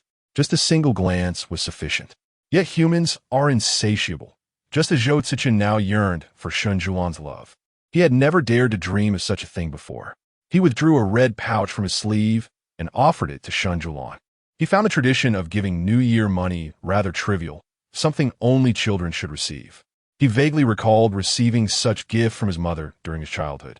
Although the memories had faded, and he could no longer picture her face. Yet one phrase she uttered remained etched in his mind. New Year, money wards off evil and brings peace. He wished for Shen Siyuan's safety and happiness. Shen Siyuan looked at the red pouch in surprise. Is this New Year money for me? She inquired. Indeed, he replied. In their previous life, Shen Siyuan had never received New Year money from Zhou Cechen. Unbeknownst to her, he had contemplated offering that pouch multiple times, but ultimately restrained his emotions, fearing she might not appreciate it. Do you see me as a child? Shen Siyuan teased. To me, you shall always be one, he responded. The vigil was a collective observance among all in the Wangfu. Chao Yun, Lu Nong, Lu Chun, and Bai Rui received the red envelopes and silver coins that Shen Siyuan had distributed, as did Chun Hua, Chiu Shi, Yen Ci, and Tang Song. Even the steward and Mama Kong were not exempt from this tradition. The gathering unfolded with everyone either seated in the courtyard or within the house, engaging in casual conversation. Tang Song and Yen Ci had brought forth a jar of wine, initially intended for their own enjoyment. However, upon uncorking it, the enticing aroma wafted through the air, tempting even Shen Siyuan to indulge. She cast a hopeful glance at Zhou Cechen, her eyes brimming with anticipation. Do you wish to drink? He inquired. Zhou Cechen had witnessed Shen Siyuan inebriated before, yet he was unaware of her tolerance. Yes, she nodded affirmatively. Without hesitation, Tang Song handed her a bowl of wine. Your Highness, do try this osmanthus wine I brewed with Yen Ci 2 years ago. Its flavor is truly exquisite. Zhou Cechen took the bowl from Tang Song, positioning himself beside her, allowing her to enjoy a sip. He urged her to drink sparingly. All right, Shen Siyuan acquiesced. Concerned she might feel cold, Zhou Cechen instructed someone to bring her a warming stove. Initially, she found comfort in its embrace, but as she consumed more wine, warmth enveloped her, prompting her to pass the stove back to Zhou Cechen. It's hot, she remarked, upon receiving the warming device. Zhou Cechen noticed she had finished her wine in one swift gulp. More, she extended the bowl towards him. Observing her cheeks beginning to flush, he furrowed his brows. It appeared she was becoming intoxicated. Yet, he recalled witnessing Shen Siyuan clutching a jar of wine in the Shen residence' backyard, leading him to believe she had a robust capacity for drinking. At that moment, Shen Siyuan sat obediently, her gaze fixed on Zhou Cechen, eagerly waiting for him to refill her bowl. After accepting the bowl, Zhou Cechen set it aside and took her hand, declaring, You are inebriated. Shen Siyuan shook her head. I'm not drunk. I still wish to drink. In a swift motion, Zhou Cechen lifted Shen Siyuan into his arms and addressed the gathering. You may continue to celebrate the new year. I shall escort the princess back to rest. Feeling Zhou Cechen not only deny her further wine, but also carry her away, she pouted. You are being unkind to me. Observing their beloved princess's whimsical remarks, the others rose to bid them farewell. Shen Siyuan, initially compliant, began to squirm in his embrace. Please, don't carry me. Be good, he murmured, his voice low and husky. I want my husband, my beloved, she responded softly. Who is your husband, your beloved? Suddenly, tears streamed down her face, causing Zhou Cechen's heart to ache at the sight. The best, the very best in the world, Zhou Cechen, she declared. Upon reaching the quarters adjacent to the garden pavilion, Zhou Cechen found the interior significantly warmer than outside. He paused, momentarily taken aback by her words. The best in the world? After gently setting her down, he proceeded to pour her a glass of water. However, as he filled the cup, she clung to his waist, pleading, Do not leave, do not abandon me.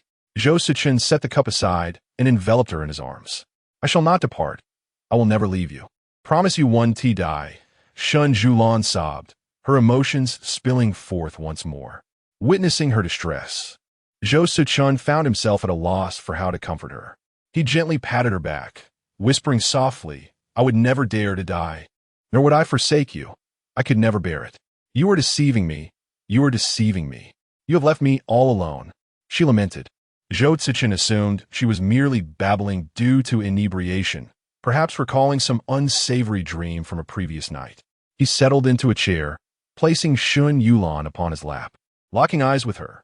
Upon gazing at his handsome visage, She momentarily forgot her earlier sorrow and reached out to caress his cheek, remarking how delightful it would be to marry him. What? Zhou Cechen raised an eyebrow, taken aback that she would consider marrying him solely for his looks. Shen Siyuan, leaning closer, playfully nudged her nose against his, reveling in the moment. Fufu, stop fooling around, Zhou Cechen murmured, his throat tightening. Shen Siyuan straightened, tears glistening in her eyes as she gazed at him with a look of heartfelt grievance. Why have you never uttered that you love me? Zhou Cechen was momentarily stunned, grappling with the unspoken love he dared not voice. Chapter 52. Say you love me, a fleeting shadow of melancholy crossed Zhou Cechen's eyes, a heart filled with earnest intentions, yet shrouded in unspoken sorrow. His gaze deepened as he looked at the person before him. Say you love me, he implored. Shen Siyuan cradled Zhou Cechen's face in her hands. The room was enveloped in silence, the candlelight flickering gently. As Shen Siyuan's dreamy, despondent eyes dimmed, a warm whisper of I love you brushed against her ear. Shen Siyuan lifted her gaze, her eyes brightening. His declaration of love was one that had never graced his lips in their past lives. Unbeknownst to her, tears began to cascade down Shen Siyuan's cheeks once more. She sobbed softly, burying her face in Zhou Cechen's neck. At that moment, his heart raced with fervent beats. I love you. He had thought and wished countless times in his heart, yet now it had found voice, escaping his lips after Shen Siyuan's intoxication. He felt the warmth of her tears soaking into his skin, and he gently patted her slender back, comforting her. She was so delicate, so small, nestled in his embrace. Zhou Cechen coaxed her to lift her face, her hair brushing against his cheek. He tucked the strands behind her ear and tenderly wiped away her tears with his fingertip. Lowering his head, he placed soft kisses on the teardrops at the corners of her eyes. Do not cry, please, he urged gently. Shen Siyuan first regarded him with her gaze, then shifted her attention to the window, where snow was falling. Look, she said. Zhou Cechen paused for a moment, then followed her gaze to the outside world, where moonlight illuminated the swirling snowflakes. Shall we go see the snow? She suggested, nuzzling her face against his attire. Zhou Cechen swallowed hard. He stood, still holding Shen Siyuan, and approached the window, opening it wide. Shen Siyuan squirmed, eager to descend. Once he set her down, she dashed to the door and flung it open. In an instant, the icy wind and snow rushed into the room, causing the candle flames to dance as if in celebration. Shen Siyuan's garments fluttered in the wind. Her hair lifted as she turned to glance back at Zhou Cechen. He was momentarily entranced, as if she were a celestial being that had descended to earth, captivating all with a single glance. In the snow-laden ground, Shen Siyuan gazed up at the falling snowflakes, attempting to catch them in her hands, only to find them melting away, leaving her frowning slightly. Zhou Cechen followed her. Observing her joyous exclamations turned to dismay as the snowflakes dissolved. Shen Siyuan sought Zhou Cechen with her eyes, and upon spotting him, she ran toward him. Aiken, hold me, she said, her voice soft and tender. Zhou Cechen embraced her, and together they stood in the snowy landscape, their heads crowned with white from the falling snow. He mused that if they were to brave the snow together, this lifetime would be as one spent in eternal companionship. Shen Siyuan drifted into slumber once more, dreaming of an endless expanse of snow. She shivered with cold, uncertain of how to escape. The feelings of fear, loneliness, and confusion enveloped her until she spotted a figure clad in black approaching her, reaching out to take her hand. Just as she was about to discern his features, she awoke from the dream. Upon opening her eyes, she sought Zhou Cechen, only to find the sheets beside her cold and empty. Shen Siyuan propped herself up in bed, rubbing her temples, recalling the previous night when she had gotten tipsy after a mere bowl of wine. Sitting on the edge of the bed, she lingered in thought, vividly remembering his words, I love you. However, she later forgot how she returned to her bed from the snow. It was likely Zhou Cechen who carried her back. Shen Siyuan buried her face in the bedding. When Zhou Cechen entered, he saw Shen Siyuan sitting up briefly before collapsing back down. Are you feeling unwell? He inquired, sitting at the edge of the bed. Shen Siyuan raised her head upon hearing his voice, a dull ache throbbing in her temples. Noticing that she was entirely outside the covers, Zhou Cechen reached out to pull her closer, tucking her in before gently massaging her temples. Shen Siyuan closed her eyes, allowing him to attend to her. The two appeared remarkably tranquil, as if nothing had transpired the day before. The events of yesterday weighed on Shen Siyuan's mind as she grappled with how to broach the subject. Zhou Cechen smirked slightly, surprised by the princess's poor tolerance for alcohol. Shen Siyuan felt a mix of annoyance and relief. In her inebriated state, she acted upon her desires, unrestrained by her usual inhibitions. Her heartfelt words had rendered Zhou Cechen's affection for her more conspicuous. She no longer feared herself and had ceased to evade reality. Today we returned to the general's residence, Zhou Cechen stated. Shen Siyuan recalled that it was the first day of the Lunar New Year. A few days prior, her mother had mentioned that they would not return to the general's residence on this day, as both her parents were to visit the duke's residence, inviting her to accompany them. Very well, Zhou Cechen replied. As they traveled in the carriage, Shen Siyuan sat listlessly, gazing at the streets outside, her mind wandering. Having slept late the previous night and experienced so much, fatigue had overtaken her. Observing her head bobbing, Zhou Cechen wrapped his arm around her waist, lifting her onto his lap. Startled, Shen Siyuan instinctively clung to his neck. Doze off for a while, he suggested. Yet, she found it impossible to sleep in such a position, feeling an overwhelming sense of intimacy. In the past, she had been cautious even when merely sitting beside him, carefully reaching for his hand. But gradually, their interactions had grown more intimate. Zhou Cechen looked down at her, who was gazing up at him. Rest easy, he reassured, pulling her closer. Initially, she thought sleep would elude her, but for some inexplicable reason, inhaling the crisp scent of cedar and pine emanating from Zhou Cechen, she drifted into slumber, cradled in his arms throughout the journey. When she awoke again, it was to Zhou Cechen calling her name. Shen Siyuan opened her eyes to find him still holding her. Turning her gaze away from his penetrating eyes, she felt a mixture of warmth and trepidation. Zhou Cechen carried her down from the carriage, and as they stood at the entrance of the duke's residence, she gazed at the plaque, taking a deep breath. In her past life, the duke's residence had also faced adversity and ultimately fallen into decline. In this life, she vowed not to allow such misfortune to befall them again. At the entrance, the steward was waiting, and upon spotting Shen Siyuan, he hurried to greet them. I humbly pay my respects to His Royal Highness and Her Royal Highness, he said. Shen Siyuan dismissed his formalities. The general and miss have already joined the duke and duchess in the reception hall. Your highnesses, please, he urged.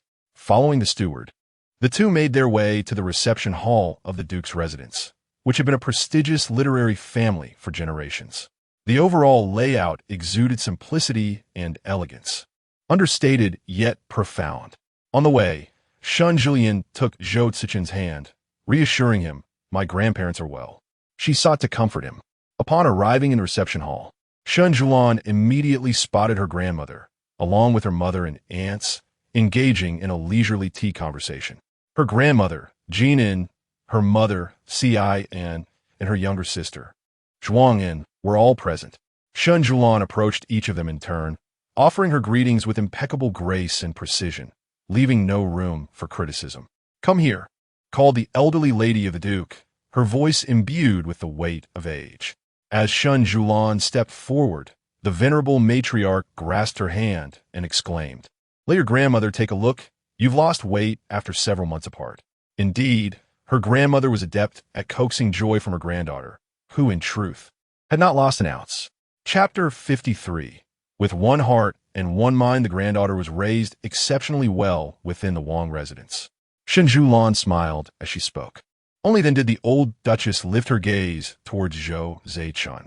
Zhou Cechen nodded respectfully to his grandmother. A royal scion, typically stern and reticent, now displayed impeccable decorum in greeting the elders present. The old duchess acknowledged his greeting with a curt nod, leading to an abrupt silence in the once lively reception room. The younger generation dared not speak, while the middle-aged aunts and uncles hesitated, uncertain of the old lady's disposition. The old duchess maintained a neutral expression, betraying neither joy nor anger. The prince was known to treat his granddaughter with great kindness. Shen Siyuan immediately interjected on Zhou Cechen's behalf. As long as Fu Fu is well, the old duchess responded. The way Zhou Cechen pursued Shen Siyuan was often deemed forceful, with rumors circulating in the populace. However, to the Shen and Li families, the distinction was negligible. Otherwise, Shen Siyuan would not have chosen to marry Zhou Cechen, but rather seek a partner with whom she shared a mutual affection for the remainder of her days. Lanner, why not take Jinji for a stroll in the back garden? It has been a long time since you visited the Duke's residence, Li Hiyin suggested. Li Yishu was somewhat taken aback, observing her sister, Li Hiyin, defending the son-in-law she had once despised. What? You intend to leave before even finishing your tea? Grandmother would not permit it. Please sit and chat with me, the old duchess insisted, reaching out with a frail hand to grasp Shen Siyuan. Shen Siyuan glanced at Zhou Cechen, who, in that moment, composedly took a seat, displaying an admirable calmness as though he was unaffected by the scrutinizing gazes and behaviors of those present. With a hint of resignation, Shen Siyuan settled beside the old duchess. She reassured her grandmother, "You have no idea how much your granddaughter longs for you. Your grandson-in-law has brought many gifts to present to you today." With that, Shen Siyuan signaled to the butler to bring forth the items. The duchess responded, "There is no need for that. Let's enjoy tea first, lest it grow cold." Faced with the duchess's response, the guests in the reception room were momentarily at a loss for what to do. Zhou Cechen, like a towering Buddha, rendered the previously jovial atmosphere tense and restrained. After taking a sip of tea, Shen Siyuan turned her gaze back to Zhou Cechen. Their eyes met, and he gestured for her to remain at ease. "Old madam, the Duke has been informed that Prince Ding and has arrived. He calls for you in the study," the Duchess remarked, glancing at Zhou Cechen before adding, "You may go.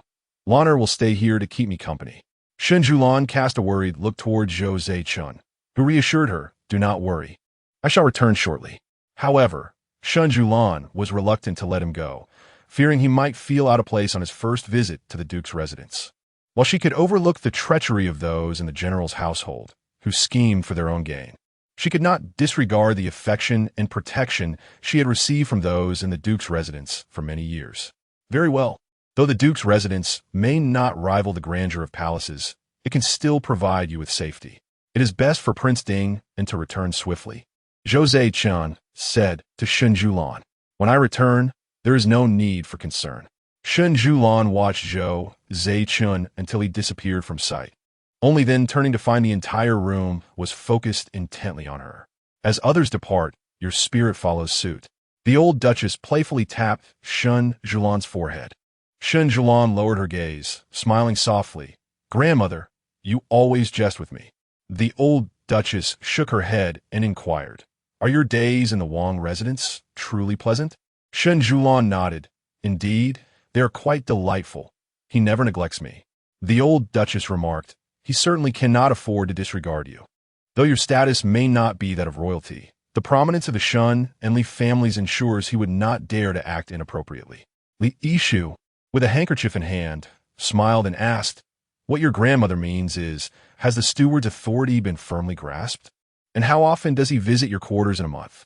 After clearing her throat, Li Yishu lowered her voice, "Since we are among family, I shall pose this question to you. Were there outsiders present, my aunt would certainly refrain from speaking. His household harbors many concubines. Does he invest too much thought in them?" Shen Siyuan found herself overwhelmed by the barrage of questions, unsure of which to answer first.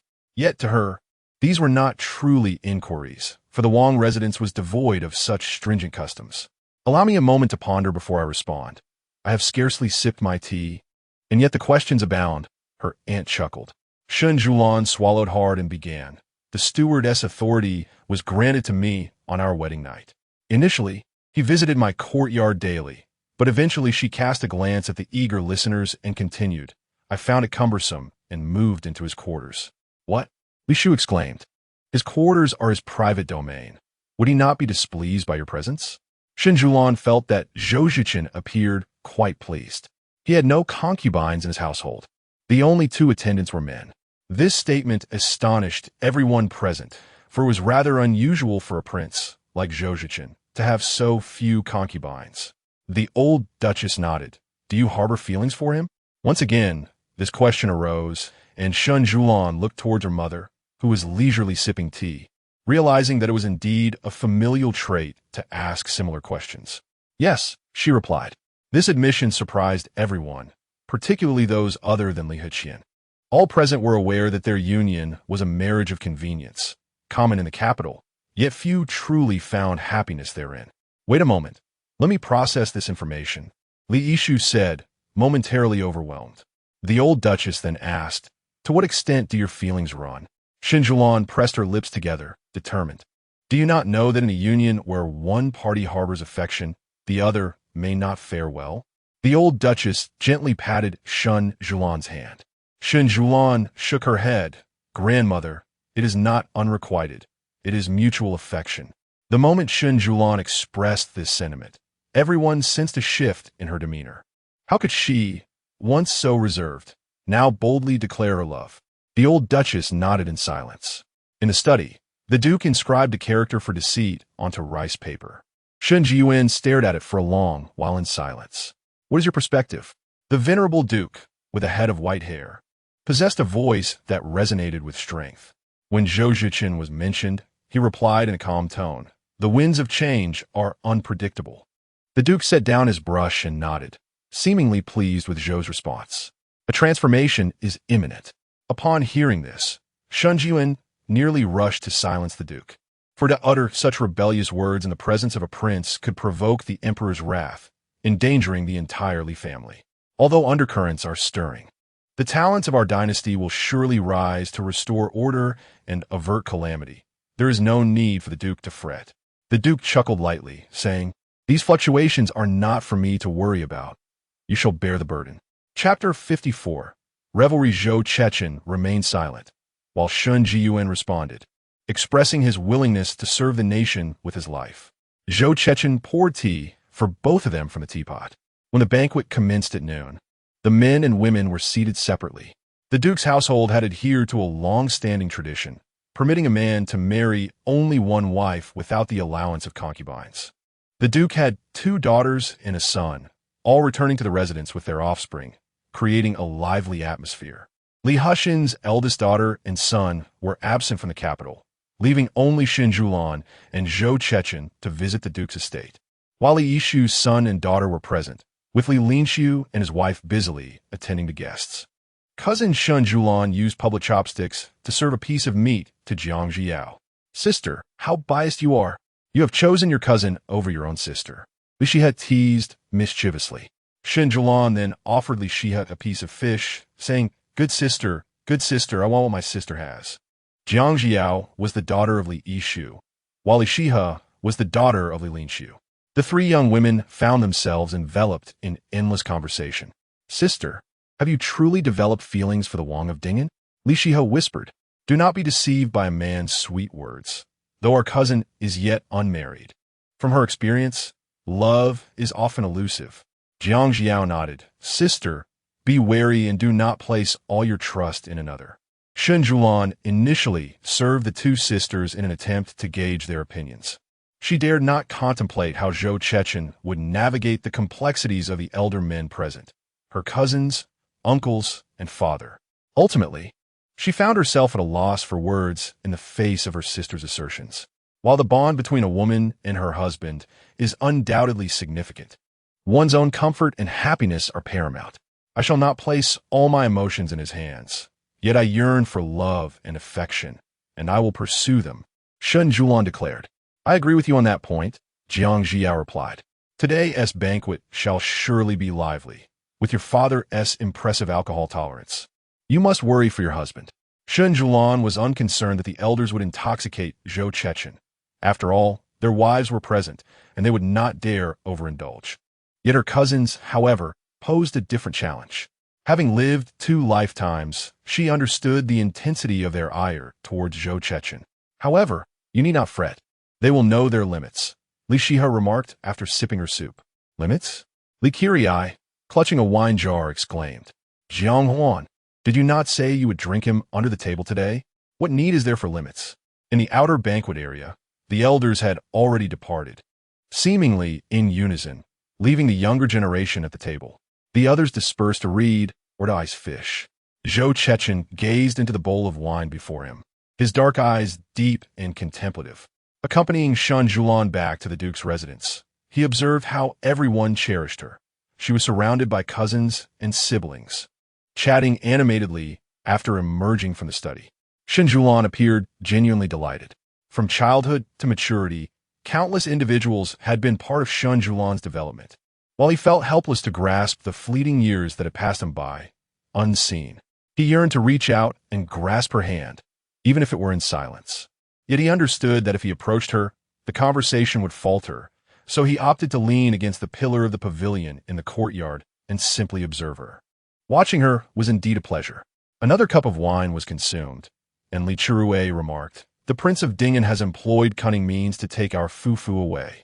Jiang Huan, already somewhat inebriated, heard Li Chirue's comment and attempted to intervene, only to be brushed aside. "What? Are you afraid to speak your mind?" Zhou Cechen chuckled after downing his drink. Li Chirue was incensed by this remark, banging his hand on the table as he exclaimed, "Do you realize you have ruined fufu?" She was on the brink of being with the one she truly loved. The statement startled Jiang Huan, who admonished, "Chirue, cease your words." He restrained him further. "You may not dare to voice it, but I will. Our fufu was almost engaged to the noble Chui family of Qinghe. But for you," Li Chirue pointed accusingly, "had it not been for your forced marriage, she could have lived freely, unshackled by the constraints of your royal family. She had already been confined by propriety for so many years, and fate had played her cruelly. Yet you have merely exchanged one cage for another. Zhou Cechen, how can you claim to be a man of virtue?" Jiang Huan rubbed his temples, baffled by his audacity. "Enough. Li Chirue, you are inebriated." Li Chirue shoved Jiang Huan aside. "I have never claimed to be virtuous, nor am I a good man," Zhou Cechen replied calmly, his voice unwavering. "If you cannot even secure your beloved, do not lament the whims of fate. There are those who will protect her. I shall overlook your intoxicated ramblings regarding the person you mentioned, but should you dare to tarnish Lanner's reputation again, do not blame me for my lack of mercy." Zhou Cechen rose, steadying himself against the table, but was halted by Li Chirue. "This jar of wine is yours." A jar was pushed toward Zhou Cechen. "Your Highness has indulged too much. It would be unwise to drink further." As Jiang Huan reached for the jar, Zhou Cechen seized it instead. He drank deeply, unfazed, as if sipping merely a light water. At last, he cast aside the empty jar, which rolled briefly on the table, spilling a few drops of wine. As Zhou Cechen departed, he collided with Shen Siyuan, who rushed in. She pressed her forehead and, upon seeing him, was drawn into his embrace. The scent of alcohol wafted to her nose, causing her to frown at the overwhelming aroma. Shen Siyuan initially believed Zhou Cechen merely wished to hold her briefly, but when she attempted to withdraw, he tightened his grip around her. "How much have you drunk?" she inquired. Zhou Cechen remained silent, merely holding her close. When Jiang Huan emerged supporting Li Chirue, he was greeted by this sight. "Cousin," Jiang Huan called out to her. Shen Siyuan turned to them, stepping back from Zhou Cechen's embrace to take his hand. "Have you been feeding him wine?" she questioned. No one replied. "We simply drank together," Jiang Huan explained. Shen Siyuan glanced up at Zhou Cechen, her heart aching, and tightened her grip on his hand. "You haven't done anything else?" Jiang Huan fell silent. After finishing her meal, Shen Siyuan wished to seek out Zhou Cechen, but her aunts and uncles kept her engaged in conversation, making it difficult for her to extricate herself. By the time she arrived, she found several individuals in a state of inebriation. She grasped Zhou Cechen's hand, attempting to lead him outside, but was halted by an approaching aunt. "Fufu, your grandmother wishes to speak with you." Shen Siyuan furrowed her brow. Sensing that the members of the Duke's residence did not seem to acknowledge Zhou Cechen, not wanting to look back at his evident discomfort from intoxication, she urged, "Go on." Zhou Cechen's voice was low and husky, laced with the muddled haze of drunkenness. Shen Siyuan instructed, "Assist the prince back to the carriage." Then, raising her gaze to Zhou Cechen, she asked, "Will you wait for me in the carriage?" Chapter 55. Locking away secrets, Zhou Cechen grasped Shen Siyuan's hand, reluctant to let go yet compelled to do so. His selfish desire was to prevent her from returning, fearing that should she leave, she might not come back, or worse. He dare not contemplate. Shen Siyuan rose on her toes to kiss him, but Zhou Cechen, caught off guard, received her kiss on his chin instead. "Trust me," she said. Once inside the carriage, Zhou Cechen's demeanor turned utterly somber. He leaned against the carriage, closed his eyes, and rubbed his forehead, letting out a self-deprecating smile. Unseen by anyone, a tear escaped down his cheek. In the residence of the Duchess, regardless of the biting cold, a window had to remain ajar. Otherwise, the air grew stifling. Shen Siyuan's expression was now in stark contrast to her earlier demeanor. "Grandmother, what wrong has the prince committed to deserve such treatment from you?" Li Hashan interjected. "Silence. Did your mother not teach you manners?" "Very well, manners, manners. Where's the need for so many? People are alive, while rules are lifeless. At your age, why must we keep bringing this up?" The Duchess replied. "Today is not about deliberately making things difficult for him. How can he protect you if he cannot even manage this ordeal? How can I trust you to him? He drank excessively, and I did not know what his cousins and brothers told him. Both appeared guilty and dared not speak to me," Shen Siyuan remarked. "Grandmother, he may seem powerful and esteemed, yet his life is not easy. Could we not harbor less prejudice against him in the future?" Shen Siyuan coaxed the elder. "Grandmother, you're the best. Our attitudes matter not. What is significant is yours and how he treats you. After enduring such hardships at the Duke's residence, can he still be there for you? Life is not merely a declaration of love. It is about his actions." The Duchess patted Shen Siyuan's hand. "In the past, you maintained a respectful distance from him, but now that affection has blossomed between you two, should that love shatter, resentment may arise, and life will become unbearable." As Shen Siyuan was escorted out of the residence by Li Hashan, the latter said, "Fufu, your mother regards Jean as family, yet for him to gain acceptance, he must prove himself. Do not worry. Have faith in him." Shen Siyuan nodded. "Mother, you should return quickly. It is cold. Be careful when you and father head back later." Upon entering the carriage, Shen Siyuan noticed Zhou Cechen with one hand supporting his face, eyes closed in repose. Assuming he was asleep, she thought to distance herself, allowing him to rest properly. "Why sit so far away?" he inquired.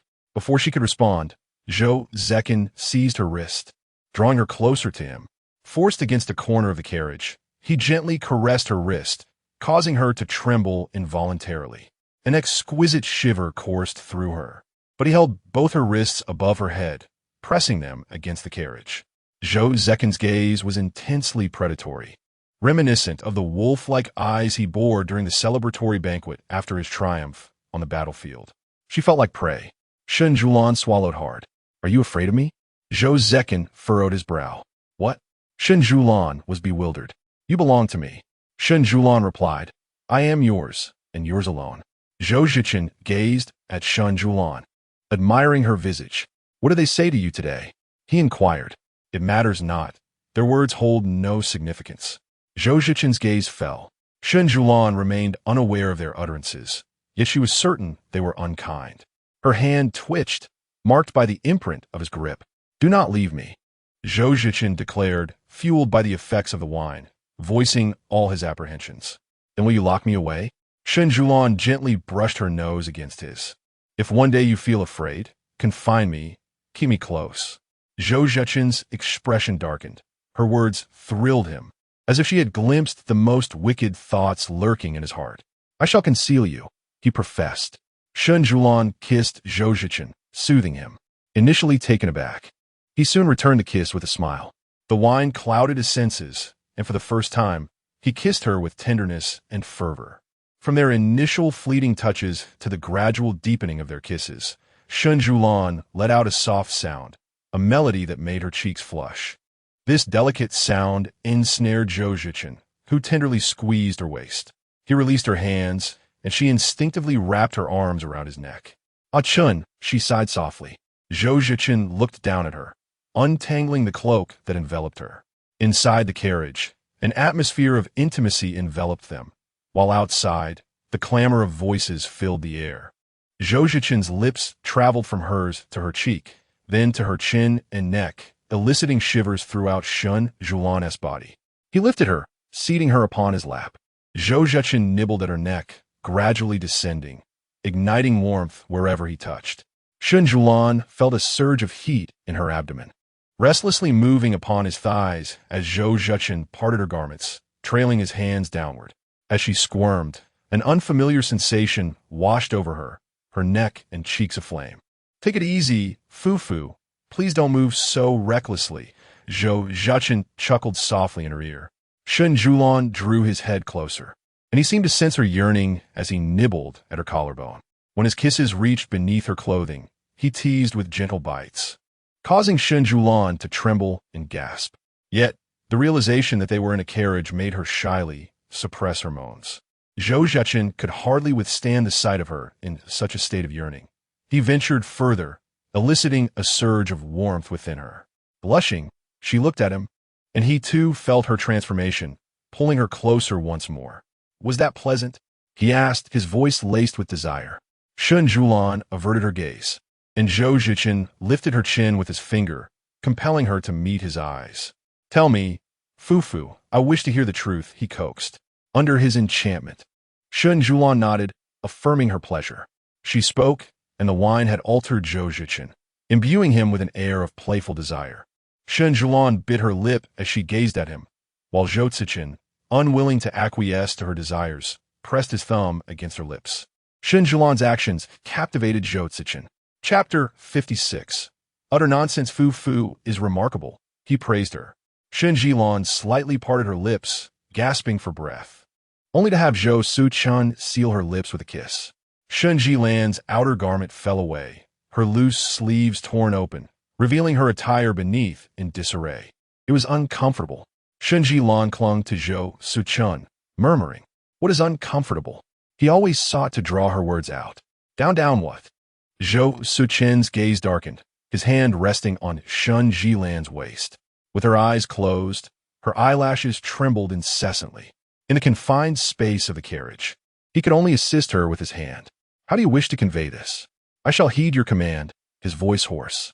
Moments passed, and Shen Siyuan tightly embraced Zhou Cechen, burying her face in his neck, breathing deeply. Finally, tears flowed, and she wept. Zhou Cechen smirked. Having found Fu, Shen Siyuan curled up in Zhou Cechen's embrace, her brow furrowed, tears streaming down her cheeks. Upon disembarking from the carriage, Zhou Cechen wrapped Shen Siyuan in his black cloak, carrying her back to the estate. On the bed, Shen Siyuan was gently laid down, her gaze fixed upon Zhou Cechen, her eyes glistening with a misty allure, both innocent and bashful.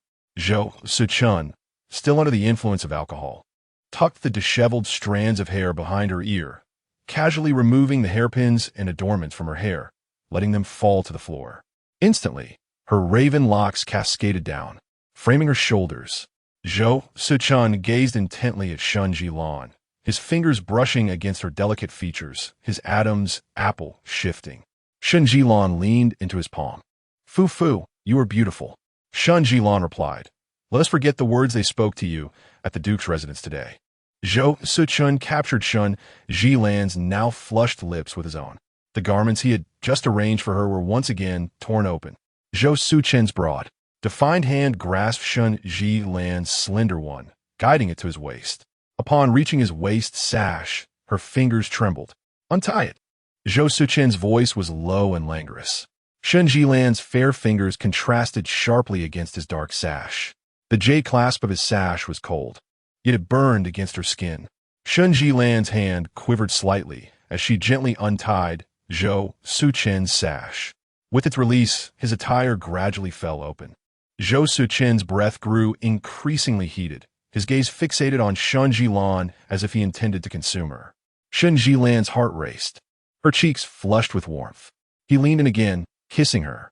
Reclining on the bed, Shen Siyuan's dark tresses sprawled across the linens, tears glistening at the corners of her eyes as she clung to Zhou Cechen, pleading for him to cease. Perhaps due to the effects of the wine, Zhou Cechen was more persistent than ever. He called her name repeatedly. "Laner Fu Jin Ning, and my wife." It was the first time Shen Siyuan had heard him refer to her in such a manner, causing her heart to race as if she could scarcely breathe. Initially, she responded to him with each utterance, but as time passed, she found herself too weary to reply. Snow melts into water, and when water boils, it transforms into rising steam that floats in the air. At this moment, Shen Siyuan felt as if she were adrift upon a cloud, a blend of reality and illusion. The night had not yet fully descended. The dusk carried a chill. Yet the warmth within the room steadily rose. In the end, Shen Siyuan could not discern whether she was fainting or surrendering to slumber, allowing Zhou Cechen to lift her and carry her to the washroom. In the wooden tub, she felt herself submerged in water, her long lashes fluttering gently. Yet her eyes remained closed. Zhou Cechen held her in the tub, leaning against the wall while enveloping her in his embrace. With meticulous care, he washed every part of her, as if tending to a delicate treasure that he feared to damage. In the hidden depths of his dark eyes, a mix of affection and longing swirled. He could admire her indefinitely. After the washing, drying, and dressing in night clothes, tasks Zhou Cechen never entrusted to anyone, not even her personal maid. When Shen Siyuan finally opened her eyes again, the outside world was still cloaked in darkness. She shifted her body, only to be met with a sharp pain that made her gasp. Compared to the last time, this experience was unprecedentedly intense. It was as if he knew exactly how she would react, teasing her time and again, drawing out the pleasure until it became irresistible. In her past life, Shen Siyuan had shared a moment with Zhou Cechen that was painful, a complex emotional turmoil that left them both gasping for breath and anguish, struggling through it together, both feeling discomfort. In this life, although Shen Siyuan had not experienced the airport with Zhou Cechen, each encounter had been pleasurable. Noticing a hand resting on her waist, she attempted to move it away, only to have Zhou Cechen grasp her wrist. Awake? His husky voice whispered in her ear, causing her ears to flush crimson.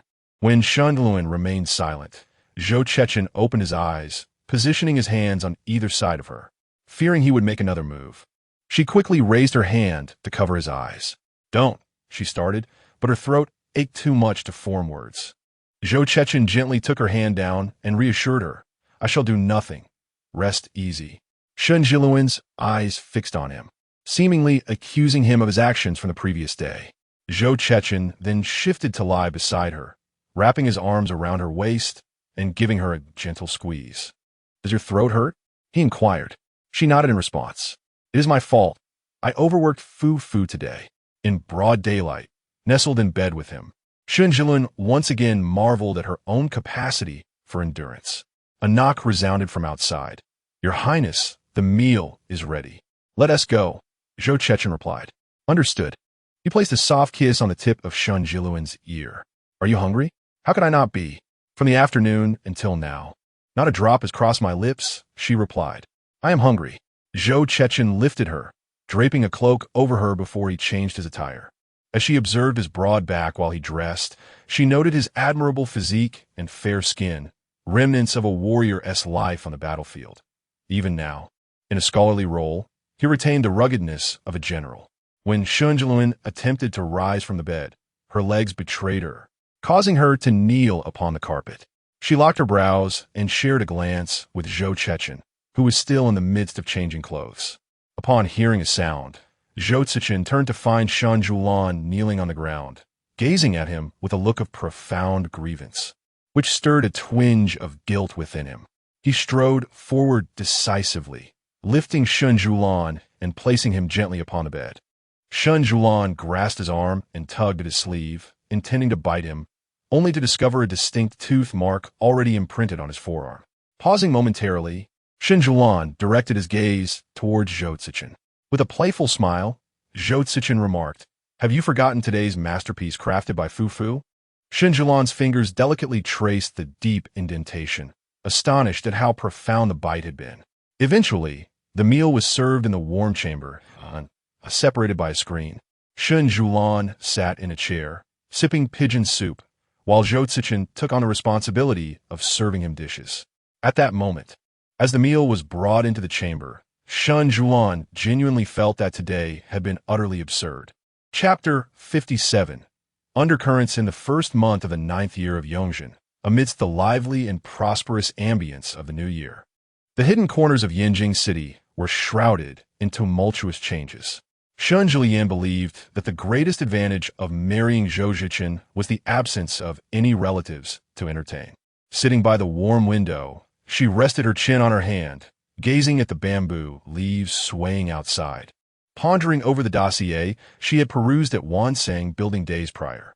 In the study, as she observed Zhou Cechen's imposing silhouette, Yin Ci reported in a low voice, "Your Highness, the black market has been unusually quiet in recent days." "Have no leads?" Yin Ci replied. "There have been no findings regarding illicit salt trade within the black market. However, Tang Song has been monitoring all merchant caravans entering the capital for several days, and none have shown any signs of selling contraband salt.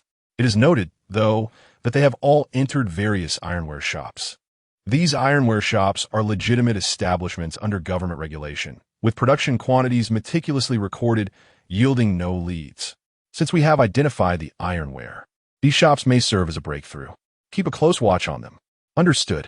Late at night, beyond 500 li from Yanjing, in a wooded area, Pei Min dismounted and tossed a jug of wine to Zhou Cechen, who was waiting at a roadside inn.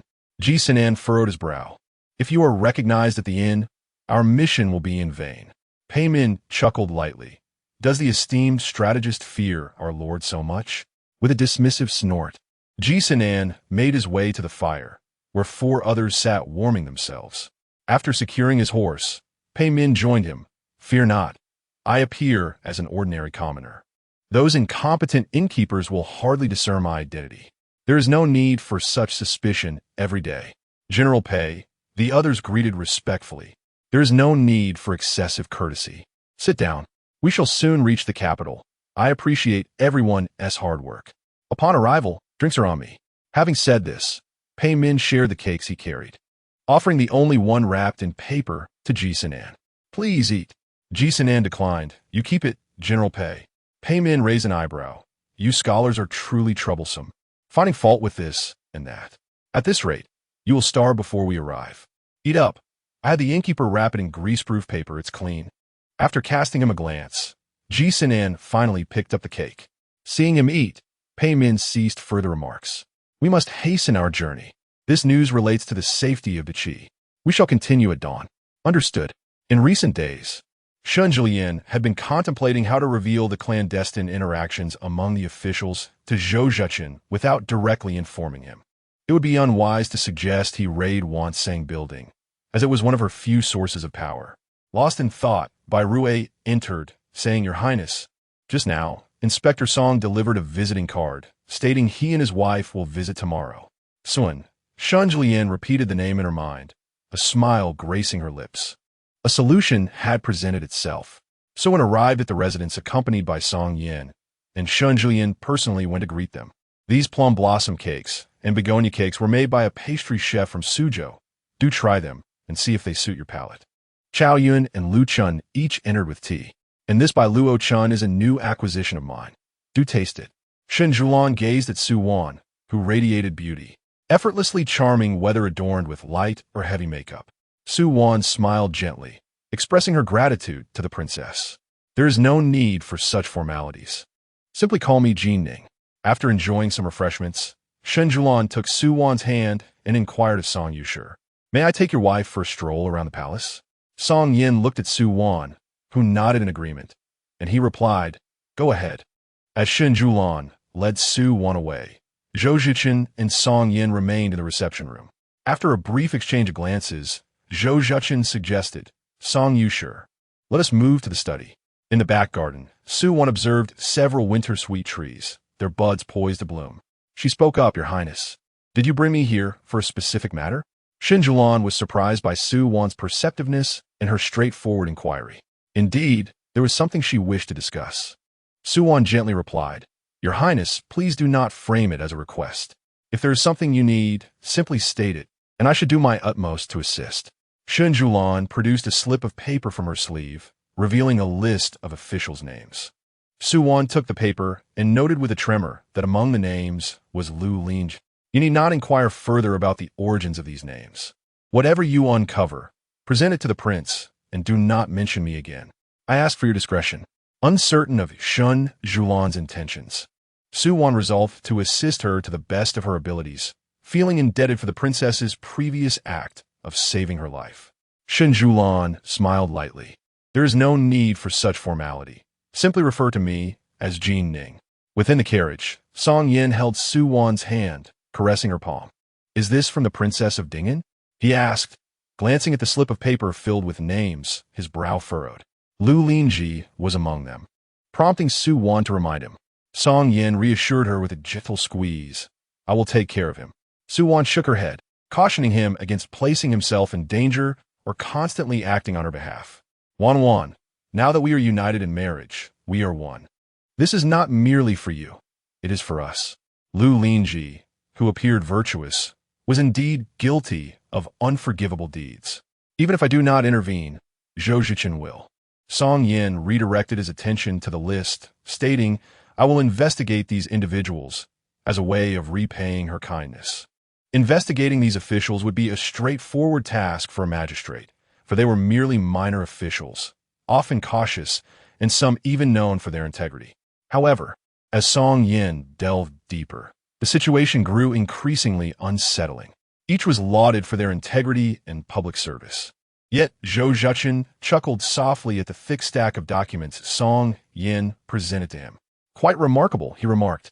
Externally virtuous, yet they amassed wealth behind closed doors, appearing so impoverished that their official robes bore patches, while secretly constructing grand residences and taverns.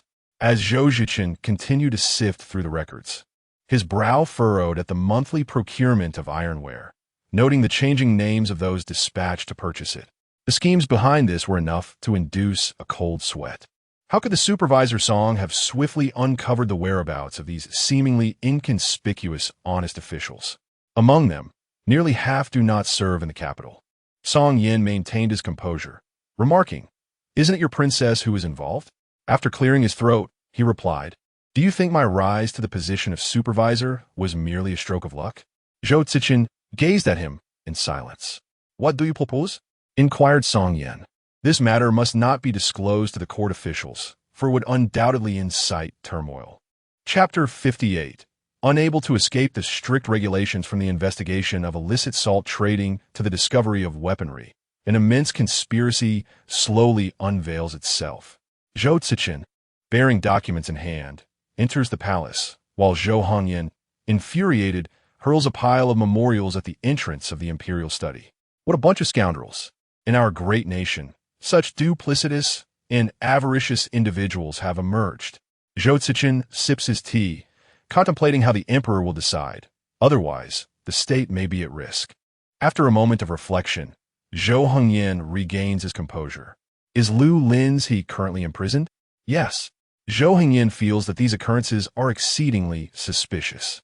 The utmost priority is to uncover the forces and individuals orchestrating this scheme. Calming himself, he states, all investigations must proceed discreetly. Pay particular attention to merchants and their caravans. I am eager to see the extent of their abilities. Within the Wang residence, Shen Siyuan stares blankly at a pile of ledgers. Heavens! The accounts from this year are overwhelming. I am at a loss regarding the estates and shops. Your Highness, if you are weary of the accounts, perhaps indulge in some pastries. Lu Nong suggests, bringing forth peach blossom pastries. Shen Siyuan feels no appetite. I just saw Granny Kong preparing a basket of offerings for incense at Jingen Temple. Shen Siyuan raises her head, sensing that something significant is about to transpire at Jingen Temple in the coming days. Hurry and ask Granny to wait. I will accompany her. Lu Nong, puzzled, inquires, When did your Highness begin to believe in such matters? Today, Shen Siyuan replies. Today, I shall undertake what must be done. Lu Nong, not comprehending Shen Siyuan's words, exits the study to seek Granny Kong. Jingen Temple, located at Xiangshan, is the most frequented temple within the city of Yanjing. At the foot of the mountain, Shen Siyuan gazes upward, daunted by the seemingly endless steps. She is acutely aware of her own frail condition. Granny Kong cheerfully carries her basket up the mountain, saying, Your Highness, you must accompany me to pay respects to the goddess of mercy, so that the Lord may soon be blessed with a young heir. Shen Siyuan blinks. Having forgotten this aspect, how could Granny Kong not mention childbearing when visiting the temple? After taking the basket from Granny Kong, Shen Siyuan diverts the conversation. With so many steps, it will take quite a while to ascend. Do be careful, Granny. Indeed, Your Highness. Do take care as well, Granny Kong responds with a smile. The journey from the foot of the mountain to Jing'an Temple consists of 1,800 steps, a trial of sincerity as taught by Buddhism. As Shen Siyuan climbs to the halfway point, she turns to gaze downward, observing infants cradled in arms and elderly individuals relying on canes, all making their way to the temple. A gentle breeze caresses her face, lifting her hair, and she finds herself momentarily lost in thought. Gazing at the trees lining the path, Shen Siyuan has visited Jing'an Temple twice in her past life, once to pray for Zhou Cechen's safety and once for her own future. Remarkably, one of those prayers was answered. Although she does not believe in Buddhism, she wishes to pay her respects to the deity who fulfilled her long-held wish. While lost in contemplation, Shen Siyuan notices a tattered elderly woman kneeling as she ascends the steps, and she is momentarily taken aback. Your Highness, Bai Rui, clearly having noticed as well, exclaims. Shen Siyuan did not hear Bai Rui's words. Her gaze was transfixed upon the old woman, whose visage overlapped with that of a venerable figure from her past life. A momentary suffocation surged within her heart, compelling her to observe the surrounding world, the clouds drifting, leaves rustling, the wind blowing, and people ascending. Yet she felt as though she were frozen in time, merely a spectator to this vibrant scene. Cold sweat trickled down her back, and her heart raced as memories from her previous life resurfaced. It was Shen Siyuan's inaugural visit to Jing'an Temple, occurring on the day after Zhou Cechen had departed for battle. Uncharacteristically, she found herself at this temple, which she had previously dismissed. With a heart brimming with sincerity, she believed that earnestness could invoke divine favor. Climbing the 1,800 steps, she encountered a myriad of individuals, infants cradled in their parents' arms seeking refuge, elderly men leaning on canes praying for the well-being of their beloved, and young women filled with hope beseeching for a worthy husband. Among them, she spotted the ragged old woman who, upon kneeling, struggled to rise. After one unsteady attempt, she was steadied by Shen Siyuan. When Shen Siyuan inquired about her wishes, the old woman remained reticent, and Shen Siyuan refrained from pressing further. Later, within the fragrant, flickering light of the temple at the summit, she beheld the same woman, kneeling on a mat, pleading for forgiveness from Buddha. Forgiveness for what remained an enigma, but the old woman murmured a phrase about temporary bonds, destined to sever after a century, leaving Shen Siyuan momentarily perplexed. Subsequently, the abbot, clad in robes and holding prayer beads, emerged from the rear hall, shook his head upon seeing her, and departed. Imitating those who knelt on the mats, Shen Siyuan offered her prayers and incense. After leaving the Baohua Hall for the courtyard, she overheard two elderly women discussing how tragic, after more than 30 years, that madwoman still seeks only one thing, never to meet again, hoping for the Buddha's forgiveness. The other sighed and remarked, the burdens of fate. In the past, she sought a compassionate Buddha, and many ridiculed her.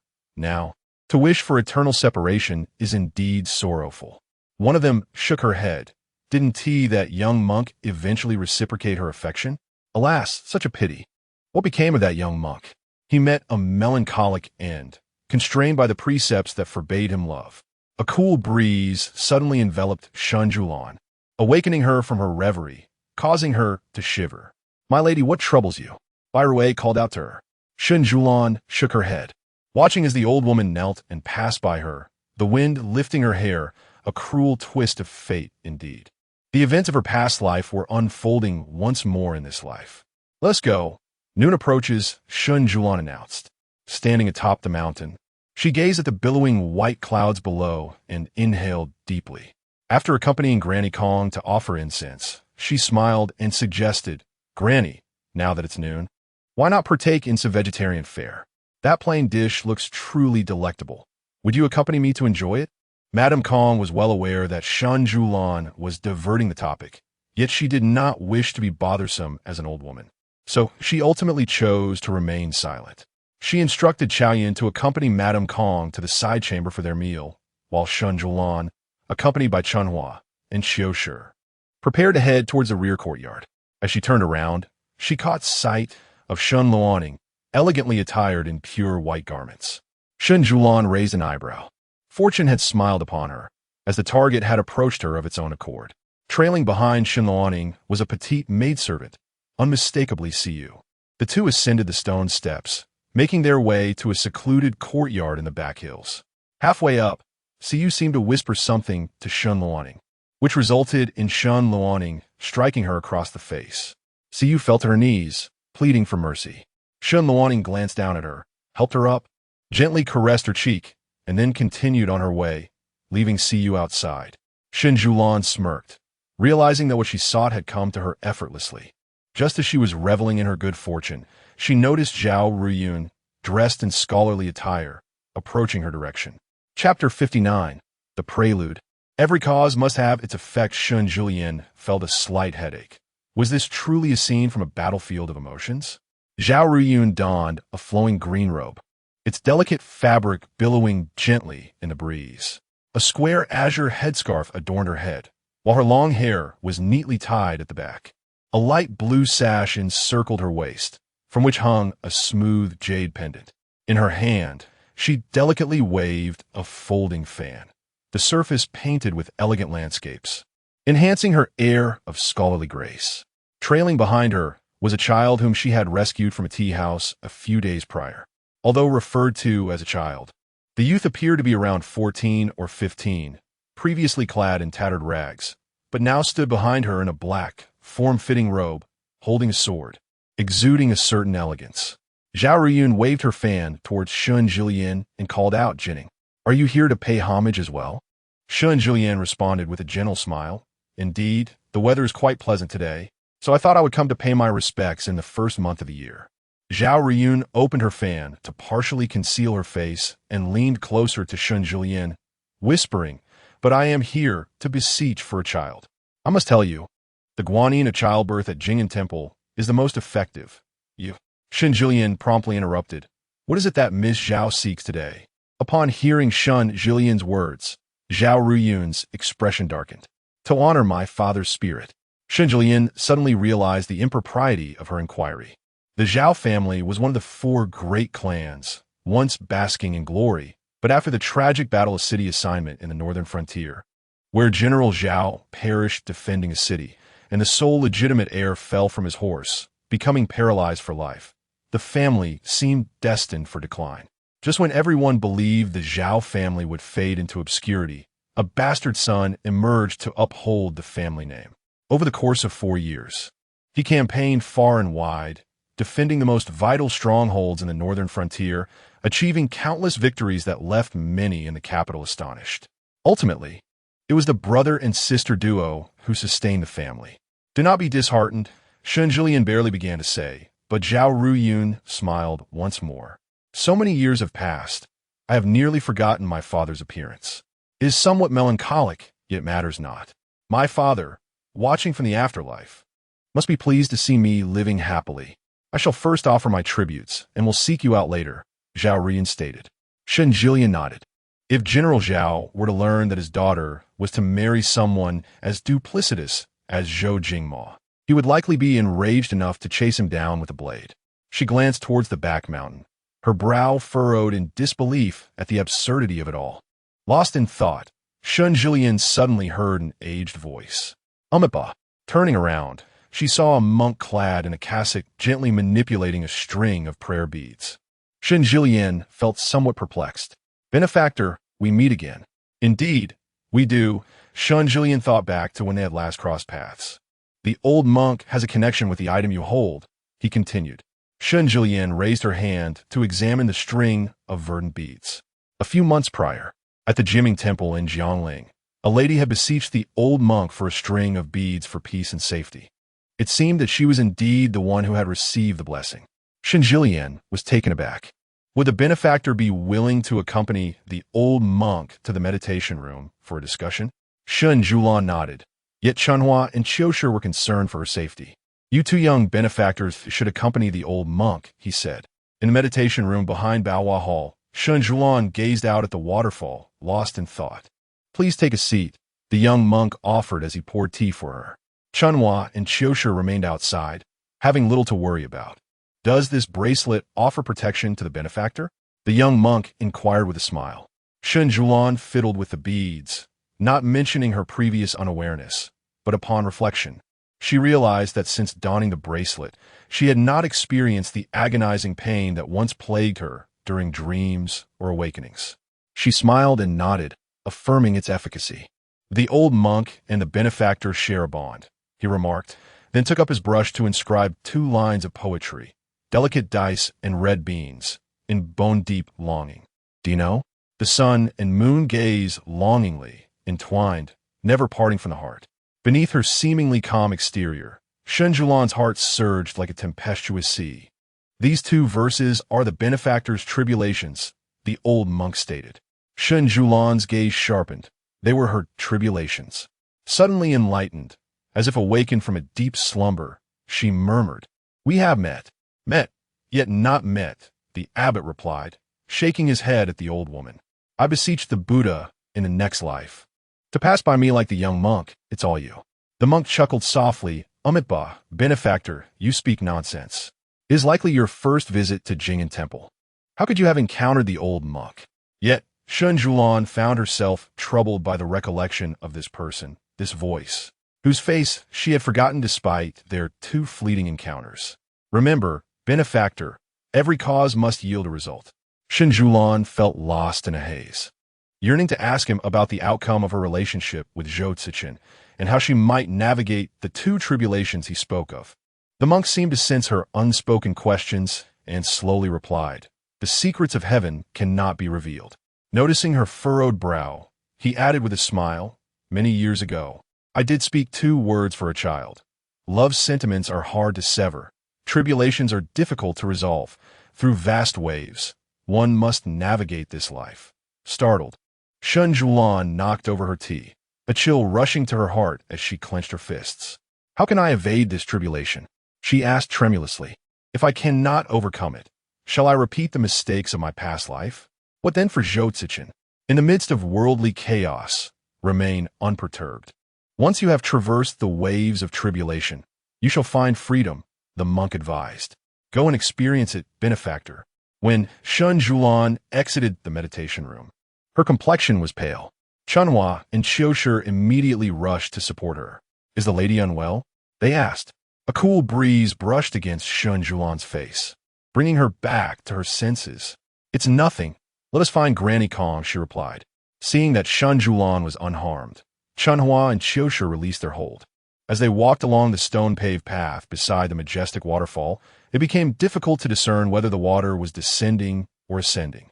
Shen Siyuan strolled along, observing the thronging passers-by, yet felt as if she were separated by a veil. She could hear their conversations and sense their presence. It felt as though she were dreaming as she walked this path. "Be careful, my lady."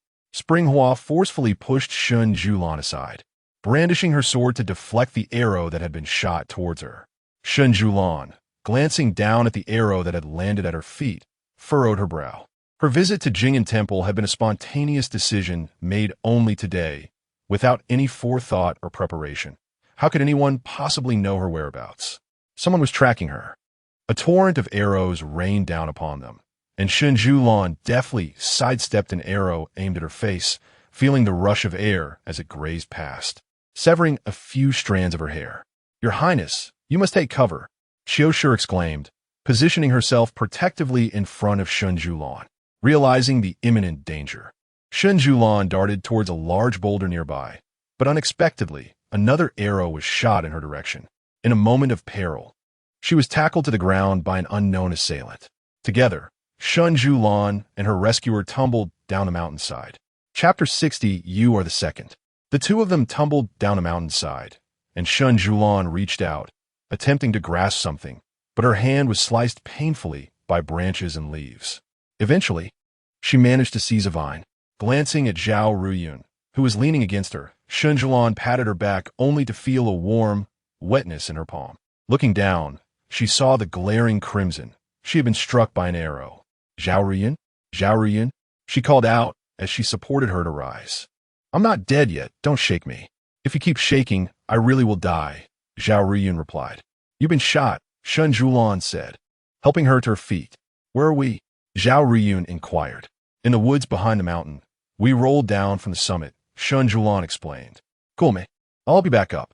As they ascended the steep and treacherous terrain of the mountainside, Zhao Riyun's breaths grew increasingly faint. Shen Siyuan set her down and gently patted her face. Zhao Riyun, wake up, don't sleep. Zhao Riyun opened her eyes and smiled faintly at her. Jinning, you go ahead. I can't move any longer. The uncertainty of whether those hidden assassins would pursue them loomed heavily. Shen Siyuan gazed at her pale face, still forcing a smile, and an inexplicable emotion surged within her. The sky was dimming, the sun sinking low. You are the second. What? Zhao Riyun did not grasp her words. Except for Zhou Cechen, you are the second person to shield me from an arrow. You cannot die. I want to allow you to come to harm. Shen Siyuan hoisted Zhao Riyun onto her back. Hold on. I will carry you away.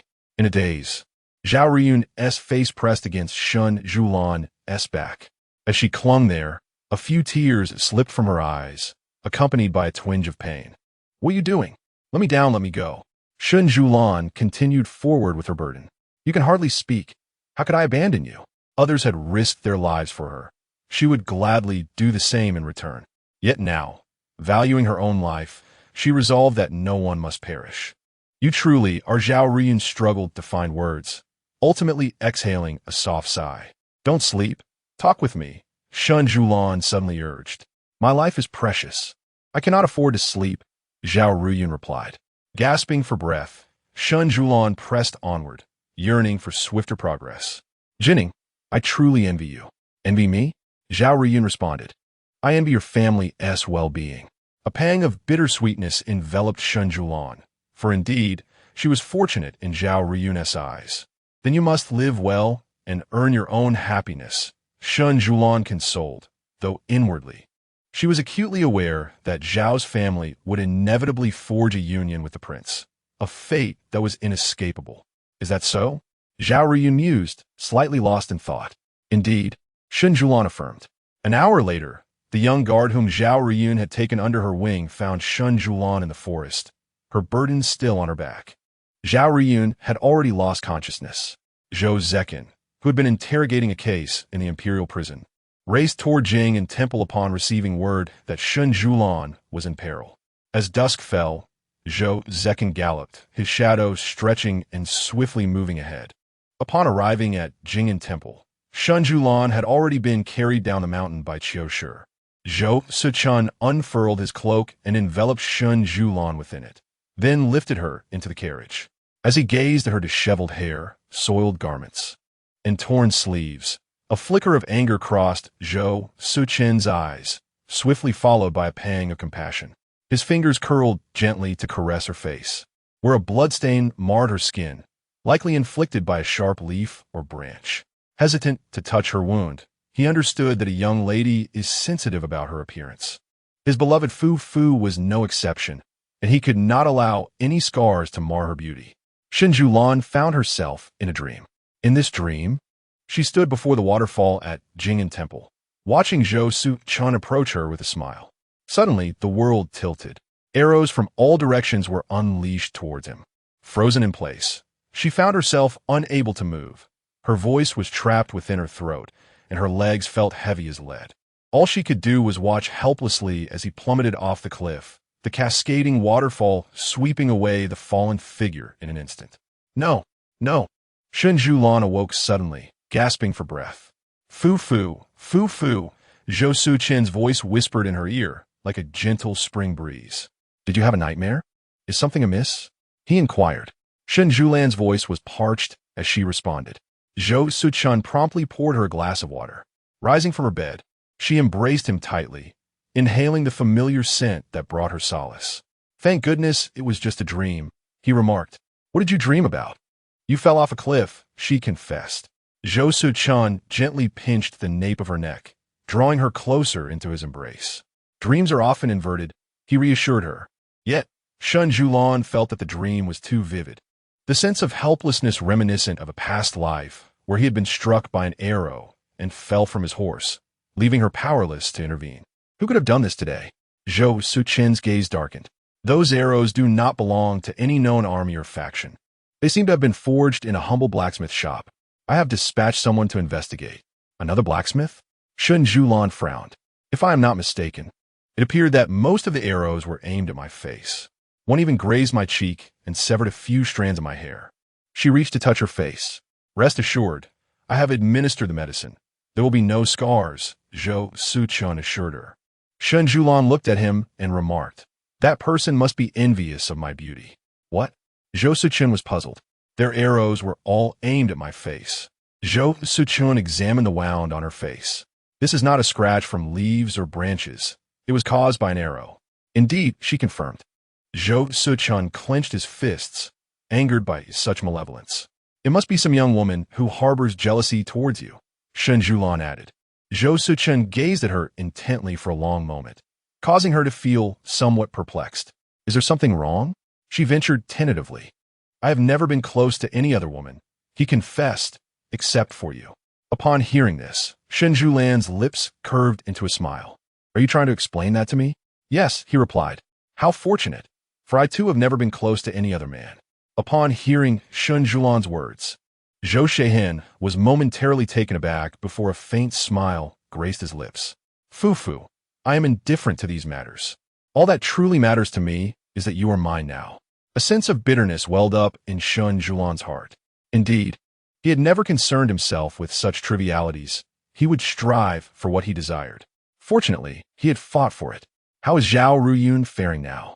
Shen Siyuan inquired. She has been returned to the Zhao residence. Her condition remains uncertain. Shen Siyuan rose, determined to head to the Zhao estate. Zhou Cechen caught her arm and asked, What are you doing? Zhao Ruyun shielded me from an arrow. I owe her a life. At that moment, a knock resounded at the door. Your Highness, a messenger from the Zhao residence reports that Miss Zhao has emerged from danger. There is no need for your Highness to worry. Shen Siyuan froze on the bed. How long have I been asleep? A day and a night. A day and a night. Shen Siyuan struggled to awaken, while Zhou Cechen sat by her bedside, observing her furrowed brow and the tears cascading down her cheeks. He felt utterly at a loss as to how to alleviate her suffering. Chapter 61. His lining the porcelain spoon stirred the congee producing a jarring sound of friction. Lu Nong observed Shen Siyuan seated by the window, persistently stirring the red bean and Koik's seed porridge without taking a sip. Your Highness, the porridge will cool, Lu Nong reminded her. Shen Siyuan was lost in thought about the secret affair between Shen Luoning and Zhou Jingmo. Having seen Shen Luoning at Jing'an Temple, it was certain that Zhou Jingmo was also present there. The assassin could not possibly be one of Zhou Jingmo's men. He had no reason to put himself in such peril. In her previous life, their affair had gone unnoticed, and Zhou Jingmo had taken Shen Luoning as a concubine. However, in this life they would not succeed. Lu Nong, the Lantern Festival is approaching, is it not? There are still 7 days, Lu Nong replied. Shen Siyuan nodded, a smile gracing her lips, hinting at the unfolding drama. Tomorrow, I shall return to the Shen residence to pay a visit to the matriarch. Lu Nong was perplexed. The matriarch is not fond of you, Your Highness. Why go? Shen Siyuan replied with a smile. As a younger generation, it is only right to show filial piety. It will also serve as a reminder to the second and third branches of the Shen family. If they do not quickly seek support, they will be unable to inherit the family business or attain any official positions. Lu Nong still did not comprehend her mistress's intentions. Shen Siyuan initially intended for Zhou Cechen to accompany her, but unexpectedly, the emperor ordered Zhou Cechen to investigate the properties of officials who were embezzling while absent from the capital. Upon hearing the news Zhou Cechen brought back from the palace, Shen Siyuan fixed her gaze on him in silence. How long will this take? Since her rebirth, Shen Siyuan had never been apart from Zhou Cechen. Now that he was to venture far, how could she bear it? It remains uncertain. Only Inspector Song and I are privy to these clues, Zhou Cechen replied. Inspector Song will accompany me. Shen Siyuan's eyes remained fixed on Zhou Cechen, gradually misting over with unshed tears. She inhaled deeply, striving to suppress the sting at the tip of her nose. Zhou Cechen stepped forward, shielding her tear-filled eyes. Fu, do you miss me? With her eyes covered, All Shen Siyuan could perceive was darkness. "Yes, I do," she openly confessed her reluctance to Zhou Cechen. His fingers trembled. His foo-foo was truly heart-wrenching. As she remained blindfolded, Shen Siyuan could see nothing, only feeling her arm being grasped before colliding against Zhou Cechen's embrace. The familiar scent of cypress and pine filled her nostrils, evoking a sense of safety. When Zhou Cechen withdrew his hand, light gradually returned to Shen Siyuan's vision.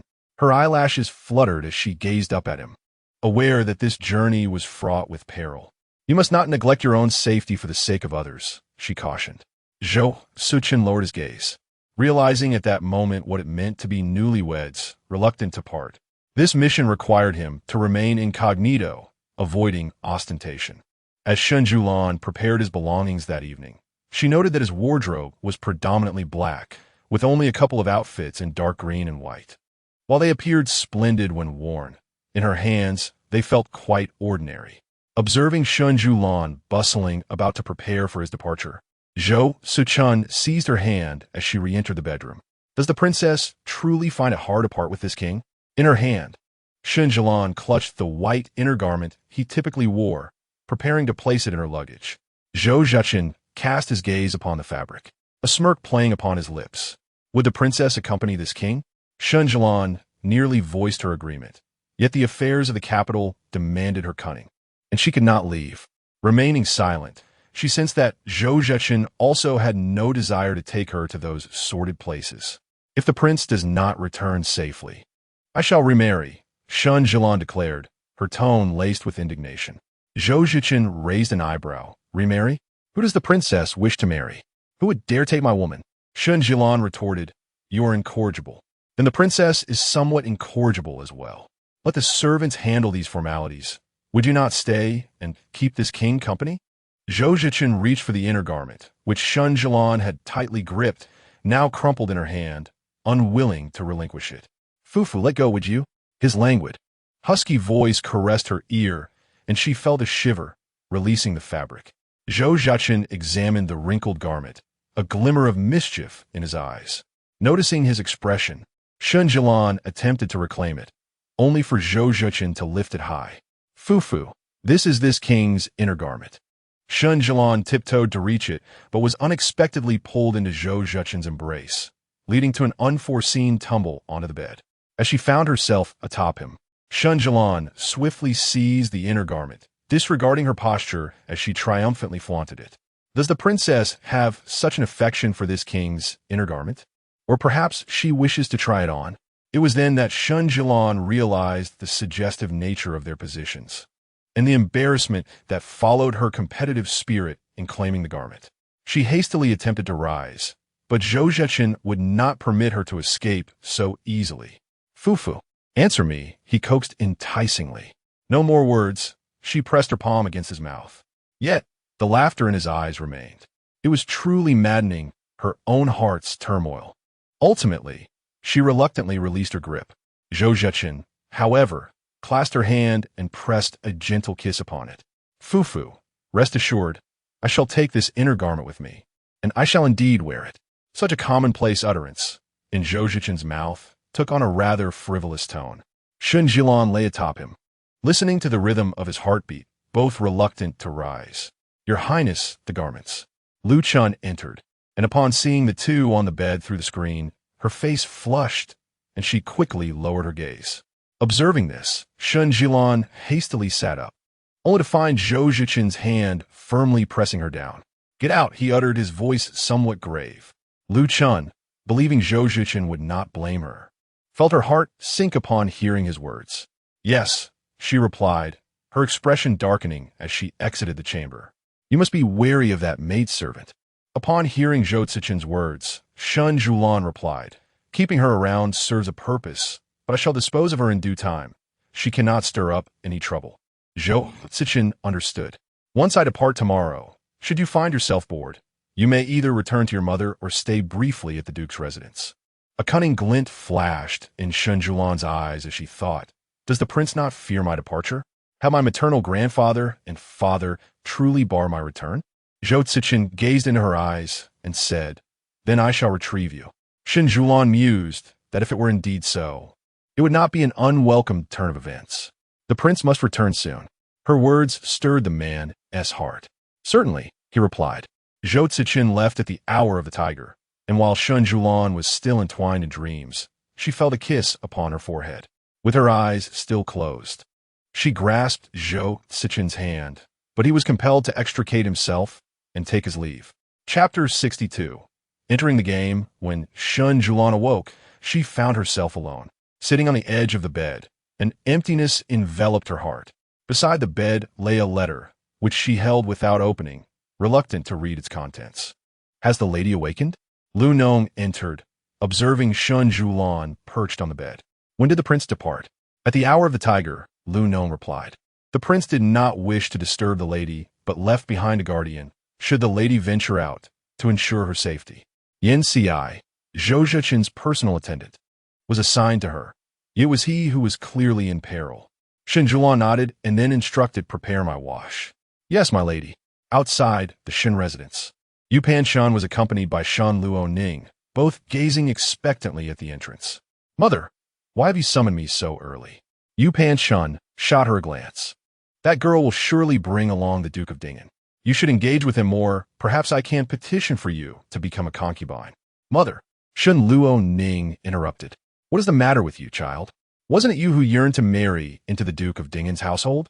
Shen Siyuan furrowed her brow. If Shen Siyuan were to become the principal wife, I would never settle for being a concubine. Someone had promised her the position of the main wife. You know nothing. My dear, marrying into that family means becoming a member of the royal kin. Trust your mother. It will not steer you wrong. Shen Luo Ning was at a loss for words. Upon Shen Siyuan's arrival, she observed this scene and raised an eyebrow. I pay my respects to the Duke of Dingen and the Duchess. The prince is not present. No need for formalities. Shen Siyuan coldly remarked as she disembarked from the carriage. Instantly, Igreku chanes respectful de miner faded. Let's go. Cropping Shen Luo Ning. She led the way into the estate. The West Wing has prepared tea. My lady should go speak with the matriarch. Shen Siyuan followed, her eyes shimmering with a cold smile. As Shen Luo Ning walked, she caught sight of Shen Siyuan strutting with an air of superiority, causing her to frown. Just wait. Shen Siyuan. Suddenly, Shen Luo Ning lifted her head high, elongating her neck and adopting a regal posture. A Jing said, I must adapt to life in the royal residence. Shen Siyuan, observing Shen Luo Ning's peacock-like gait, resignedly turned her gaze away. In the reception hall of the West Wing, Li Huqian was present and stood up joyfully upon Shen Siyuan's return. Fu Fu has returned.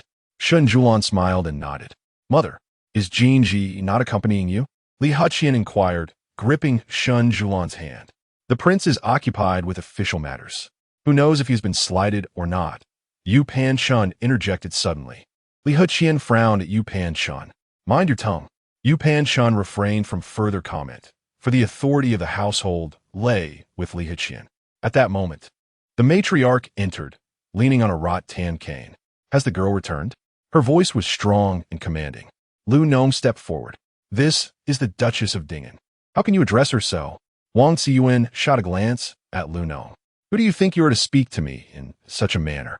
Shen Siyuan intercepted the servants of the Lu Nong Wangfu to remind her grandmother of the rules. After all, her grandmother had lived for decades, and she feared that her grandmother might forget. Wang Ziyuan scoffed coldly. It seems this old woman is quite useless. Anyone dares to trample upon me. Yu Panshan interjected. Mother, you are the most esteemed in the Shen family. We younger generations ought to respect you. Li Azan, observing their banter, averted her gaze with some impatience. The tea is getting cold. Let us drink, she said, pulling Shen Siyuan to sit down, disregarding the others. Isn't third aunt here? Shen Siyuan scanned the hall, but did not see Qin Shiwen. Your third aunt is ill again. Let her be, Li Heshan replied. Suddenly, Yu Panshan spoke up. The capital has been rather unsettled of late. Many officials have been arrested, casting a dreary shadow. The festive spirit is entirely absent. It is truly dull. A few days ago, I had a headache and summoned a priest. He said something must happen at home to bring good fortune. Shen Siyuan listened to Yu Panshuan's nonsensical ramblings with interest. How might one bring about good fortune? A concubine of Shen Jing tentatively inquired. Yu Panshun cast her a glance before responding, marriages are the best. Shen Siyuan abruptly interjected. Speaking of marriages, I have heard that Prince Xian is to wed. A silence enveloped the hall. Yu Panshun was taken aback by Shen Siyuan's sudden remark. She recalled that Prince Xian had once shown interest in Shen Siyuan, and now, with such ease, she uttered those words without a hint of shame. Moreover, she had intended to leverage the topic of marriage to secure a secondary consort position for Shen Luaning, but this impudent girl had interrupted her. Meanwhile, Shen Luaning, sitting nearby, had paused her tea drinking, though only Shen Siyuan noticed. Are you referring to the Zhao family? Li Shan asked. Indeed, the emperor intends to grant a marriage. An edict will be issued after the Lantern Festival, Shen Siyuan replied. A jarring sound of a teacup shattering echoed through the parlor, drawing everyone's attention to Shen Luaning. Sister, what troubles you? You cannot even hold a teacup? Shen Siyuan inquired with a smile. Yu Panshun hastily summoned someone to clean up the shards. The tea was rather hot. I momentarily lost my grip, Shen Luaning explained. Observing her flustered demeanor, Shen Siyuan's gaze deepened. Sister, do be careful. Shen Luaning excused herself, claiming she needed to change her dress. After the gathering concluded, Shen Siyuan departed the west courtyard of the Shen residence alongside Li Shan. But what is to transpire? Li Shan asked her.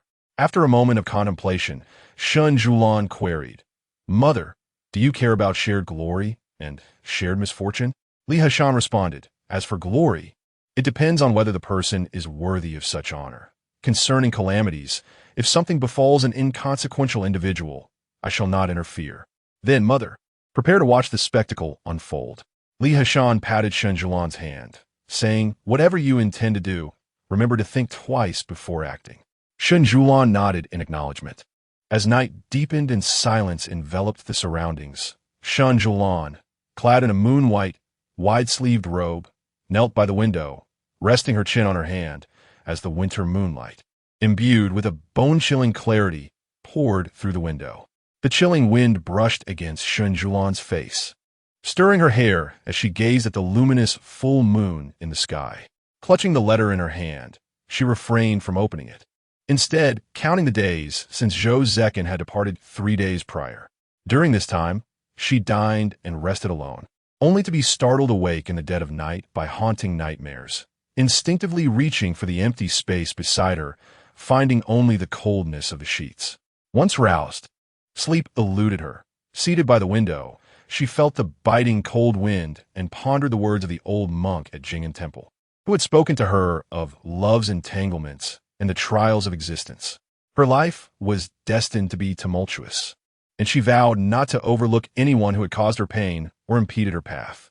Chapter 63. The scheme at Tong Garden the following day. Shen Siyuan departed the residence accompanied by Lu Nong and Yin Si. Lu Nong, which tavern in Yinjing do you deem most suitable for indulging in clandestine affairs? Upon uttering this remark, Lu Nong was rendered speechless with astonishment. Your Highness, what do you mean? Shen Siyuan turned to Yin Si, inquiring, What say you? Having previously been embroiled in perilous endeavors alongside Zhou Cechen, Yin Si was at a loss regarding such matters. I'm unaware, my lady, he replied. Shen Siyuan nodded. Then let us seek out someone knowledgeable on the subject. Standing before Wan Sang Tower, Lu Nong finally comprehended whom Shen Siyuan referred to as the knowledgeable party. Yin Si furrowed his brow, cautioning, Your Highness, given your esteemed status, it will be prudent to avoid such places. And you intend to enter? Shen Siyuan retorted. Yin Si's gaze turned icy, his ears tinged with crimson. Once seated in a private room, Fu Zhen, adorned in a vibrant crimson gown and bedecked with an array of exquisite jewels, poured tea for Shen Siyuan, while Yin Si maintained a stern countenance. Shen Siyuan attempted to remove her hood, only to be halted by Yin Si's admonition. Fu Zhen, amused by Yin Si's righteous demeanor, chuckled. What is the meaning of this, young sir? Must this young lady be monitored even while wearing a hood? Yin Si bowed slightly. I beg your pardon. Mississippi Shen Siyuan felt a twinge of exasperation. It appeared Yin Si was oblivious to the nature of her relationship with Wan Sang Tower, with their roles of master and servant being rather convincing. Clearly, he had engaged in such antics with Zhou Cechen on numerous occasions. Feigning indifference, Shen Siyuan shook her head. After a brief moment, she cleared her throat and produced a gold ingot. Yin Ci cast a glance, but remained silent. What does the young lady wish to achieve with this gold ingot?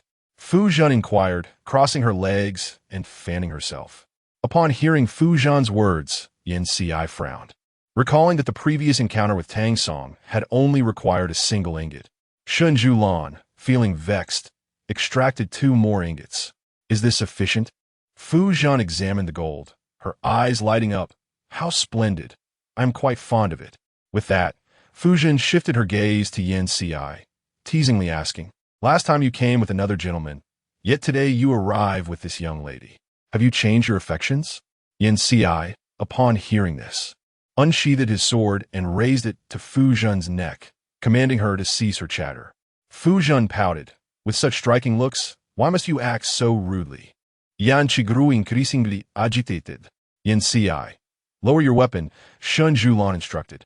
With a cold expression, Yin Ci sheathed his sword.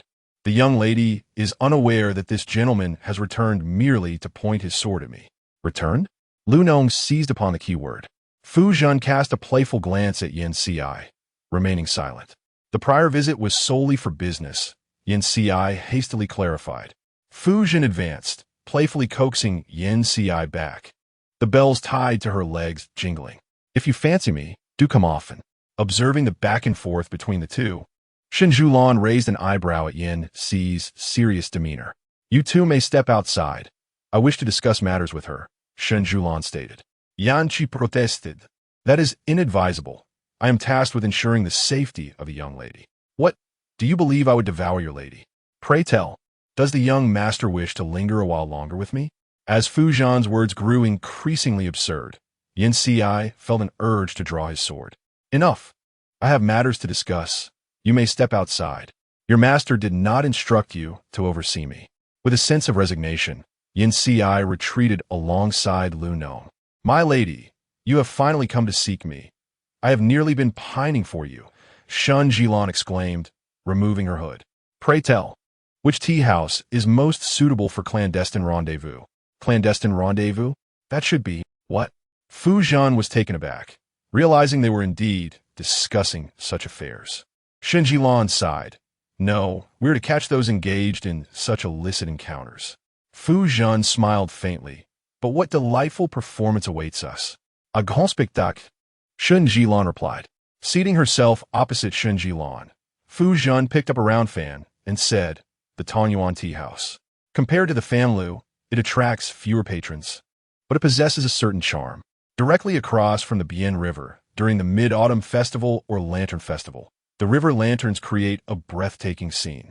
Covering her profile with the fan, she whispered, moreover, the soundproofing in Tongyuan's private rooms is exceptional, making an ideal locale for such pursuits.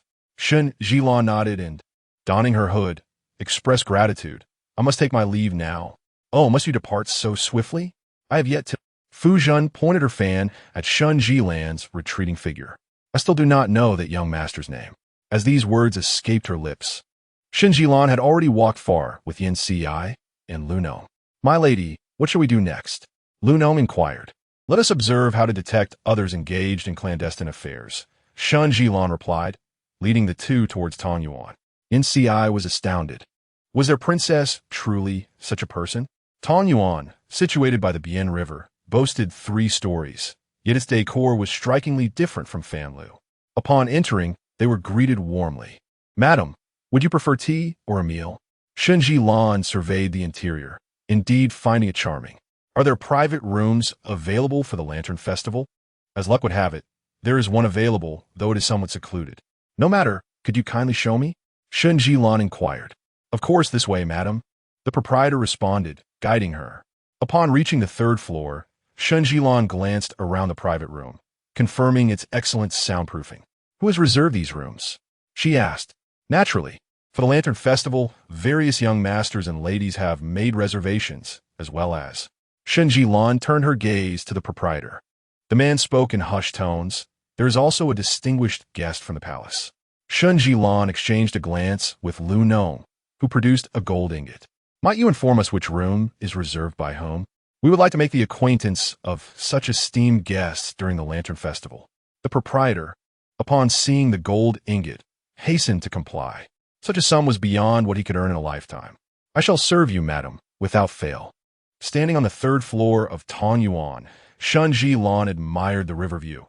It was indeed picturesque, albeit somewhat distant. My lady, what shall we do next? Is everything arranged? Yin Ci nodded, confirming that all was set. Now, we shall await the spectacle. On the 7th day, following Zhou Cechen's departure, Shen Siyuan was once again roused from her slumber by a haunting nightmare. In the stillness of the night, as she rose from her bed, her fingers brushed against a letter from Zhou. The anticipation had grown unbearable. Within the envelope lay a handful of wistful seeds and a command badge. As she caressed the badge, which commanded the iron cavalry of the capital, she realized that he had placed it within the letter, a testament to his foresight in preparing an escape route for himself with each farewell. Unfolding the letter, she beheld his familiar handwriting. My beloved wife, though we part, my thoughts traverse the vastness, miles of misty waves and the somber twilight of the Chu skies. Ever since time immemorial, parting has been a source of sorrow. I implore you, do not dwell on our separation, nor let it bring you pain. Though the paper may be brief, my sentiments are profound. Take care of yourself. Clutching the letter tightly, Shen Siyuan whispered, Ah Chun, I truly miss you. During the Lantern Festival, the streets were adorned with resplendent lights, each alley and thoroughfare illuminated by an array of colorful lanterns. Crimson lanterns hung high, their flickering candlelight casting a gentle glow. This was a day for the meeting of talented men and beautiful women, where affluent young gentlemen strolled leisurely with fans in hand, and noble ladies, adorned with flowers and jewels, were accompanied by their maids as they explored the lantern displays. Shen Siyuan stood by the banks of the Bian River, gazing at the lanterns dancing upon the water. Chapter 64 Yi Qinghe. I would appreciate an explanation. Your Highness, everything has been arranged, Yin Ci replied. Shen Siyuan nodded. Yin Ci, have you ever visited the Lantern Festival in Yanjing with the prince? Yin Ci paused for a moment before answering, I have attended twice. But the young master was dragged along by Lord Liu, and found the lanterns rather tedious. He had no interest in them. Noticing Shen Siyuan's silence, Yin Ci added, the prince has never attended the festival with a woman. Shen Siyuan glanced at him, smiling, what about you? Do you dislike the Lantern Festival, or? She surveyed the crowd. Which young lady? Yin Ci immediately replied with seriousness, I do not like it. Shen Siyuan pondered the upbringing of such a guard. So much like his master. While lost in thought, she caught sight of Yi Qinghe conversing with a young man clad in white. The young man leaned down to speak with her, and after a nod from Yi Qinghe, he walked away. As Yi Qinghe turned, her gaze met Shen Siyuan's. Shen Siyuan approached through the throng. Princess Jia, have you come to the Lantern Festival today? Yi Qinghe's expression was somewhat awkward. Yes. With that gentleman? Shen Siyuan inquired, glancing at the young man who was purchasing candied hawthorn. Yi Qinghe nodded. Who is he? Shen Siyuan tentatively asked. The youngest son of the Xiangyang Marquis.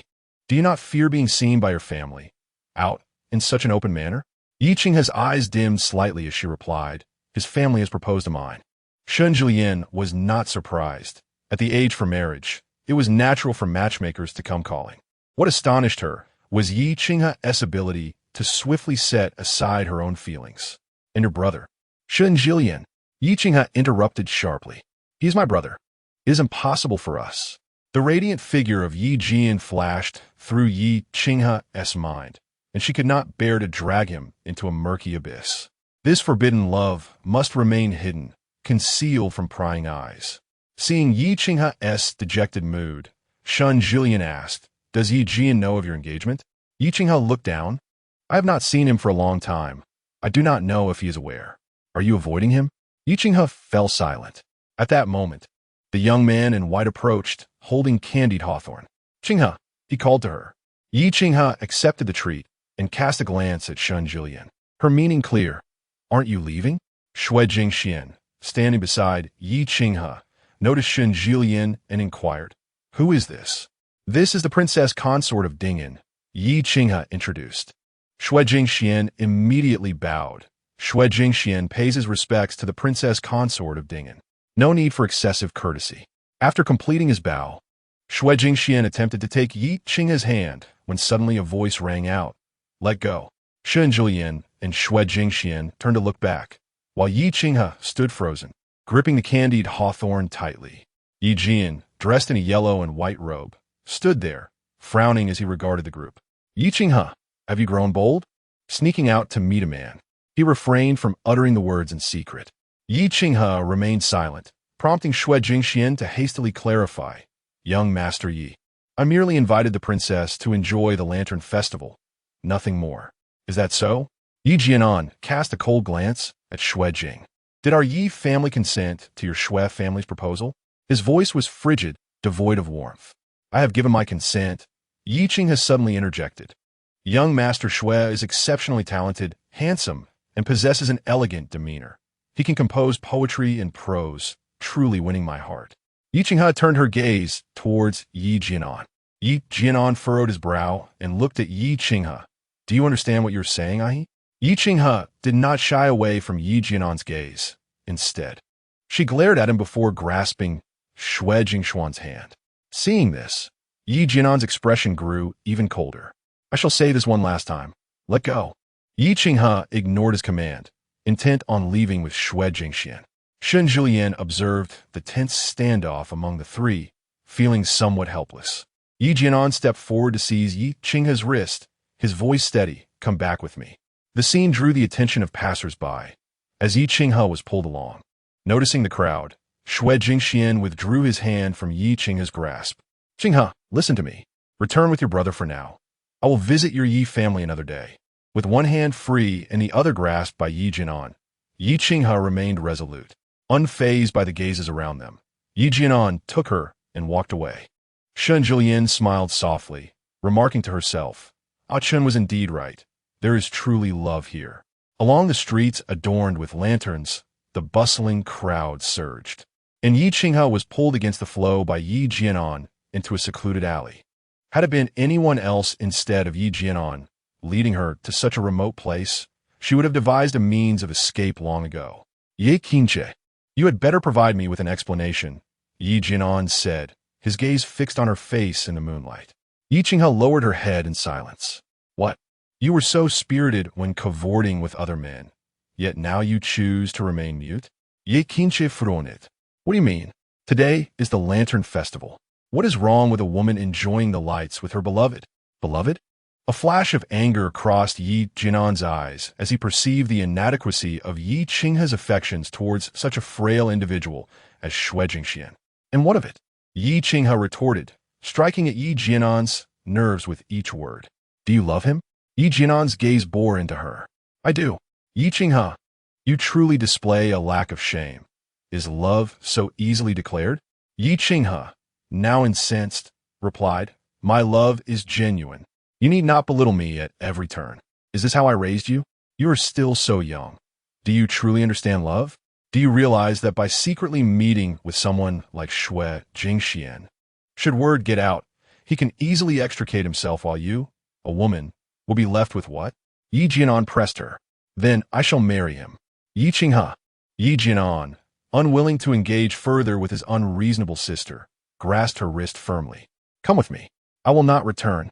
Let go of me. Yi Qinghe yearned to free herself from his grasp, yet the disparity in strength between the genders rendered her efforts futile. I am no longer a child. By what right do you persist in controlling me? Yi Qinghe exclaimed vehemently. Yi Jianan furrowed his brow, retorting, No matter how much you've grown, I'm still your brother. How can I not intervene? Indeed, I do not wish for you to be my brother, nor do I desire your guidance. Yi Qinghe's words were flung into the air, leaving Yi Jianan momentarily stunned. What did you say? He questioned, bewildered, overwhelmed by her emotions. Yi Qinghe regretted uttering such a statement, yet it was too late to retract her words. I do not want your control, she declared, breaking free from Yi Jianan's grasp and fleeing. A chill enveloped Yi Jianan, rendering him rigid. He was unaware that his hand trembled with unspoken turmoil. Chapter 65. Caught in the act, the atmosphere within Tongyuan Pavilion was abuzz with excitement as the daughters and sons of affluent families gathered in private compartments, sipping tea and admiring the night scenery. Lu Hanze, seated alone in the innermost corner, indulged in wine, burdened by the feeling that he owed a debt to Zhou Cechen from past life. Despite being summoned by the prince's consort, he found himself drinking alone amidst such splendid surroundings. The noble women and wives of officials, familiar with the layout of Tongyuan, ascended to their reserved compartments, while those less acquainted were guided by the attendants. As a matron flung open the door to a third-floor compartment, her voice boomed, drawing the attention of patrons below. If those enjoying tea and wine at Tongyuan were of wealth and privilege, those who reserved compartments on the third floor were of even higher status. The third floor, comprising private rooms, exuded tranquility until the shout disrupted the peace, prompting curious guests to ascend. A crowd gathered at the door, witnessing a woman in white, her fragrant shoulder exposed, engaging intimately with a man, a sight deemed scandalous. Lu Hanze, armed with a folding fan, pushed through the throng and exclaimed incredulously, "Shen Siyuan." His utterance revealed the identity of the man reclining on the beautiful woman's couch, instantly recognizable to all. Is this truly Shen Siyuan? Are royal figures so audacious? Murmured the onlookers, questioning the identity of the woman, who appeared to be a lady of refinement. One man jested about her delicate demeanor, yet the predominantly female audience remained silent, refraining from responding to his lewd remarks. That the eldest daughter of the Shen family's second branch, Shen Luaning. A voice in the crowd sparked astonishment among the gathered. What? Shen Luaning, renowned for her grace and virtue in the capital? The chatter intensified, revealing no inclination to disperse. Shen Luaning had meticulously planned to meet Zhou Cechen at Tongyuan, intending to persuade him against marrying Zhao Ruyun. In the throes of passion, she was caught unawares as the door swung open, leaving her at a loss for where to turn in her despair. Zhou Cechen, initially content in his indulgence, lay unguarded on the couch, with his own men stationed at the door to deter intruders. However, upon seeing the throng outside, he was bewildered by the unexpected intrusion. Hastily, he rose to cover Shen Luaning with the bedding. "Oh heavens! Young masters and ladies, please avert your eyes. It would be a pity to taint them," an older matron interjected. Realizing a prince was within, the crowd hesitated to linger and eventually flowed away. With their departure, the news began to spread rapidly. On this night, coinciding with the Lantern Festival, the busiest time on the streets, the gossip circulated throughout the alleys and thoroughfares within the hour. Returning to his secluded compartment, Lu Hanze savored his tea while gazing at the river and street scenes. The new consort of Zhou Cechen was indeed intriguing. It was the first time he had experienced the thrill of witnessing infidelity. Meanwhile, Shen Siyuan was swept away by the throngs in the streets. "Your Highness, it has been accomplished," Yin Ci announced. Shen Siyuan smiled subtly. "As long as it is done." Noticing that Shen Siyuan continued to walk ahead, Yin Ci inquired, "Your Highness, do you intend to attend the Lantern Festival? What meaning does it hold to wander alone amidst the lanterns?" Shen Siyuan observed the throngs passing by, almost all of them in pairs or families with children, fathers hoisting their little ones onto their shoulders. A smile graced Shen Siyuan's lips, once in the northern deserts. Her own father had done the same, yet upon returning to the capital, she found herself solitary. As she strolled along the imperial street, she noticed numerous young gentlemen and ladies adorned in masks. "Might I inquire about your beast masks?" Shen Siyuan asked, gazing at the array of masks on display. "This is a unique custom of the Lantern Festival, wearing beast masks and donning peculiar garments," the vendor replied. "Then I shall take one," Shen Siyuan said, as Lu Nong beside her produced some silver and handed it to the vendor. "Excellent. Miss, please select one that pleases you." Shen Siyuan surveyed the masks on display: tigers, lions, serpents. Amidst the collection, she spotted a vermilion fox mask, its pointed red ears adorned with bells. "This one will do," she declared, taking the mask and trying it on.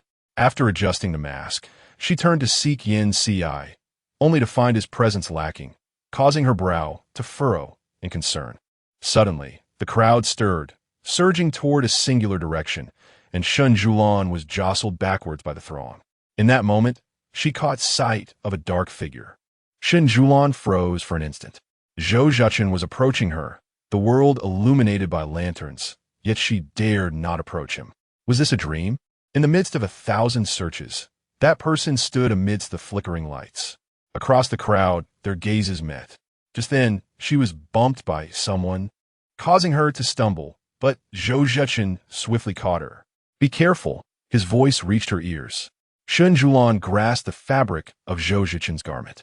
Through the mask, she could only see him partially, yet he was right before her.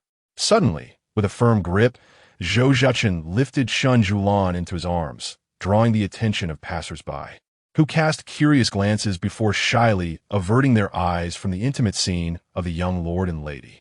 "There are so many people," Shen Siyuan murmured, her face buried shyly in the crook of his neck. "With the mask on, they cannot recognize you, nor see your face," Zhou Cechen whispered. Beneath the mask, Shen Siyuan's cheeks flushed crimson. As he carried her against the tide of the crowd, they reached a less crowded locust tree, where he gently set her down. Clad in a red garment embroidered with begonia flowers and a red and white cloak, she stood beneath the tree, gazing up at Zhou Cechen.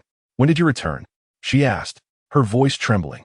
Zhou Cechen looked down at her, his heart yearning for his beloved, having rushed day and night, nearly exhausting 2 horses to arrive in time.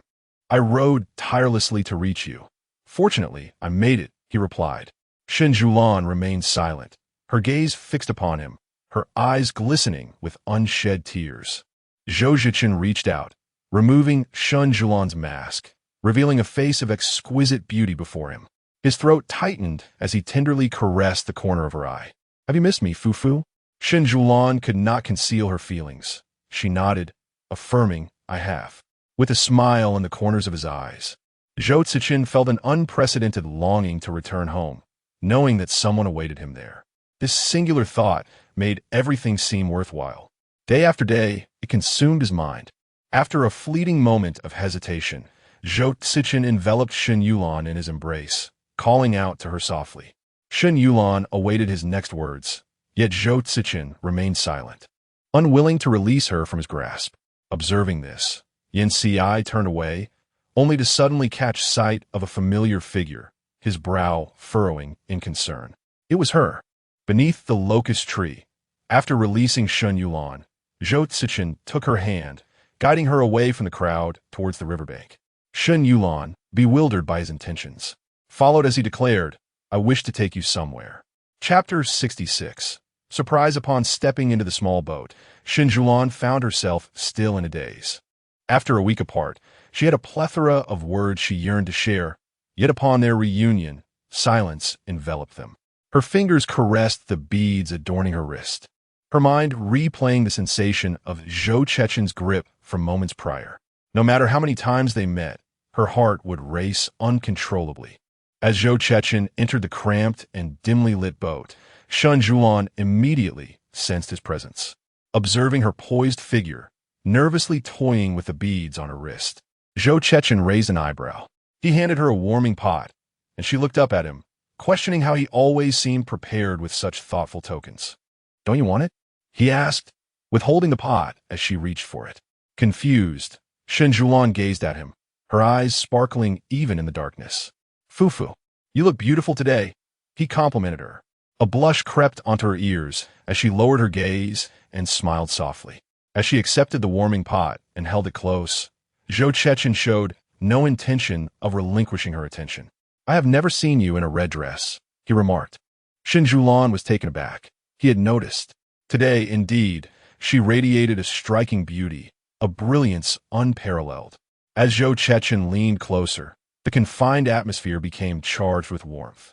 Shen Siyuan felt an inexplicable tension, her grip tightening on her sleeves, only to be met with Zhou Cechen's gentle laughter. Realizing he was teasing her, she turned to him, only to find his long fingers delicately brushing against her temple and tracing down to her earlobe. As he tenderly pinched her earlobe, his fingers brushed against the small red mole, sending a shiver through her. "It tickles," she exclaimed softly. Zhou Cechen halted his movements, gazing intently at her. Thankfully, she no longer feared him. "Fufu, "Your eyes are truly captivating," he said, and unable to resist, he covered her eyes with his hand. "How did you recognize me when I wore a mask?" Shen Siyuan asked. "Fufu's eyes are the most beautiful," he replied, his gaze darkening slightly. "And the double magnolia hairpin in your hair, I'm all too familiar with it." How could he not recognize it? It was a hairpin he had personally carved, recognizable at a mere glance. Shen Siyuan remained unaware, believing it to be a creation of a skilled artisan, for its craftsmanship was indeed exquisite. The boat glided gently along the Bian River as Zhou Cechen produced a white ribbon. "Fufu, would you allow me to tie this for you?" he inquired. Shen Siyuan was perplexed. "Do not fear. I'm always here," he reassured her. "You may help me tie it." She consented, for it was Zhou Cechen, and she would always trust him without reason. As he secured the ribbon, darkness enveloped her vision, amplifying her other senses. She found herself in a realm of shadows. Momentarily disoriented, Zhou Cechen grasped her hand, his voice soothingly warm. "Do not be afraid, I am here." Feeling his grip, Shen Siyuan felt a wave of comfort wash over her. In less than half an hour, Zhou Cechen gently urged, "Let me assist you in rising." Shen Siyuan was pulled out of the boat canopy by Zhou Cechen. A gentle breeze swept by, lifting her hair, and the delicate hairpin at her temple swayed slightly. "Fufu, look!" Zhou Cechen exclaimed, as he removed the cloth strip from Shen Siyuan's eyes, holding the white fabric in his hand. The sudden brightness caused her some discomfort. Her eyelashes fluttered before she opened her eyes wide, momentarily frozen in place. The river was adorned with countless lanterns, encircling their small boat, while the banks were teeming with an array of flowers, most of which were absent in the winter months, creating a splendid display. Peonies, camellias, and other blossoms flourished vibrantly. Just as she was admiring the flowers, a loud bang echoed as fireworks erupted in the sky, blossoming like resplendent flowers in an instant. The colorful lights illuminated the entire horizon, resembling an enchanting masterpiece that captivated the heart. The beauty was beyond compare. In the darkness, fireflies flitted towards the center of the river. Shen Siyuan extended her hand, and a firefly settled upon it, illuminating her heart. For a moment, the enchanting scenery of the river appeared as if brilliant stars had descended to earth, a sight too beautiful to behold. Shen Siyuan gazed at the breathtaking scene, while Zhou Cechen's eyes were fixed on her. "Do you like it?" he inquired, with such beauty surrounding her. How could Shen Siyuan not be enamored? They stood at the bow of the boat, watching the fireworks bloom, the lanterns drift, and the flowers flourish. This night brought Shen Siyuan a joy she had not experienced in years. Zhou Cechen had prepared this surprise for her after days of planning, and Yin Siyai and Lu Nong had departed, leaving them behind. Lu Nong and Xiaoyan went off to explore the Lantern Festival, leaving Yin Siyai standing alone at the riverbank. Clad in a black, fitted robe, gazing in the direction they had just come from, his eyes deep and contemplative. Meanwhile, Fu Zhen, dressed in black and veiled, dashed into an alley, narrowly avoiding a dark arrow that grazed her arm. Frowning at the arrow that had fallen to the ground, she cursed under her breath, feeling a persistent malevolence. As she glanced back at her pursuer, she leaped onto a rooftop, fleeing into the shadows. However, her assailant relentlessly pursued her, drawing a crossbow aimed directly at her life. Cursing again, Fu Zhen stumbled as a tile beneath her foot shifted, sending her tumbling down onto a pile of straw. She braced herself against the ground, her knees scraped and stinging. The sounds of footsteps on the rooftop echoed behind her, indicating that she was not alone. Regaining her footing, Fu Zhen sprinted into another alley. Just then, a cold arrow was shot at her. In a split second, she was pulled around a corner by a strong hand. Her eyes widened in surprise as the person covered her mouth and pressed her against the wall. They were so close, yet neither dared to breathe. "Where are they?" "Go check ahead," a voice called out, and the alley fell silent again. Fu Zhen attempted to push the figure in front of her, but they held her firmly, urging her to remain quiet. Unable to break free, she leaned against the wall, watching the person before her. The voices outside continued, "Is anyone here? Let us go." "They are not here." Once the coast was clear, Fu Zhen was finally released. She smiled at the young man in front of her. "We meet again." Yin Ci stepped back slightly. "What are you doing here?" Fu Zhen removed her black veil, revealing a strikingly beautiful face. "How did you recognize me?" she inquired. The words hung in the air, unspoken. Fu Zhen took a step forward. The narrow corner barely accommodated two individuals, and her advance pushed Yin Xi against the wall. "Do not lean against me," he uttered coldly. With a teasing tone, Fu Zhen queried, "Might you tell me how the young master discerned my presence?" Yin Xi cleared his throat, his form faltering, and what else? Fu Zhen's eyes sparkled with intrigue. Yin Xi found himself at a loss for the words to express his feelings. "It is nothing," he replied. Fu Zhen pouted. "The young master is not being forthright with me." She leaned closer to him once more, only to have him grasp her arm firmly. A sharp gasp escaped her lips as pain welled up in her eyes. "Are you injured?" Yin Xi immediately released his grip, finally noticing her distress. Chapter 67. The beginning of affection in an abandoned house. Fu Zhen sat upon a pile of straw, drenched in cold sweat from the pain. "You have been struck by an arrow," Yin Xi remarked, his brow furrowed in concern. "It's merely a scrape," Fu Zhen replied, glancing at the wound on her arm. Obscured by her clothing, though the fabric bore a tear. "There is no need for you to linger here. I owe you a favor for today. Should you require any information in the future, do not hesitate to seek me at Wansang Tower." At this moment, Fu Zhen indeed felt somewhat disheveled, wishing to shield her vulnerability from Yin Xi. "You have been poisoned," he stated. Fu Zhen furrowed her brow, realizing just how vicious Yang Zhen had been in his attempt to harm her. Seeing her pale face, Yin Xi produced a small porcelain vial containing a remedy that could temporarily suppress the poison, sufficient for her to find a physician for treatment. With a faint smile, Fu Zhen looked at the vial in his hand. "Young master, please assist me." A flicker of impatience crossed Yin Xi's eyes as he replied, "You must apply the medicine yourself." When Fu Zhen, sensing his indifference, reached out for the remedy, she unexpectedly coughed up a mouthful of blood. Yin Xi, alarmed, immediately helped her to a seated position. "Give me the medicine." Fu Zhen thought she might perish in that dilapidated house that night. "Sit still," Yin Xi commanded coldly. Fu Zhen managed a light laugh, struggling to speak. "Young master, will you assist me? If you neglect to apply the medicine, even divine intervention cannot save you." She looked at him, breathless yet smiling. Feeling uneasy under her gaze, Yin Xi turned away, stating, "Remove your outer robe. The injury on your arm requires treatment." Fu Zhen found his discomfort amusing, yet her own poisoning left her with little strength to jest. She shed her outer garment, revealing a nightgown. Turning her back to Yin Xi, squatting behind her, Yin Xi averted his gaze as he carefully pulled down the fabric of her nightgown from her right shoulder, exposing a deep wound. He closed his eyes momentarily, and upon reopening them, he caught sight of the severity of her injury. Feeling a pang of sympathy for a woman who had claimed it was merely a scrape, as the medicinal powder was sprinkled onto the gory wound, Fu Zhen flinched in pain. "Let your cries be heard. Do not endure it in silence," he urged. Fu Zhen's final act of defiance lay in her desire to conceal her suffering from others, including Yin Xi. Endurance had been her forte. She had borne it for over a decade and could withstand more. Eventually, once Yin Xi had applied the medicine, Fu Zhen's consciousness began to fade. As he pulled her nightgown back up, Yin Xi caught sight of numerous scars marring her delicate arm.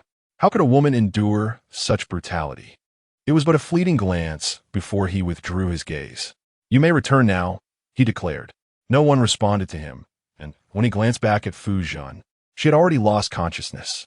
Yin Xi did not inquire about her identity, nor did he question how she had come to be in that place.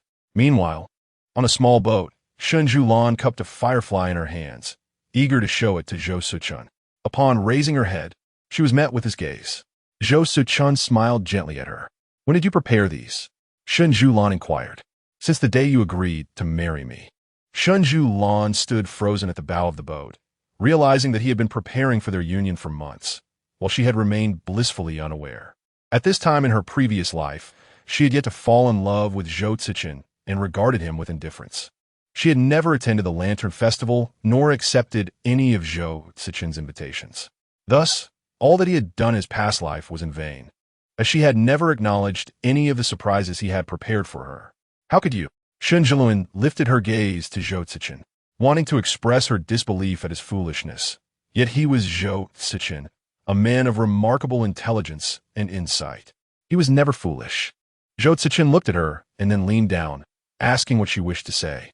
Shen Siyuan observed his face, noting the fatigue that lingered there from his late-night return. Yet he showed no signs of weariness. As he leaned in to listen to her words, she unexpectedly captured his lips with hers. Taken aback for a moment, Zhou Cechen smirked. Shen Siyuan's kissing skills were inexperienced. Previously, it had always been Zhou Cechen who led their kisses, but tonight he remained still, waiting for her to initiate. After a prolonged moment of hesitation, her initial feelings of tenderness shifted to frustration. Resolutely, she pulled back a step, gazing at her charming lover. Zhou Cechen seized Shen Siyuan's hand. "Does the princess not know how to kiss?" he inquired. Shen Siyuan bit her lip in silence. "Do not bite yourself. I have told you many times," Zhou Cechen admonished, pressing his fingers against her lips. "Shall I teach you how to kiss?" he proposed. Shen Siyuan found Zhou Cechen increasingly audacious, frequently uttering such shameless words. Zhou Cechen caressed her lips, patiently awaiting her response beneath the enchanting moonlight of the night. "Not good," Shen Siyuan replied, unwilling to concede. "Is it that you refuse?" Zhou Cechen's voice was low and languid as he drew her closer to him. "Yes, I refuse," Shen Siyuan boldly declared. "You like?" Zhou Cechen cast a glance at her before adding, "You prefer me to be more assertive." Shen Siyuan's eyes widened in disbelief. Before she could complete her sentence, Zhou Cechen silenced her with a kiss. It was a gentle and lingering kiss, progressing from her lips to her tongue, as if he were genuinely instructing her in the art of kissing. Zhou Cechen's tender demeanor enveloped Shen Siyuan, leaving her entranced. The kiss extended for what felt like an eternity as they stood at the bow of the boat, the world around them a witness to their affection. Shen Siyuan transitioned from responding to his kiss to gasping for breath, finally biting his soft lip in a struggle, prompting Zhou Cechen to release her. That single kiss sent a wave of warmth coursing through Shen Siyuan, akin to a drifting water lily. Had it not been for Zhou Cechen's embrace around her waist, she would have faltered. Upon releasing her, Zhou Cechen inquired, "Are you unable to breathe?" His voice husky. Shen Siyuan leaned weakly against him. "How are you so adept?" Zhou Cechen raised an eyebrow, pondering the reason for his skill. Perhaps it was simply because she was Shen Siyuan. "Because it is you," she replied.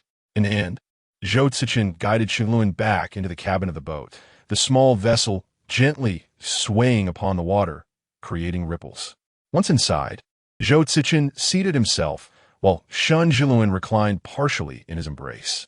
In the courtyard, Zhou Jingma cast a stern gaze upon the kneeling guard. "I have explicitly commanded that you are not to stray, even a step away.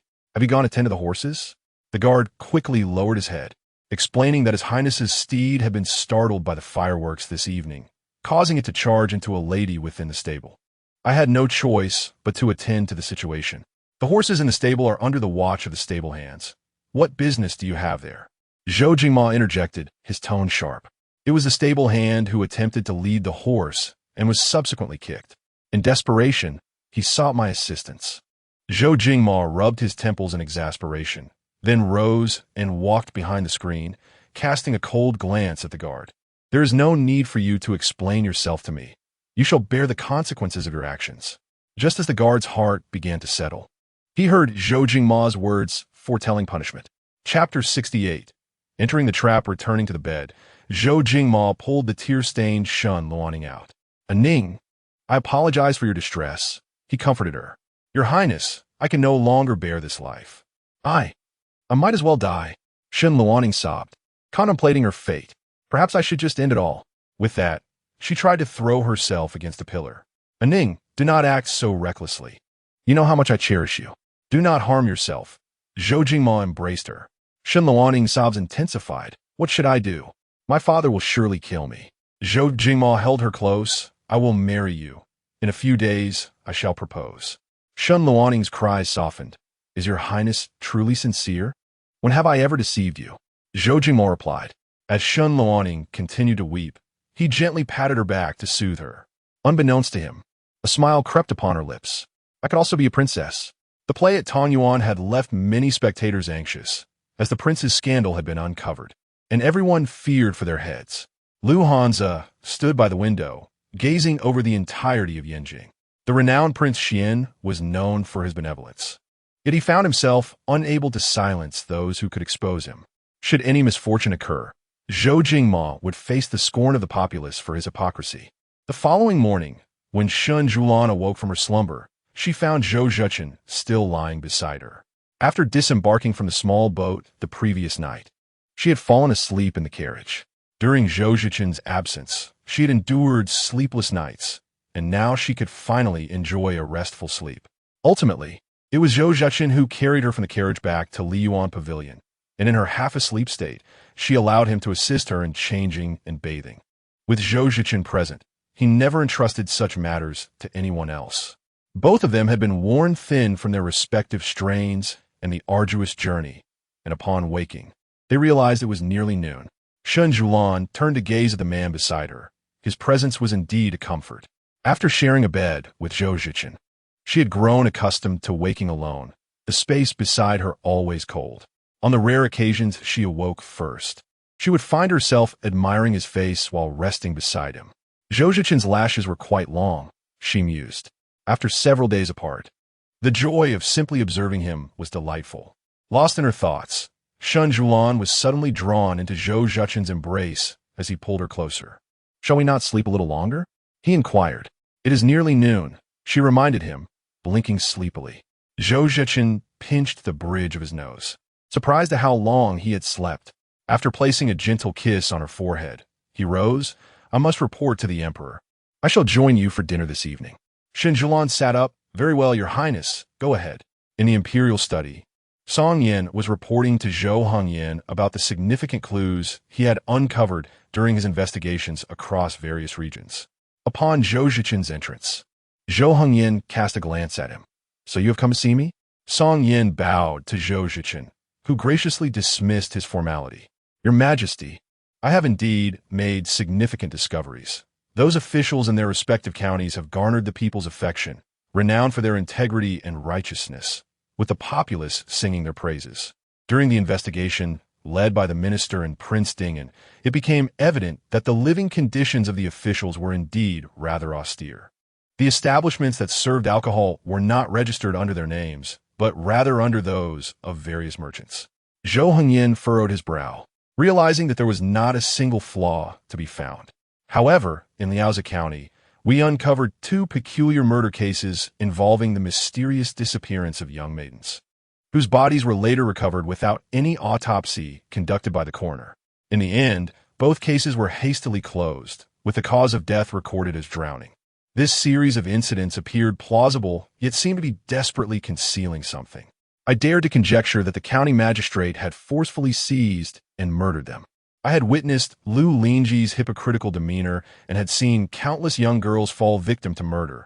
I could not remain indifferent. My brother shared the same sentiment as Inspector Song, Zhou Cechen remarked. Song Yin cast a glance at him, prompting Zhou Cechen to continue. In the following days, I investigated the iron workshop and discovered that a significant quantity of weapons they produced was being transported elsewhere. Although the daily output of the workshop was recorded, I observed one workshop over the course of 2 days and found a discrepancy between their output and the recorded figures. The production far exceeded what was documented. Otherwise, I would not have noticed. These records are managed by the county officials, indicating a profound connection between the iron workshop and the government. Zhou Hongyan's brow furrowed deeply. The intent behind this was all too apparent. Engaging in the illicit trade of salt and the unauthorized casting of iron weapons. This was a precursor to rebellion. Zhou Hongyan slammed his hand on the table and exclaimed, "A change in regime is imminent." Zhou Cechen responded, "Their audacity to be detected by us signifies that the orchestrators behind this plot have been scheming for quite some time and are now growing impatient." Zhou Hongyan and Zhou Cechen exchanged knowing glances, both comprehending the gravity of the situation. The treacherous intent remains unquenched. Zhou Hongyan remarked, "The illegal production of weapons has extended its reach to Yanjing. This is indeed troubling. Why not turn the tables on them, Your Majesty?" Zhou Cechen looked at Zhou Hongyan. suggesting that some individuals ought to be eradicated entirely. A profound silence enveloped the imperial study. What would their next move be? Song Yin suddenly inquired. Zhou Cechen replied coldly. To instigate rebellion requires meticulous preparation.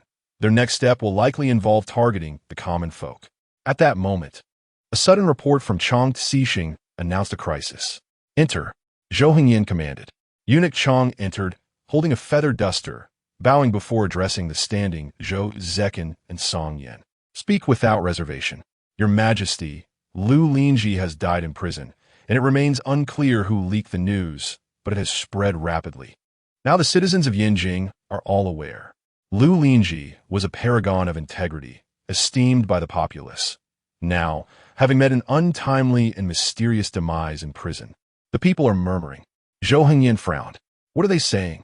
They claim you are not a wise sovereign, unable to tolerate Lu Lingji's popularity, and thus have unjustly accused him, leading to his untimely death in prison. Many citizens feel profound regret. Zhou Yin scoffed. Indeed, they have spoken the truth. They're eagerly targeting the populace. What course of action should we take now? Song Yin inquired. Given the circumstances, let us devise a scheme to ensnare them. A scheme to ensnare them? Shen Siyuan sat in the adjacent room of Zhou Cechen's study, gazing at him as he occupied the seat opposite her. Zhou Cechen nodded, then slid a plate of cherry pastries towards her. The capital will not be tranquil in the days to come. I have arranged for guards to accompany you. Shen Siyuan looked at the cherry pastries that Zhou Cechen had presented and inquired, when did the prince's study begin to serve such delicacies? Because you enjoy them, he replied. A smile curved on Shen Siyuan's lips. Zhou Cechen set down his teacup and said, Please indulge yourself. I have some matters to attend to. With that, he exited the room and went to the main study. Watching him leave, Shen Siyuan pressed her lips together, set aside the cherry pastries, and followed Zhou Cechen into the study. Inside, he was seated at the desk, poised to dip his brush in ink.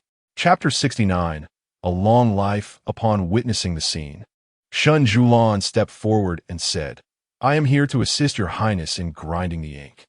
She picked up the ink stick, added a few drops of water to the ink stone, and began to grind it with her delicate, fair fingers. Zhou Cechen glanced at her, suggesting that it was unnecessary and that the servants could handle it.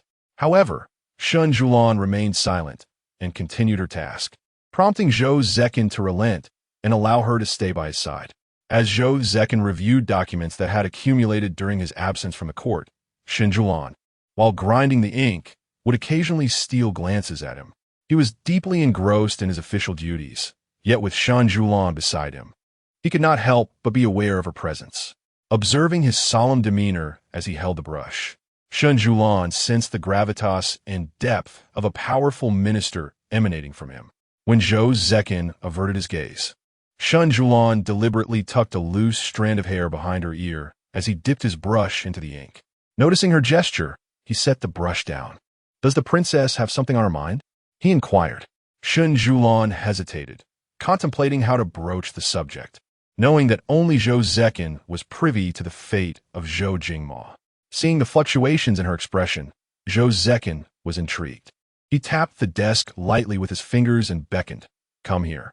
Shen Siyuan remained still, tentatively asking, Are you aware of the situation regarding the prince's summons to the palace? What happened? Zhou Cechen raised an eyebrow at her. How did the emperor handle this matter? The question finally slipped from her lips. Zhou Cechen repeated, Come here for the second time. Slowly, Shen Siyuan approached and stood beside his grand chair. Zhou Cechen extended his large, well-defined hand and clasped her delicate one, playing with it. Shen Siyuan, do you care for him? He asked slowly. Shen Siyuan trembled slightly at his touch. Is that how you perceive it, Your Highness? She attempted to withdraw her hand, but he held on tightly. You are always plotting concerning him. You despise him. The weight of his words struck Shen Siyuan, leaving her momentarily stunned. He had seen through her. No, she replied. Zhou Cechen himself was unaware of the fleeting panic that crossed his gaze before he regained his composure. It is hatred, a profound loathing, Shen Siyuan stated coldly. Why? Zhou Cechen inquired. Zhou Jingma is unworthy of being a person. He owes us, she responded. We? Zhou Cechen felt an inexplicable heaviness in his heart at that moment. A sudden thunderclap echoed outside, and the strong wind blew open the diamond-pane window, causing both Shen Siyuan and Zhou Cechen to glance at the bamboo swaying in the gust. The artwork in the study was tossed about by the wind, and Shen Siyuan furrowed her brow at the impending rain. A knock sounded at the door. "Your Highness." The subordinate has collected the paintings that were drying outside. At that moment, Shen Siyuan yearned to pull her hand away, yet Zhou Cechen still held her fast. "Come in," he commanded. As the servant entered and caught sight of Shen Siyuan, he immediately bowed his head, addressing her, "Greetings, Your Highness." "No need for formalities," she replied. The young servant was quite clever. After placing a handful of calligraphy and paintings into the porcelain jar in the study, he closed the window that had been blown open and retreated.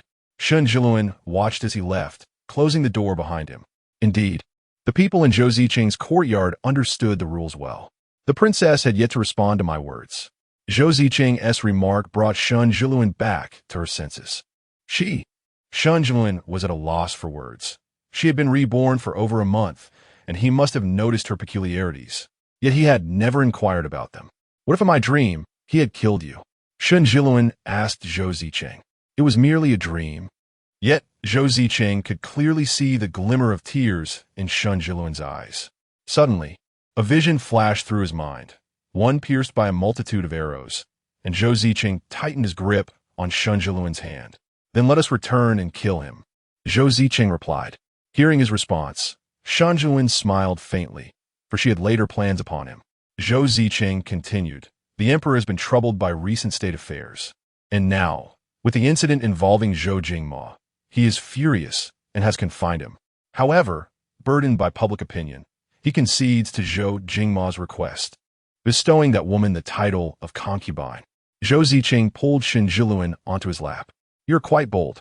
Yet, aside from losing their reputations, it seemed both of them stood to gain, one entangled with the Shen family, the other attaining a higher status. You still have your next move to make," Zhou Cechen pointed out. Shen Siyuan sat very close to Zhou Cechen, gazing into his eyes as she replied, "Indeed, this is a chance bestowed upon me by heaven. Even if it costs my life, I shall ensure he descends into hell." Zhou Cechen covered Shen Siyuan's mouth. "Fufu will live a long life." Shen Siyuan's eyelashes trembled as she fought to suppress the bitterness within her. Zhou Cechen wiped away her tears. "I do not seek longevity. I only wish for your every endeavor to flourish." She, too, wished Zhou Cechen a long life. Zhou Cechen was unaware whether Shen Siyuan's dream was but a figment of her imagination or something more profound, but since she had spoken it, he accepted it as truth. "In the days I was away, you plotted so boldly. Do you realize that should this be discovered, it is you who would be in peril?" Shen Siyuan retrieved a token from her sleeve. "The prince has granted me the command token for the Iron Cavalry. What is there to fear?" Zhou Cechen replied. "Although this token can mobilize nearly a third of the cavalry in the capital, it remains merely a token. If you truly find yourself in danger, it is nothing more than a scrap of metal." "Scrap metal?" She marveled at his audacity to belittle the token. Shen Siyuan returned the token to Zhou Cechen. "Now, it should be returned to its rightful owner." Zhou Cechen did not take it back. "Keep it. It was meant for you." Shen Siyuan was taken aback. It was indeed intended for her, a woman. Zhou Cechen continued to play with her hand. "I can offer you little, but from now on, you shall be the master of this cavalry. Fufu, I know you yearn for a broader horizon and do not wish to be confined within this courtyard. Forgive my selfishness for wanting to keep you by my side." Holding the token in her hand, Shen Siyuan confessed, "I greedily wish to accompany you at this moment. Yet this token, keep it. Do you not know that there are numerous women in the capital who wield military power?" Zhou Cechen observed Shen Siyuan intently. Shen Siyuan was somewhat taken aback. "Numerous?" "Princess Zhou Tangyue, the legitimate daughter of the Zhao family, and Madame Wu of the Yongyi Marquisate all wield significant military power. Having reached the age of 17 and encountered a myriad of individuals, she regards her elder sister, Shen Siyuan, as the most formidable woman she has ever known. Although Shen holds great authority, she is not present in the capital. Little does she know that the city of Yanjing is equally teeming with hidden talents. In truth, Shen Siyuan wished to express that her father had entrusted her with the imperial decree upon her marriage. Yet at that moment, footsteps echoed from outside the door. Yin Ci, holding an oiled paper umbrella, entered the courtyard and, after placing the umbrella aside, knocked on the study door. "Your Highness, General Xiao Pei and military advisor Ji have returned." Zhou Cechen's gaze was profound as he responded, "Allow them to enter the study." Observing this, Shen Siyuan gracefully descended from Zhou Cechen's side, acknowledging the importance of the discussion. "I shall take my leave, Your Highness." Zhou Cechen grasped Shen Siyuan's hand, saying, "There is no need. You may listen. Please retire to the inner room and enjoy some tea, for it is raining outside." Shen Siyuan looked at his hand, holding hers, and nodded, "As you wish, Your Highness." Chapter 70. The Western Frontier Rebellion. Upon entering the study, Pei Min and Ji Sinan bowed respectfully to Zhou Cechen, the prince. Zhou Cechen nodded in acknowledgement. Pei Min cast a sidelong glance into the inner chamber, raising an eyebrow in surprise. Zhou Cechen was indeed concealing a woman in his study.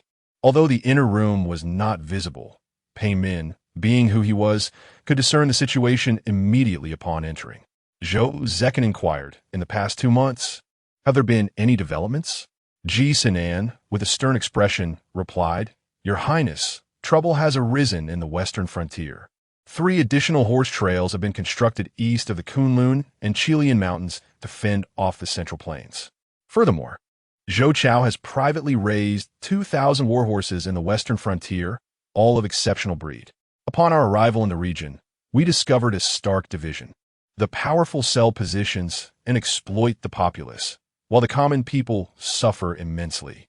3 years ago, a severe drought struck the western frontier, and the court allocated 1 million taels of silver. Yet to my knowledge, none of this wealth reached the hands of the people. Consequently, in the 5th year of Yongzheng, tens of thousands perished from hunger. The populace has long harbored deep resentment towards the court and the Central Plains. In several counties I visited, there are already cries for the overthrow of the great Qi." Zhou Cechen's gaze deepened, realizing the gravity of the situation had escalated to such an extent. Shen Siyuan sat at a table by the window, sipping tea and listening to Ji Sinan's report as rain pattered outside. Having faced repeated failures in the imperial examinations, Ji Sinan had grown disillusioned with the court, but after earning Zhou Cechen's trust, he had remained by his side. Calculating the time, he realized it was indeed just as it had been in his previous life. The western frontier was in turmoil, plotting rebellion. However, Ji Sinan had returned prematurely.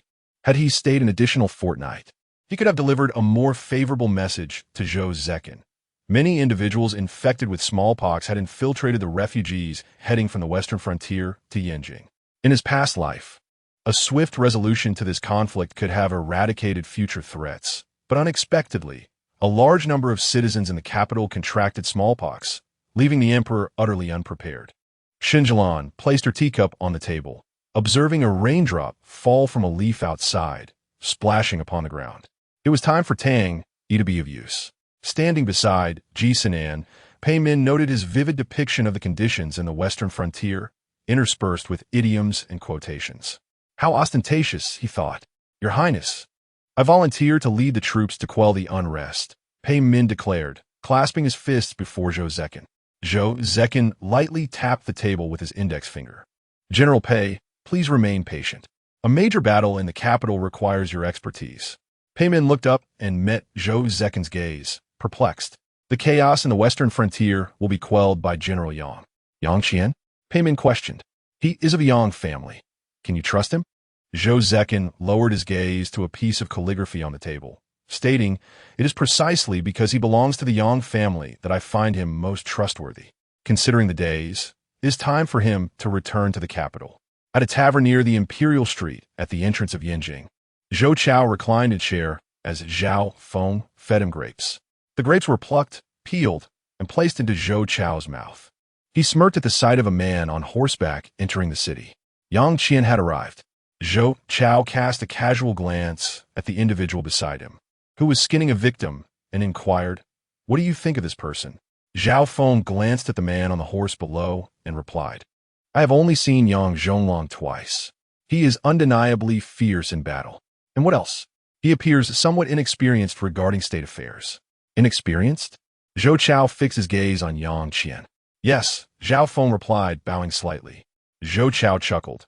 Indeed, he was a servant who had once served around Zhou Hengyan. He pulled Zhao Feng onto his lap, and the others in the room lowered their heads, as if accustomed to the scene. Zhou Chao's large hands gripped Zhao Feng's waist, who obediently submitted to Zhou Chao's whims. As if seeking more excitement, Zhou Su partially stripped Zhao Feng's outer robe, exposing his skin, and then lifted him onto the table, leaning down to kiss his neck. Your Highness, there are people, Zhao Feng said, shrinking away in distress. What? Can't others see? Zhou Chao teased, narrowing his eyes. I belong to your Highness. Zhou Chao raised an eyebrow. Indeed, they must not lay eyes on your body. It would be quite nauseating. A flicker of disgust passed through Zhao Feng's eyes. Zhou Chao quietly instructed the servants surrounding them to leave. Once they had all retreated, Zhou Chao grasped Zhao Feng's neck, pressing him onto the table, causing grapes upon it to scatter. He squeezed a grape into Zhao Feng's mouth, its juice spilling forth. Serve me well, little eunuch, Zhou Chao murmured, leaning over Zhao Feng with a smirk. If you please me, I shall grant you the position of steward in your household. He then bit into Zhao Feng's neck, who turned his face away, allowing Zhou Chao to have his way. At the Shen residence, Master Xia held the imperial edict and began to read aloud, prompting everyone to kneel in reverence. The Yang family has rendered generations of meritorious service, maintaining a noble family tradition. Their daughter, Shen Luaning, is deeply cherished by Prince Xian, thus she is bestowed the title of side consort. So decreed. After reading the edict, Master Xia turned to Shen Luaning. Shen Luaning, accept the decree. Shen Luaning knelt on the ground, her face composed yet simmering with suppressed anger. Why is a side consort? A Jing clearly promised me the position of primary consort, the rightful consort of Prince Xian. Yu Panchun glanced at her, signaling to see you beside her. See you tugged at Shen Luaning's sleeve, prompting her to focus on Yu Panchun, who smiled and gestured for her to accept the decree. Accept the decree, young lady of the Shen family, Master Xia reiterated. Shen Luaning, her movements stilted, slowly rose to receive the edict. Master Xia observed her without uttering a word, even neglecting to express gratitude. He merely cast a disdainful glance before departing with his attendants. Everyone remained kneeling in gratitude. Witnessing this, Wang Ziyuan promptly urged Shen Jing to present the prepared silver. Master Xia, seeing this, refrained from further comment. After rising, Yu Panchun grasped Shen Luaning's hand, smiling. Truly, you are your mother's daughter, bringing honor to our family. Shen Jing, observing the joyous interaction between mother and daughter, felt an involuntary swell of pride. Wang Ziyuan, leaning on her cane, approached Shen Luaning. Have you lost your soul? What are the proper decorum? Yu Panchun shielded Shen Luaning behind her, stating that Luaning was already the princess consort of the Xian Wang, rendering such concerns trivial. What significance did the palace eunuchs hold, when in the end, they would all bow before Luaning? Wang Ziyuan's gaze darkened. After all, she was merely a side consort. Yu Panchun replied, yet she is of royal blood. Moreover, should Shen Ziyuan ascend as the princess consort, she can only remain so while the Xian Wang is a prince. If he were to claim the throne, it would bring unparalleled glory to his entire family. Though her words bore an air of arrogance, they indeed prompted deep contemplation for both Wang Ziyuan and Shen Jing. Let this topic be laid to rest. Shen Jing, come to my chamber for a discussion. Wang Ziyuan's voice was aged and weary. Yu Panchun disregarded these matters and pulled Shen Luaning toward her courtyard, while only Shen Luaning frowned, still dreaming of the position of the primary consort. Chapter 71. We are a couple in the Yi residence. Since her return, Yi Qinghe continued to evade Yi Jianan, who, preoccupied with official duties, had not visited her. Even Madame Wu noticed the awkwardness between the two siblings and thus arranged a family banquet, striving to gather them together at the same table for a meal. Yi Qinghe sat beside Madame Wu, her head lowered, picking at the dishes before her. Upon seeing Yi Jianan across the table, she refrained from taking any food from the plates in front of him. The meal was consumed in profound silence. Recently, Qinghe had seldom ventured outside her courtyard. Madame Wu broke the oppressive quiet. Upon hearing her name, Yi Qinghe felt a pang of guilt and pressed her lips together. For Yi Jianan had not mentioned her outing to the Lantern Festival with Shui Jingxian to Madame Wu. Yet, at this moment, she dreaded that he might bring it up. Perhaps the incessant rain of late had made her disinclined to go out. Yi Jianan spoke up unexpectedly, and Yi Qinghe glanced at him in surprise. He did not meet her gaze. For reasons unknown, she felt an inexplicable sense of loss. The Duke of Yongyi remarked, "Indeed, the rain has been relentless these days. The winter rains chill one to the bone. It is warmer for Qinghe to remain in her courtyard." Madame Wu nodded, observing Yi Qinghe only taking food from her own plates, so she used the serving chopsticks to add some dishes to her plate. "In a few days, if the weather clears, you should accompany your brother to the horse grounds. Let him take you riding. Do not stay cooped up indoors all day." Yi Qinghe's hands stilled in her eating. "You, dear child, used to love going out. What has changed?" The dining hall fell silent. After glancing at her with a hint of resignation, Yi Jianan added, "I have no plans for the day after tomorrow. I will take my sister out." Madame Wu disregarded Yi Qinghe's potential objections and nodded in satisfaction. Yi Qinghe shot Yi Jianan a glare, but he pretended not to see. He picked up the serving chopsticks and added her favorite roasted lamb to her bowl. Madame Wu noticed this and cast a glance at Yi Qinghe. Although she had no desire for the lamb, she felt compelled to eat it under her mother's scrutiny. The meal was devoid of flavor, and after they dispersed, Yi Qinghe walked back to her courtyard, with Yi Jianan following her. "Qinghe, I owe you an apology regarding the Lantern Festival." Yi Qinghe did not look at him and continued walking, but Yi Jianan stopped her. "Shui Jingxian is truly not a suitable match. Are you aware that he already has a concubine in his household?" Yi Qinghe halted and turned to face Yi Jianan. "He can accompany me, while you cannot." Yi Jianan replied, "There are better suitors in the capital. Our parents will surely find someone more suitable for you. It need not be Shui Jingxian."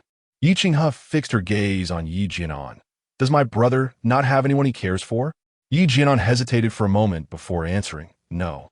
Yi Qinghe, upon hearing his words, felt no anger. After all, her brother would eventually marry and lead his own life. "You too will find someone you cherish, just as I do. My affections are my own concern." With that, Yi Qinghe departed without looking back. Yi Jianan stood watching her retreating figure, lost in thought for a long time. Upon learning that the emperor had simultaneously granted marriage to Zhao Ruyun and Shen Luoning, Shen Jilin felt neither surprise nor delight, but rather a twinge of guilt, as she believed it was rather unfair to Zhao Ruyun. A month later, both would wed Zhou Jingma, leading to yet another grand spectacle. While perusing the documents, Zhou Cechen glanced up to see Shen Jilin sitting beside him, furrowing her brow as she meticulously copied his handwriting.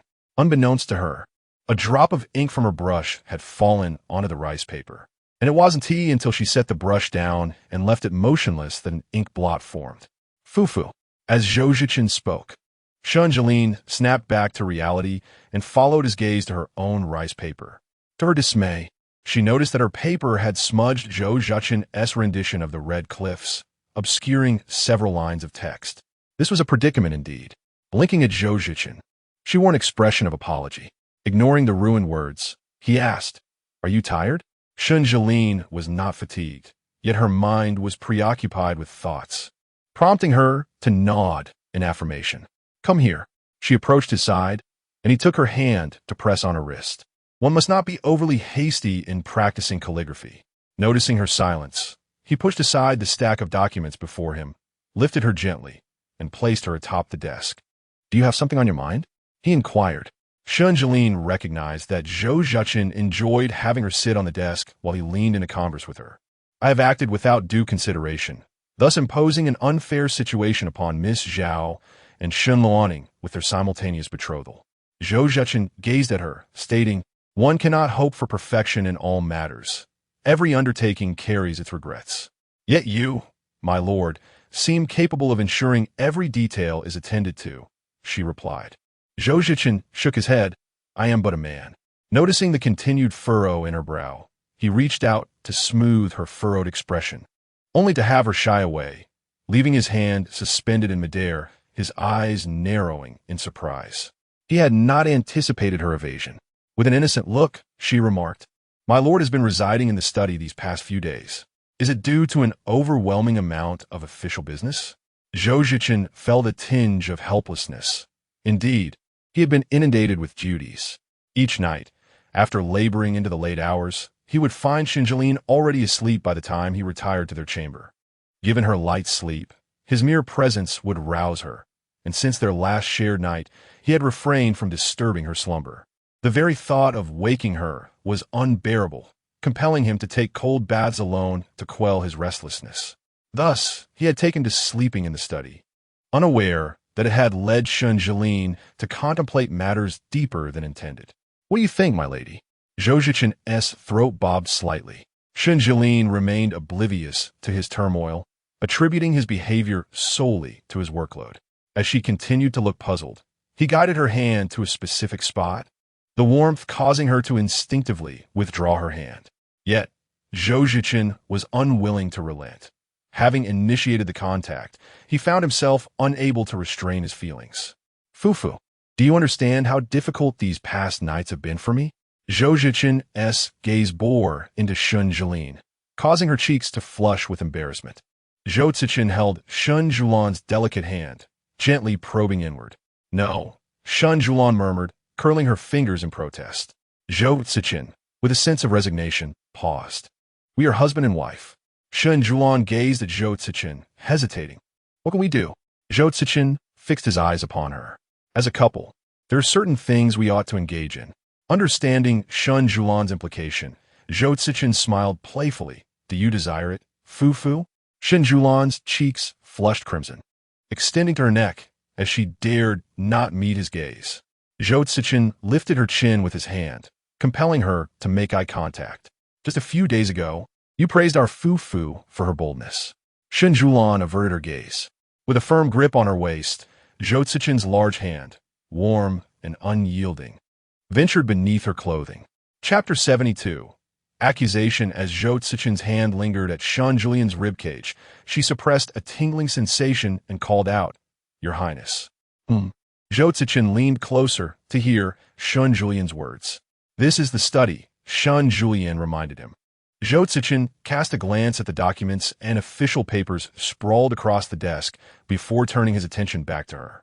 Shen Siyuan curled her fingers into a fist, pressing her wrist adorned with a string of azure beads against the table. She yearned to grasp something, yet the desk offered nothing but a pen and paper, unlike the bedding that she would cling to whenever Zhou Cechen tormented her to the brink of endurance. "The study and the bedroom are my private domains," he implied, suggesting that no one would intrude without invitation. Shen Siyuan stared helplessly at the pile of documents and papers before her. "Is it not allowed?" Zhou Cechen's hand remained poised on her skin, overcome with shyness. Shen Siyuan glared at him with tearful eyes, indignantly accusing him of his cruel actions. Yet, this very expression only deepened Zhou Cechen's affection, rendering him uncontrollable. Yinji, standing in the corridor and poised to enter the study, heard the sound of something falling inside. Frowning, he prepared to knock, suspecting something was amiss, but was halted by Birue. Birue shook her head at him. They moved to the entrance of the courtyard, where Yinji, with a serious demeanor, inquired about the commotion within. Birue, blushing at the question, replied, "It is best not to pry into our master's affairs. The prince has instructed us not to disturb. We shall remain here." Inside the study, Shen Siyuan surveyed the scattered documents, papers, and brush, her body trembling with anxiety. She watched in horror as Zhou Cechen swept everything from the table to the floor with a mere wave of his hand, causing her heart to race alarmingly. Zhou Cechen's hand continued its ascent from her waist, sending shivers throughout Shen Siyuan's body. The azure robe she wore was tugged down, hanging loosely from her shoulders and arms, while she closed her eyes, unable to bear the sight of her tormentor. His coarse palm roamed further until her inner garment was torn apart, causing her eyelashes to flutter in response. Unlike previous encounters shrouded in darkness, this moment unfolded in broad daylight, a tender intimacy never before experienced in the study. In a flurry of nerves, Shen Siyuan's hand brushed against a small brush that had rolled onto the desk, and she clutched it tightly, the sole object she could grasp. Zhou Cechen's kisses trailed down her neck, a particularly sensitive area for her, eliciting a soft sound of pleasure from her lips. Upon hearing her response, Zhou Cechen's breath grew ragged. His princess was indeed a handful. Amidst the kisses, he caught sight of the brush in her grasp, his dark eyes swirling with intensity. He reached out to seize her hand, forcibly taking the brush and snapping it in two. With a sharp crack, the brush broke. "Hold me tight," he murmured in a voice steeped in gravity. At last, Shen Siyuan's lonely hand found its way around Zhou Cechen's neck, finally securing a sense of support. The kiss continued, and the temperature between them rose. Zhou Cechen cast a downward glance at the serene face of Shen Siyuan, his rigid atoms apple-rolling as he opened his eyes to gaze at me. Fu. Shen Siyuan hesitated, daunted by the intensity of his stare. Zhou Cechen tenderly caressed her cheek, soothing her with utmost gentleness. As her eyes slowly fluttered open, Shen Siyuan swallowed hard, overwhelmed by the moment. It was utterly captivating. Zhou Cechen, with a gaze brimming with desire, was undeniably handsome, his chiseled features and defined jawline striking. He pulled Shen Siyuan closer, enveloping her in his embrace, his hand tenderly gliding over her form. Shen Siyuan was acutely aware that Zhou Cechen was considerate of her feelings in this intimate exchange. She tightened her grip around him. The wind rustled the bamboo outside the window, causing it to sway gracefully. Shen Siyuan furrowed her brows, biting her lip. "Ah Chun," she pleaded. Zhou Cechen responded softly, yet his actions remained unyielding. "My lady, be obedient." Ultimately, Zhou Cechen cradled Shen Siyuan into the bath, and unlike before, she was notably alert this time. Immersed in the warm water and held closely by Zhou Cechen, her skin radiated a delicate blush. Zhou Cechen leaned against the tub's edge, gazing contentedly at her. Shen Siyuan felt too embarrassed to meet his eyes, acutely aware that their entire household might be privy to their moment. It seemed Zhou Cechen could read her thoughts, remarking that there were hardly any servants in his residence. Shen Siyuan frowned, "But my maid is still outside." Zhou Cechen chuckled lightly. "They are not here. No one dares eavesdrop, so do not fret, my lady." "What?" Shen Siyuan shot him an incredulous look. "You must not speak frivolously." Both were immersed in the water. Zhou Cechen glanced at her, prompting Shen Siyuan to immediately cover his eyes. "You must not look." Zhou Cechen smirked. "My lady, are you unaware that I have seen everything?" "You." Shen Siyuan genuinely wished to dig a hole and hide. "We are husband and wife," Zhou Cechen reminded her, echoing her own words. Shen Siyuan, feeling unable to counter him, leaned forward and playfully bit his firm Adam's apple, eliciting a muffled groan from him. Thus, she found herself in a predicament of her own making. Even as she reclined on the bed later, she regretted her previous actions, casting reproachful glances at the impeccably dressed man beside her, who was engrossed in his reading. Shameless. Meanwhile, at the Shen residence, after Shen Luoning returned to her chamber, she swept all the cosmetics and jewelry off her vanity, shattering a jade hairpin on the floor. "Miss, please calm down. The emperor's decree may not reflect the prince's true wishes, and besides, being a secondary consort is still a great honor." Siyu consoled her, trailing behind. Shen Luoning shot Siyu a scornful look. "Great honor? Why should she, Shen Siyuan, be the princess while I am not? Am I to ruin my reputation for the sake of becoming a mere secondary consort?"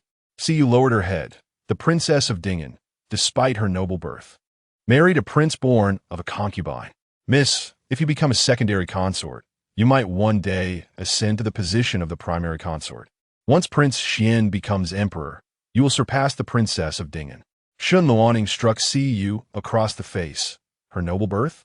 Are you implying that I come from a lowly background?" From a young age, she has lived in the Wang residence, unassuming and uncontentious. In terms of sustenance and comfort, how could she ever compete with me? At once, Siyu knelt down, proclaiming, "Miss, your talents are unparalleled. In the future, you shall surely surpass that esteemed figure of the main house." Shen Luoning, with a smile, lifted Siyu's chin and replied, "She will forever remain beneath my foot. You all shall witness and await." Wang Yuan led Shun Jing and Shun Tsong to her courtyard. Once they were seated, she spoke. "What are your thoughts on the matter of the marriage bestowal?" Shun Jing and Shun Tsong exchanged glances, with Shun Jing articulating, "It could indeed present an opportunity." Shen Siyuan raised an eyebrow, encouraging him to continue. The main house has aligned itself with the Duke of Ding'an, but no matter how elevated his status, he is merely a prince. However, should we marry into royalty, if we assist him in ascending to the throne, our positions in the Shen residence, both for the second and third houses, would remain unassailable. Wang Siyuan nodded in agreement. You speak wisely. The current emperor has 4 sons. It is time for you to choose your allegiance, lest you miss this crucial opportunity. My son understands, Shun Jing replied. Chapter 73. The Apothecary Miss. This is a letter from His Highness, delivered by a messenger. Shun Luoning, seated at her vanity, accepted the letter with a flicker of joy, having not seen Zhou Jingma for several days due to his confinement. As she gazed into the polished mirror, she adjusted her hairpin and allowed a smile to grace her lips. First, cleanse my hands, she commanded. Siyu approached with a basin of water, while another maid stood by with a cloth.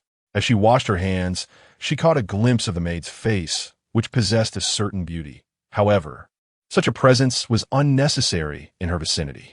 Upon finishing, Shen Luoning deliberately tossed the cloth onto the floor. The maid, unable to catch it, bent down to retrieve it, prompting Shen Luoning to signal Siyu with a glance. Siyu nodded and promptly poured a basin of hot water over the maid. Soaked, the maid trembled and knelt, pleading for mercy. A few droplets splashed onto Shen Luoning, inciting a flicker of anger within her as she regarded the kneeling figure. Useless creature, unable to even catch a cloth. Leave at once, and do not return to serve in my chambers. The maid sobbed in response, yes. Yet, Shen Luoning could not bear her pitiful demeanor and kicked her, sending her sprawling to the floor. Crawl out, she ordered. Suppressing her tears, the maid used her hands to inch her way outside. With delicate fingers, Shen Luoning opened the letter. My beloved Luoning, I hold you dear. I beseech my father to grant you the title of consort. Yet he, in anger, refused. Ultimately, I exchanged my confinement for a lesser consort's position. However, though you may be a secondary consort, I regard you as my only wife. As she read the contents, the feelings of injustice that had plagued her dissipated, replaced by a gentle smile.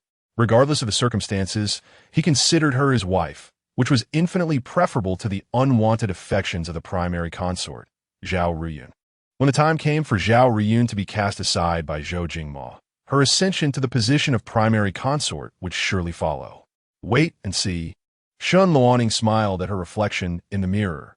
In the warm chamber of the Ding'an prince's residence, Shun Zhulan was occupied with an abacus and account books. This is the invitation for the 70th birthday celebration of the Marquis of Xiangyang. Zhou Cechen handed her a crimson invitation. Shun Zhulan looked up. Am I to attend as well? The Marquis of Xiangyang holds great esteem among the nobility. I shall be attending the banquet. Do you wish to accompany me? Zhou Cechen inquired. As Shun Zhulan regarded him, she recognized the earnestness in his tone that belied the eagerness in his eyes. He clearly desired her company. Then I shall accompany you, Your Highness, she replied. Zhou Cechen nodded in approval. After a moment, he added, Today, there are individuals to be interrogated in the imperial prison. I must attend to that. Are they the officials facing execution? Shun Zhulan asked. Zhou Cechen nodded. Those men have been imprisoned. They must reveal something of value to justify their existence. Go ahead, Your Highness. I shall await your return for dinner, she replied, gazing at him. Before departing, Zhou Cechen placed a gentle kiss upon Shun Zhulan's forehead and then left. After Zhou Cechen departed, Shun Zhulan paused in her actions. She signaled to Birue at the doorway to close it, and Birue nodded in compliance. Once the door was shut, Birue approached the Empress with news. Over the past few days, she had scoured the major pharmacies throughout the capital, yet she was still a step behind. As anticipated by the Empress, nearly half of the pharmacies had sold out of key medicinal herbs, such as forsythia, coptis, and schizonepida.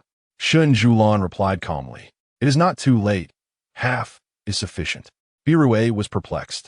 The merchants had cleared the pharmacies of their stock, likely due to someone offering exorbitant prices for the medications. What if the individual behind this was not trustworthy and did not provide a fair price? Birue looked at Shun Zhulan, pondering if she knew who this person was. Of course, Shun Zhulan was well aware of the one orchestrating everything, Zhou Chao and his methods. He had instructed several major merchants to buy medicines at inflated prices, emptying the city of its remedies for smallpox. The merchants, eager for profit, were compelled to sell, but the mastermind behind it claimed he could only purchase half of the stock. Otherwise, he would buy everything at a lower price. Naturally, the merchants were unwilling to comply. However, when the smallpox outbreak struck days later, it took the court by surprise, allowing the merchants to seize the opportunity.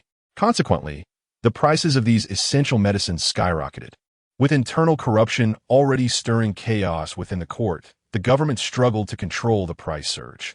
On the battlefield, soldiers faced repeated defeats, while citizens in the capital voiced their grievances. Noticing the disarray, Zhou Cechen scrutinized the officials and discovered that someone was exploiting the confusion. He decreed that any merchant selling medicine at inflated prices would face death, while purchasing at slightly above market rates would placate the populace and still yield profit for the merchants. Now, he aimed to seize the opportunity and buy back the medications that the merchants had acquired amidst their anxiety over unsold stock.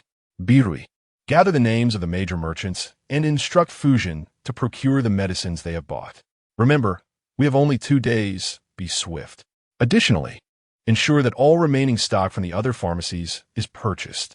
Understood, Birui replied, taking the note and departing. As Zhou Cechen interrogated the last official in the prison, the man, unable to withstand the torture, finally divulged the name of a pharmacy, Maya Chunfang. Investigate, Zhou Cechen commanded, turning to Yen Ci, who held a bloodied blade. Originally intending to continue the torture, Yen Ci set the knife down upon hearing Zhou Cechen's order. Yes. Zhen Hu Deng, Ai Dang, Zhu Ge Mia Junfang. Fujian read aloud the names on the note. None of these pharmacies were under government control, and Maya Chunfang was notorious in the black market for having everything, even banned substances. The Empress has instructed Miss Ajing to investigate, Birui said, donning her headscarf. Very well, very well. I have just recovered and am quite bored. I shall take on this task. Rest assured, I will procure the medicines for you, Fujian said, fanning herself with a hand fan, a sly grin adorning her face. Song Yin spent 5 days meticulously compiling a comprehensive list of all the crimes committed by Lu Lingji, drafting a notice that he had posted throughout the streets and alleys. This proclamation caused quite a stir in the capital, with some believing it while others did not. The facade of integrity and righteousness among officials became a topic of gossip among the citizens, discussed over meals and drinks. The truth remains elusive, shrouded in a haze of uncertainty, whether it is a tactic employed by the authorities to conceal the demise of Lu Lingji or a genuine revelation of his transgressions. The public sentiment within the city of Yanjing oscillates dramatically, and by the following day, a woman clad in white, arriving from Jiangnan, boldly enters the hall to beat the drum of accusation against Lu Lingji for the abduction of common women and the clandestine murder of her sister, both of whom have suffered at his hands. Yet, Lu Lingji is cherished by the populace, having governed with benevolence and bestowed blessings upon the people of Yanjing. Consequently, many citizens have risen spontaneously in his defense. The Minister of Justice finds himself in a quagmire, utterly perplexed on how to adjudicate this unprecedented case. Chapter 74. Peering at the spring light through the cracks after 3 days of deliberation regarding the case, the woman in white appeared undaunted, her slender frame kneeling before the court, her back impeccably straight. Her frail spine seemed as though it could be snapped by a mere gust of wind, evoking a sense of pity. Yet, she possessed an indomitable spirit, her waist and back refusing to bend. Song Yin had not anticipated the considerable public defense for Lu Lingji, nor did he foresee the unwavering resolve of the woman kneeling before him.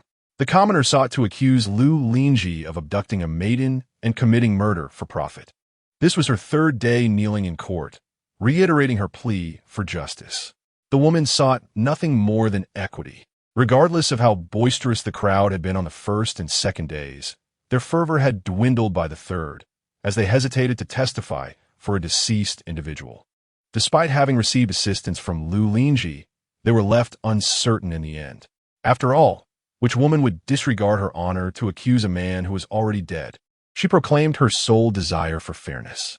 While the townsfolk outside engaged in hushed discussions, Song Yin caught sight of a figure. Frowning, he strode outside, nearly breaking into a run. "What brings you here?" he questioned, grasping Su Wan's wrist to prevent her from advancing further. Su Wan responded with a gentle smile, shaking her head. "I must fight for myself and seek my own justice." Song Yin tightened his grip on her hand, urging her to retreat. "Listen to me, return home." Su Wan gazed at the kneeling woman, admiring her courage. "You need not be as she is," Song Yin said in a steady voice. "But she requires a witness." "And I am that witness," Su Wan replied, meeting Song Yan's eyes. "Go back. Do not make me repeat myself." Su Wan remained unmoved, fixing her gaze on him. "Yin, just this once, allow me to make my own decision, if you please. Not for others, but for myself." With that, Su Wan attempted to withdraw her hand, but Song Yin held on firmly. Wan, I implore you, do not put yourself in danger and do not." "Yin, you have spent 8 years rescuing me from the darkness, revealing a glimmer of light. Now, I am but a step away from the sun. Let me take this final move myself, if you would." Song Yan's grip loosened, and he fell silent. Su Wan knew he understood her words. Withdrawing her hand from his grasp, she stepped forward in her azure attire. Song Yin watched her retreating figure and closed his eyes momentarily. The common woman also sought to accuse Lu Lingji of abducting a maiden and bullying the weak. Su Wan positioned herself beside the kneeling woman. The latter looked up and shared a moment of astonishment with her. The official seated at the front of the court recognized Su Wan from a previous encounter. He glanced at Song Yin in bewilderment. Noticing Song Yin's intense gaze upon him, he adjusted his black cap, momentarily perplexed. "The Dali Temple administers justice fairly. Esteemed official, please hear my case," Su Wan declared. The junior official once again glanced at Song Yin, who continued to regard him with unwavering focus, compelling him to gather his courage and state, "Who stands below? And what do you accuse? Do you possess evidence?" In the bustling city of Hangzhou, Jiangsu, a woman named Su Wan sought to bring charges against Lu Lingji, the Minister of Rights, for coercing her into becoming his concubine 8 years prior. When she refused, he threatened her family. The magistrate, taken aback, wondered if he had misheard her. "What did you say?" he inquired, casting a glance at the clerk who was diligently recording Su Wan's words. The clerk, upon noticing the magistrate's confusion, looked up in surprise. Perceiving the magistrate's disbelief, Su Wan retrieved a piece of paper from her sleeve. "This is the mark I was compelled to affix by Lu Lingji, agreeing to enter his courtyard in exchange for the safety of my family." A bystander presented the document, and upon reading its contents, the magistrate furrowed his brow in disbelief. How could such a blatant disregard for the law exist? Did Lu Lingji truly believe himself above the king's decree? Realizing the gravity of the situation, he glanced at Su Wan, then at Song Yin, who stood nearby, unperturbed. With both witness and evidence at hand, Lu Lingji's culpability was evident. A sigh of relief escaped him as he declared, "With both witness and evidence present, who among you dares to defend Lu Lingji?" Silence enveloped the courtroom. He then composed himself, stating, "Lu Lingji, the Minister of Rights, has exhibited a flagrant disregard for the law, engaging in tyrannical conduct and nefarious deeds while masquerading as a virtuous official. This is an affront to our great Qi. I hereby sentence him to death, stripping him of his former office, and no one is permitted to mourn his passing." At the pronouncement of the verdict, Su Wan's expression shifted ever so slightly, a gentle breeze caressing her hair and face. The woman on her knees closed her eyes briefly, a smile gracing her lips as a solitary tear traced down her cheek. Outside the courtroom, the populace began to murmur, their voices crescendoing in a collective discourse. Song Yin stepped forth, taking Su Wan by the arm, leading her home. Su Wan looked at him, a smile dancing in her eyes. "Yin, I have personally peeled away the darkness. The past is behind us now." The woman who had knelt on the ground regarded their departing figures with an air of indifference. In a narrow alley behind Guangyuan Street, Fu Zhan, adorned in a purple robe, sat in a chair, observing the courtyard's decor. A servant brought tea for her enjoyment. With a smile, Fu Zhan lifted her cup, inhaling its fragrance before addressing Feng Tianlin, seated at the head of the table. "Master Feng, it seems you have prospered, enjoying such exquisite Longjing tea." Yet you neglect to visit my Wansang building to see the sisters. Feng Tianlin responded with a chuckle. In recent months, I have been darting about. Fortuitously, you arrived now. Had it been a fortnight earlier, I would have been absent from this apothecary. Setting down her teacup, Fu Zhen inquired, Master Feng, do you not wish to know the purpose of my visit? Seeing her directness, Feng Tianlin decided to forego formalities. Miss Zhen, do you have business to discuss with me? Fu Zhen smiled. Master Feng, you are astute. Before she could finish, a servant entered, whispering urgently in Feng Tianlin's ear. His expression shifted to one of surprise. Quickly, invite them in, he instructed. Uncertain of whom Feng Tianlin was summoning, Fu Zhen felt her annoyance grow at the interruption. Feng Tianlin turned back to her. Miss Zhen, what business do you wish to address? Please speak plainly. I shall not beat around the bush. I require the sale of all the medicines in your shop, Forsythia, Coptis, and Schizonepida. Upon hearing this, Feng Tianlin, who had been troubled by the lack of buyers for a bulk of medicines in his warehouse, was taken aback by Miss Zhen's proposition. As Feng Tianlin finished his inquiry, he beheld a gentleman clad in white, accompanied by two others, entering the room. At that very moment, a single phrase echoed in his mind: exquisite grace. The man, known as Yen Ci, held a folding fan in his hand, adorned with a jade ring on his thumb, and had gathered his hair elegantly into a bun secured with a golden hairpin, exuding an air of opulence. Fu Zhen, observing the newcomer, was taken aback. She raised an eyebrow, pondering the unfolding scene. Yen Ci, with a countenance of solemnity, soon spotted Fu Zhen seated, her expression playful as she regarded him, notably without her usual fan today. A flicker of curiosity passed through Yen Ci's eyes before he turned his attention to Feng Tianlin, the esteemed shopkeeper. He had long heard of Feng's reputation and was fortunate to meet him at last. Feng Tianlin rose to greet the esteemed shopkeeper, jesting. I have long admired your illustrious name, but alas, you have been perennially engaged in trade across the realms. Otherwise, I would have sought your acquaintance sooner. Chapter 75. Equality between us. Regardless of status, Yen Qian, a prosperous merchant from Jiangnan, traverses various locales for trade, embodying the very essence of integrity in business. Fu Zhen fixed her gaze intently on Yen Qian, intrigued. Feng Tianlin invited Yen Qian to take a seat at the head of the table, while he himself settled on the opposite side. What business might the esteemed manager wish to discuss with me? Yen Qian cast a sidelong glance at Fu Zhen, but remained silent. Fu Zhen raised an eyebrow, wondering if she was being dismissed. Feng Tianlin interpreted her expression similarly and addressed her. Miss Zhen, I apologize, but would you kindly step into the adjoining room? I assure you that I will speak with you again once I have concluded my conversation with Manager Yen. Fu Zhen frowned, her laughter tinged with contempt at Feng's implication. Did he look down upon someone of her standing simply because he was in the presence of a wealthy merchant? Shouldn't business discussions adhere to a sense of order? Yen Qian spoke softly, there's no need to leave. Feng Tianlin, momentarily perplexed, inquired further. What do you mean? Yen Qian's eyes betrayed a flicker of impatience. There is no need to leave. Indeed, Feng Tianlin replied. Miss Zhen, please remain and join us in this discourse. Fu Zhen pouted, propping her chin on her palm as she regarded Yen Qian.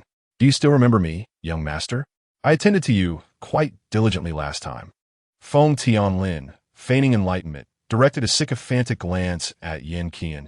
It appears manager Yen has certain needs, quite understandable. Yen Qian's gaze turned stern as he addressed Fu Zhen. What is your intention, miss? Yet, Fu Zhen suddenly rose and approached Yen Qian, bending slightly to meet his gaze. Her eyes were captivatingly alluring, yet held a piercing depth. Are you reluctant to acknowledge it? She inquired softly. Feng Tianlin, believing he had stumbled upon a secret, looked on in surprise at the proximity of the two. Yen Qian remained silent, while Fu Zhen leaned in closer, whispering in his ear, do not forget your current status, great merchant. Yen Qian had initially intended to disregard her, yet her words stirred an inexplicable sensation within him. It was not uncommon for merchants to indulge in affairs while traveling, and Fu Zhen, being a courtesan, only served to reinforce the merchant's nature. Yen Qian's icy demeanor softened as he closed his folding fan and grasped Fu Zhen's chin, questioning her presence here. You've come all this way? Fu Zhen replied sweetly.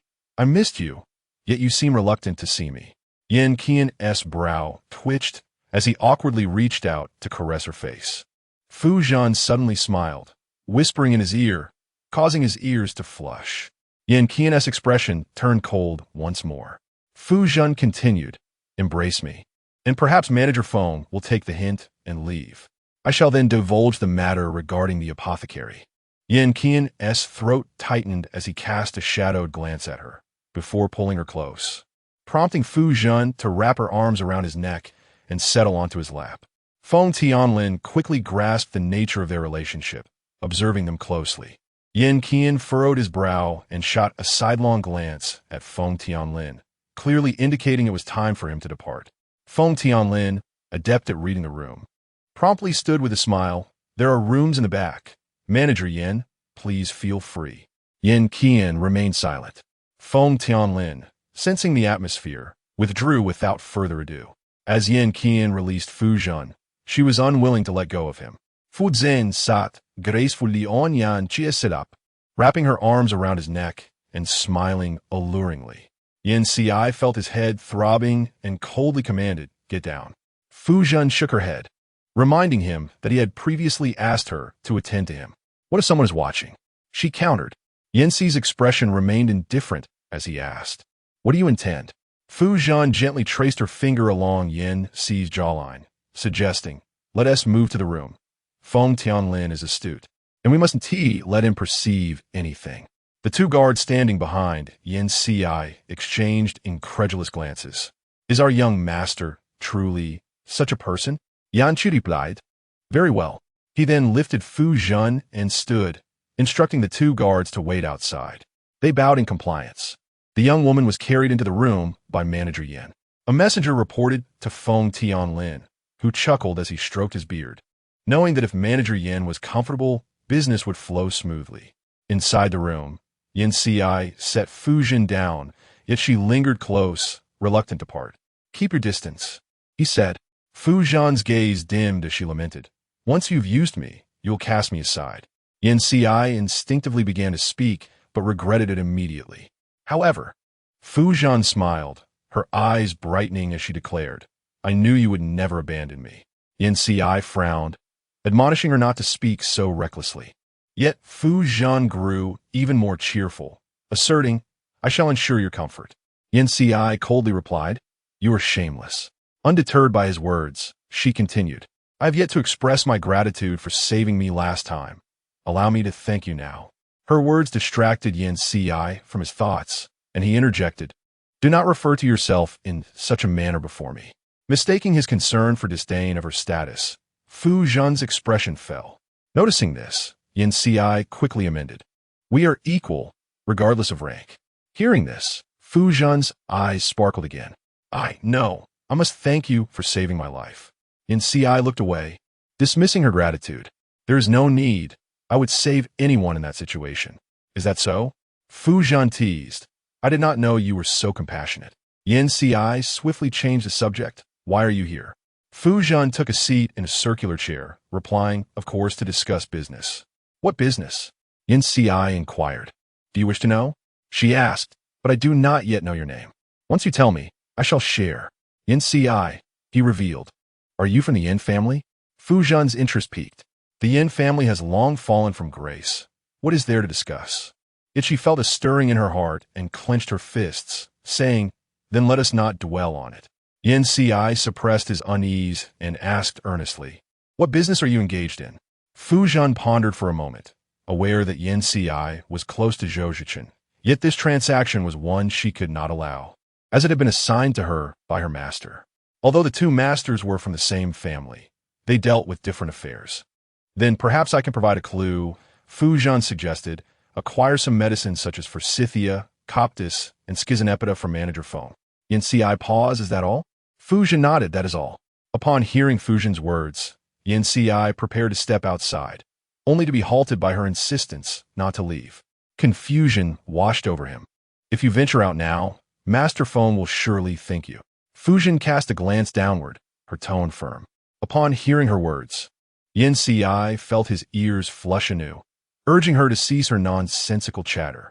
Fuzhen was amused by his reaction. All right, then you may go. I shall not concern myself with you any longer. With that, she crossed her arms and turned away.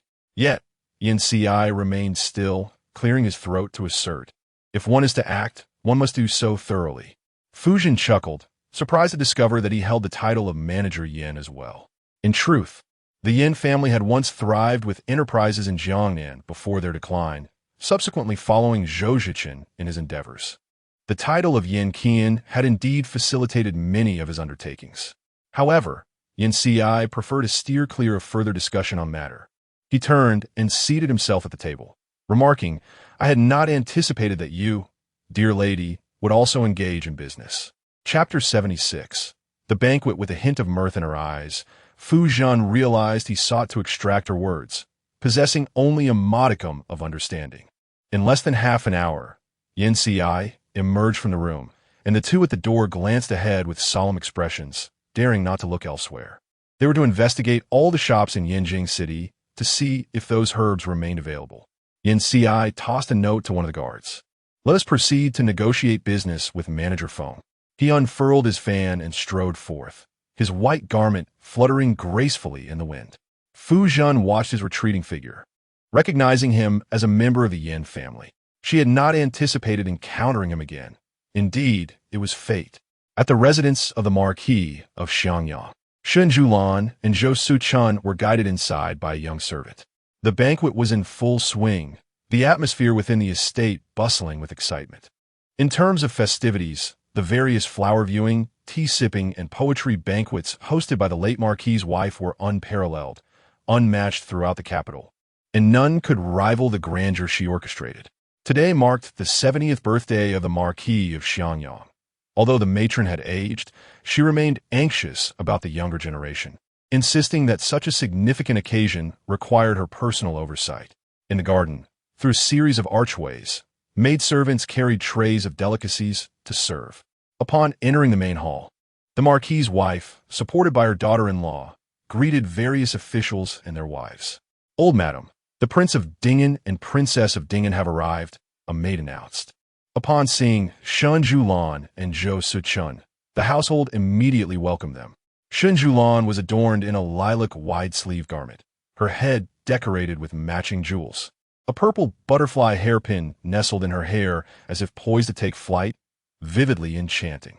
The Marquis's wife addressed Zhou Cechen, Good child, you have finally arrived. In the past, you would always decline invitations, yet today. She glanced at Shen Siyuan, now married to the princess, and was pleased to see them together. Bowing to the matriarch, Shen Siyuan greeted the Marquis's wife.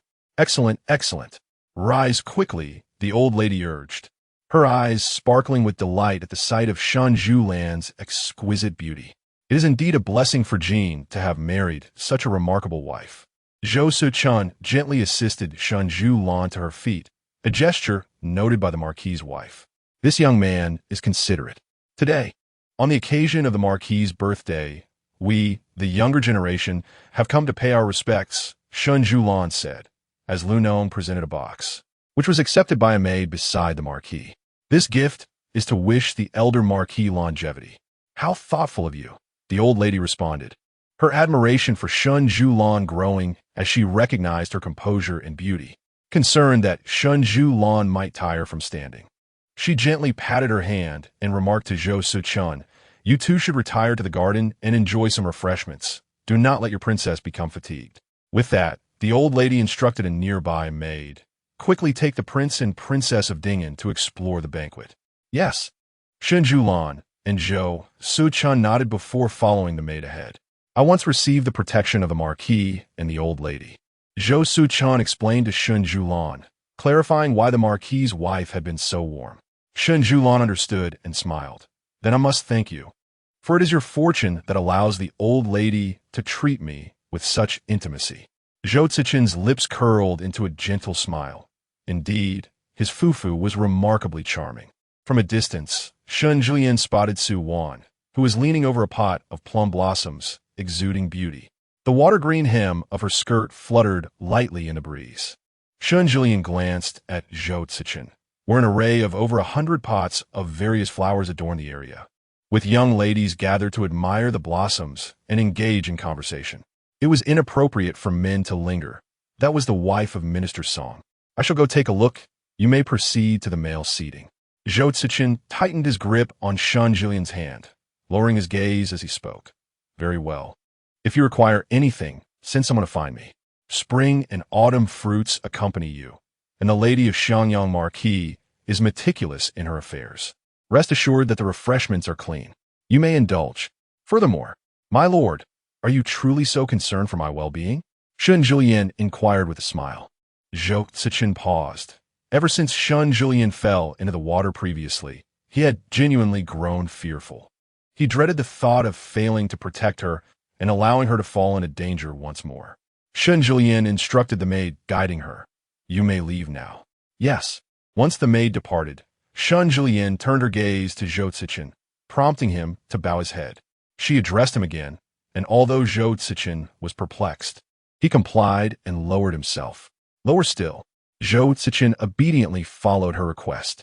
A hint of warmth brushed against his lips, leaving Zhou Cechen momentarily stunned. It was the first time Shen Siyuan had treated him in such a manner in public. Just as the kiss landed, Zhou Cechen had yet to fully process it when Shen Siyuan slipped away, her own ears flushed with warmth after the kiss. My lord, you should go now. With that, Shen Siyuan walked towards another direction. Zhou Cechen observed her retreating figure, and after a moment, he smiled softly, feeling a hand clap on his back. Jin Ji, what are you staring at?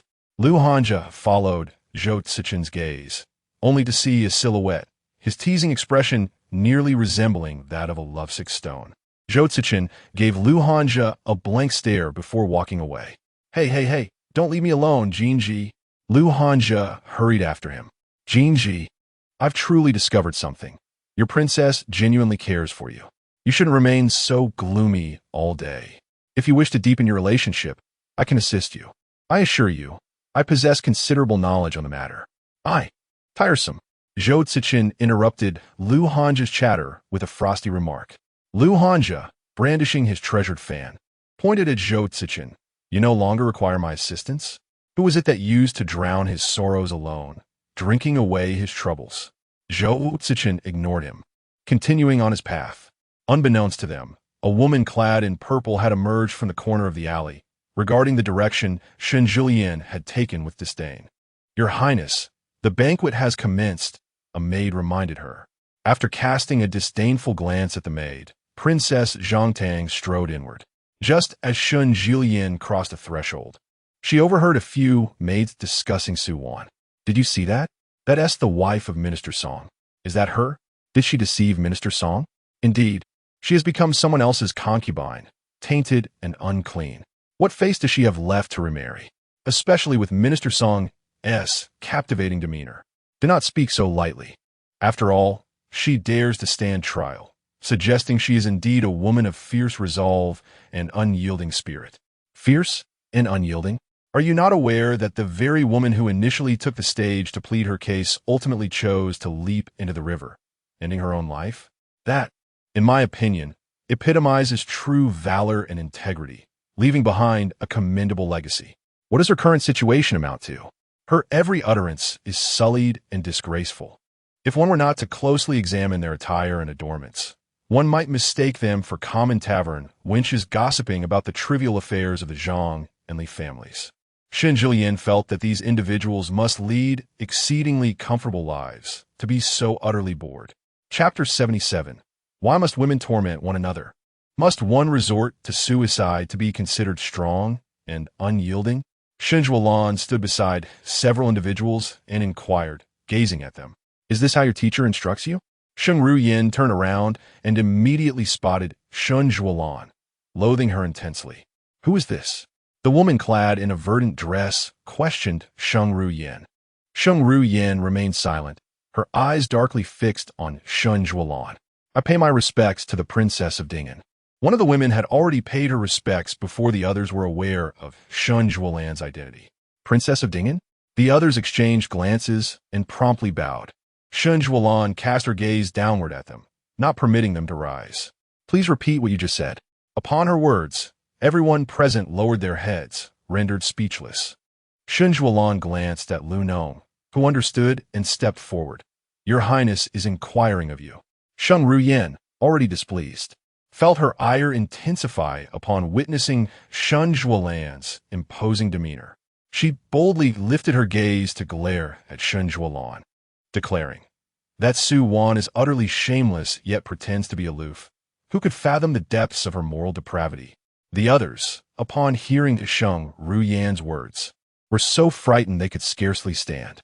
Shen Siyuan smiled and nodded as she listened, remarking, "You are quite good." The others were taken aback by her response. Thinking, "Good?" Shen Siyuan cast a glance at Shen Hua beside her and lightly uttered, "Reward her." "Yes." Sheng Ruyan was left bewildered by Shen Siyuan's remark. "Reward?" Before she could gather her thoughts, a slap landed on her face, igniting a fiery pain. Clutching her left cheek, she widened her eyes in shock. "You." Before she could finish her sentence, another slap struck her right cheek. The commotion drew the attention of numerous onlookers. Shen Siyuan, gazing at Sheng Ruyan, commanded her to reiterate her earlier statement. Sheng Ruyan glared at Shen Siyuan, while another young lady tugged at her sleeve, signaling her to relent. However, Sheng Ruyan, being the daughter of the Grand Tutor, would not bow her head. Instead, she stood tall. "Shen Siyuan, even if you were to compel me to repeat myself 10 times, Siyuan remains a shameless wretch, and so are you." Shen Siyuan smiled at her. "Is that so?" "Indeed. If you believe your words hold merit, then continue to receive your reward." 2 more slaps fell upon Sheng Ruyan's face, leaving her delicate cheeks marked. What is this?" In the center of the garden stood several maidens, including Yi Qinghe, who observed Shen Siyuan. She spoke, teaching the speechless to speak. The princess of Ningyang cast a glance at Yi Qinghe before responding. "It is excessively ostentatious. It must be so, otherwise these individuals would remain unrepentant." After a series of slaps, Sheng Ruyan could no longer endure, shouting, "I will tell my father. Sheng Ruyan, what you owe me, I shall return in kind." Upon hearing Shen Siyuan's words, memories of last month's incident, where she had pushed Shen Siyuan into the water, flooded her mind. However, reflecting on the events of the past month, a chill of dread enveloped her. Within a mere month, she had descended from the heights of glory into the depths of disgrace.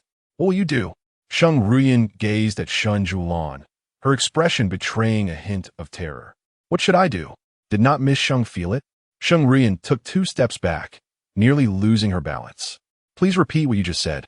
The young woman clad in a gown of azure once more grasped her sleeve, urging her to show vulnerability. Miss Su, boldly seeking justice, is indeed a paragon of womanhood, unafraid of public opinion. Shen Siyuan nodded and turned to the assembly, inquiring, were Miss Sheng's words accurate? Indeed, the group responded in unison.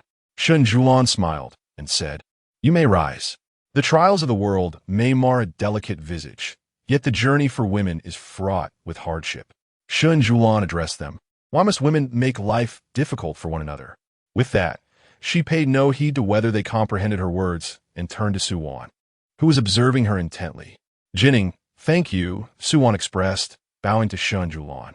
"There is no need for such formalities," Shen Siyuan replied, supporting her sister.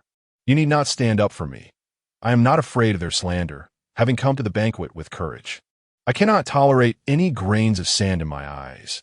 If their words discomfort me, I shall dismiss them." Siyuan Regrettably Fudan, truly a daughter of a distinguished family. Did the woman who beat the drum for justice take her own life? Shen Siyuan asked Siyuan. After the case was concluded, she leapt into the river. "I intended to escort her back to Suzhou, but all that was found was her lifeless body." Shen Siyuan's expression darkened. Was she coerced? Siyuan shook her head. "Years ago, in the backyard of Lu Lingji, I encountered her sister, who took her own life out of humiliation, and she was subsequently brought here. Since Lu Lingji took office in Yanjing, this woman has sought justice for her sister, but no one dared to adjudicate such cases. Only after Lu Lingji's demise in prison did she find a glimmer of hope. Yet, with the conclusion of the case, the sole belief that sustained her existence has vanished." Shen Siyuan recalled her past life. Though circumstances were different, Her own survival had been driven by the desire to witness Zhou Jingma's death. Heaven had granted her wish, yet she had grown greedy, even making a wish for the next life before her demise. Heaven had shown her mercy. Zhou Cechen had just met Song Yin when news arrived regarding matters in the garden. Song Yin furrowed his brow, his countenance immediately turning severe. Zhou Cechen placed a bowl of tea on the table, producing a dull thud as the liquid splashed onto the tabletop and his slender fingers. Ignoring the mess, Zhou Cechen and Song Yin rose simultaneously, heading outside. "Oh, come now, this is too much." Lu Hanze hurriedly picked up his cherished folding fan to follow. When the trio arrived, the garden had returned to its lively state, as if the earlier commotion had never occurred. Shen Siyuan was savoring tea and delicacies with Suwan. The Suzhou cake paired with biluakun was truly delightful, boasting a rich, sweet texture, complemented by the fresh and mellow tea, creating a pleasurable experience.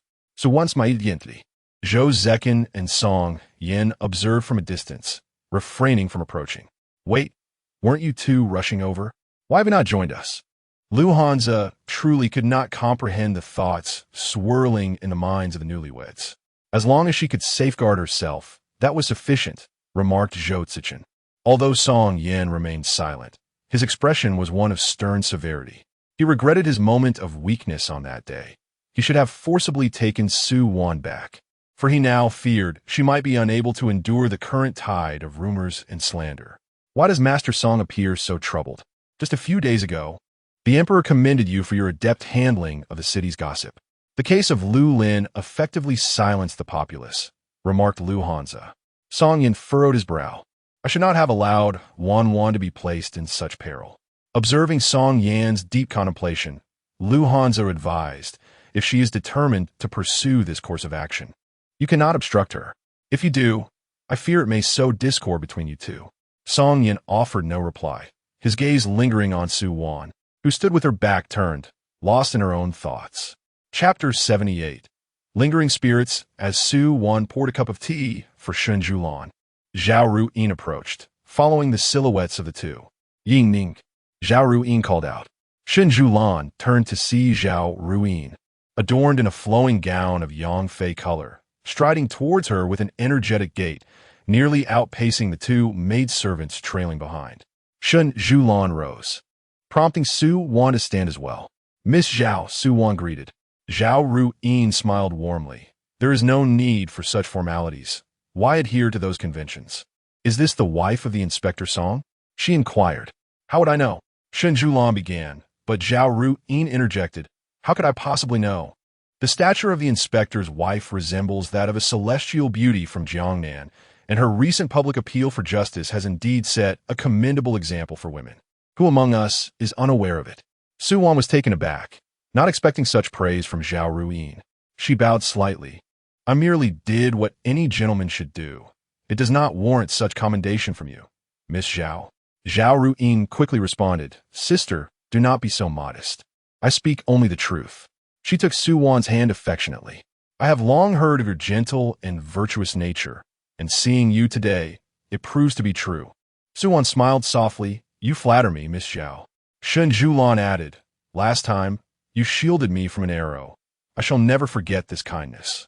Should you ever need assistance, do not hesitate to seek me out." Zhao Ruyin shook her head. "There is no need for such formality. But if I truly encounter difficulties, I will certainly come to you. At that time, Jin Ning, do remember your promise." Shen Siyuan replied with a smile. "Feel free to ask. I will certainly uphold my word."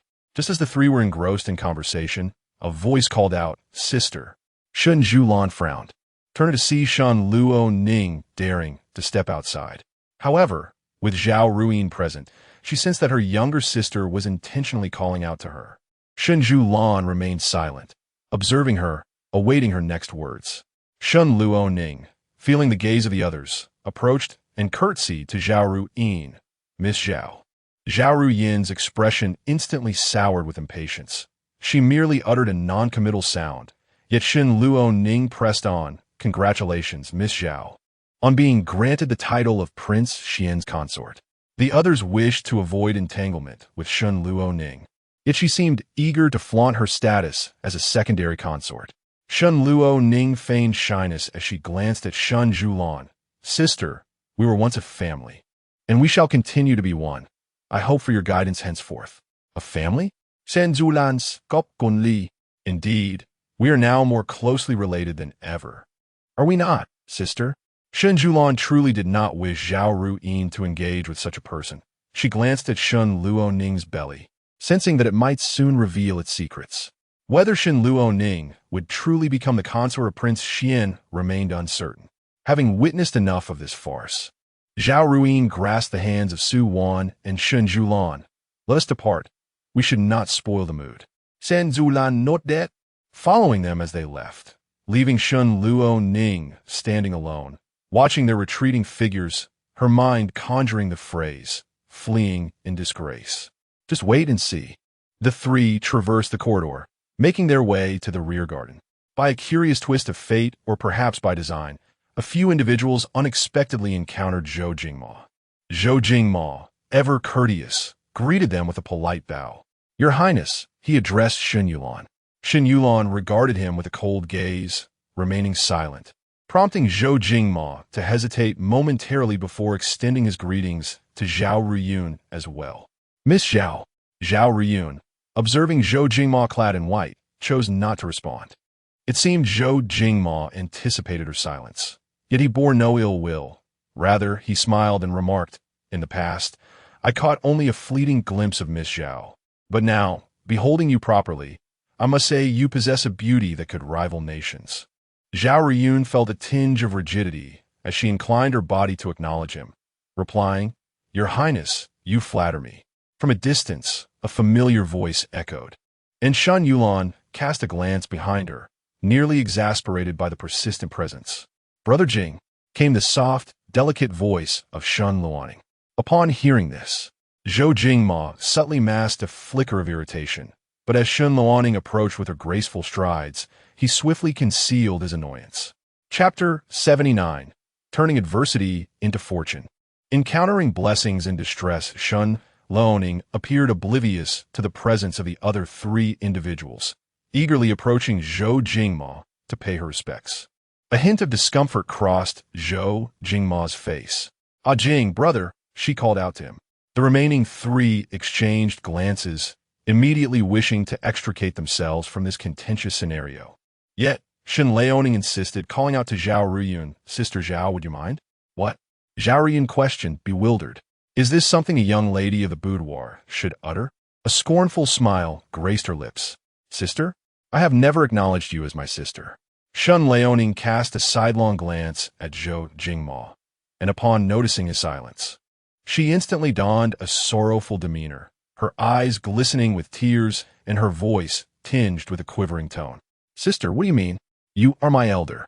What harm is there in addressing you as sister? Besides, once I enter the royal residence, I shall have to call you sister anyway. Zhao Ruyin closed her eyes, having never encountered such shamelessness in her life. No need. I cannot bear it, she replied, then turned to Zhou Jingma. Your Highness, I take my leave. After Zhao Ruyin departed with Shen Zhulan and Su Wan, Shen Luoning remained by Zhou Jingma's side, still appearing pitiable. Ah Jing, brother, it has been so long since we last met. Do you not care for me any longer? Zhou Jingma suppressed his irritation, taking her hand and saying, How could that be? I have been confined for many days, and now that I am finally released, I come to see you, being trapped in the royal residence. I have missed you dearly. But brother, just now you were with Miss Zhao. Zhou Jingma gently squeezed Shen Luoning's small hand. It was merely a pretense. Shen Luoning smiled knowingly, aware that her brother cherished her most dearly. With that, she produced a letter from her sleeve and handed it to Zhou Jingma. This is a missive from father. Zhou Jingma accepted the letter, inquiring, What does it say? Shen Luoning shook her head. Father instructed me not to concern myself with the contents, only to ensure that it reaches you safely. After placing the letter in his sleeve, Zhou Jingma said to Shen Luoning, You should head to the banquet. I have matters to attend to. Shen Luoning nodded in agreement. Shen Zhulan and the others proceeded to the banquet, taking a seat in the corridor adjacent to the reception hall. I am truly exasperated by that Shen Luoning. How can she be so brazen? Shen Zhulan mused, suspecting that her shamelessness stemmed from her upbringing. And that Prince Xian, she continued, he infuriates me. He has already pledged himself to Shen Liaoning, yet still seeks to provoke me, all for the sake of power. Suan interjected, power? Zhao Riyun chuckled lightly. Sister, can you not see? She desires not only the military power of the Shen family, but also that of the Zhao family. Alas, too much of anything leads to overflow. A full moon wanes. If he wishes to grasp both, he must first prove his ability to hold them. Shen Zhulan observed Zhao Ruyun, realizing that such a woman, once wed into royalty, would ultimately find herself constrained. He cannot hold them, she remarked. Su Wan and Zhao Ruyun exchanged astonished glances, looking towards Shen Zhulan. Regaining her composure, Shen Zhulan smiled softly. I was merely jesting. You need not take it to heart. Zhao Ruyun advised, Jinning, it is prudent to choose your words carefully. Shen Zhulan nodded in agreement. At that moment, a commotion erupted outside, and several servants rushed out. Uncertain of the cause, Shen Zhulan called for Luanong to inquire. After a brief consultation, Luanong returned with the news. Your Highness, it is said that Princess Jia has fallen into the water. What? Shen Zhulan exclaimed. At this late point in winter, a fall into the icy lake could very well lead to a fate akin to her own, frozen to death. It was reported that a quarrel had ensued with the legitimate daughter of the Jiang family, a proud and haughty young lady, who, in a fit of anger, had pushed the princess into the water. Yet, the onlookers were all men, none daring to plunge into the icy depths. Shen Zhulan immediately rose. Is Yi Jian here today? Yes, Your Highness. Young Master Yi and the prince should be at Molan Pavilion, was the reply. Quickly, inform him to rescue her. Yes. Upon arriving at the back garden, a crowd had gathered by the lakeside. However, Shen Zhulan could not see anyone in the water. The Marquis of Xiangyang, valuing feng shui, had made the garden expansive after hearing from a Taoist that his fate was tied to water. Where is she? She inquired. She has sunk, a maid responded. I will go in to save her, declared Xue Jingxian, the Marquis's young son, stepping toward the water, but Shen Zhulan blocked his path. What do you mean? He demanded. You are a man. You cannot go in, she insisted. Enraged, Xue Jingxian attempted to push her aside, but a strong hand intervened, preventing him. In his fury, Xue Jingxian turned to confront the newcomer, and upon recognizing him, he froze in place. Just then, a figure dove into the water. Yi Jian was swimming toward the lake's bottom. You cannot go down. Do you not understand? Zhou Cechen's icy gaze fixed on Xue Jingxian. Xue Jingxian withdrew his hand, while Shen Zhulan looked at Zhou Cechen. Your Highness, she called out. Zhou Cechen pulled Shen Zhulan protectively in front of him. Did he touch you? He asked. Shen Zhulan shook her head. No, you arrived before he could. Zhou Cechen nodded, holding her hand as he turned his attention to the lake. Are you afraid? Shen Zhulan gazed into the water. She had never known fear, even after having once fallen in. To be reborn from the water, one could not harbor such dread. I'm not afraid, she replied.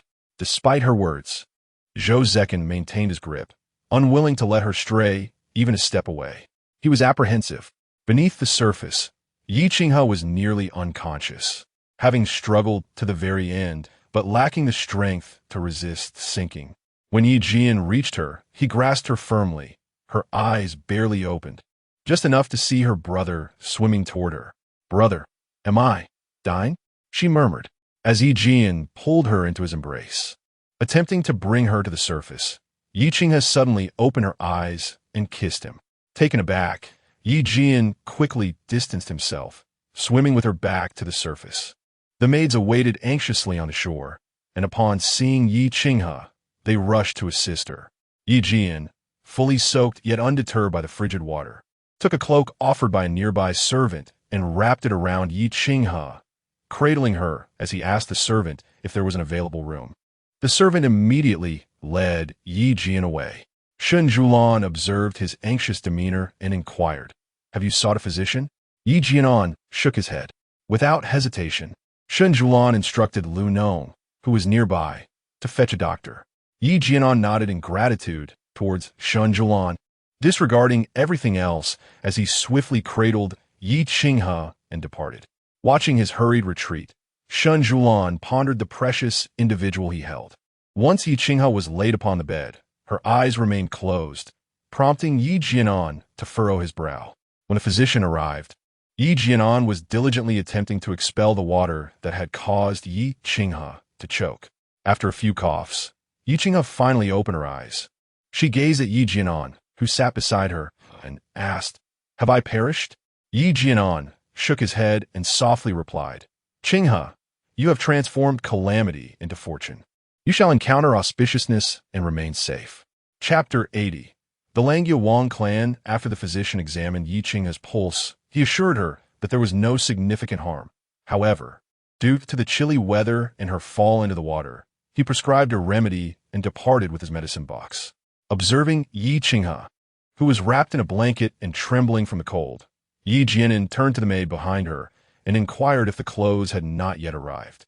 No sooner had she spoken than a maid entered with a fresh set of robes, announcing, "Your Highness, you may change now." Yi Jianan attempted to rise, but Yi Qinghe grasped her wrist, urging her to stay. After a moment of surprise, Yi Jianan comforted her, "I shall not leave. You may change your attire, and I will wait for you outside." Yi Qinghe nodded in agreement. Once outside the chamber, Yi Jianan's expression hardened. "Have you ascertained the facts?" she asked. One of her attendants replied, "It was a quarrel between Miss Jiang and the princess, resulting in the latter being pushed." Yi Jianan furrowed her brow, recalling that Jiang Rue had been mentioned by her mother a few days prior, who had inquired about her opinion of the young lady. At that time, having never met Jiang Rue, she could not provide any insight. Now it seemed that she was not worth a favorable opinion. As Yi Qinghe was attended to in the room, her mind incessantly replayed the kiss they had shared. She pondered whether her brother had noticed, whether he would feel repulsed and distance himself from her. The thought filled her with trepidation, and she dared not dwell on it. After the commotion subsided, the crowd gathered by the lake dispersed. The lady of Xiangyang, upon hearing of Yi Qinghe's fall, hurried to check on her, only to be stopped by her daughter-in-law. "Mother, the dishes are being served. Allow me to attend to it while you remain at the banquet." The lady of Xiangyang glanced at the servants bringing dishes to the table and nodded. "Very well, my lieutenant spry. You may lead me. But do not neglect that delicate girl, for young ladies are most fragile." Meanwhile, Shen Siyuan was led by Zhou Cechen, who still held her hand as they reached the banquet table. Noticing his reluctance to release her, she playfully suggested, "Why not join me at the ladies' table, Your Highness?" Zhou Cechen gazed at her for a long moment before replying, "Had I known, I would not have brought you here." Shen Siyuan, taken aback, asked, "Am I so unpresentable?" He gently stroked the top of her head. "I merely wish to keep you from this place of gossip." "Careful now," she teased, "lest the lady of Xiangyang overhears and banishes us." "Then I shall take you home," he replied. Shen Siyuan shook her head lightly. "All right, I will accompany you home." She added with a smile, "Zhou Jinji, you are too clingy. If you do not let go, your princess will miss the banquet." From a distance, Lu Hanja noticed the two lingering at the entrance, not entering, while he was eager to dine. Zhou Cechen released Shen Siyuan's hand, urging, "You may go now." "Very well," Lu Hanja said with a smile. "Sister-in-law, rest assured, I will keep a watchful eye on your husband." Shen Siyuan's brow twitched slightly at the word husband. Suppressing her heart's flutter, she nodded at Lu Hanja and departed. Only after Shen Siyuan's figure vanished did Zhou Cechen turn to walk in another direction. Lu Hanja quietly remarked to him, "Do you know who else has arrived today?" Zhou Cechen did not spare him a glance, striding forward. "The eldest daughter of the Langya Wang family, Wang Yunan, has also come." "Who?" Lu Hanja thought he still remembered, so he said, "The little girl raised in the palace who always followed you around. You must still remember her." "I do not recall," came the reply. "What?" Lu Hanja was astonished as he gazed at Zhou Cechen. "You don't remember? She was the one who clung to you the most. Although I've only entered the palace a few times, each time she was with you." "Lu Hanja, tread carefully with your words." Zhou Cechen's voice turned icy. "If it weren't for your presence in the palace, I would hardly wish to enter." Lu Hanja muttered quietly. Zhou Cechen finally cast him a glance. "Is that so?" Lu Hanja met his gaze, feeling inexplicably guilty. "How could it not be?" he replied with a smile. At the banquet, Shen Siyuan sat at the table. watching as platters of delicacies and pastries flowed by. Just as she picked up a piece of base and placed it in her bowl, a voice rang out. Brother Jinji loves to eat base the most. Shen Siyuan turned to the side, where a woman in a flowing azure robe stood beside her. The attire was not as ostentatious as that of the girls in the capital, and her hair ornament, adorned with emeralds and jade, was simple yet elegant. Wang Yunan, she had encountered in her past life. Perhaps it was in her previous life that she realized it was Wang Yunan who cared for Zhou Cechen. Do you not recognize me, sister? Wang Yunan asked gently. Should I know you? Shen Siyuan retorted. Wang Yunan stood there, looking down at Shen Siyuan seated in her chair. Indeed, her beauty was striking, but she was unworthy of Brother Jinji. Wang Yunan chuckled softly. It is only natural that you do not recognize me. I left the capital for Jiangling 3 years ago and have only just returned. Yet, Shen Siyuan chose not to engage with her words, turning instead to consume the piece of base. Wang Yunan remained unfazed, continuing to smile at Shen Siyuan. You do recognize me? Shen Siyuan inquired after swallowing the base. Of course. Did your parents never teach you manners? Wang Yunan assumed Shen Siyuan would be curious about her identity, but was taken aback by her retort. Knowing my identity, do you not know to pay your respects? Shen Siyuan's flippant remark rendered Wang Yunan's smile momentarily frozen. At the waterside banquet, many young ladies sat together, too timid to gaze openly, yet they carefully observed the interaction between Shen Siyuan and Wang Yunan, one seated and the other standing, who in the capital did not regard Wang Yunan as the perfect match for the Prince of Ding'an. However, it was Shen Siyuan who ultimately wed him. Now, with Wang Yunan's return coinciding with her presence at the banquet, the others eagerly anticipated the unfolding drama. Wang Yunan had initially believed her words would reveal her connection to Brother Jinji, to Shen Siyuan, but witnessing Shen Siyuan's calm demeanor only heightened her inner agitation, even as she maintained a facade of grace. I grew up before Her Majesty the Empress. She always spared me from bowing to the powerful, and over time, I found myself exempt from paying respects to anyone. Did the Empress grant you a decree excusing you from bowing? Shen Siyuan challenged her. With this single remark, she silenced Wang Yunan once more. Sister, you are rather aggressive, aren't you? Wang Yunan, observing the presence of the crowd, deliberately raised her voice to make her statement. Shen Siyuan chuckled lightly. Sister, when have I ever acknowledged you as such? She continued, My dear lady, you have lingered here for quite some time. Feel free to express your thoughts directly. I have no leisure to dance around the subject. What could Wang Yunan possibly say? Her sole purpose for being here was to unsettle Shen Siyuan, to assert that she was the first to know Zhou Cechen, the one who understood him best. Yet, she could not articulate this directly. Since the princess of Ding'an speaks in such a manner, I, Wang Yunan of the Wang family from Langya, wish to pay my respects to the princess of Ding'an. May your highness enjoy boundless blessings and peace. Wang Yunan bowed respectfully to Shen Siyuan. Shen Siyuan, not wishing to complicate matters, replied, You may rise. However, Wang Yunan, reluctant to depart, remarked, It has been quite some time since I last saw Brother Jinji. I was unaware of his marriage. He has never informed me of his nuptials. Had it not been for today's reminder, I would have come much earlier to pay my respects. Chapter 81. A lifetime, calculated your Brother Jin, does not confide in you. After reflecting on her words for a moment, Shen Siyuan responded, But has he forgotten you? Wang Yunan replied, He would never forget me. Is that so? Shen Siyuan retorted, adding a piece of candied lotus to her plate. Yet he has never mentioned you to me. Wang Yunan's expression darkened, yet her words remained sharp. Perhaps he is thinking of me in his heart? Upon hearing this, Shen Siyuan set down her chopsticks and remarked, Whether he thinks of you or not, I cannot say. I merely find it astonishing that you would utter such shameless words in front of so many people. What? Are you considering coming to the Ding'an Wangfu as a concubine? Once this statement was made, the chatter at the table suddenly intensified. Wang Yunan found her composure slipping. She nearly bit her teeth together as she said, The princess thinks too much. You have unjustly tarnished my reputation, leaving me at a loss for words. Shen Siyuan smirked. No need for explanations. The innocent shall remain innocent. This principle is understood by all. Wang Yunan was taken aback by Shen Siyuan's sharp tongue and clenching her fists, excused herself from the table. In the carriage returning home, Shen Siyuan felt somewhat dizzy. She had indulged in several cups of warm wine at the banquet, which had initially brought her comfort. But the effects soon caught up with her, and she began to feel drowsy shortly after getting into the carriage. Zhou Cechen noticed her head swaying and pulled her closer, wishing for her to lean against him. But to his surprise, Shen Siyuan pushed him away. Zhou Cechen was taken aback and softly inquired, "What is the matter?" Shen Siyuan sniffed and shifted slightly away, and even Zhou Cechen, though somewhat slow-witted, sensed her withdrawal. Shen Siyuan's mind replayed every encounter with Wang Yunan.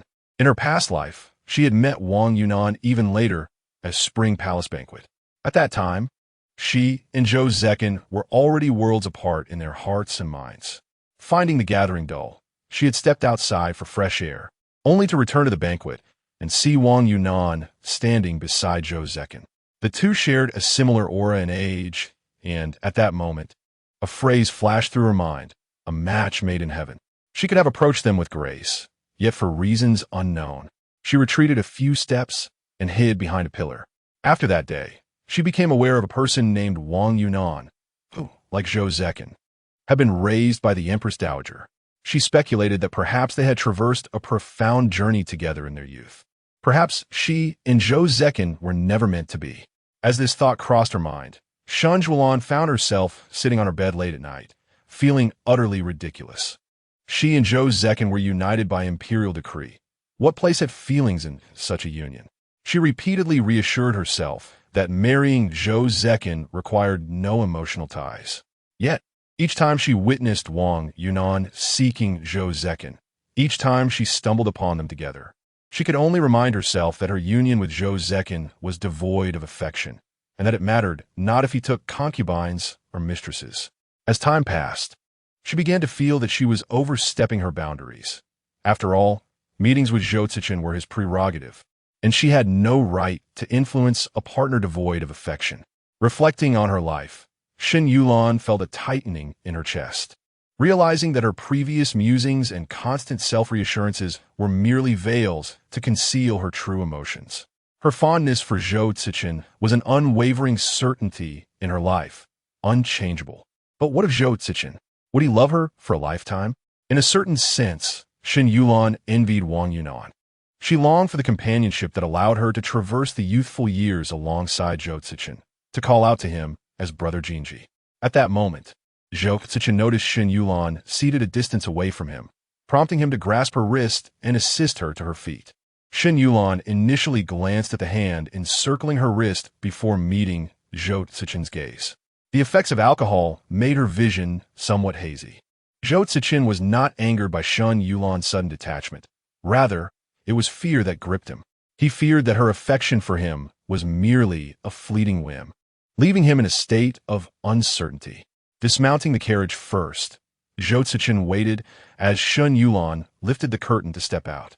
Upon realizing there was no stool available, she looked towards Yan Ci, who was about to fetch one when Zhou Cechen interjected, "There's no need. I will carry you down." Reluctantly, Shen Siyuan extended her hands, and Zhou Cechen immediately obliged, lifting her into his arms. This embrace was not one he intended to relinquish, as he carried Shen Siyuan towards the Wang residence before the eyes of onlookers. "Let me go, Zhou Jinji," Shen Siyuan protested as she struggled, but could not break free. "I will not release you," was his only response, regardless of her pleas.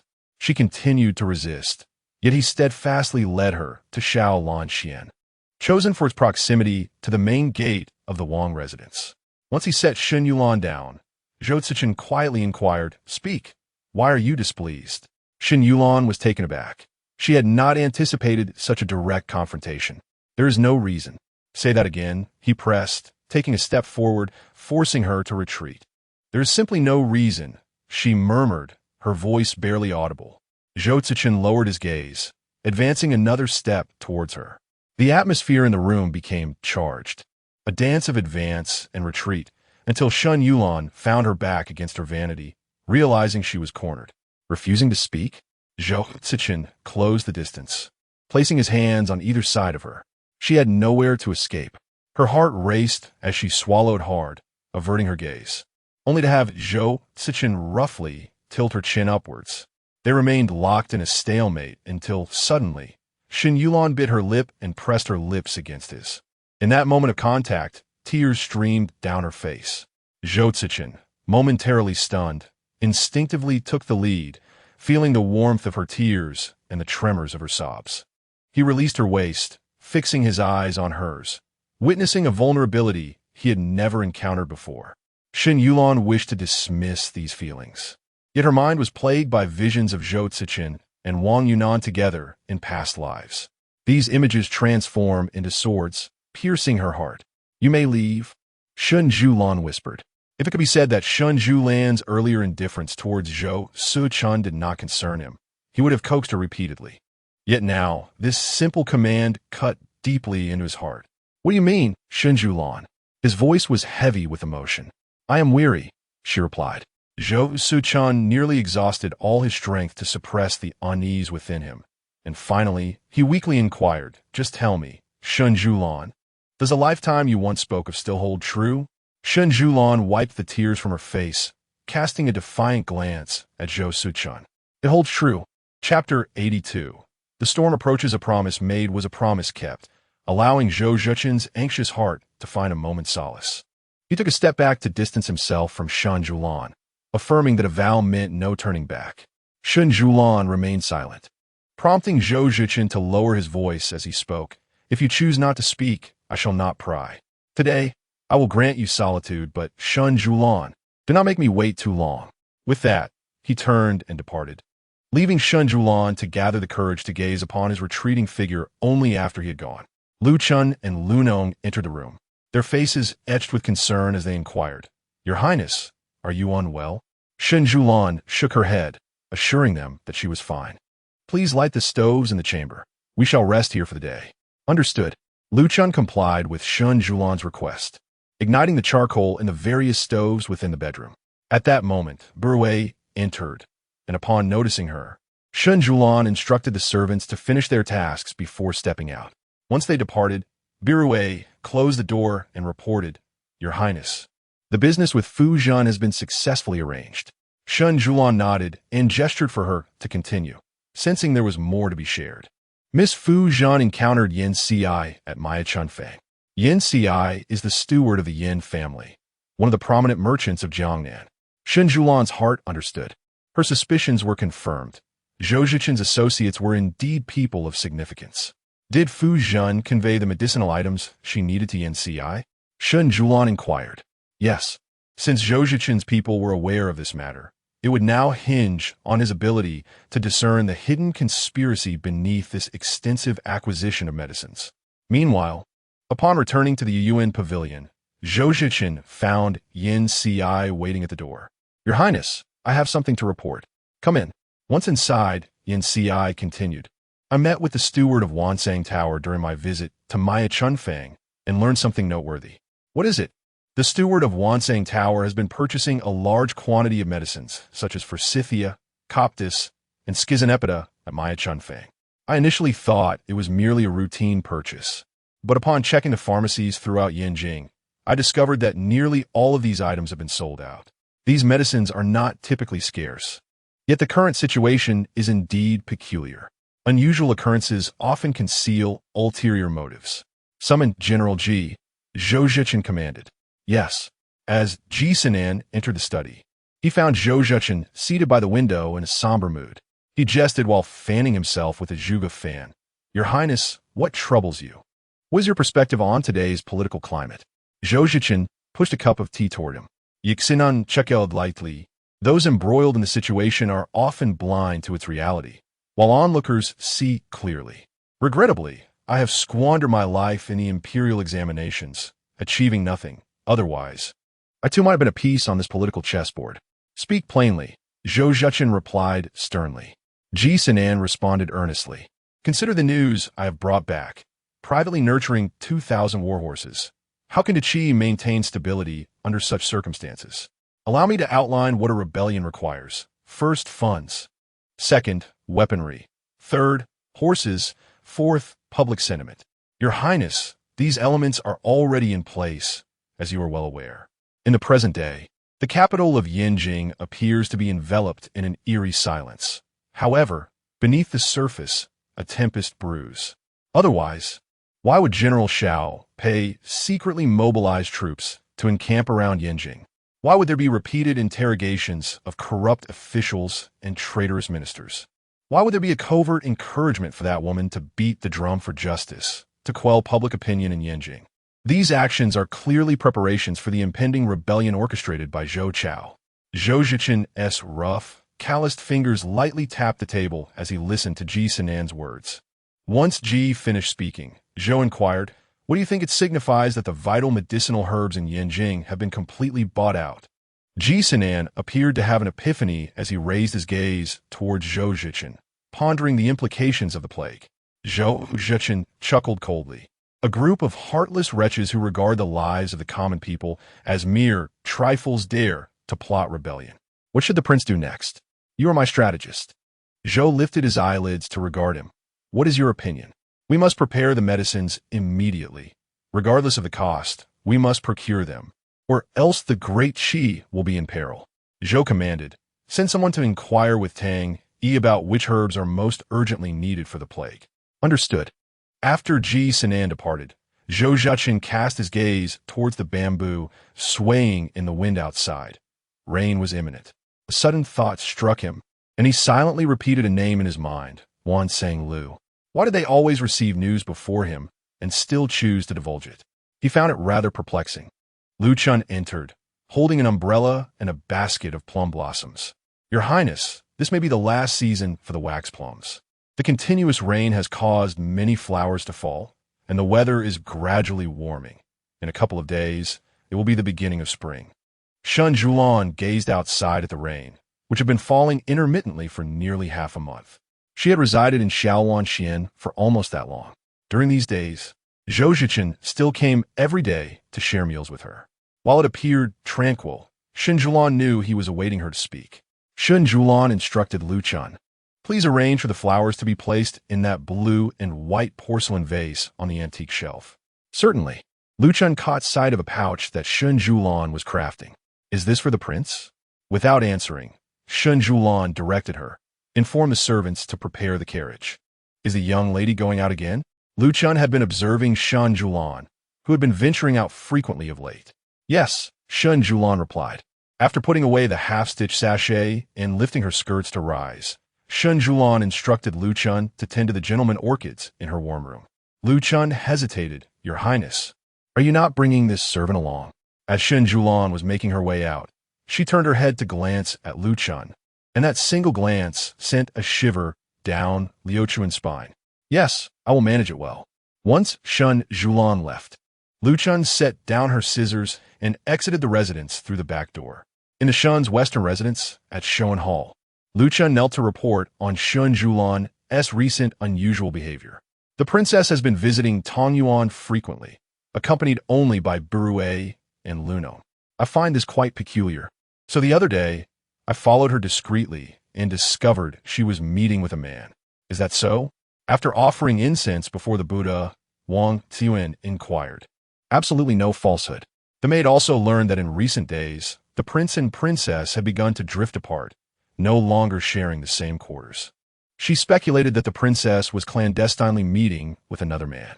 Lu Chun knelt on the ground to report, unaware that Shen Luoning was lurking at the door, waiting to pay her respects. A smirk played on her lips as she thought of Shen Siyuan. Never did she expect such a lack of shame from him. 3 days later, Shen Luoning indeed witnessed Shen Siyuan at Tongyuan, observing as he ascended the stairs with an unfamiliar man from the balcony above. Shen Luoning instructed Siyu, go inform the Prince of Dingen that his princess is secretly meeting with a man at Tongyuan. Siyu hesitated, saying, Miss, this may not be wise. Shen Luoning furrowed her brow at her. I am merely advising my sister to cut her losses in a timely manner. Chapter 83. Do you dare to scheme against me? Upon receiving the instructions from Shen Luoning, Siyu hastened to the Dingen Wang Fu. A quarter of an hour later, a knock echoed at the door. Standing by the window, Shen Luoning turned and commanded her maid to open it. Miss, this is our shop's specialty, the plum blossom pastry. Just set it down. Yes.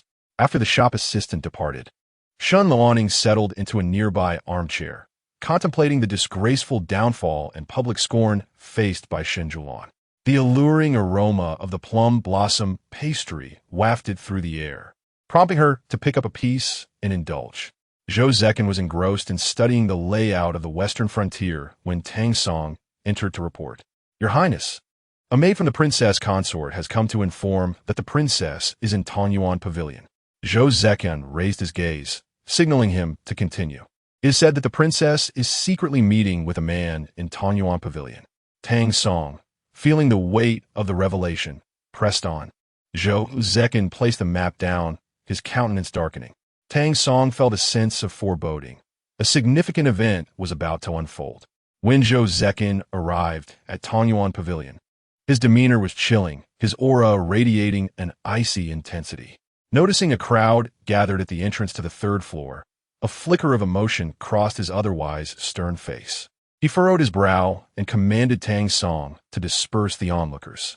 Just as Tang Song was about to act, he spotted Chao Yun among the crowd.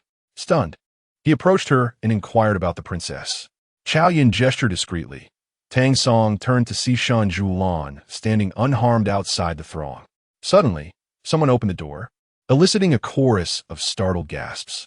As the crowd leaned in for a better view, an indecent scene unfolded before them, causing the young ladies to avert their eyes, while older women and men craned their necks, eager to witness more. Inside, Shen Siyuan was disheveled, clad in naught but a red belly band, precariously perched atop a man. Shen Siyuan, on tiptoe to glimpse the situation, was thwarted by a large hand covering her eyes, accompanied by a stern admonition, "Do not look, it is filthy."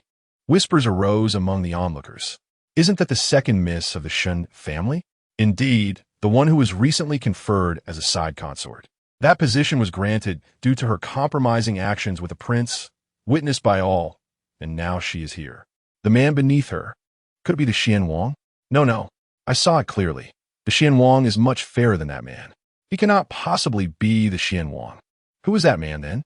It matters not, but I never imagined Shen Siyuan to be so lascivious, seeking a man even after a title as side consort.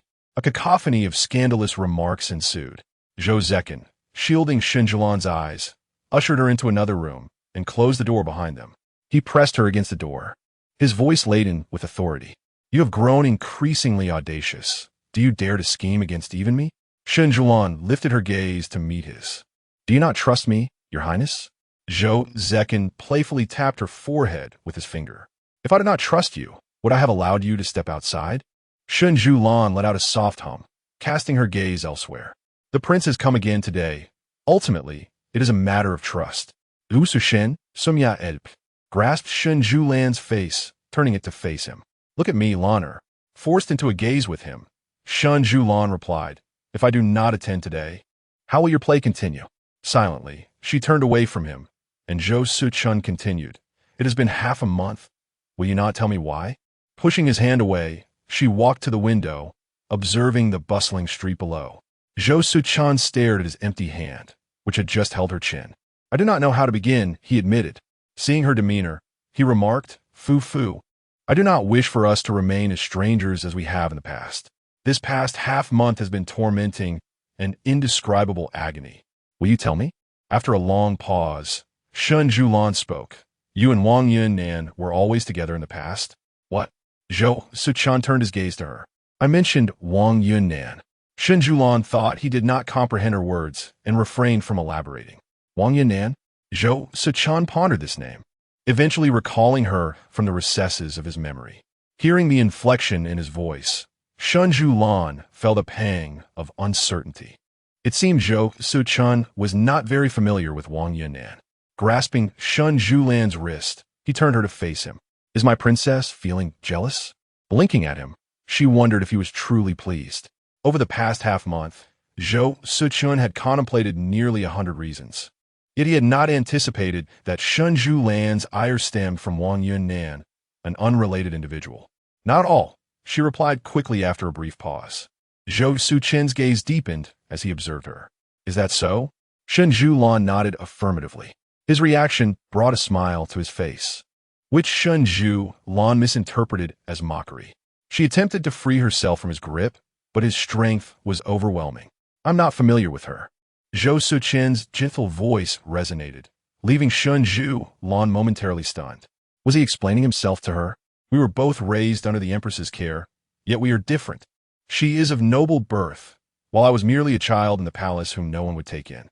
Shen Siyuan's expression shifted as she regarded Zhou Cechen. She is the daughter of the Langia Wang clan, of esteemed status. While I'm a child reviled by everyone in the palace, she would not approach me, just as I have never paid her any mind. Our interactions have been limited to chance encounters in the palace and a few instances in the academy. So, does Lanner truly care about someone so indifferent? Listening to his words, Shen Siyuan felt a pang of discomfort. He spoke so lightly of being unwanted and scorned, yet only he truly understood the hardship of such a life. Although she had never doubted it, she indeed felt a tinge of jealousy. In her previous life, she had witnessed numerous instances of Wang Yunnan and Zhou Cechen together, and it seemed she had carried over the resentment from that time into this life. It is my fault. Zhou Cechen covered her mouth, forbidding her from speaking such self-deprecating words. Shen Siyuan gazed at him and reached out to touch his face. You have endured much suffering. Zhou Cechen's expression softened as he gazed at Shen Siyuan, saying, It has all passed. After taking Shen Siyuan's hand in his own, he inquired, Do you still require my assistance with matters outside? Shen Siyuan shook her head, replying, Everything has been settled. I had no idea the princess consort was so adept at scheming, Zhou Cechen remarked, fixating his gaze on Shen Siyuan. She responded, Had they not plotted against me, how could I have devised my own strategies against them? Fufu is indeed formidable. Zhou Cechen praised her. With a smile, Shen Siyuan teased, Are you not afraid that I might truly engage in secret meetings with another man? Zhou Cechen raised an eyebrow, retorting, Then I shall have to capture you and confine you, ensuring that escape is impossible. Chapter 84. Expecting Shen Siyuan smiled and nodded, acknowledging it was a sound plan. Zhou Cechen whispered, Have you been scheming these past few days? Shen Siyuan affirmed, I wouldn't have acted so soon. But Shen Luoning was truly insufferable at the birthday banquet half a month ago. I must credit my confidant Lu Chun. Had she not reported to the matriarch, how could Shen Luoning have fallen into the trap? Now, there remains only one final move. Shen Siyuan cast a playful glance at Zhou Cechen, who regarded the charming figure before him, feeling that she was indeed deserving of her reputation. Shen Luoning eventually returned to the estate, dragging her battered body. Yet, as soon as she stepped into the courtyard, a resounding slap struck her face. Truly, she lacked any sense of shame. Covering her cheek, she looked at her father. Shen Jing, Father, it's not like that, truly. What more do you wish to say? The whole town is abuzz with this scandal. What do you expect me to show my face? Shen Jing nearly shouted. Beside him, Yu Pan Shan attempted to restrain him, but Shen Jing, seeing her, grew even more furious and raised his hand to deliver another blow to Shen Luoning's face. Already dizzy, 2 slaps sent her collapsing to the ground. Shen Jing believed she was merely feigning and instructed the servants to assist her to her feet. However, even after being propped up and splashed with cold water, Shen Luoning remained unconscious, prompting the realization that she had truly fainted. In haste, Yu Pan Shan summoned a physician. The physician furrowed his brow while taking her pulse. What is the matter? Yu Pan Shan inquired anxiously. This is the pulse of pregnancy, he proclaimed. At this revelation, everyone exchanged glances, astonished, for a pregnancy was indeed fortuitous. Yu Pan Shan, seizing the moment, hastily added, How long has this been the case? Based on the pulse, approximately 2 months, he replied. Excellent, excellent, Yu Pan Shan thought. The marriage will be preserved, and the position of the concubine secured. After the physician departed, Shen Jing pondered the matter with a furrowed brow. How could she have acted so recklessly? Does this imply someone is influencing her from behind? Order made. When Si was brought in, Shen Jing and Yu Pan Shan took their seats, observing her. You accompany Luo Ning daily. Do you know what she's been up to lately? Si knelt, hesitant to speak. Speak, Yu Pan Shan threatened, or I shall have you taken out to be beaten to death. Si understood that Yu Pan Shan was not jesting, for there had been countless instances of such brutalities within the household. A few days ago, when my lady paid her respects to the matriarch. She heard that the princess of Ding had been clandestinely meeting with men at Tong Yuan Pavilion. Thus, she devised a plan to drug her, hoping to have the prince of Ding and abandon her. However, I know not how, but when I was summoned to invite the prince, it was my lady who was in the chamber. Yu Pan Chun slammed her hand on the table, exclaiming, "That wretched girl must have plotted against my son." Yet Shun Jing seized upon the crux of the matter. What did she consume or drink while at the pavilion? Si replied at that time, "When I went to summon the prince, I am unaware of what my lady used." Yu Pan Chun cast a glance at her, and Si Yu, as if recalling something, immediately exclaimed, "It is the peach blossom pastry." Upon entering the room, I discovered an additional plate of it. "Go and investigate," Yu Pan Chun promptly instructed. "No need. So much time has passed, it must have been destroyed long ago," Shun Jing replied. "But what if Prince Xian comes to annul the engagement?" Yu Pan Chun was genuinely at a loss. Annul the engagement? Are you uncertain about how to respond to such a situation? How will you face the emperor's wrath? The emperor bestowed a marriage upon her, yet she is frolicking about outside. I fear for her very life. Yu Pan Chun grasped the edge of the table. Rising to her knees, my lord, please save our daughter. What use is it to speak of such matters now? You have failed to properly educate your own daughter. Now, we must gamble on the child she carries within," he retorted. "A child?" Zhou Cechen, seated in the carriage, turned to Shen Siyuan. "Are you implying she's with child? But who knows whether the child belongs to Prince Xian or today's groom?" Zhou Cechen remarked. Thus, if Zhou Jingma wishes to gain control of the Shen family's military power, he must acknowledge a child of uncertain parentage. If he does not, he will be unable to obtain the military authority of the Shen family. No, regardless of the circumstances, he shall not succeed. He merely seeks to establish a connection with the Shen family, yet the military power does not reside with the second or third branches. He will not acquire it, Shen Siyuan asserted. I wish for his plans to unravel one by one, leading him to utter ruin. Zhou Cechen gently squeezed the small hand he held. However, Shen Siyuan stated, "Your Highness, I have become accustomed to sleeping at Xiaolan Pavilion lately. I find it rather agreeable, hence I intend to continue residing there." Zhou Cechen gazed at her with a hint of helplessness. "Are you truly not going to reside at Liyuan Pavilion?" Shen Siyuan nodded. "I will not." With that single refusal, she sensed his grip tightening around her hand. In the imperial study, Zhou Jingma knelt upon the ground, and Zhou Hengyan scoffed. "Is this the concubine you sought from me? Where is your regard for the royal family's dignity?" Zhou Hengyan demanded. Zhou Jingma closed his eyes. Surely she's been wronged. Zhou Jingma, Zhou Hengyan thundered. "Do you still wish to marry her? This matter is fraught with uncertainties. Father should decree an investigation. You desire to marry her despite all this?" Zhou Hengyan regarded the kneeling figure with disdain. "She carries the child of my son. I do not care about any child." Zhou Hengyan paused, realizing what child. "She is with your child?" Zhou Jingma nodded affirmatively. "Are you certain this is your child?" Zhou Hengyan pressed. Zhou Jingma clenched his fist. "I am certain." Zhou Hengyan declared. "Tomorrow, I wish to see her."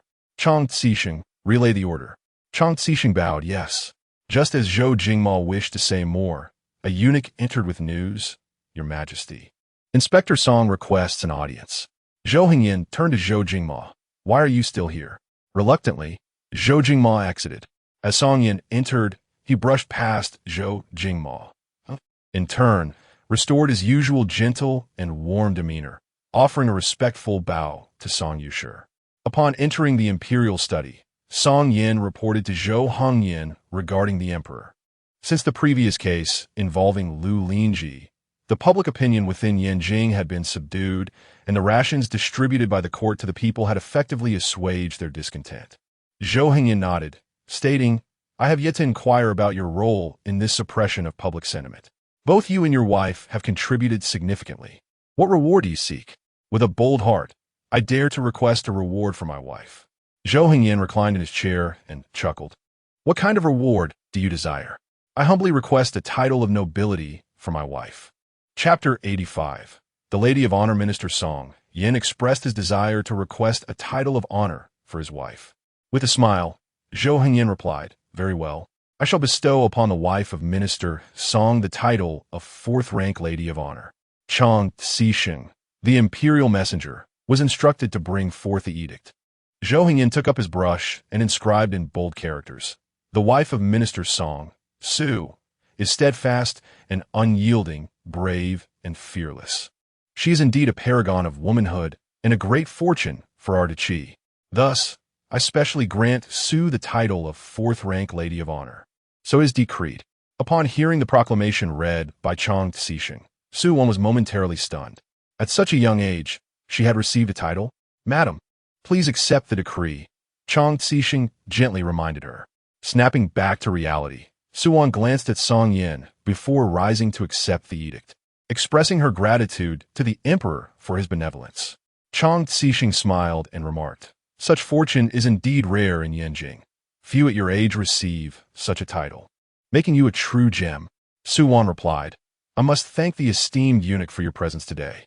With a subtle gesture, she signaled her maid, who promptly produced a pouch of silver melon seeds to present to Zhou Cechen as a token of appreciation.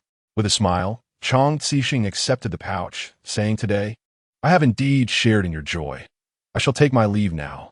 After bidding farewell to Zhou Cechen, Shu Wan gazed at the edict in her hands and turned to Song Yin. "Did you truly request this for me?" Song Yin softly replied, "This is what you rightfully deserve. I know that your visit that day was not only to dissolve the grievances of the past, but also to ensure I did not find myself in a predicament. Without you, the trial of Lu Linji would not have proceeded so smoothly."